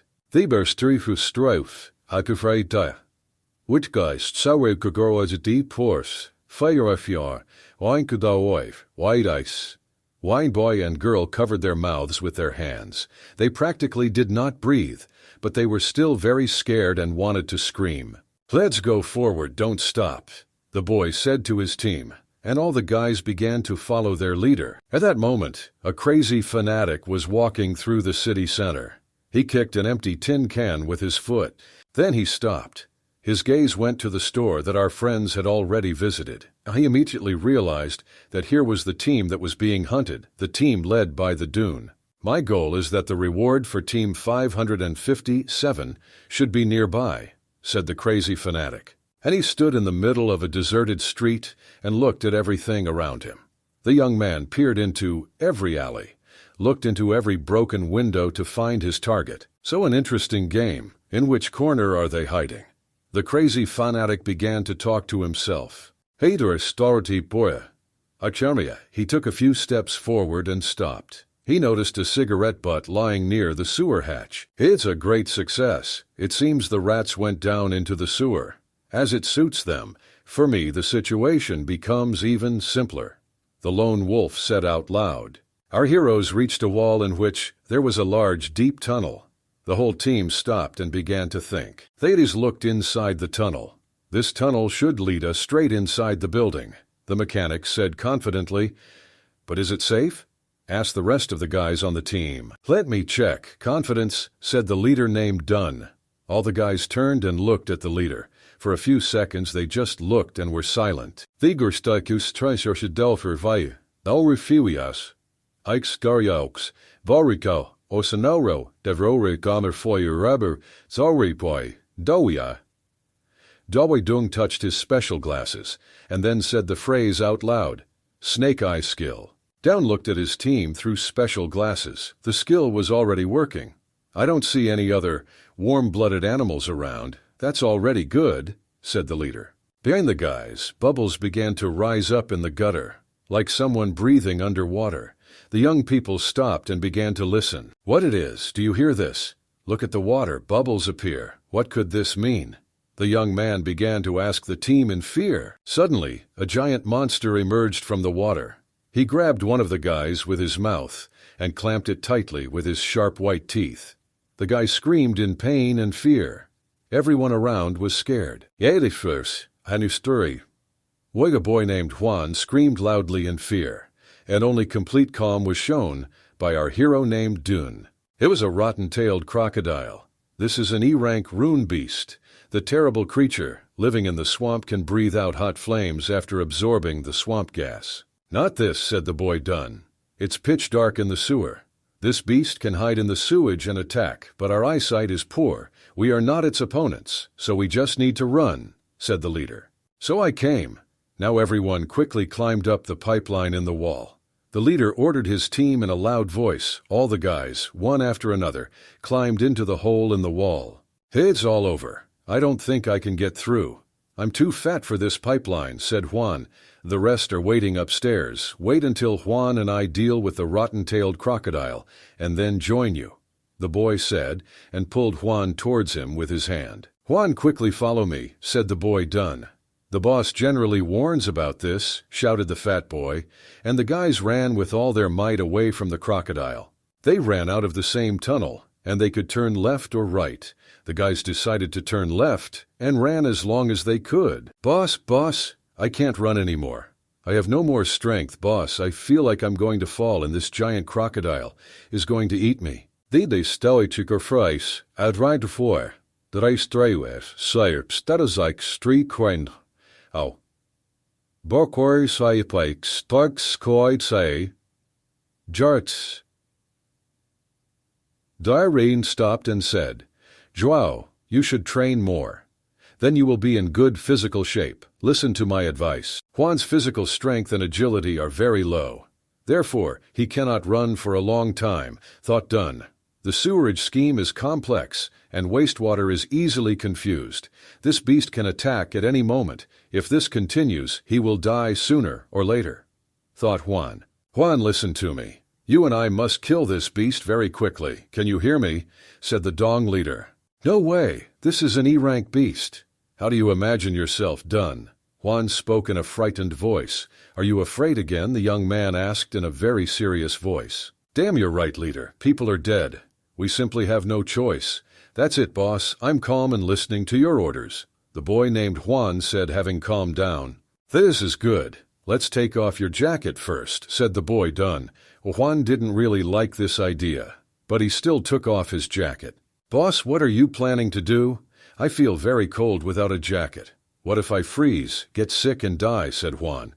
At that moment, a huge crocodile head appeared in the tunnel. This giant bridge monster stuck its head out and began to inspect the tunnel. The giant crocodile noticed the silhouettes of people and heard their conversations.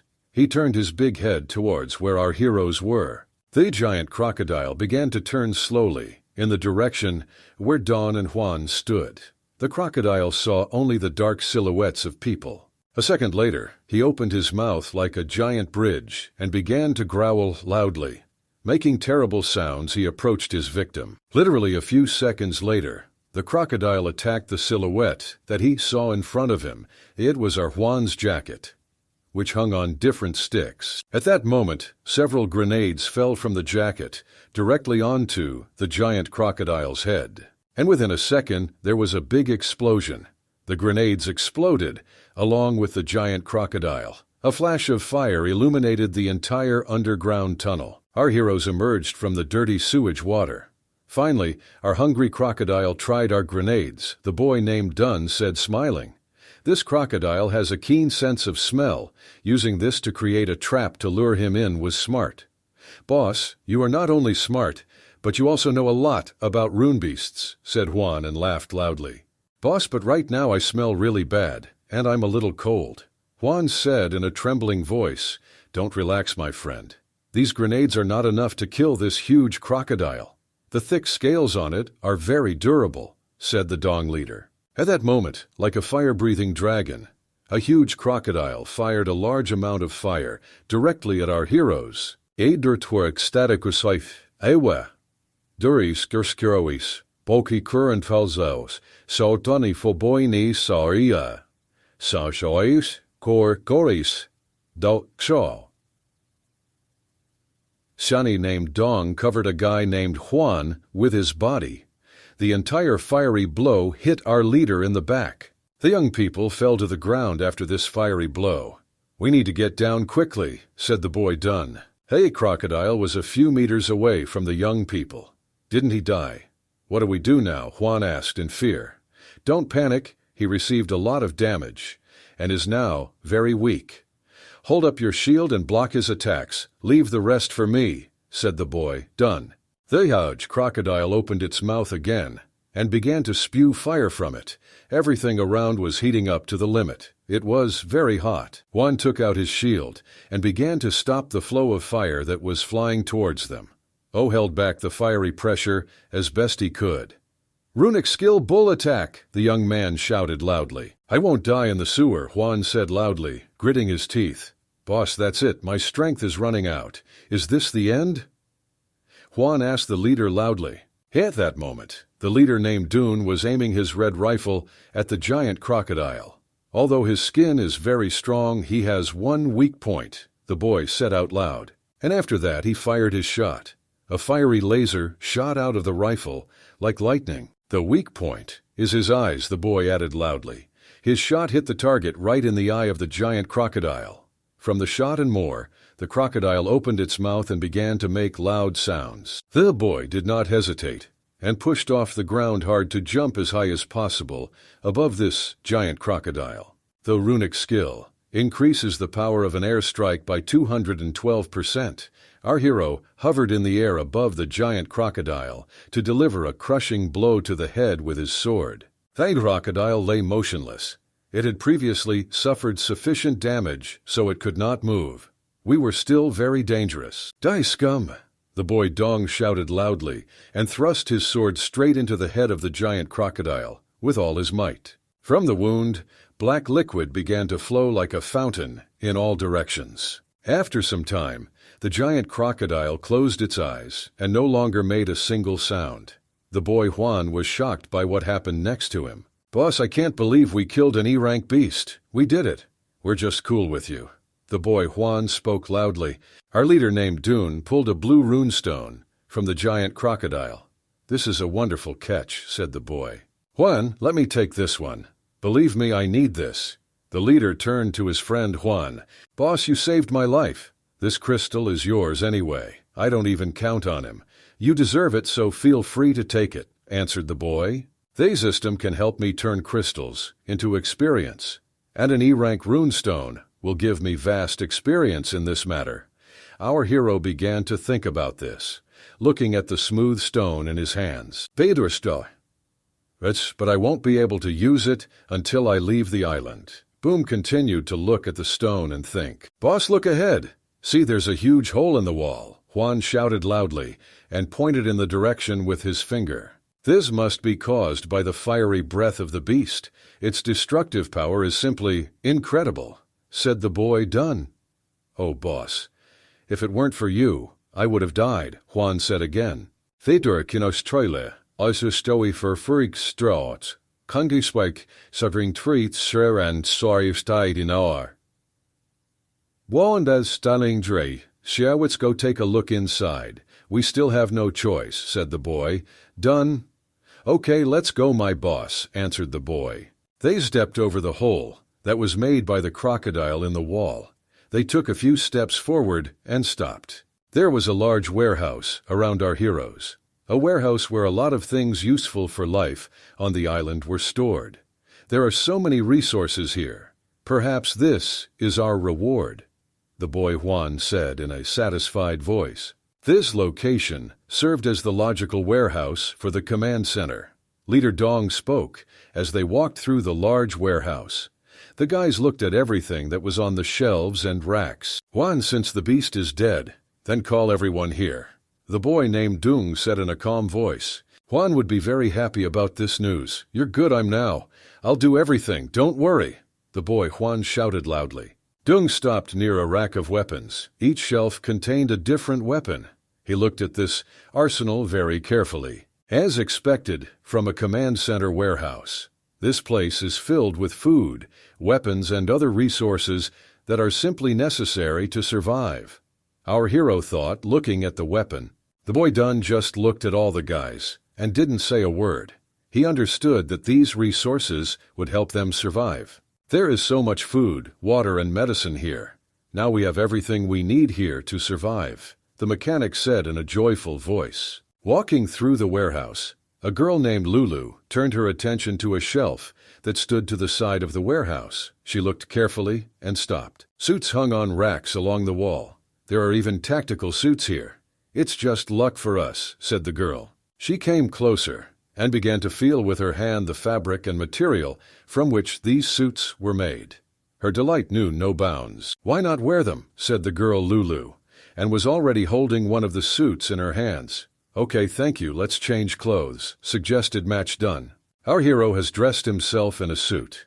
This suit is really good. It is thermally insulating, airtight, absorbs sweat, and even enhances our protection, said the leader. It's much better than my old one, the boy Juan said, and constantly touched his suit with his hands, smoothing it on himself. Guys, I found explosives, the mechanic shouted loudly. The young man stood near a small box that lay on the table. The mechanic opened the boxes containing explosives. This should be sufficient for our mission, said the Dong leader. That's good, but before we leave, please check the warehouse and see if there's anything useful in there, said the boy Dun. Juan was in a great mood. He laughed constantly. I understand, boss. We will do everything in the best possible way, the boy answered the leader. Unexpectedly, the leopard fixed his gaze on another object. He froze and practically did not breathe. This box seems special, thought the boy Dung, looking at the wooden box. Dung quickly walked to the wooden box and opened it. His face quickly changed. It was clear that the boy was very surprised. Our hero simply froze in surprise and practically did not breathe.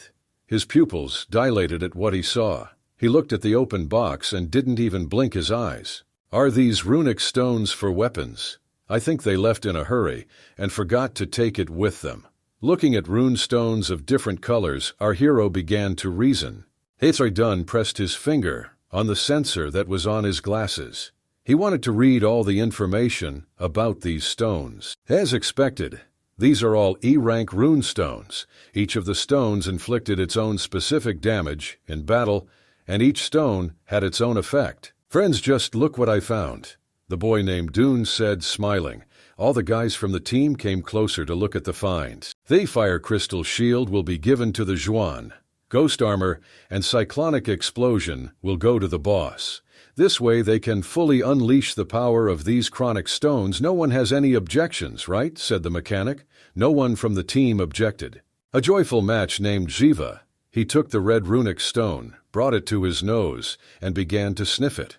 "Oh my God, I'm so lucky," the boy said. "If I had this shield earlier, I would have smashed the entire skull of this E-rank monster," the boy shouted in a joyful voice, holding a red rune shield in his hand. "Boss, activate the armor and show us quickly," the girl Lulu began to impatiently ask. She looked forward with admiration to what was about to happen.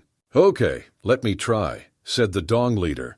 The young man took the blue moonstone in his hand and brought it to his face. After a few seconds, our leader's entire body began to glow with blue and cyan light.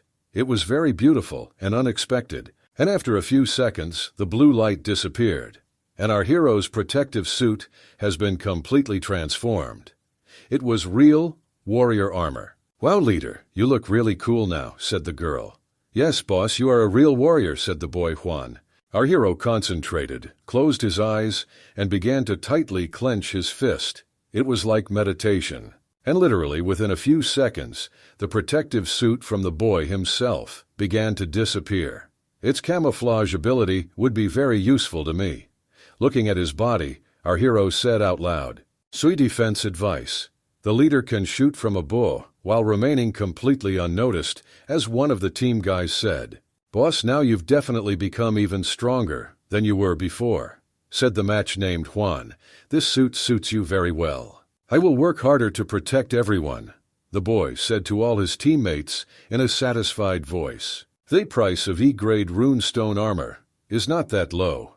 Even a D-rank rune hunter might not be able to afford it, but I got the set for free," thought our hero. "Did everyone have a rest? We must take as many explosives as possible with us and complete the mission quickly. Joao, you will be in front," said the leader. "You can count on me, boss," answered the boy. "Let's do that. I want to find some animals and test my new shield. I just can't wait to do it," Match Juan continued to say. It was already deep night outside. The moon was shining brightly in the sky, and the whole sky was strewn with stars. In this case, the moon was the only light on this island. Within a second, a boy named Juan dealt a crushing blow to one of the monsters he met on his way. Juan climbed on top of the dead monster with his feet. All his teammates looked at this brave guy. "Leader, just look. Now with this shield, my fighting abilities have increased significantly," a boy named Juan shouted loudly and enthusiastically. "Don't be too happy, my friend. It's already getting too dark, which means it's going to get even more dangerous," the leader named Dong said in a calm voice. And at that moment, a shot sounded. The fiery beam flew straight at the team that was standing on the street. Fadia. But in fact, the shot was intended for our hero named Dun. The laser lights hit his left leg. Everyone was shocked and no one expected such a development of events. "Wind, are you okay?" All team members shouted loudly. They saw that the boy was wounded in the leg. Blood seeped through his clothes. "Someone ambushed us," said one of the team members. Everyone immediately began to look around and look for where the shot came from. "Damn, what kind of bastard is attacking us?" said the boy named Juan, and began to cover his body and the leader's body with a red shield. "If I'm right, then it must be Tian Cheng. Only this freak just hunts people," the boy said through the pain. "Was this crazy fanatic following us all the way? He's really just obsessed with killing," said the mechanic. "Forget about me. He attacked me to divert our attention. His real goal is Lulu." He had just under 2 minutes left. The leader called Dun shouted loudly. And a moment later, another rifle shot was heard again. Another fire laser was aimed at our heroes. This shot was intended for Lulu, but the match named Juan quickly reacted and covered the body of the girl Lulu with his powerful shield. His target is actually me, said the girl. Lulu, this coward shoots from an ambush. Once we deal with it, our journey will be absolutely safe, said Juan, and continued to hold back the shots that were flying at the girl. Quickly, take her back to the building. I'll block his attacks here, the boy Juan said loudly to his team. Guys, our boss is wounded. The whole team began to worry about a boy named Dune. They quickly bandaged his legs, but blood still seeped through the bandages. Please tell me, can you cure him? Yes or no? The mechanic asked in a worried voice. There's not much I can do except stop the bleeding, answered the girl. Tang, don't worry about me, and use the radio to contact Tiancheng. Tell him we're going to destroy the border post, so he won't cause us any trouble, the leader said to the mechanic. I will try, answered the mechanic. It was already deep night outside. Nothing was visible in the abandoned city. This guy with white hair is done. If it weren't for your moonstone armor, you would have taken a bullet to the chest, said the lone wolf. Suddenly, the call music started playing in this young man's earphone. And this is already interesting. Are these rats really calling for a truce? Tiancheng, we have orders from Chief Expert Yant. You need to pick up explosives and destroy the border checkpoint. If you cause trouble and delay us, then everyone on the island, including you, will soon die. The mechanic said this text loudly. They want to destroy the border point. This is a very interesting story, thought the young man laughed. Tiancheng, can you even hear me? Asked the mechanic into the earphone. Understand, this is no longer a competition. My trial will end when I eliminate you. Then I myself destroyed the border point. I will be the champion in this challenge. This fanatic answered in a confident voice. This madman wants to kill us and then destroy the border crossing. He's just a selfish jerk. The mechanic shouted loudly and hit the wall with his fist with all his might. Why is he acting this way? Experts can't do anything about it now, so now everything depends only on us. A boy named Dunn answered in a calm voice. But boss, you are seriously wounded. The girl was indignant. Boss, are you sure you can come to the stadium with us? The guy asked the Dunn. Leader, I think you should rest a little more. A boy named Juan took care of his friend. Okay, you're right. In my condition, I will only be a burden to you guys, the boy said in a quiet, upset voice. Our hero stood practically exhausted and held on to the wall with his hands. Then I have a proposal. Why don't we wait here? Why, boy Juan suggested this option. No, you guys need to finish the mission. Otherwise, we will all die soon. I'll stay here and delay Tiancheng while you head to the border checkpoint. Answered Dunn. Saur tikwer sakadazati insert stowers. Then I will stay here and lead, said the girl Lulu. She was very worried about her leader and did not know how she could help him. Yes, leader, you heard right. I want to stay here and lead. Maybe this way I can help myself. The girl Lulu continued speaking. No, we already have too few participants. If we don't take enough explosives, the damage won't be enough to destroy the border post. So we should all go, the mechanic said loudly and clearly. Friends, I am wounded, not crippled. And this place is an excellent hiding place for a sniper like me. Once I deal with Tiancheng, I can still continue to block you from here, the leader said loudly. In our current situation, the boss's plan is the best. With it, there is a greater chance of success, said the mechanic with glasses. Okay, we'll do as you say, boss, Juan answered. All the guys from the team became inspired, and they were in a good fighting mood. We will definitely complete the mission. The team replied, Well done, you guys. Get ready and wait below. As soon as I distract Tiancheng, quickly leave. The boy gave the order. We understand everything, boss. A boy named Juan answered loudly. All these people stuck their heads out and agreed with their leader. The boy Don saw a green sign on the wall with people and arrows drawn on it. The leader named Dunn, limping slightly on one leg, began to approach the elevator. The left leg was bandaged. Boy saw a lever on the wall. Is this a backup generator? Our hero asked himself a question. Vader Sturix, Eidswar. Without thinking for a long time, our hero grabbed this lever with his hand and pulled it up. After that, the sound of a running engine was heard. Electricity appeared. The number 10 lit up above the elevator. At least the elevator there is still usable. Well, This building was originally important infrastructure, so I guess it's okay, our hero thought. It's time to face Tiancheng, the leader said with confidence and concentration. It was a complete disaster on the street. Giant animals flew across the sky. They were very similar to dragons, giant dragons. On Earth, a large number of different giant monsters walked the streets. Tiancheng sat and looked at his rune stones. Because of the fight, I was disqualified from the university entrance exam, but thanks to my father's support, I was able to acquire so many runestone skills for the test. F rank is no match for me, and even if I encounter A rank, I will be able to give a decent fight, the young man thought. But this Dun is undoubtedly very interesting.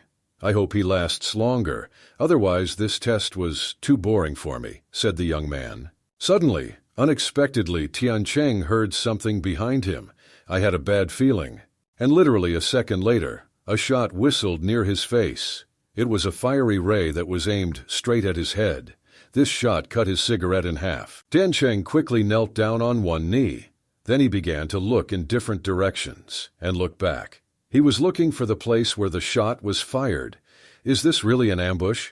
Then a young man. I didn't think that Team 557 also had a sniper. Is this really a Dun? This bastard practically hit me and destroyed me, said the young man. Dan, now is your chance. Leave, said the match named Dun loudly. He continued to aim down the scope of his red rifle. Fine, please everyone follow Juan, and I will cover the rear. The leader of the Dung continued to talk through his headphones. Juan placed his red shield in front of him and ordered everyone to follow him. The guys began to come out one by one from around the corner of the tall building. They were careful and looked around. The Durstrafutfuegs, our stava, fjowitstalstak strome gear, samai vrave, minkukrak sawi, afraid crow.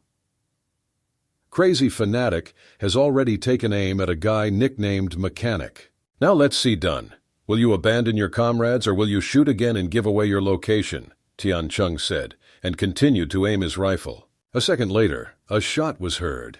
A fiery ray hit the ground very close to the mechanic's foot. The young man got scared and jumped back. Damn it, said the boy Dune. I think I should bring him to clean water. Our hero found this crazy man. He took him at gunpoint. I kept an eye on him and didn't shoot yet. Tiancheng noticed a small beam of light on the upper floors of the building.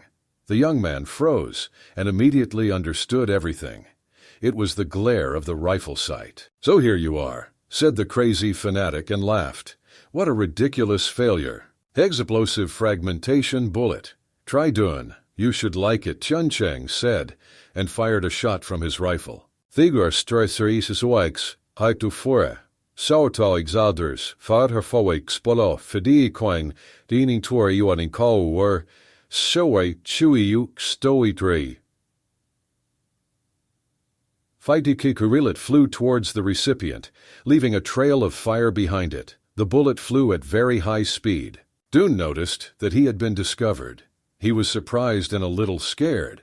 The boy saw a fiery shot approaching him. Literally a moment later, a huge explosion was heard on the top floor of the buildings. There was so much smoke and fire that it was as if boxes of TNT had exploded in the building.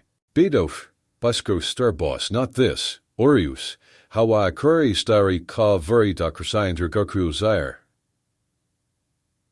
Deslay Trusing Turir. Damn this bastard. What did he do? The grief-stricken boy cried out, Barlabe. The Urkustran, Chulai. The leader will be fine. We must leave quickly. The longer we delay, the more rune creatures we will have to fight, the mechanic said loudly. Hang in there, boss. Once we destroy the border point, we will return and help you, said the boy Juan, looking at the building burning after the explosion. The walls of the building were completely destroyed, but our hero managed to survive. He stood on the edge of the house and looked down. It was very close. I was almost hit by this shot, thought our hero. This is an E-rank skill. This is an explosive fragmentation bullet. This crazy guy must be a very rich guy, said the boy Dune. In any case, I must quickly leave the area, said the leader, and began to quickly run away from the place where he was practically blown up. Tangruan and others had to leave the danger zone. Now I just need to find him and keep him occupied until they finish the mission.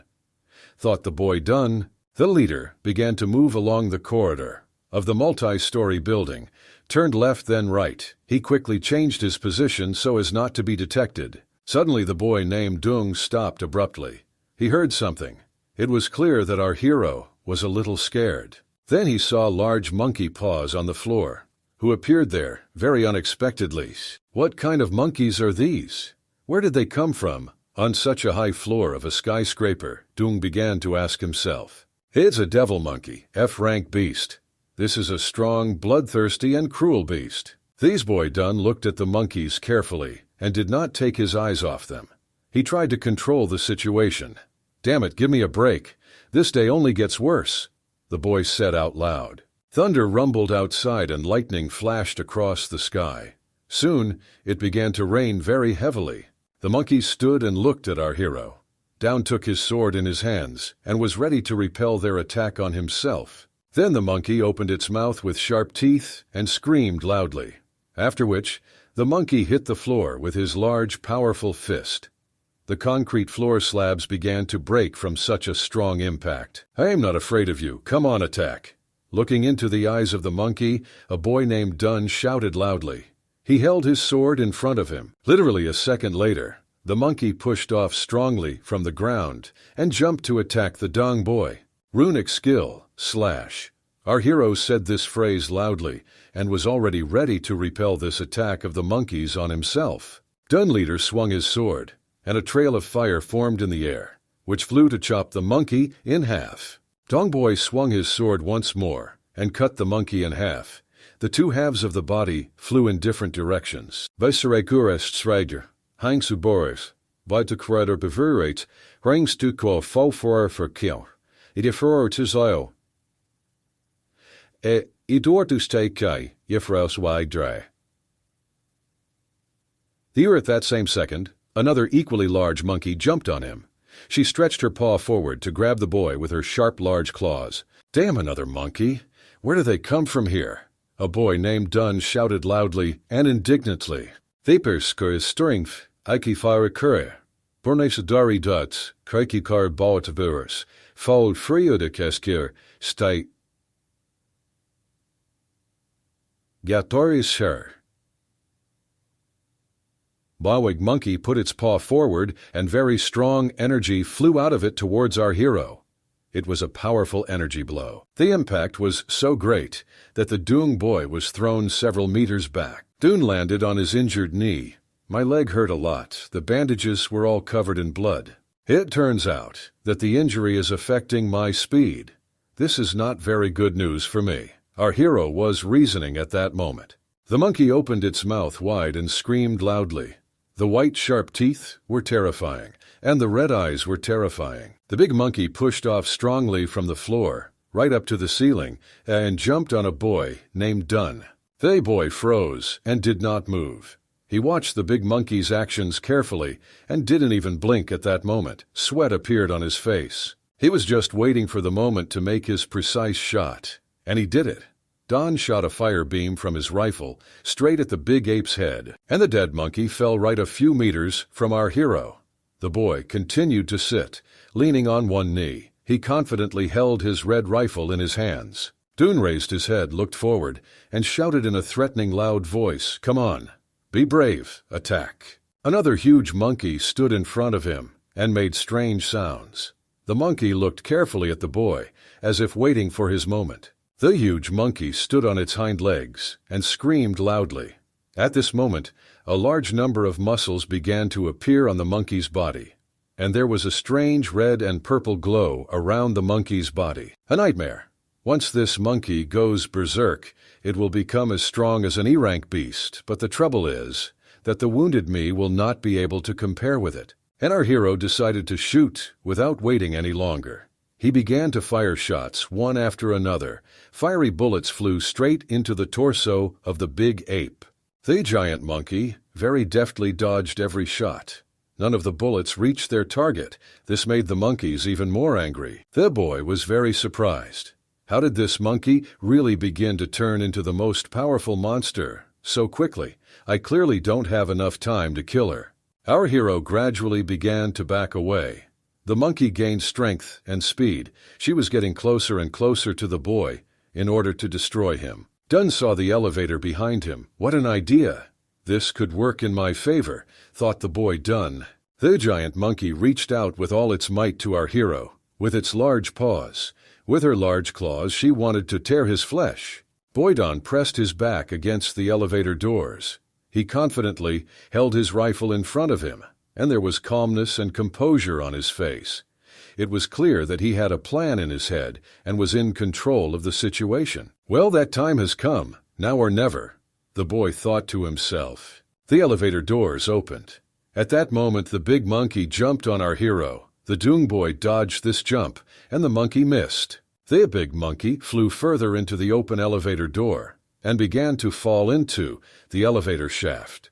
It was clear that the leader had outwitted this monkey. Then the boy Don began shooting at the giant monkey, which was falling down the elevator shaft. Even if this monkey doesn't die from the fall, then with my last shot, everything will work, said the boy Dun, and continued shooting. Hikirk sin kaidroers, haustika fra cheek cross, wostorua, kokorex, verkreding sewai gale scares dixesfrele. How Furrier Stockyers carefully waited for the moment when he needed to take the decisive shot.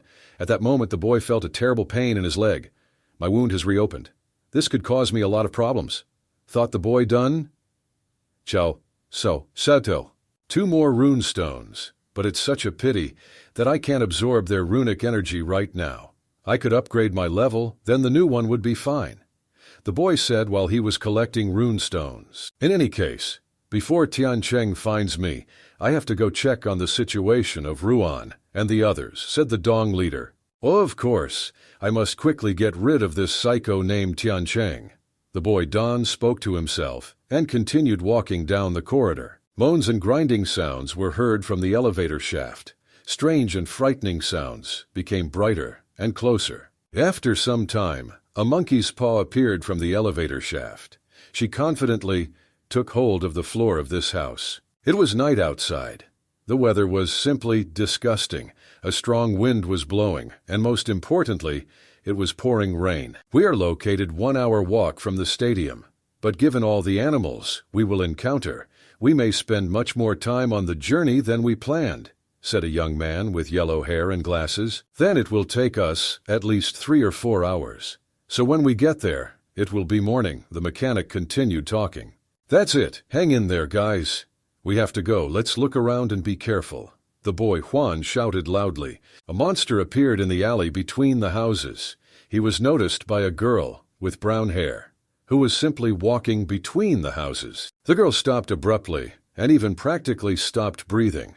She almost imperceptibly began to look in the direction where it seemed to her that she saw a monster. Suddenly, someone's paws with large claws fell right on the shoulders of a girl with brown hair. She was very scared and even opened her mouth out of fear. Summer was just a giant rat, a rat that reached a height of several meters. This monster held the girl and did not let go. Friends, we urgently need to save this girl. Need to do something. Let's throw out your options already. Hurry ups. One of the team members spoke loudly. At that moment, a shot was fired. The bullet, followed by a trail of fire, hit the huge rat directly in the head and eye. The girl grabbed her head in horror and began to cry. Unexpectedly for everyone, the giant rat fell on its back. It became clear to everyone that the rat was dead and no longer dangerous. This is the leader. A girl named Lulu screamed loudly and enthusiastically. I'm telling you for sure that only our leader can shoot like that.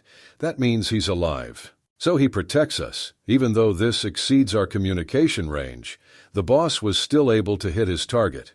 Yes, he's just handsome, said Juan. I wonder if he dealt with Tiancheng. That shot earlier could have given away his location, said the mechanic with yellow hair. Explosive fragmentation bullet. A crazy fanatic named Tiancheng said loudly and fired a shot from his rifle. Damn it! Yaznova opened his position to this idiot. We need to do something quickly, the boy said out loud. Our hero ran with all his might in the other direction, and behind him, a shot was already heard, after which there was an explosion. As expected, this psychopath is always watching me. It turns out that I am the main goal for him, the boy was thinking at that moment. I've never fought another sniper before. This battle excites me. But fortunately, I have a lot of decent places here where I can hide. The boy thought at that moment and began to go down the stairs. Walking down the stairs, a boy named Dune took his rifle and took aim. Now let the final battle begin. Looks like this will only end when one of us is eliminated, our hero said out loud. The bestraffikri stinger, hekstoya. Zodat krankzaligvrans, wotesoor kranksapervoer, zoekor. Satri, sotukais, zijn sangsayuralai. Crazy fanatic also sat in his ambush and waited for a boy named Dun to open up and appear in front of him. He really wanted to be the first to shoot. Dune, idiot, don't you understand that you are simply doomed? Boy, what do you even hope for? Tell me this funny secret. The lone wolf spoke out loud. The shuttles continued to fly in the sky and observe everything that was happening on the island. At that second, the chief examiner became very angry and hit the table with all his fist. What the hell is going on there? The man shouted loudly. Is there really nothing we can do to deal with Tian Cheng, this madman? The chief examiner shouted in rage and watched what was happening on the monitors in real time. This madman attacks the Dun. Despite knowing the situation, he puts the lives of everyone on the island at risk. Once this is over, he will be punished by the Rune Hunters' court. The examiner said indignantly, We've lost control of the island, so I'm afraid there's nothing we can do, said the researcher. Tian Cheng better than Dong. He should have been chosen for the mission in the first place. By the way, I told you about this, said the deputy examiner, and began to scratch his beard with his hand. I said to be silent. Do not forget that you will also have to go to court for neglecting your duties. The chief examiner shouted in rage. Do I remember everything that I observed on the monitor?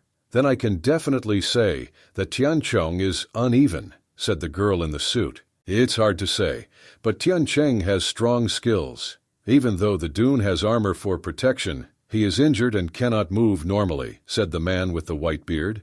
This only proves that human greed and ambition are more dangerous than the animals that cross their path, said the chief examiner. Don't you just have to succeed? The chief examiner said in a serious voice. On the island of thunderstorms, thunder rumbled and the whole sky sparkled. It was raining heavily. Dun stood in ambush and held his red rifle at the ready. At any moment, he was ready to deliver a crushing shot, and the boss fired. Dong leader missed. His shot hit a few meters from the target, and now the loner psycho was ready to fire back. The wolf stood up, confidently took his rifle, and took aim. Explosive fragmentation bullet, Tian Cheng said loudly, and fired. His shot also missed its target. The explosion occurred a few meters from our hero. Ayun managed to jump to the side. The reload time for the bullet is quite long, so now is my time to counterattack. Looking at his opponent, said a boy named Dun. Our hero appeared on the roof of one of the houses. He took careful aim with his rifle and spoke a sentence. Snake Eyes, do you think you are safe because you are behind a wall? I just need to keep hitting the same spot, the boy said. With the help of Snake Eyes, our hero saw his opponent in red. The thermal imager worked, and the Dun took aim at him. I can break through a wall, said a boy named Dun, and fired several shots. Large red-hot rays of fire flew towards the crazy fanatic. Tian Cheng stood near the wall, next to him. Bullets fired by our hero flew through the concrete walls. Damn it! How can he break through a thick concrete wall? This is incredible, but still can't defeat me, Tian Cheng said. Even though my runestone skills are inferior to yours, I have many ways to close the gap. I am not weaker, the boy said loudly, and continued to aim. Weaklings like you are not fit to be rune hunters. Now I'll send you to hell, boy, Tian Cheng said in a menacing, serious voice. Rune skill, musical ballistic line, the lone wolf said in a loud voice, and fired his rifle shot. What? Where did he get this skill from? The boy named Dun shouted indignantly. This shot hit the boy's protective suit directly. The shot was so powerful that our hero was thrown back several meters, so much so that he even dropped his rifle from his hands. The leader named Dung fell on his back and screamed loudly in pain. And through his special glasses, the boy spied on his opponent. With this skill, even if you are behind the wall, I can still hit you. What a pity that the accuracy is low. If not for this, I would have shot him in the head right away. You won't be able to hide anymore. Boxing death has already set its sights on you, the young man said, smiling. It was close. Without this armor, I would have been destroyed. Even though the armor blocked most of the damage, my chest still felt like a car had crashed into me, said Dune. I just can't lose to him. I definitely have to complete this mission. Our hero burst into tears and reasoned at that moment. A door opened on the roof of the house. A huge monkey with red eyes appeared behind the door. She, as always, made strange and unpleasant sounds. What? Isn't that crazy monkey dead yet? Turning to the monkey, our hero said out loud in surprise. I feel like I'm just trapped, thought Dun. Dune baby, you know yourself that you can't run away from me. There will only be one champion, and it will be me, the young man said in a calm voice. Dune continued to hide. It's a spotlight connected to backup power. Is it so then? I have a way to deal with this psychopath named Tian Cheng. Thought the boy done fall to my, they. Tiancheng continued to search through his scope for our hero. Come on, where are you hiding, boy? The young man spoke out loud. Then in his scope he saw the silhouette of a young man standing on the roof. So here you are, boy, said the lone wolf. Tiancheng fired his shot at the silhouette he saw on the roof. His shot hit the target, right in the head. The young man with purple hair was very happy and laughed. Dune, you are so weak, you are so stupid. And suddenly the loner froze and looked at the roof of the house. His eyes became very large in surprise. Tiancheng saw a headless, demonic bloody monkey fall from the roof of the house. And where is the boy himself then? Saw. Within seconds, a bright white light was directed at the mentally ill young man. The light was so bright that it simply hurt the eyes, and nothing was visible around. Tiancheng, now prepare to be destroyed. A boy named Dun shouted in a loud voice. The light was so bright that it was not visible where our hero was. Horror! What is this bright light? Where did the electricity even come from in this long-abandoned city? Asked the lone wolf indignantly. Tiancheng fired his rifle towards where that bright white light came from. The young man actually hit the spotlight with his shot, and the bright light immediately went out. Now it was possible to see where the boy was. Our hero was sitting on the roof of the house, a few meters from this spotlight. In his hands, he held, of course, his red rifle. Damn it, Dun! You used the light to hide. It turns out that with my shot, I simply revealed my position, said the young man. The first lesson on how to be a rune hunter. The strong must shed blood for the weak. Tiancheng, you are not fit to be a rune hunter. Our hero shouted loudly and in an angry voice. You're just a complete idiot. You have no right to tell me this. Tiancheng became very angry and began to clench his fists. Runestone skill, Cyclone Blast. Our hero said loudly and fired his shot. The bullet flew at a very high speed, and behind it, a plume of energy developed in a zigzag. The energy swirled the air around itself like a tornado. And inside this tornado, there was a trail of fire. Our hero hit his assailant directly. He immediately found himself in an orange capsule. He was tied hand and foot, but continued to scream loudly in indignation. No, it's simply impossible. How so? I'm stronger than you, stronger and smarter. This is unfair. I must become the champion of this mission. Tiancheng continued to shout loudly and indignantly. Finally, don't have to worry about that annoying mentally ill man anymore. Serves you right, idiot, the boy shouted, and laughed loudly. The world of rune hunters is more ruthless and cruel than the normal world, so I need to keep getting stronger to protect Xiaoxi and others. Our hero was thinking at that moment. Xiaoxi, I know you are watching me. Don't worry, Big Brother will return safe and sound, said the boy, knowing for sure that now his sister is watching the report on TV. My sister was simply shocked. Brother, I will be waiting for you to return. Our hero's younger sister said this phrase in an exciting voice. Does he really only care about Xiaoxi? What about the rest and those who are worried about him? The girl began to be offended and indignant. Gingungs! She must be jealous, the man thought, looking at the girl. I noticed that she lacked attention. But the boy Dun continues to surprise everyone. It is most important. The main thing is that everything is fine with him now, and he is close to victory, thought the man. The Dun would return home sooner. We all miss him very much. It's somehow calmer with him, the boy with glasses thought to himself. His performance up to this point has been amazing, and this is worthy of praise and applause, the man continued to think. At this rate, once the trials are over, all the top rune hunter universities will be competing for it, that's for sure, because he is the best. The man continued to think. Hooray! Our boy Dung has finally defeated this psycho, the assistant shouted enthusiastically.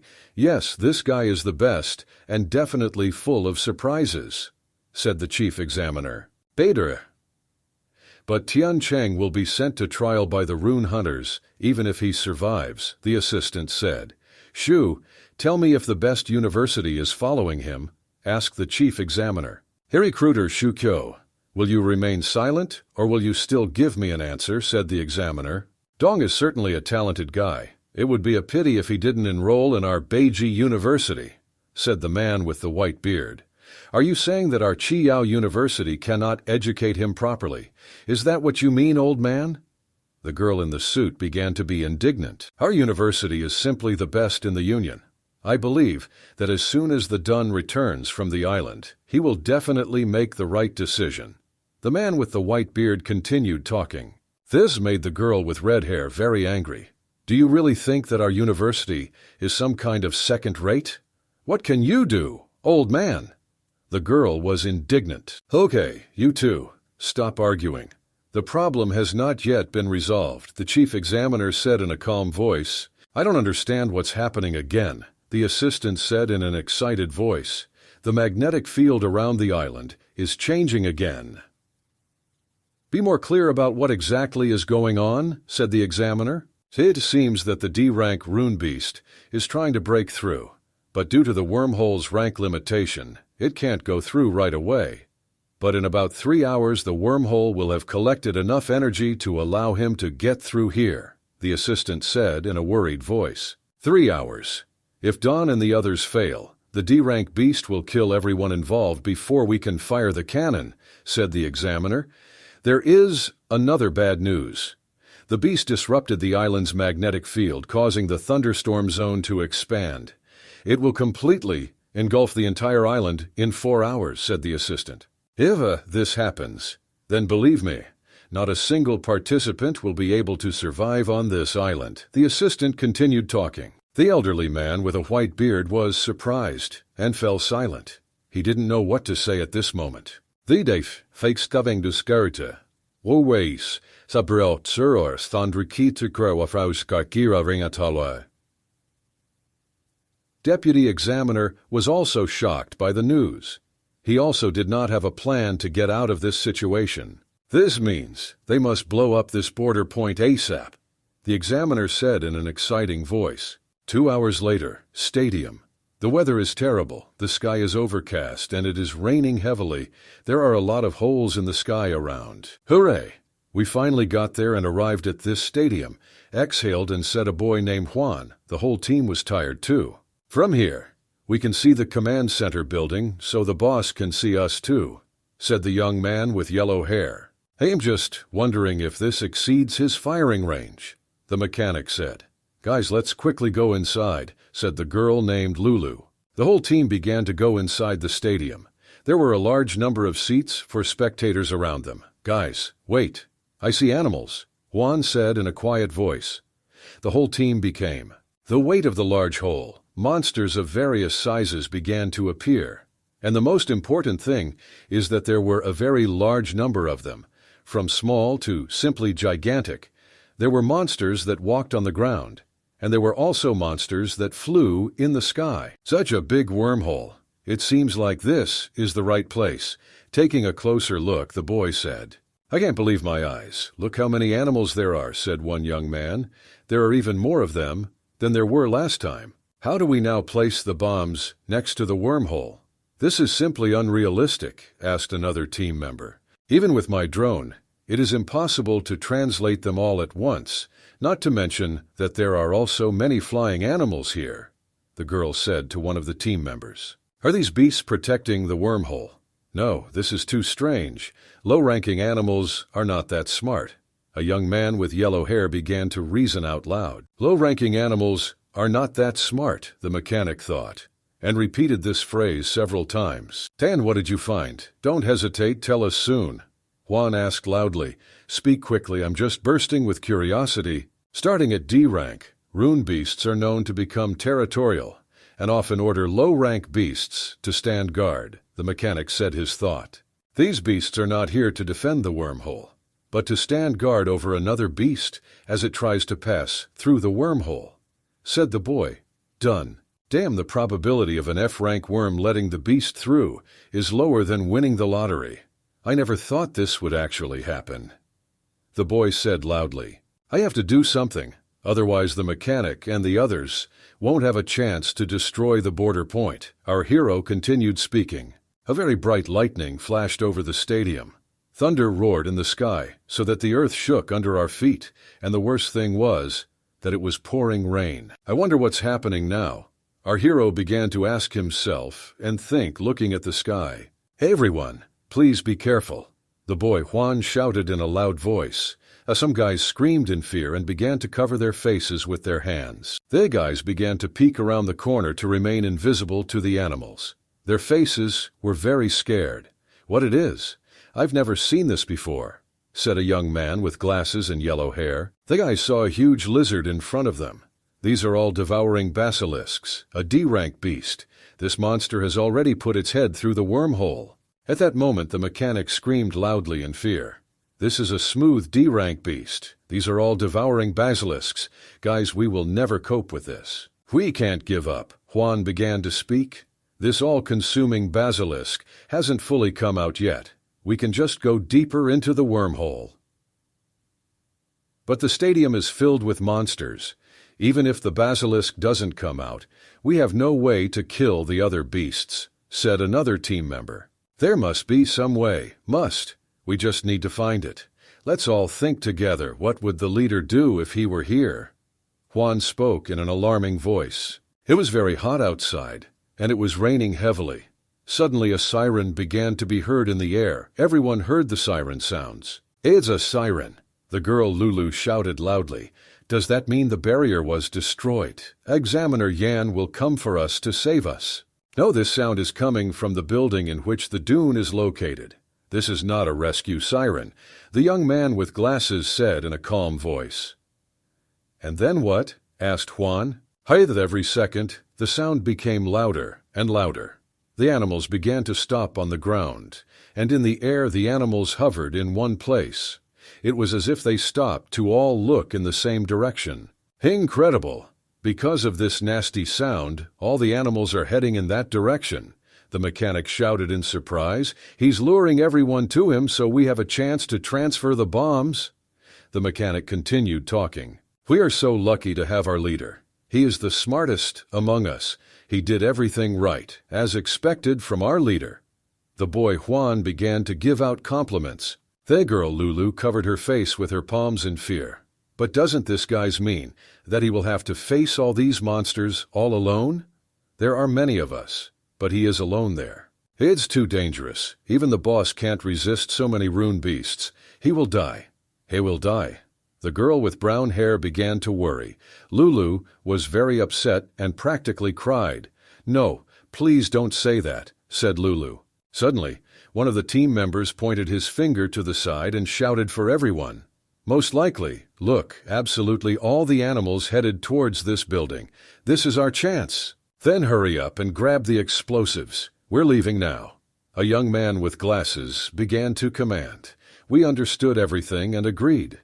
The team replied. "So we take all the explosives that we can carry away. We are working strictly according to our plan, and may we be lucky," said the mechanic. "This is really dangerous for Dunn, so we must complete this mission no matter what happens," the young man with glasses thought to himself. "Okay, team, let's go," the mechanic commanded loudly. We must not miss our chance that our leader has given us. Forward! The morale of all teams increased. They got angry. The whole team began chanting the words, "We will do it! We will do it!" Everyone immediately began to take huge green bags with explosives. Each of them had several bags in their hands. The first to go was a boy named Juan. He was carrying 2 large bags of explosives. Team, stay alert and stay close to each other, with commanded by Juan. Juan carried these heavy bags with explosives and was very worried about his leader. "Done, boss. You must hold on. You must definitely survive." Juan kept talking. At that moment, all the animals, as if trained, walked and flew towards one building. Not noticing anyone or anything, they moved only towards one goal. The name Don stood and watched what was happening. He saw that the animals began to obey. "It's good that they all come here." Our hero said out loud, "Now we are in a race against time. You must succeed no matter what happens around." The boy looked at the animals and reasoned. "Fedes twitiswikes, warnter krewe, hadder sturix grawe, 522, saksawas redreits and tri dio say, einzastio, sauere." As a whole horde of runestone beasts, the number of these animals simply cannot be counted. Home at this moment done. The young man clenched his hand tightly into a fist. "Last time, I was just a helpless child when I encountered these beasts. I was a child then, but now I have grown up. I have become strong and brave. I have become resilient and an excellent sniper," the boy said, and loaded his rifle. "Now I will make you pay for breaking into my world," our hero said in a serious voice. The young man held his red rifle tightly in his hands. He practically did not pay attention to the fact that his left leg was wounded. Absolutely all the animals became obedient. Altogether, they walked and flew exactly towards the sound. They were like trained circus animals. A boy named Dunn began to shoot these animals.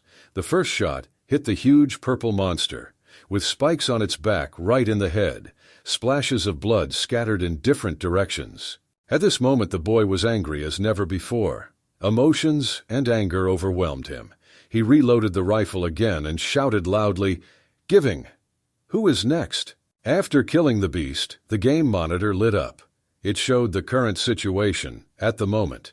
At the moment, 54 points have accumulated. The zoning circle on the island thundered. Lightning began to flash more and more often in the sky. There were more of them every minute. The boy stopped and looked carefully at the sky. "Wait, is it just me or is the storm zone expanding faster?" thought the boss. "Damn it!" Our hero shouted loudly and alarmingly. "This means that we don't have much time left to complete our mission. Guys, let's hurry up, keep moving forward. I understand that it's hard for everyone, but no one will do it for us." Boy Juan spoke and supported the team. The head of a large lizard was increasingly peeking out from a huge wormhole. The team was practically near this hole. "Hurry up, guys. Throw your bags of explosives right here," the girl Lulu began to command. She waved her hands and asked the team to hurry up. Each team member approached the girl and put all the bags with explosives in a large pile. There was a very large amount of explosives. The large, huge lizard's eyes began to glow orange. He opened his mouth, began to hiss loudly, and stretch out his long red tongue. Lulu's girl turned around and got a little scared. "I think this basilisk monster noticed us. What do we do?" Lulu asked. The monster opened its mouth and began to spew fire. The advice of fire was unnatural and very bright. It simply blinded the eyes. This bright flash blinded the girl Lulu. She couldn't look, her eyes hurt, and she screamed in pain. The clown immediately ran up, a boy named Juan, and took out his big red shield. With this shield he held back the flames of fire, which spewed out its passes at the large lizard. "I'm holding you," said Juan. The Lulu girl was hiding behind her back against a big fat boy named Juan. She still couldn't open her eyes from the pain. "This is too much pressure. I won't be able to hold him back for very long," said Juan.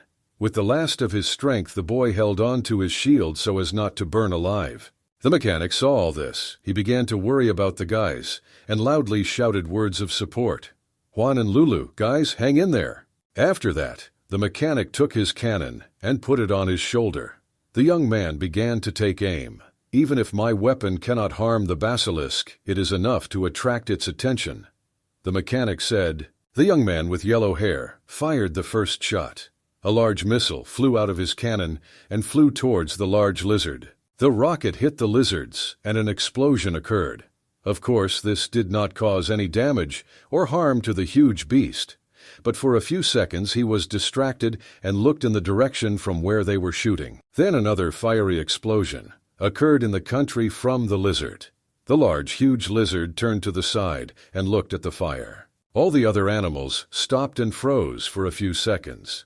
They were looking in the direction where the explosion occurred in the stadium, to where the shell that the mechanic fired from his cannon exploded. Veda. But as a side effect, the explosion will attract other animals, and this is not the best story, the mechanic thought at that moment. Nabuskent Riverovs, however fois, Alexandra, Sausatrius, Corfire, Oturer, Wang Tingreis Setrai Durndain Dano, hurry up and set the explosives. Guys, move and work faster. We don't have any time left.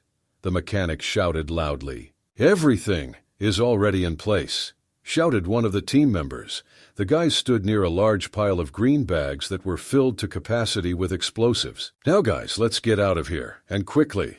A young man with yellow hair and glasses continued to command. And within a second, all the team members were running as fast as they could from the place where they had placed the explosives. Hurry up! Let's hurry! The guys talked and supported each other. The boy named Juan ran as fast as he could. In general, running was not his strong point. He lacked physical fitness and stamina, but he tried and didn't want to let his team down. So I ran and endured as best I could. We are at a safe distance, the boy Juan said in a satisfied voice. Now it's time to smash them to pieces. Will this end soon? It's just a nightmare in which we are the main characters. I wish it would end sooner, said the girl with brown hair. She was holding the control panel in her hands. Theding Steiger Forest Twangri Korea. Iwidas, and Efratigas Dux, Kolkra, Hoga Hor, Laikstri. Grilturl was about to press the button to make an explosion, but at that moment, a green energy lightning flew next to her. The girl stopped and froze. Out of fear, her eyes became very large. She didn't even fully understand what just didn't happen. Yes, Lieutenant, let's press. Blow up this evil. Let's fry them. Don't go any faster. A boy named Juan shouted loudly.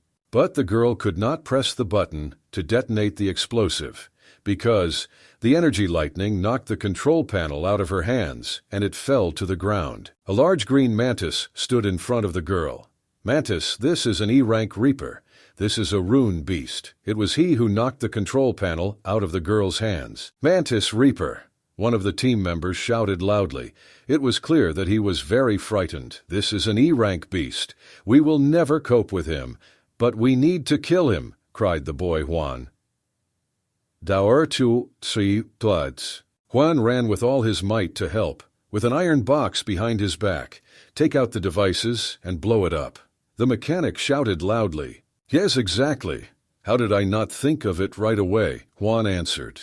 A young man with yellow hair rushed to grab the control panel that was lying on the ground, but at that moment the mantis broke the control panel with its sharp tip. Die, stupid insect, shouted a boy named Juan, and jumped to attack the green giant mantis. The mantis waved its paw, and the green energy field pushed the boy named Jean aside. The mantis accepted the fight and began to fight with the team members with its many sharp paws. He tore some people in half. Then the green giant mantis stopped and began to look around. He looked at the guys and waited for their further actions. What should he do now? The young man with yellow hair screamed in horror. Have we really screwed up? Have we really not succeeded now, having come this far? On ships and shuttles that hovered in the sky, they continued to monitor the progress of thunder and lightning happening on the island. Gentlemen, it seems all their efforts are in vain, and in the current state of affairs, before dawn, all participants on the island will simply die, said a man with glasses and a white beard. Just some bad luck. How long will it take for the cannon to get here? We cannot allow these beasts to run amok, said the chief examiner. The guy named Dune is still there. so we can't give up just yet," said the girl in the suit. "Mr. Shu, I know that you have high hopes for the guy named Dong, but even he can do little in this situation. He is too far from the stadium. The certification is much greater than his shooting radius," said the man with the white beard. "Moreover, I will tell you the following. It is this young man who is in the most dangerous situation," the chief examiner said in an alarming voice. The boy sat on the roof of the house for a long time and shot animals with his rifle. Now he was shooting at the monsters that were flying in the sky. "If we don't use explosives, we will all soon be devoured by these beasts. I'm too far away now," our hero reasoned at that moment. "No, it's too early for all of us to give up. You need a little patience and keep fighting," reasoned the young man Dong. Lydia named Dung looked through his scope at a large pile of bags with explosives. Through the laser sight, he poured a red dot directly into the center of one of the bags. A-rank chronic skill, Cyclone Burst. It increases my shooting range by 100%, so I can do it, our hero thought at that moment. And after that, the young man fired his shot. A bullet and a fiery beam flew towards the bags with explosives. "Just don't let me down, cyclonic explosion," a boy named Dune said loudly. The bullet charged with energy flew at very high speed. The large giant basilisk lizard froze and watched as something luminous was approaching it very quickly. And literally 1 second later, there was a terrible explosion. All the bags containing explosives began to detonate. All this happened right next to the big lizard. In pain, the lizard opened its mouth wide and growled with all its might. The explosion was very powerful. The fire heated and burned everything within a radius of 100 meters. The green giant mantis was next to the large lizard. Fire and explosion overtook him too. The head of the giant lizard fell from a great height directly onto the green mantis and crushed it to the ground. Explosion! A young man with yellow hair shouted in surprise. Who blew it up? Who called for bags with explosives? Was it really our leader Dun who did this? A large crater formed in the dome that covered the entire island. A very large amount of fire flew out of this hole. Syntaxtiserarv, heitustakufere. Were stegros, froros, salfati corporo, our shine ti lower salwere. Choe named Dung raised his head up and looked at the sky. The dome was partially destroyed, and now a large number of ships and shuttles were clearly visible in the sky. "Yes, we did it," the young man said in a satisfied voice. Our hero smiled and continued to look at the sky. "Bedos quite sure, but I'm still in danger, and something needs to be done urgently about this." The boy suddenly remembered this. Veit sta, sotbai stur, fur. Our hero was sitting on the roof of the house and holding the rifle tightly in front of him. A large number of different animals crawled up the walls of the building. I knew he had to risk his life to become a rune hunter. We never thought that I would die during the test. Thought at that second done. Our hero closed his eyes and continued to speak to himself.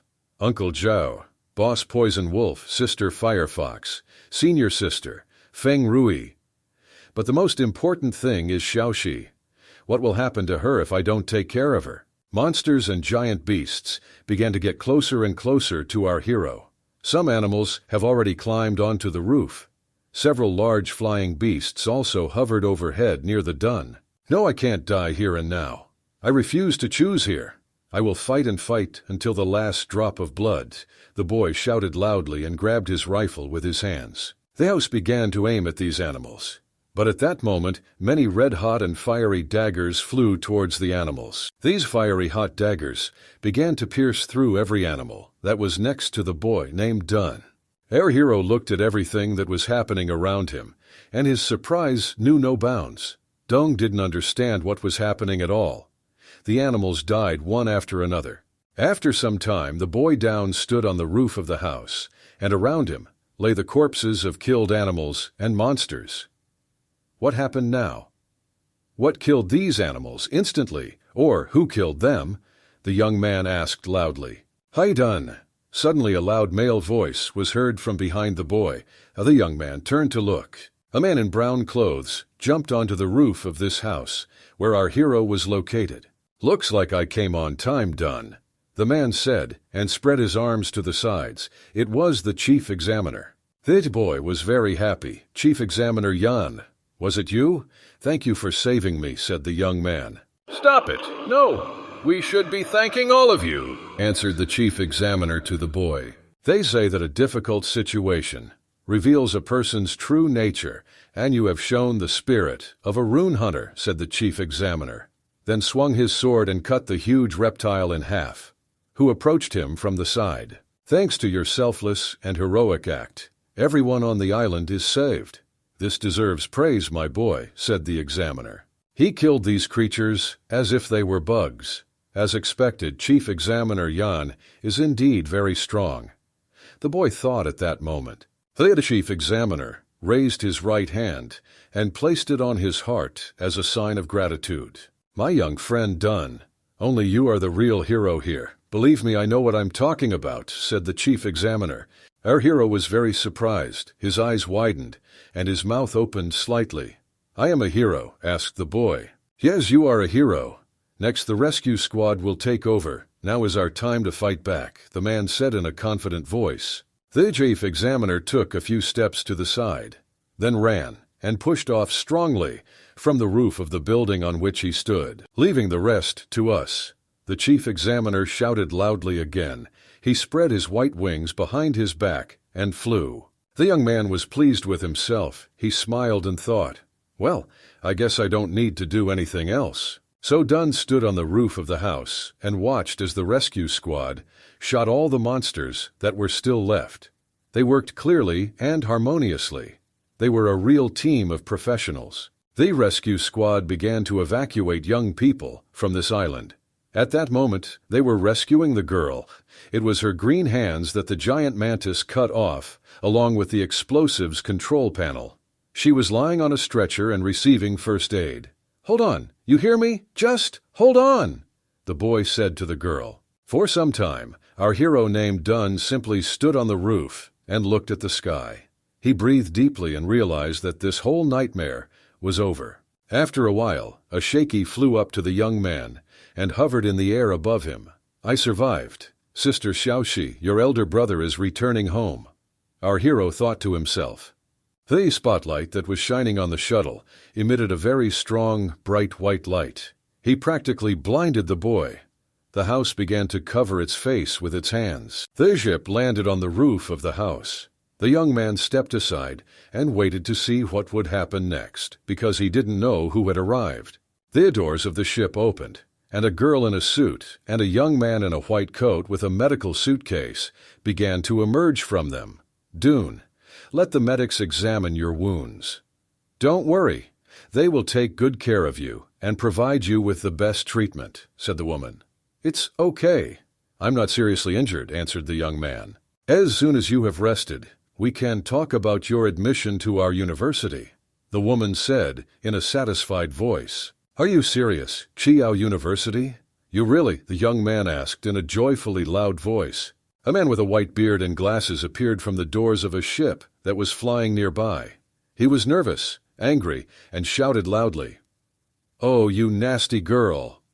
You are ahead of me again. Don't you dare lure him in before I get there, shouted a man with a beard from his shuttle. Don't pay attention. This is the person who always kidnaps the students I focused on, said the woman. He's an old man from a third-rate university. Just ignore him. It looks like the rescue operation is in full swing. I really hope that everything is fine with my teammates, said Dunn. My icon shows that Tan and the others are alive, but I wonder what's wrong with the others, our hero thought at that moment. The woman continued talking. I'm sorry. 2 of us died while trying to detonate bombs in the stadium, and a girl named Lee lost her arm. So you don't got to say, yeah,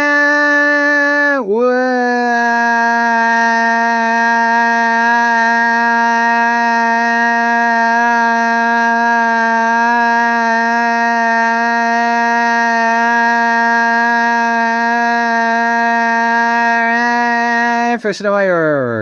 They are real heroes. Their names will be engraved on the monument and will be remembered forever, answered the woman. What you need to do now is get proper treatment and get a good night's sleep. The boy was given an IV, and our hero lay on the bed and rested. "And now as for this," the woman said, and held the badge in her hands. "Believe me, you don't need this anymore." The ships evacuated everyone who remained alive on the island of Thunder and Thunder. Many ships flew across the sky, returning home to Earth. At home on the ground, a girl in a yellow jacket grabbed a pillow tightly with her hands and hugged it.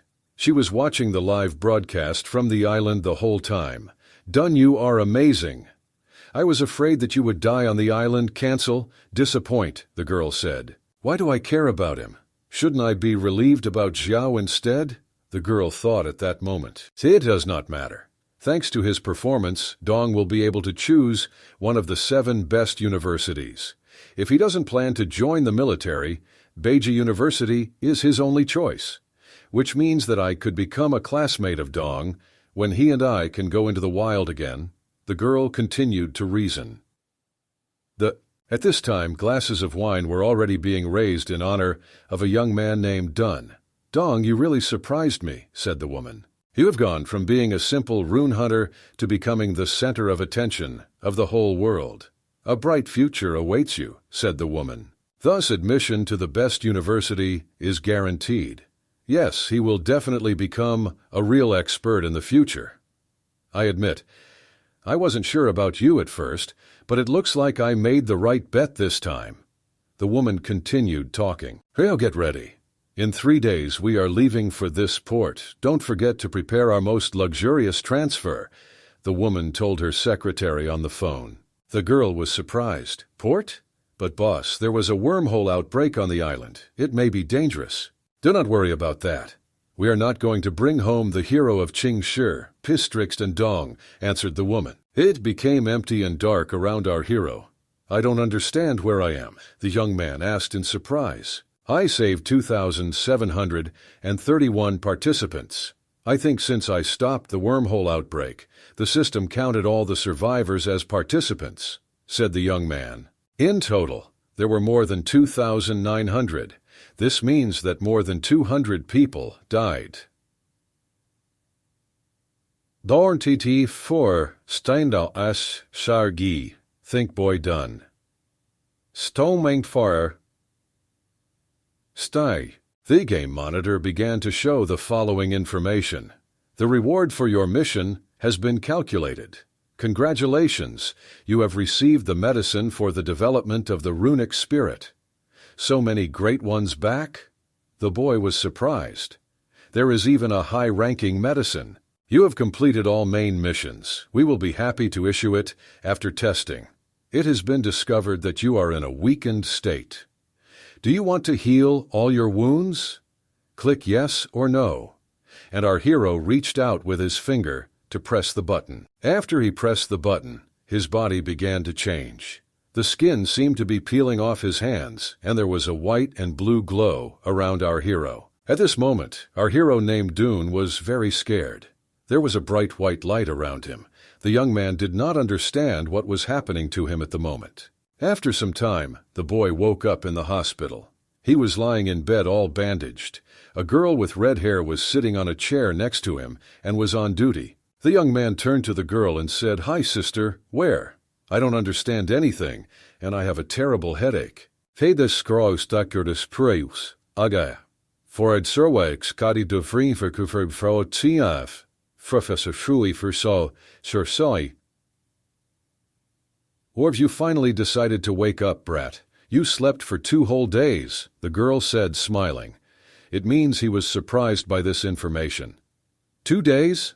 Asked our hero. Having been in high-intensity combat for so long, once the mind relaxed, the body succumbed to exhaustion and went into sleep to recover. There were a few minor injuries, but the doctors treated them, so everything will be fine, Sister said. "Sister, how are things on the island?" asked the Dun. "Are you still worried about it?" But as soon as the border point was destroyed and the barrier was removed, reinforcements arrived and destroyed all the animals. So relax. Everything went well, the girl said and smiled. Dune was delighted and scratched the back of his head. "There's only one thing you need to worry about right now," the girl said, and intrigued the guy. "What's the matter?" asked the boy. "Veda, Igars. Because of your excellent performance, you are the star of the championship. How do you know how many people I've already sent away? Now with a star student with high potential, many of them are trying to recruit you right now," said my sister. "Does this mean I can choose any university I want?" the young man asked in surprise. "Don't be satisfied with just this. You can not only choose any university, but also set your own conditions." Our hero's sister began to teach. For example, waive the fee, receive a certain amount of runic crystals every month, choose your specialization or any instructor you like. My sister continued to give advice. Suddenly the door to the ward was tired of slowly opening. Our hero saw a man's hand pushing the door forward. The boy named Dung froze and made surprised eyes. He didn't know who else had decided to visit him in the hospital, although in principle he was not expecting guests today. Head chief examiner and other representatives from different universities entered the room. They stood and looked at the young man. "I wonder why not everyone looks at me like that," thought the boy. "You are an amazing young man, an incomparable genius. Why don't you think about entering our university?" said the man with the beard. Then the man in black glasses began to say, "If you enter our university, you will be exempt from all fees. We will approve you for graduate study." Then the man in uniform spoke. "Our military academy needs talented geniuses like you. Join us and protect people with us." Each of these men in the ward offered to enroll in their university. Are they really university recruiters? Why do they look like salesmen? Looking at all these men, the young man thought. "You are all teachers from famous universities, so please behave accordingly and with dignity," said the chief examiner. Almost all the men choked after such a remark addressed to them. They felt awkward. They lowered their eyes to the floor and fell silent. The chief examiner approached the boy and took him by the hand.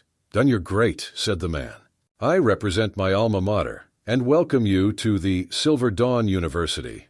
What are you going to say?" The young man was simply in shock. "Chief Examiner Ian Ju, and here too?" The boy was surprised. "I can't just buy their words.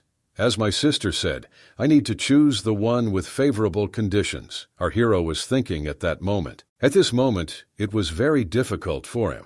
All representatives of their universities offered their services to the boy as salesmen. "Why don't everyone tell me about the benefits of going to your university? Offer, young man. I'll make a decision based on that." "That sounds reasonable," said the man with the white beard. "Let's list our suggestions so that Dunn can simply choose." "I have listed the best aspects, and he will definitely come to us," said one of the representatives. "None of you can put forward a better proposal than our university," said the man with a white beard. "Gentlemen, remember to behave properly," said the examiner. Each of the university representatives wrote down on a piece of paper the benefits for the young person. After some time, they gave these sheets of paper to the Dunn. "Wow, so this is what it's like to be popular. This is very interesting. Even my head is spinning," the boy said and scratched his head.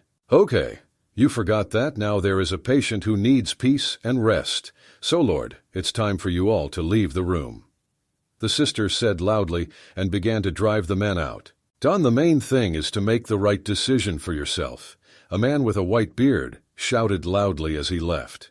"These people usually act arrogantly, now that they have discovered a talented guy. We just act like children," said the sister, and slammed the door to the ward behind the men. "I don't know what to choose. Sister, perhaps you have any suggestions. Maybe you can give me a hint," said the boy. "I never went to university, but a tough professional like you should go to a place full of monsters," the sister said in a serious voice. "Is there such a university?" the young man asked in surprise. He always listened to this girl's opinion. "What I really mean is wildlife. But if you don't want to, then I suggest you practice for a while," said the girl with red hair. The sister began to leave and continued talking. "Either way, you need to get a good rest. I will go. Take your time and think carefully about your choice. Also, there's a closing ceremony for the challenge tomorrow, so he'll be ready." The next day came. A lot of people gathered for the ceremony. Everyone was waiting for the start of this event. Plus, the chief examiner came out to the people and began to greet everyone. "Hello, I am the chief examiner of the Yang test." Unfortunately, during this year's trials, more than 200 participants died due to a sudden wormhole outbreak. The examiner spoke. "Let's honor the heroes who gave their lives during this trial." The chief examiner, placing his hand on his heart, suggested a moment of silence. However, despite the circumstances, many participants showed their merits and stood out with their excellent performances. The man continued to speak, and at that moment, the entire team of the boy was listening, with their eyes and heads down. "You have all shown your strength and courage in the face of grave danger. In my eyes, you are the embodiment of the idea of a true rune hunter. Be proud of it." The examiner continued his speech. "Hell yes, we survived. We did it. That means we are the best." A boy named Juan began to shout in a loud, satisfied voice. "Now let me announce this year's champions," continued the chief examiner. They looked at all the guys and paused. This year the champion was the rune sniper Dun, from the Qingshu region. The Dun just froze. "Our captain is amazing. If it weren't for him, I would have died on this island. Our boss is the best." The guys shouted loudly. "Thanks to all," answered the boy Dun. "I heard that Tian Cheng was captured and sent to the rune hunter's court. He will spend at least 20 years in prison. He could never become a rune hunter again." The boy thought at that moment. "Dun, come up on stage," said the examiner. "Get up on stage and say a few words for everyone." The man continued speaking. Dong looked at the examiner and leaned on a crutch that helped him stand on his feet. "Wait there."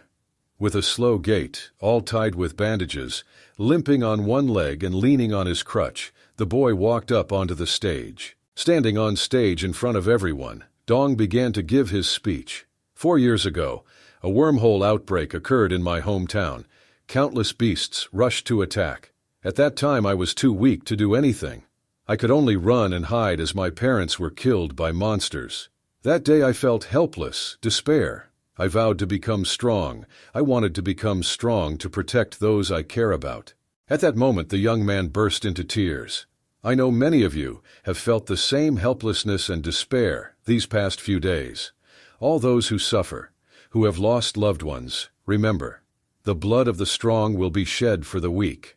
Thank them for such a sacrifice. After these words, the boy threw his crutch to the ground. Today I will take the oath again. Standing on 2 legs, the boy clenched his fists tightly. I swear that I will become strong. I will become strong enough to protect the weak and protect the strong. Other people who stood and listened to the speech of the boy named Dun began to cry. For them, these are not just words. This is the oath of the man who became their boss and leader, the oath of the man who saved their lives. I never thought he had such a tragic past. No wonder he is stronger than all of us together. Looking at his leader, the young man with yellow hair thought. King patted our hero on the shoulder from behind. "Well done, Dun. He said everything correctly," the man added. A young man named Doom finished his speech and sadly lowered his eyes and head down. "You are truly an inspiration. I look forward to the day when you become strong," said the chief examiner. "Thank you," replied Dun. "Fine. Now you can choose any university you want. So, young man, which university are you going to choose?" asked the chief examiner. All representatives of the best universities froze and practically did not breathe. Each of them expected that this guy would choose their university, because each of them wanted to get the best. "I think the leader will choose Jidao University. It is a first-class university. I would choose him if I were in his place," said the girl, Lulu. "But it seems to me that he will enter the military academy. His leadership abilities are very strong. Who knows? Maybe in the future he will even become a commander." The young man said to the yellow jacket, "Dong, I dare to assure you that the facilities we have provided you are the best among all universities. I believe make a wise decision. Jidao University will be waiting for you." Thought at that moment, a man with a white beard. "This girl has always selected all the good and talented rune hunters. Now my time has come," said the man with the white beard. The girl in the suit also sat waiting for a positive response to her university from our hero, but she hoped to the end that the guy would choose her university. It's time to give your answer. Don, don't be silent. Tell me what you choose. The chief examiner continued to speak. Yes, I hear you. I just needed time to think and weigh everything carefully. Yes, I choose, the boy said and took a break. The main representative of the best universities, who were sitting at the table and waiting for a positive answer, became a little tense. The young man named Dung paused and did not yet name which university of his choice. The man with a white beard and glasses was very nervous. He rather wanted to hear the name of his university from our hero. The boy Dun continued speaking. So I choose Keizhou University, and pointed his finger at the girl, who was a representative of this university. The man with the beard was shocked. Dunna, you are sure? No matter what conditions are offered, our Jidao University can provide you with 10 times more. The indignant man with the beard began to speak loudly. Teacher Bo, it's good for me to talk about our business secrets, said the girl with red hair. I don't care, we should have I can't let him go somewhere else, answered the man with the beard. Okay, please calm down. The examiner began to speak. Gentlemen, your universities were originally a single whole. If Teacher Bo likes Dong, he can visit him at Chi Yao University and give his recommendations. The chief examiner said this phrase, got worried, and waited for a reaction from the man with a white beard. Why are they united? The man began to speak in an offended voice. Dong will still be Qizhao's student, and all his achievements will have nothing to do with Qidao University. Teacher Bo, I also like your university, but I already made a promise to the teacher, so excuse me, said the young man, smiled and scratched the back of his head with his hand. Dong, our university is different from other universities in that we recruit the elite, but real monsters, said the girl in the suit. After this phrase, which was said by the university representative, Dong began to remember the word monster. These are the monsters. You were a person who only had 27% rune spirit, but you have awakened and become a rune hunter. You have extraordinary talent and the potential to reach S-class. So, considering all the above, our university is the best place for you, said the girl. Either, because due to strict admission conditions, we do not accept even 100 students per year. Thus, there are always more teachers than students. The girl continued talking. So you will definitely get the best teachers who will help you overcome the limitations in your specialization, the girl said. A young man named Dong listened very carefully to the girl, a representative of the best university in the country. Teacher Shu, this really sounds very tempting, but I have conditions. I hope you can agree with this, said Dun. What is this? Resources? Job title? It's not a problem, answered the girl. I have a younger sister. She's a tamer. True, she is still a little small, but very talented, the boy said. I know everything, answered the teacher. From what I know, she is only 8 years old. How was this discovered? Wait, has she already woken up? The girl said in surprise. Yes, she recently awakened and successfully controlled the young beast, but the lower part of her body is paralyzed, so she is confined to a wheelchair. Dun told, I want to take her with me to Chiao University. I hope you can arrange all this. The boy continued talking. The girl thought, this hero Dun thinks I'm doing him a favor. But the 8-year-old girl tamer is the same monster. This time, I was really lucky. The teacher continued to think, this is a big request. But since you are very talented, I will make an exception for you and agree to your request. The teacher answered with a smart look. Is it true?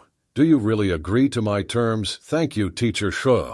The young man began to speak joyfully. Teacher Shu extended his hand to the boy named Dong, and the young man did not understand what he needed to do and just looked at the girl. Then the boy realized and extended his hand in response. They shook hands with each other as a sign of agreement. Welcome to the university, the teacher said to the boy in a loud and clear voice. It was beautiful weather outside in the city today. It was warm, the sun was shining, and white clouds floated slowly and beautifully across the sky. Somewhere in one of these houses, a man was nervously smoking, one cigarette after another. There were more extinguished cigarettes in the ashtray every minute. The man was sitting in a chair and watching the news on TV. There they showed everything that is now happening to a boy named Dune. It was said that he became a champion. "Dune, I will remember you," the man in front of the TV said in a rough voice. "Tiancheng, this is my son whom I cherished and loved so much. To stopped in his way. I won't leave it like that. You will feel a pain worse than death," said the man, sitting in a chair with a glass of wine. His name is Tu Ju, level a rank. Profession, Moonstone Sniper. Anisendakt, Einstreer. Durans, Frokurken te Skamafrixie Trof, Heite Toert. How? Suis are transported to a beautiful hotel called Harbor. In this hotel, our hero Dun stood in front of a large window. Placing his hand on the glass, the boy looked through the window at the streets and houses and of course thought, "I recovered faster than I expected. This is probably because my body has become very strong," the boy thought. The young man looked at the countries and began to think further. "But I can't wait any longer," our hero said out loud. He took a bottle of medicine that improves the rune spirit. "I wonder how much the level will go up if I take all these medications," thought Dun. The young man began to drink medicine from a bottle. There was a blue and green glow around his face, his hand, and the bottle. "Wow, I immediately became a top-rank rune hunter said the young man, looking at the monitor with information. All indicators increased several times. I gained 14 levels, and the effectiveness of my skills increased to 270%. This means that the power of my moonstone skills is almost tripled. I could even fight a D-rank rune hunter, not to mention an E rank and below," said the boy. "This means that even a boss poisoned by a wolf is not a match," said the young man, was delighted, laughed and began to show himself his muscles and strength. "And I still have a bunch of rewards that I haven't tried yet." The boy remembered and made a pleased face. "Wind armor. This armor is made from E-grade runestone. Light armor, strong protection. She can repel all attacks from rank F and below. And your movement speed will be increased by 10%. This is exactly the information our hero saw on the display. "I wonder if the effectiveness of the skill can improve the effectiveness of moonstone armor," thought Dun. "This means that after I put it on, my movement speed will increase by 27%. This is madness." The young man named Dung continued to look at his awards on the monitor. 5 mystery rewards is just amazing," the boy said. "With the effectiveness of my runestone, the rapid fire speed will be increased by 8 times. And the range of the attack was a strange strike, 27 meters. What is the use of this strengthening medicine?" Our hero thought, looking at the bottle. "Looks like it can be used as a bargaining chip to save a life when I find myself in a desperate situation. I hope I never have to use it. Lately my progress has been too slow. But now with these awards, everything will be different. There are 2 months left before entering the university. I should use this time to train in the wild and try to reach D rank. Beter fro first 3. But now home. My sister Xiaoxi must be missing me a lot," said the young man, laughed, and scratched the back of his head with his hand. Suddenly our hero Don heard strange sounds outside his door. This alarmed him. The door to his room began to open. The boy fell silent and looked towards the door. The guys from his team were standing on the threshold. "Leader, since the test is over, we are going home," a boy named Juan said in a loud voice and accompanied by laughter. "Yes, I'm going home too, guys. But I'll tell you honestly, I'll miss you all," the boy said and put his hand on Juan's shoulder. Juan chose the military academy. A young man named Tang won Beiji University. Rong and Lulu also chose the universities they wanted to get into. I'm very happy for them. Looking at the guys, I thought, "I will miss the leader too," the girl Lulu began to say. "It's a pity that our universities are located in different cities.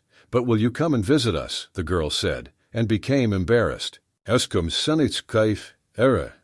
"Of course I'll come," the boy replied with a sigh and laughed loudly. "Leader, you are from Qingshu, right? Since there are still 2 months left before enrollment, I will come and find you when I am free," said Juan. "Can't we do something safer?" asked Dun. "Of course. I will take you with me into the wild to hunt animals," said the boy named Juan. A girl appeared in the room in a blue dress with a large slit on her leg. All the guys immediately paid attention to her. "Dune, are you ready to go home?" asked the woman in the blue dress. Next to her stood a large number of men in suits and dark glasses. It was her security. "Oh my God, she's so pretty. Who is she?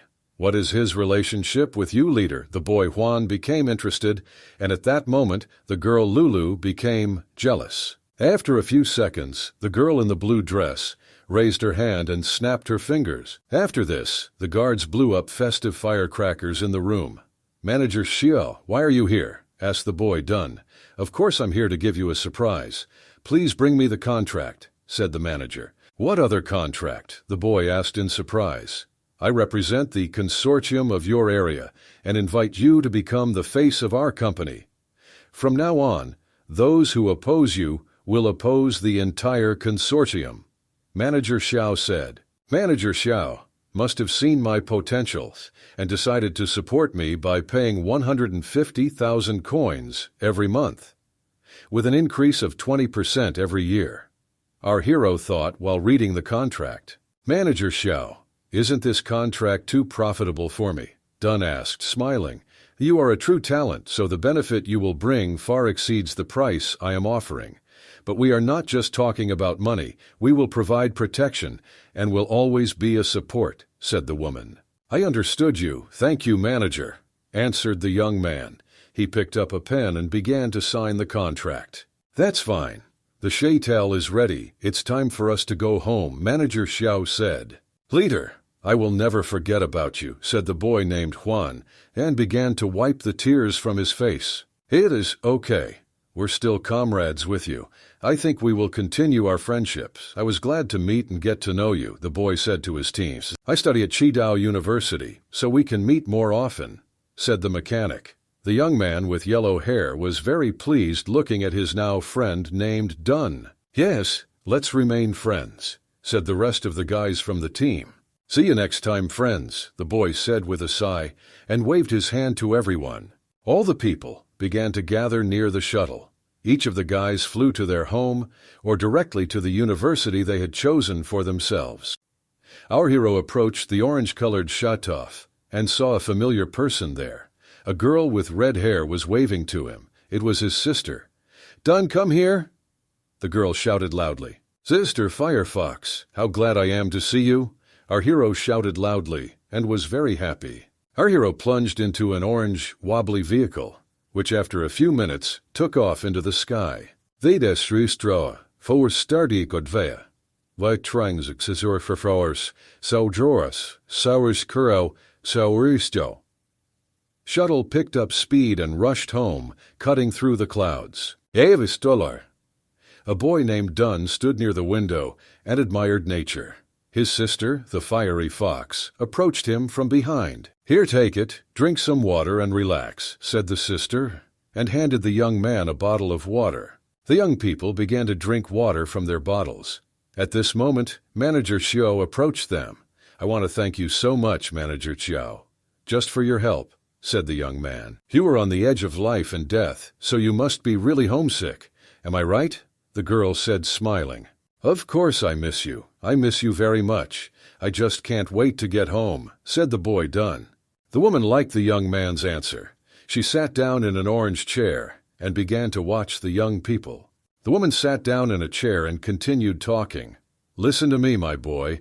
The area where you and Xiaoxi are going is not good enough.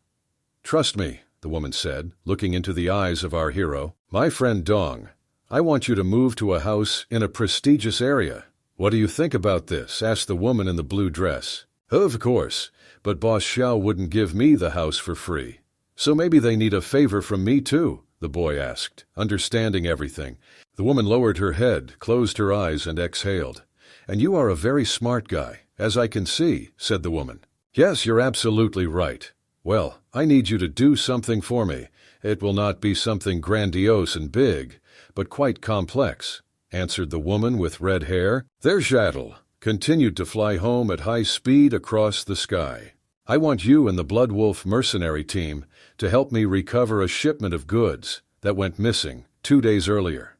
Even the team of rune hunters responsible for escorting them had lost contact, continued to tell the women in the blue dress. Our hero listened carefully, looked at the woman and thought, understanding a team of mercenaries is very expensive.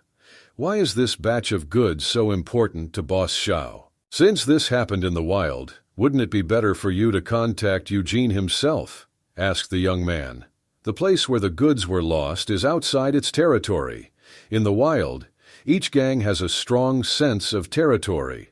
If they invade another gang's territory, it will be seen as a provocative act, so Eugene is uncomfortable doing so. The woman spoke. I see, the boy replied.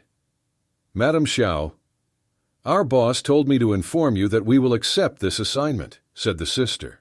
I am very glad to hear that, answered the woman. Dun, yawaskaris traits. Could you come here for a minute? The woman asked the boy. I have something to tell you, the woman said in a quiet, calm voice. This intrigued our hero. We choose a man named Dun. Went to a woman in a blue dress, Boss Xiao. What's the matter? What do you want to tell me? Asked the guy. The fox sister didn't really like this. What can't she say in front of me? This is a sly fox. Is she really in love with our Dune? The girl thought at that moment. The woman in the blue dress continued speaking.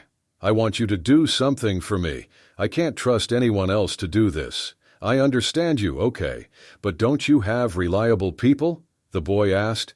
They are loyal to me only outwardly, but in fact it is loyalty to the Jiao family. The manager answered me. This mission, on the surface, is to find those lost goods, but the real mission is to find my little brother who disappeared there, said the woman. The boy Dong was very surprised. Younger brother. It seems this question is not as simple as it seems, our hero thought at that moment. The woman continued talking. You probably know that I am not the legitimate daughter of the second son in the family. This family didn't like me, so they sent me to do business in this area, but no one knows that I have a younger brother. A few years ago, my father died in the wild, which means that my younger brother is the only heir to his father's property. The woman continued to speak in a serious voice. His survival will affect the structure of the entire Xiao family, and once his existence is known, he will definitely become an eyesore for many people, so I must protect him well. After I persuaded Eugene to open a transport route, I firmly established myself in the Qingshi region, so I sent him along with the transport team. But 2 days ago, the entire transport team lost contact, and my younger brother also has no news, the woman said. A woman in a blue dress hugged our hero's hand with both hands, of course asking for help, for personal help. Seva, Viceroy. If I send someone from the consortium, my little brother's identity will definitely be revealed. Now I can only trust you, Dun. You must help me find my brother and return him to me safe and sound. I beg you, said the woman. Hey Xiao, you old witch, what are you doing to my friend Dong? Looking at all this, my sister burst into tears. I also have a younger sister, so I understand you. I will definitely help you, Boss Xiao, said the young man. Doing well, you just finished the test. Has your body recovered already? Asked the woman. Please don't worry, I'm fine, answered our hero. Your sister Fox was very angry at this moment. Enough. What are you two talking about for so long? Dong, you're still young. Don't be tempted by this rich woman. Of course they heard all this, and looked awkwardly at the Fox sister. The two of them did not understand where such jealousy came from. Listen, sister, you're overthinking things. We're just discussing the details of the mission, the boy said and laughed. Today we introduced you to Qingshi. I'll give you guys 1 night to calm down, but you have to leave tomorrow morning, said the woman in the blue dress. Even though it's just 1 night, I understand that Boss Xiao's younger brother is in danger. So I'm glad I still have the opportunity to meet my family. I can throw a big feast for Xiao Shi, our hero thought at that moment. Evening came. It was already dark in the city. In some houses, the lights went out completely, but somewhere people were still awake. For your health, came a voice, and several mugs collided and clinked glasses with each other. Our hero and his uncle Zhao were sitting at the table of one of the drinking establishments. Well, what about the boy? I always knew you could do it, said the uncle, hugging the boy. The boy Dun smiled and answered, Thank you, Uncle Zhao. After you graduate from university, you will become at least an S-rank rune hunter. You will be rich, said the captain, sitting at the round table, and raised his glass of beer up. If big brother becomes an S-rank rune hunter, then I can eat chicken feet every day, sister asked, smiling. Everyone at the table was laughing. Everyone was in a great mood. You can eat much more and better than chicken legs, the girl said, and stroked her little sister on the head with her hand. Brother Dong is now the hero of Qingshi. I became popular thanks to him. I even received a message from Goddess Akina and the high school, said the guy with glasses looking at his phone. And what does a girl from another class write to you? Asked the girl with pink hair. In fact, she asks me for my brother Dun's number. The boy with glasses answered and got upset. He showed his phone and the message that was there. All the friendly groups were sitting at a large round table. People communicated, had fun, laughed, and most importantly, told each other different, interesting stories. Everyone is very happy. I want to become strong enough to protect those smiles, protect the smiles and moods of your loved ones and friends. Looking at what was happening, the boy thought at that moment. Suddenly a female voice was heard behind our hero. Dunhai.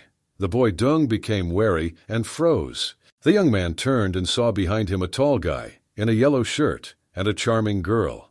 The girl smiled and said, Have you returned from the port yet? The boy Dong smiled and was happy. Isn't this Nana? How are your results in high school? Asked the Dun. My runic spirit level is only 42%. It's useless for me to try. These are also good results. Unlike you who came back as a rune hunter and proved yourself in the test, it's exciting, said the girl. The boy with glasses began to remember and think. It was only a few days after the exam. Why did Nana become like this?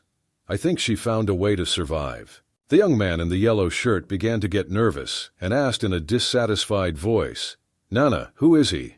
Young master, don't you know about Dun? A few days ago, a wormhole outbreak occurred on the island of storms and thunderstorms. He destroyed the border checkpoint and saved everyone on this island, said the girl. Island of storms, wormhole flash. Is he even strong? The young man in the yellow shirt began to doubt, looking at our hero. What's wrong with him? Doesn't he know about it? Does he really not watch or read the news? Thought the girl with pink hair, who was sitting near the dune. Baby, I don't care who it is. Don't try to make eyes at my beloved woman. The evil corner, said the guy in the yellow shirt himself, and poked his finger in the boy's chest. So what if you are a rune hunter? The young man in the yellow shirt continued to smile and talk. You will be just cannon fodder on the battlefield, or a dog of some strong family. What you said? The girl with pink hair was very indignant. She hit the table with her fist so that the glass on her back flew into the air.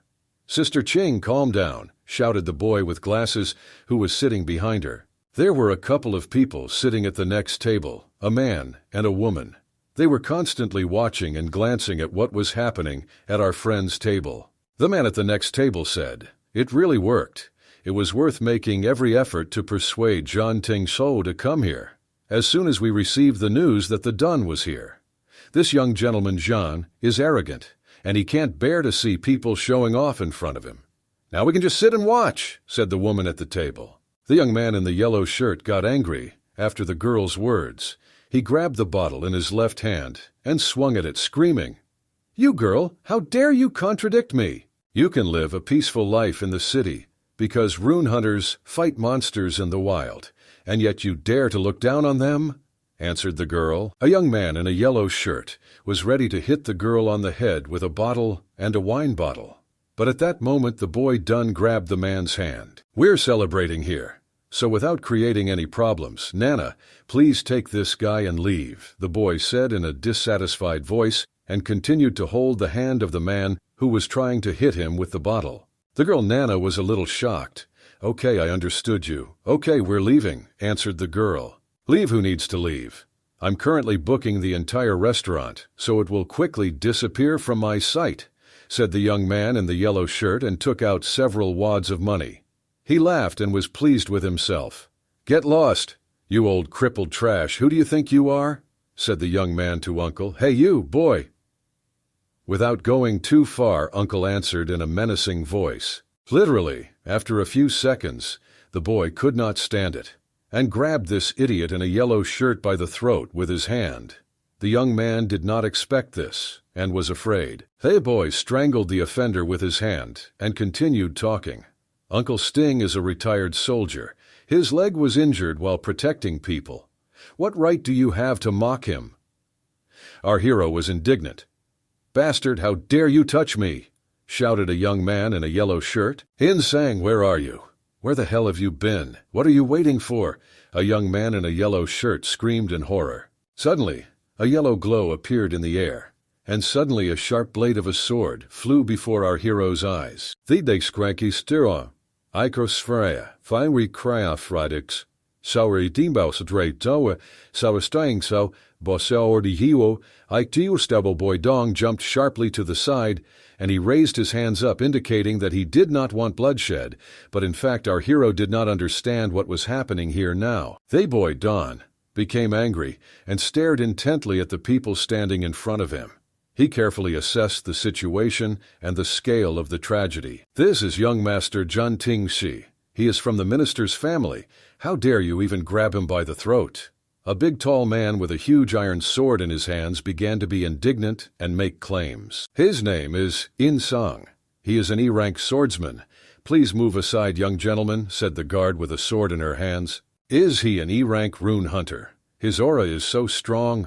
The boy with glasses began to speak. "I'm afraid this guy is one of the best hunters.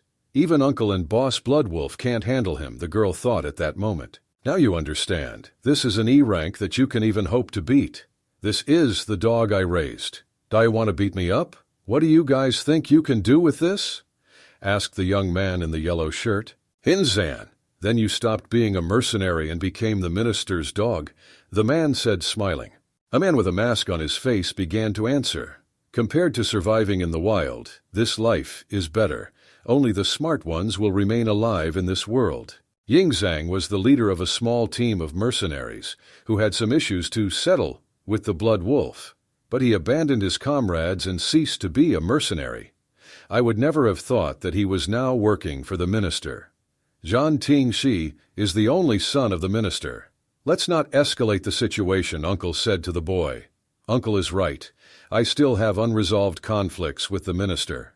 The boy thought. "We'll go and eat somewhere else," said the boy. "Done. Why do we have to leave?" The girl was indignant. "Tina, it's okay. Let's get out of here." The uncle began to calm the girl down. He held her hand and tried to calm her down. "Wait, did I give you permission to do this?" the young man said to the yellow shirt in a very menacing voice. Dung turned and looked at him. "I wonder what the young master wants," asked the boy. "Aren't you a genius and a hero? In this area, it doesn't matter if you are a dragon or a tiger." "You must behave decently in front of me," said the young man in the yellow shirt. "Otherwise you will feel very bad." The young man continued speaking. "Insang, break his arm," the young man said, smiling. "As you wish, my young master." His defender answered and ran towards our hero. The uncle and the captain quickly responded to the situation. They pushed the boy behind him and came to his defense. The men raised their hands and were ready to fight back. Ghostly shadow steps. The man who was attacking our hero shouted loudly. His image in the air began to split into two, and the men were ready to fight back this idiot. Many silhouettes that separated in the air from the attacking man began to attack the uncle and the captain. Powerful blows were delivered and the men flew to the side. After several missed blows, the uncle and the captain took a stance right on the floor. Now they are angry as never before. Now it was already a personal insult for which it was necessary to punish. "Uncle Joes, boss, are you okay?" a boy named Dunn screamed in fear. "A-rank runestone skill. Looks like he got some benefits for following the minister," said the uncle. "Damn it, I didn't take any of my things with me." "It hurts," answered the captain. At this moment, the masked man jumped high and landed on top of our hero to strangle him. The boy Dunn saw it. There was an explosion. Sparks flew in different directions and nothing was visible. The masked man was surprised and shocked with fear. His eyes were so big that it seemed like a little more, and they would just pop out. At that moment, a boy named Dunn, in a roundhouse jump, kicked his attacker hard in the chest. This blow was very powerful and simply turned this man off. The Bursturbix Tri Tigris Ustalverfos. Ada, Feisadot, Lewera, Fakakreos, Da Wintersaxayursa, Mandra Windy Free Suin Trio. That right friend, practically knocked out, fell to his knees. He couldn't move and couldn't say anything. Without thinking for a long time, a young man named Dunn took out his rifle, brought it straight to the head of his offender, and took aim. The man was sweating from fear. In Zong, I am leaving out of respect for the minister. Did you really think that I was afraid of you? If you don't want to die, then it's better not to move, the boy said, smiling. This guy, he's an E-rank rune hunter. His aura is much stronger than mine. He is no weaker than some rank D rune hunters, and he has a rank D weapon in his hands. If there is a fight between us, then I will definitely die. Looking at our hero, the man thought, I am the champion of the challenge. Do you think I won there using luck? Moreover, I am a student at Choyo University, and I'm afraid of Minister Jana, our hero said in a calm voice. Don't you know that if you are weak, you shouldn't provoke anyone? Only if I don't beat you to death. Your father, the minister, won't dare to risk offending the university I went to and causing trouble for me. The boy said again. Young master, let's forget about it, said his guard. Forget? Are you no match for him? Garbage. Why did my family spend all these resources on you? The young man in the yellow shirt was loudly indignant. Sir, I'm really sorry, but we'd better leave. The masked guard spoke in a quiet voice. Ling Zhang, it seems you are not even suitable for the role of the dog of the John family, the captain said reproachfully to the man. Okay, let's go, said the boy Dune. He took the chair on which the girl was sitting and began to move it away from the table. Everyone began to gather to leave this restaurant. Here I am, stronger than before. But if I want to ensure the safety of my loved ones, then this is not enough. Our hero began to think at that second. I never thought that the Dung boy, who only had 27% rune spirit, would become so strong. So strong that even Dad and Boss Bloodwolf would be impressed by this result, thought the girl. I have to work harder and catch up, Dunn. Then I will feel more confident, the girl thought. It's already late night. In some houses there were only lights in the windows here and there. The captain hugged our hero and spoke.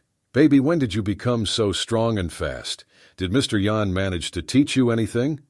Stop making jokes, boss, answered the boy. Brother Dunn, will you let me touch your gun, please, just once, said the boy with glasses. This greatly frightened our hero. Even for Xiao, a D-rank weapon is not something she can easily give to someone. She seems to have high hopes for you, said the girl with red hair. Or maybe you have some personal agreements. I don't know all the details. The girl continued to speak. Sister, you're overthinking things again, said the boy Dunn.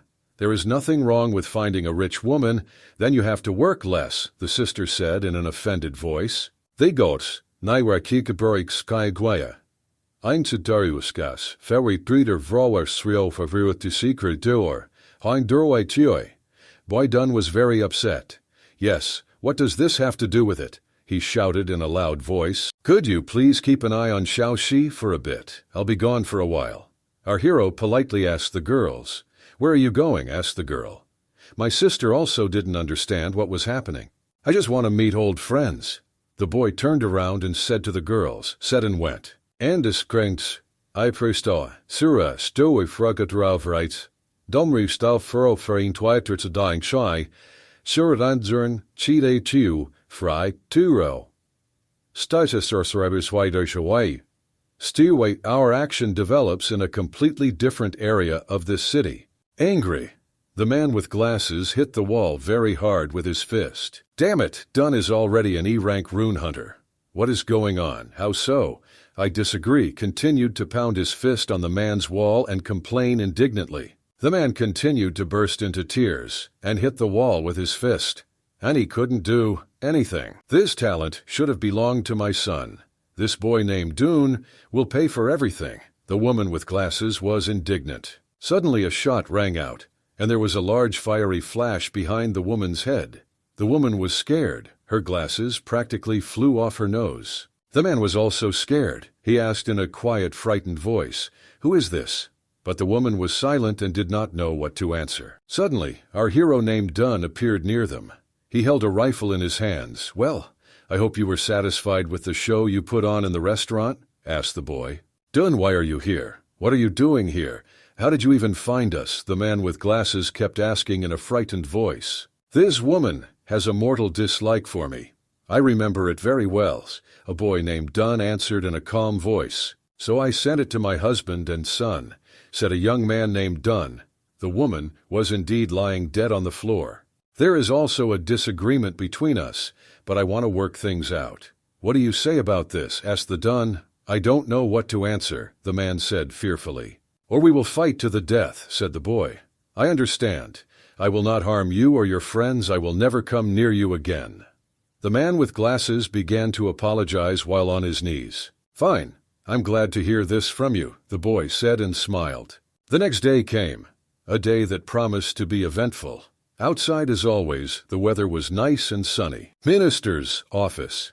A young man in a yellow shirt sits in a chair, with his legs thrown up on the table. "There is a magnificent view from Dad's office. I feel like I'm on top of the whole city." The young man spoke aloud, scratching his beard. "Young master, your father will arrive soon," said a man with a mask on his face, and the guy continued to sit in his father's chair with his feet on the table. "I know, idiot. Can you stop annoying me? Am I not allowed to sit in peace, sit quietly and calmly in a chair?" The young man in the yellow shirt was indignant. "Teensy, everyone can sit in my place," said the minister, who suddenly entered his office. His son was scared and in shock. "Dad, I'm tired, and so I sat down in your chair for a second." A young man in a yellow shirt began to stutter. He was scared to death. "Wait outside," said the minister.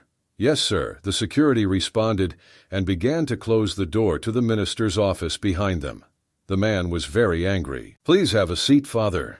In a frightened voice and with a guilty look, his son persuaded all this. The minister sat down in his chair and began to speak. "In this world, only the strong are respected. I can sit in this position because I have B-rank power," the man said, and clenched his fists in anger. "If you don't work hard and remain a low-ranking fighter, you will become just like these scum," the minister said to his son in a serious voice. "Father, although I am weak, I have worked a lot lately." "I've almost reached rank E," answered the son. "Please confirm. Am I right in song?" "Thank you." A young man in a yellow shirt has his security guard wearing a mask on his face. "Son, you think I can't tell how far you are from that rank? Do you think I'm stupid? Get out. And you and Song, stay here. I have a task for you," said the minister. "Okay, Dad. See you later." The boy in the yellow shirt spoke in a frightened voice and closed the door to his father's office. The young man quickly closed the door to the office. He stopped and began to breathe deeply, because fear filled his body and soul. "I wanted to tell my father about yesterday, but no matter. It's better not to anger him now. This dish will probably answer for everything, and I'll deal with it," thought the young man at that moment. "Mr. Minister, what is your task for me?" asked a man with a mask on his face. He stood in front of the table and waited for his task. "Here, take it," said the minister, and held out a photograph with his hand. "A few days ago, we lost contact with one of the consortium escorts in the wild. He was probably raided by a famous gang," said the minister. "Do you want me to release the hostage and return the goods?" A man with a mask on his face began to ask questions while looking at the photo of the girl. "No, the product is absolutely not important. The person in the photo is important," the minister said in a calm and reasonable voice. "I want you to find him and kill him. If precariously alive, then I want to see his corpse." The minister continued speaking in a serious voice. "Kill the child. Are you telling me this seriously now?" asked the man with a mask on his face. "Do you have any problem regarding this, or are you not a professional in your field? Then I will quickly find another, more accommodating," the minister said menacingly. No problem at all," answered the man. "Okay, then you will lead a team of 3 E-rank hunters and 5 F-rank hunters. If you fail to complete the mission, then be prepared to face the consequences." "I will definitely complete your task, sir." The man with a mask on his face said in a frightened voice, "This is amazing, then leave." The minister's voice was heard. "That's it, I'm leaving," the man said, and began to carefully, slowly close the door to the minister's office behind him. As soon as he closed the door, he immediately thought, so many people just to kill a child. Who is he? The man in the mask began to ask questions. No matter, though, I shouldn't care. If this child wasn't killed, then I will. I would never have thought that the second master of the Zhao family is not only the illegitimate daughter of the Shuas, but also the illegitimate son. The man spoke standing near the window. Fortunately, the head of the Zhao family promised that if the child was killed, the computer of the Qingshai Sorption district would be transferred to my management. I can make a lot of money from this. The man continued talking. The next day came, a day that also promised to be full of interesting events. Oer sustantigre fria, Hydrabs, Wakal Vrakes, Ui troll de dort spor, Fior, Uyo bot tu, by war charstam, Stounder Frelitsi, Noazar Katisan. Named Dawn, with a large red backpack on his back, came to the captain. The captain and his sister Fox stood near their yellow shuttle. Now no one is threatening. And since Xiaoxi is with boss Xiao, the only thing I need to worry about is John Tingxi, thought our hero. The captain noticed that a dun had come to him, although he wasn't expecting it at all today. The girl was also surprised to see the Duna here. "Okay, Dun, come closer to me for a moment," said the captain. "I'm coming," the boy shouted loudly, and practically ran to the captain. "What's the matter, boss?"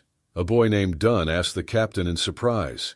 The whole team stood near their boss and looked at the young man. "So guys, as soon as we are free and I'm not around, this guy named Dune will be in charge. He is temporarily deputy captain," the boss said.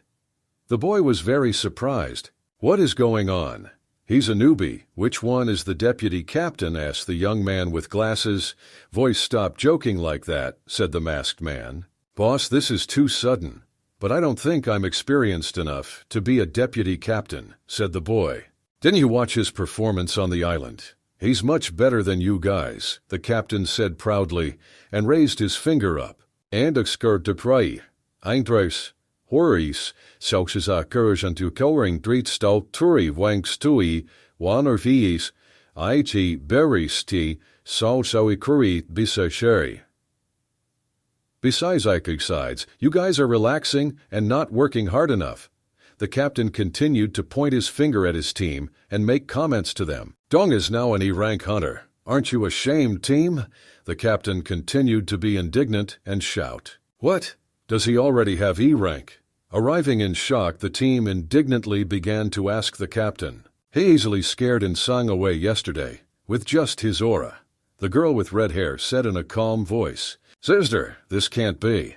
The young man with glasses continued to be indignant, and he is also going to enter Qiyao University. There he will be trained by rank B hunters, the captain said enthusiastically and laughed loudly. The boy at home stood next to the captain and didn't understand at all what was happening. He didn't understand why he was doing all this. And the captain continued to tell his crew the following. "It will receive support from the Gold Consortium, so it will only get stronger. Anyway, in this mission you will listen to the Dun. I hope everything is clear to you, and you don't need to repeat it several times," said the captain. Theodam carefully watched and listened to everything their captain said.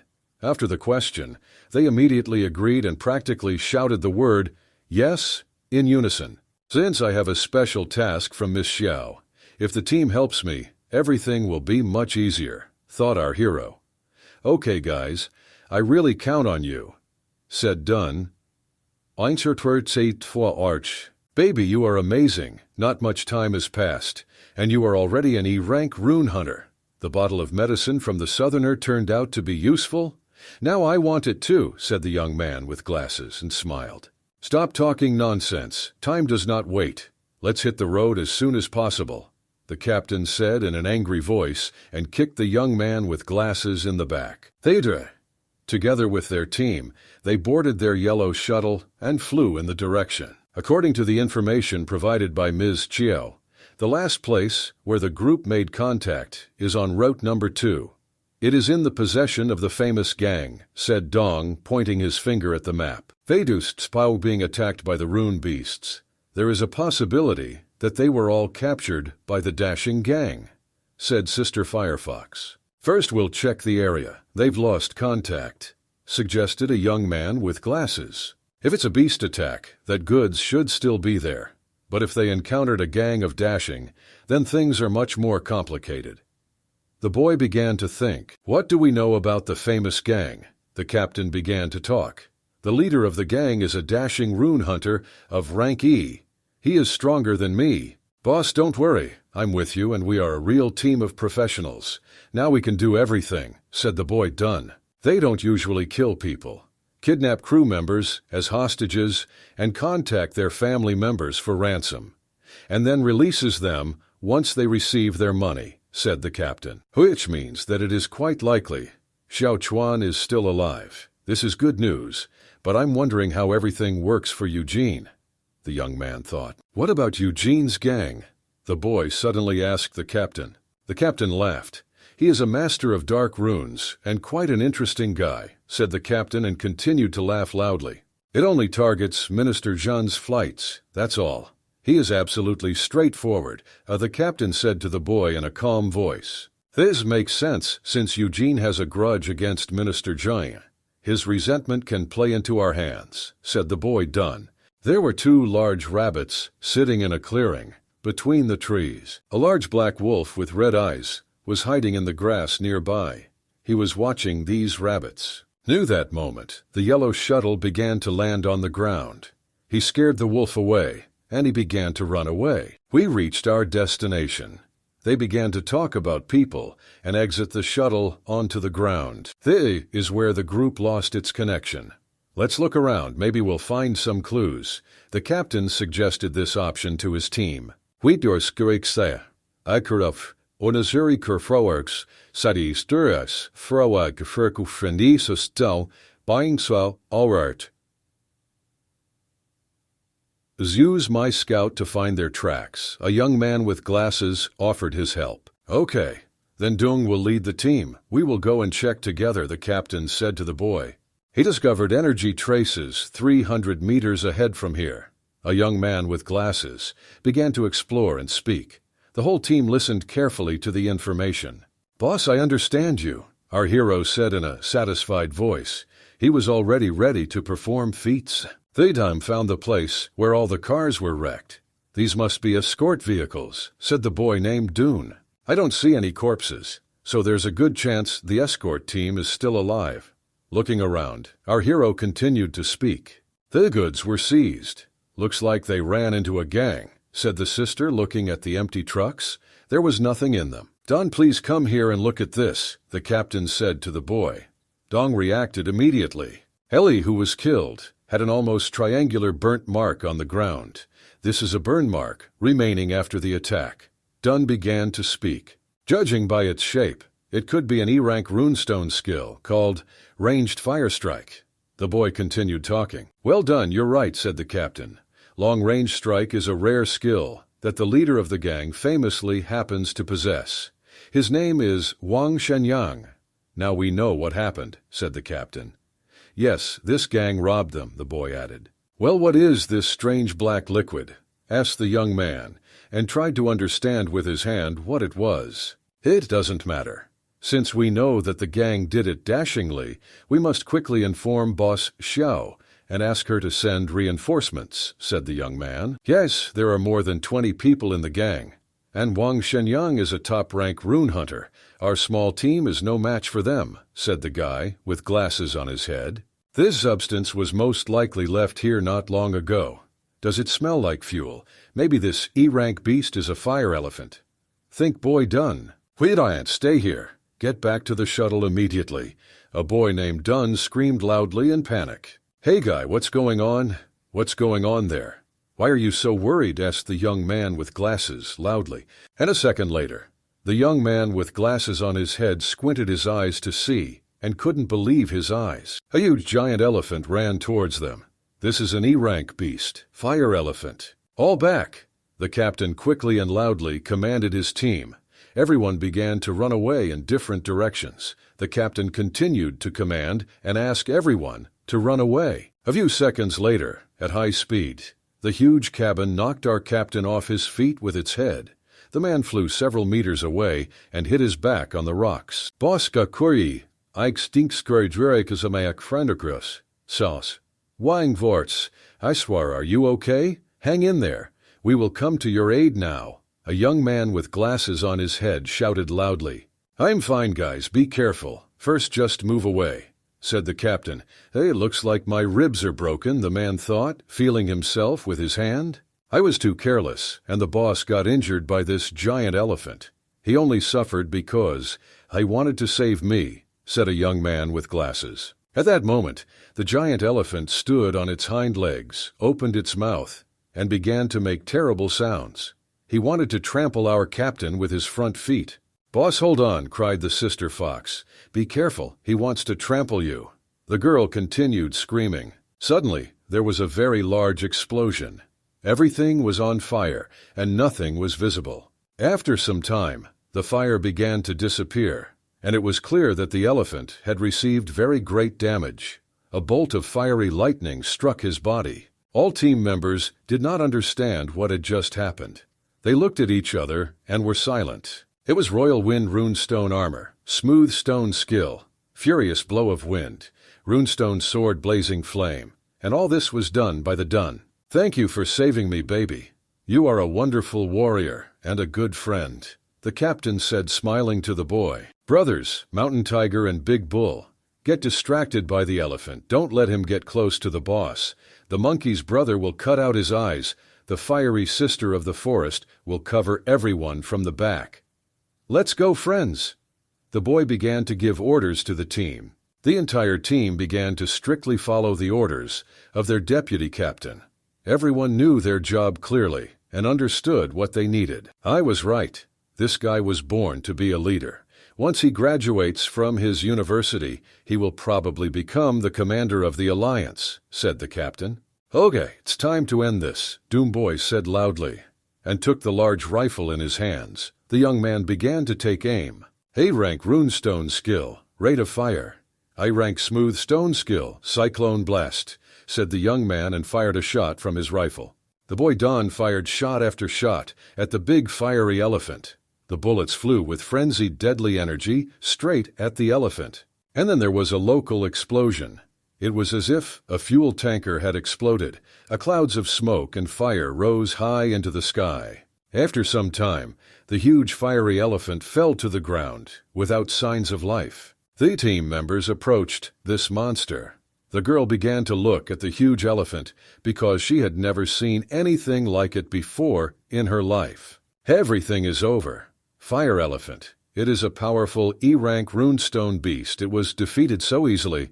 Looking at the elephant, the girl thought. When we hunted a marbled cow of the same rank, we spent half a month setting up traps in advance. A young man with glasses began to speak. Yes, it's true. We spent a very large amount of time just setting traps around the forest, and now we defeated a huge elephant in just a few minutes, said the masked man. Dune, you are truly amazingly strong. I would like to have at least half of your strength, said the guy. Thank you, but this is still a team effort. Our hero answered modestly and scratched the back of his head with his hand. Anyway, shouldn't we check the boss's status first? What do you guys think of this idea? Smiling, our hero began to speak. Yes, exactly. We almost forgot about our captain, said the guys from the team. They immediately gave a healing injection to their captain in the arm. The man felt better, and he lifted himself off the ground. Some bones are broken, but I will recover soon. Hey, everything heals quickly on me, said the captain. Dune, now that the boss is injured, it's your time to replace him, said the sister. I hear you, the captain said in an angry voice. I'm wounded, not dead. Do you really want me to quickly go to another world? The corpse of a fiery elephant is a real treasure. Guys, now we will definitely get rich all together, said the young man with glasses on his head. The guy threw a rune stone to our hero. Dong was afraid that he would not be able to catch him. Brooke, we defeated the fire elephant thanks to you, so you should have this crystal. The boy with glasses on his head spoke at that moment. Dunn took the stone in his hands, looked at it, and thought, now I'm at the peak of E rank, therefore, if I want to break through, I need a lot of energy. I must be able to collect enough rune stones before I enter the university. The young man helped his captain go. At this moment the captain continued to speak. This is a dangerous place. Let's leave the fire elephant's corpse here and return to the shuttle. Suddenly steps were heard behind our team, and a male voice was immediately heard. This territory of our gang is famous. They are a place where you can come and go as you please. The boy named Dung turned around and saw people he didn't know. He didn't like all this very much. He understood that there was little good in it. Damn, they found us already. How could they have tracked us down here so quickly? The boy began to ask himself questions. I was just wondering who it is. It turns out that this is the famous mercenary Bloodwolf, the man said loudly while standing on the roof of his shuttle. There were a lot of strangers on the ground who were part of this gang. Literally a minute later, this man jumped from a height, and his shuttle, which was hovering in the sky. In a dark red suit, he successfully landed on the ground. This is the leader of the famous gang. His name is Wang Shengyan. Not bad. You managed to track down the fire elephant. But considering your team's fighting abilities, you must have paid dearly for hunting an E-rank rune beast, right? Asked the gang leader. The captain could barely stand on his feet. The gang leader continued speaking. It looks like the wolf himself is wounded, guys. Can you still fight? Asked the man. Better tell me straight and stop wasting our time, the captain said in a calm voice. This fiery elephant will now belong to us, the man in red clothes said threateningly. The whole gang supported their leader because fire elephants are very expensive on the black market. We are no match for them. Fighting them is very dangerous. The captain thought and said, great, you can have it. We're leaving anyway. Friends, let's get back to our shuttle, the captain said to his team in a quiet, calm voice. Captain, no one is against it, all team members answered. Suddenly, the captain froze. Terrible fear and misunderstanding appeared on his face. Immediately, there was a big explosion. There was a lot of fire, which pushed our team aside several meters. The guys covered their faces with their hands so as not to burn. Gang leader, what are you doing? Don't overdo it, shouted one of the captain's team members. There were clouds of smoke all over the sky. The captain stood silently, unable to find words. After everything that just happened, he didn't know what to do. Even if a bird flies into my territory, it must give up a few feathers. Since you are now on my territory, it is not in my rules to allow you to leave like this, said the gang leader. Handcuff our VIP guests and take them to the base, said the leader. The gang supported their leader. Surviving in the wild is not easy, and this Wang Shengyan is not easy either. It's stupid to enter into battle, the boy thought at that moment. Dung remained calm, his friend said. The house continued to talk. It is most likely that the Xiao boy was kidnapped by the famous gang. If we can infiltrate their base, I have a chance of finding him. When the time comes to escape, it may be very difficult. So I have to hide my trump cards, thought Dune. The man with the knife ordered the boy to give up everything that was valuable. Here, this is all I have, the guy said, and held out the stones. Wow, 2 whole chronic stones. Are you a child from a rich family? The man asked, smiling. Go handcuff him now, people shouted from the crowd. That's what I'm going to do, said the young man, holding powerful handcuffs in his hands. Dunn looked at the situation and began to think. All my main runestones are in the system inventory.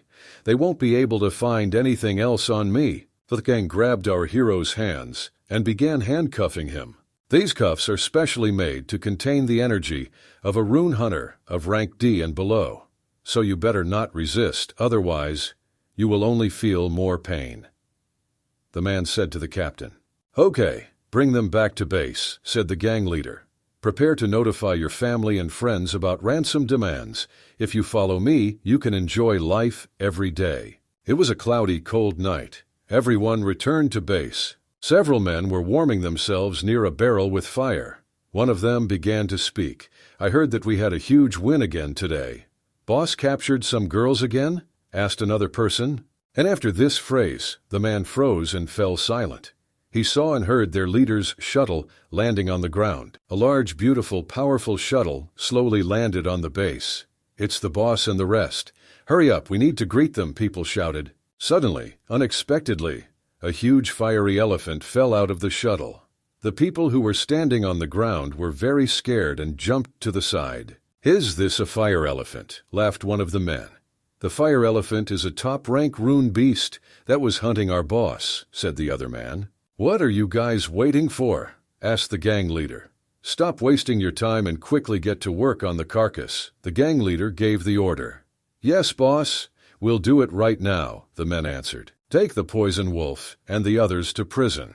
Be sure to place them in separate chambers." The gang leader continued to give orders. "Go faster. Now that you're on base, even if you're a dragon or a tiger, you have to behave yourself." The gang members talked and laughed at the captain. "Don't worry," my sister said.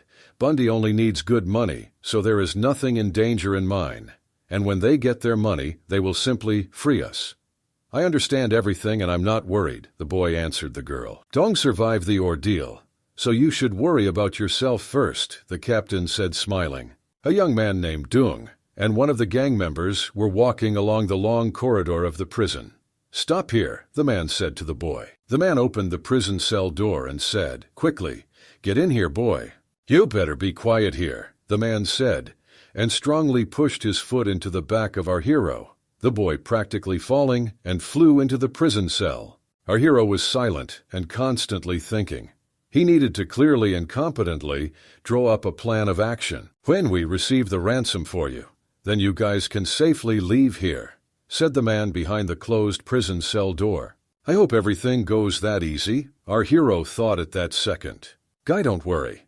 A man's voice came from behind the boy named Dune. "As soon as the money is paid, we can safely leave," the man continued to say. "If we are together, we can escape, so he locked us separately. But it's even more convenient for me to find my target." Thought done. I wonder if the Xiao boy is in this cell. Suddenly our hero stopped and froze. His eyes became big in surprise. He saw a young guy sitting in the corner near the wall. "This guy looks much younger than me. Maybe this is Madame Xiao's brother," thought our hero. A young man named Dung approached the boy. He wanted to touch him on the shoulder and talk. But at that moment, the boy grabbed a sharp piece of stone in the form of a knife and began to attack our hero. He began to make sharp movements with a sharp stone near the boy's belly. The young man jumped a few steps away from the guy, after which the boy calmed down, but continued to firmly hold the sharp stone in the form of pressing his right hand. He had a very angry look. At that moment, the boy also became angry. What does this brat allow himself to do? Although I don't know what he could have suffered here. Thought done. He is a strange character. Just don't pay attention to him, and you yourself will be safer, said the man in the prison cell. I don't know why the escort team took you with them. You're nothing but trouble, one guy said to the boy. Are you from the consortium?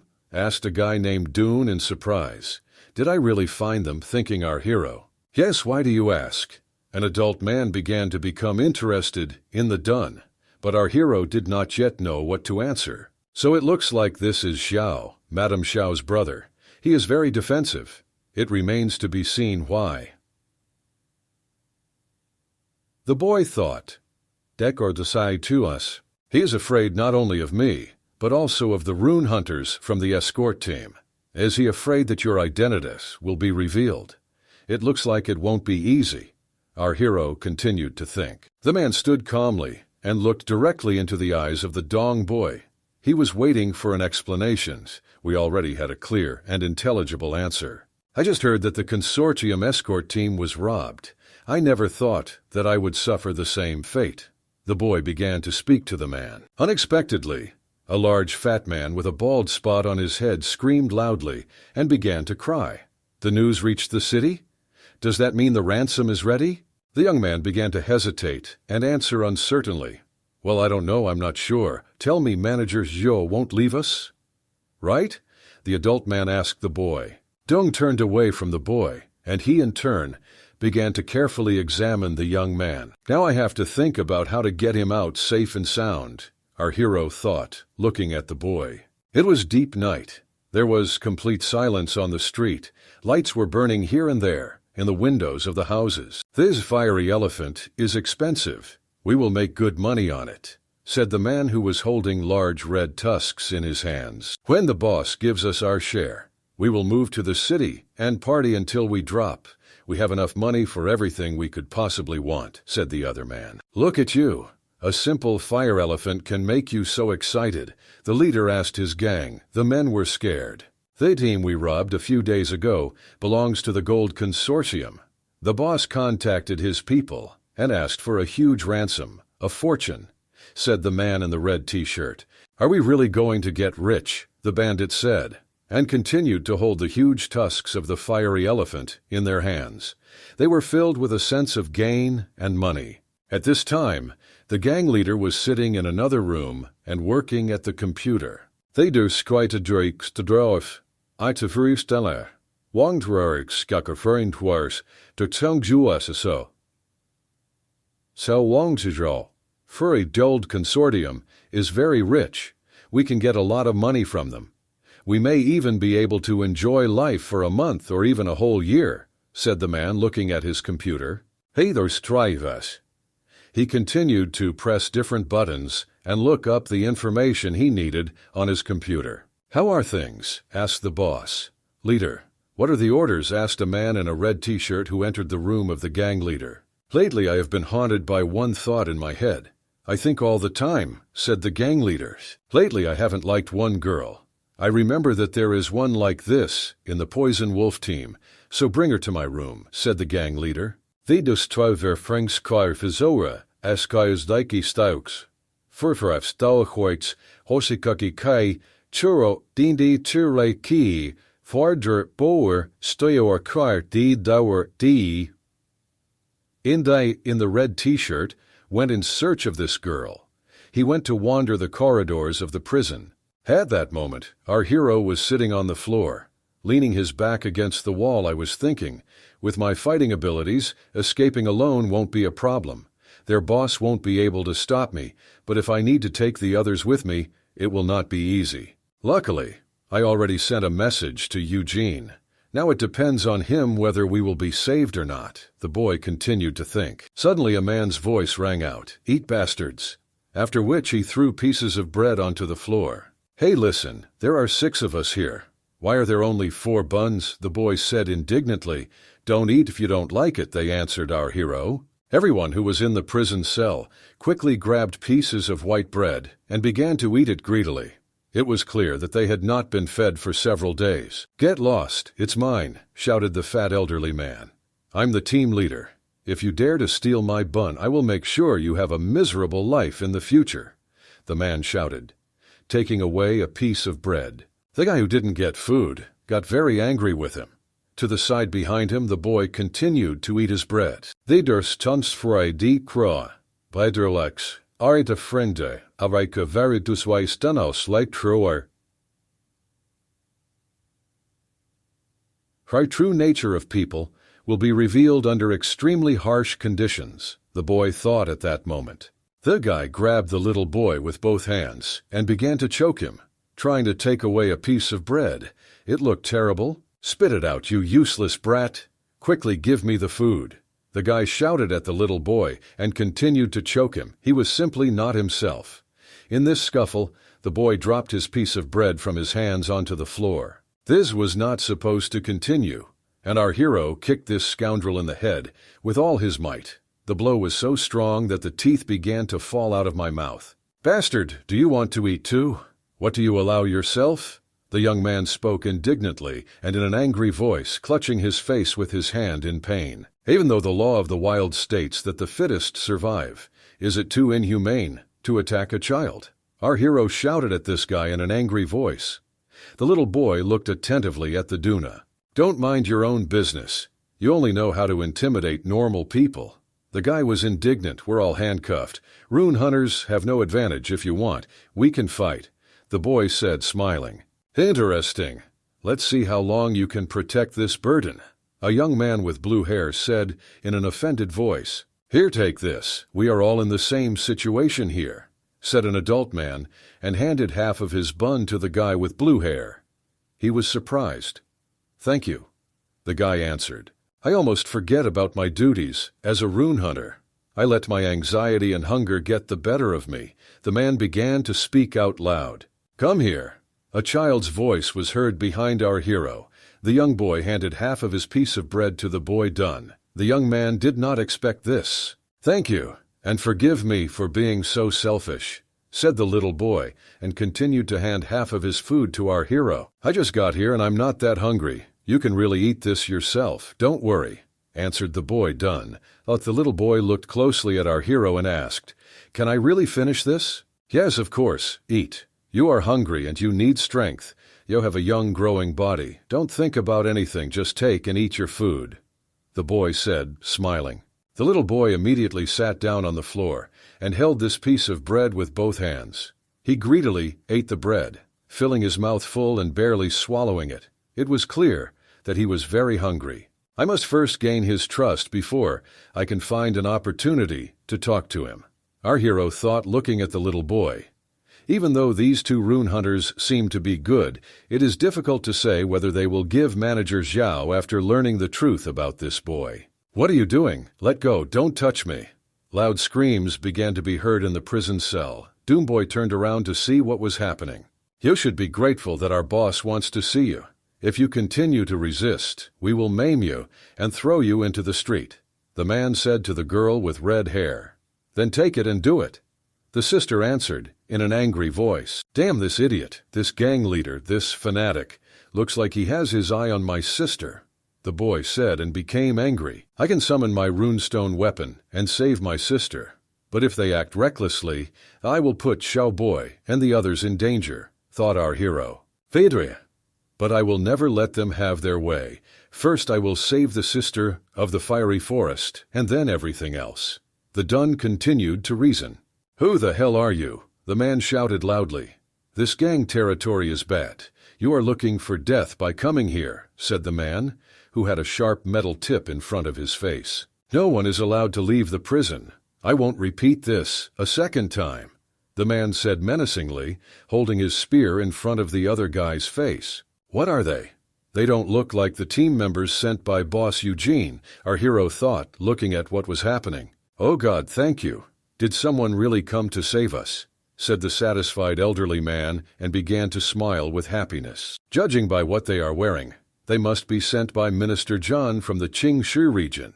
"Hooray, we will be saved soon," said a fat man with a bald spot on his head. "This is wonderful. Finally we can leave this terrible place," said another man from the prison cell. "A-rank rune hunters, who are you guy?" the man in red clothes began to ask in surprise and fear. "You don't need to know that. Our leader is currently negotiating with your boss regarding our mission," answered the big bald man. "We're looking for this child," said the bald man, and handed over photographs that showed a boy. The man sitting on the floor looked and was surprised. "Your gang boss famously kidnapped him?" the big bald man asked in an angry voice. "This is true?" kept asking. "They are looking for the boy, Xiao Chuanya. But Manager Zhao already sent me." "Strange, very strange," our hero reasoned as he spied through the door what was happening. "A lot of questions, and there are no answers at all. Nothing can be done yet, so we have to wait and see what happens," thought Dunn. "Hey, got it. These people are here because they want to kill this guy. How did I mention this right away?" guessed the boy Dunn. A man in red clothes looked at the photograph and began to ask questions. "Tell me, what do you want from him?" "Just answer my question. And don't forget that I'm asking the questions here. Have you seen this boy or not?" The big bald man continued his interrogation. Yes, I saw him. He's here, he's right behind that door." A frightened young man in red clothes began to point his finger at the door of the prison cell. Dunn saw it all. "Damn, things are about to go south. Everything is not going in our favor," thought the boy Dunn. "I thought it would take a while. I didn't expect that I would find it so quickly," the bald man behind the door said loudly. The little boy heard everything too. He was very frightened and hid his body in the corner of the prison cell. A few seconds later, the door to the prison cell was opened with a strong kick. There was a loud crash. Our hero did not yet know what to do. He didn't want to reveal himself, not reveal all his secrets and trump cards. "Boy Zhao, We were sent here by your elder sister. Come with us. We will take you to her," the big bald man said in a kind voice and with a smile. The little boy looked at the man carefully. He had a lot of questions for him. And then he said, "I do not know you at all. I have no trust in you. I will leave this prison with only one person whom I now completely trust. This man's name is Dun the Rune King. I know about him, no problem. Let's go quickly. Your sister is tired of waiting," the man answered the boy. This is where this wonderful, entertaining story ends. We really hope that it will have a good continuation. Thank you all for your attention and subscribe to our channel.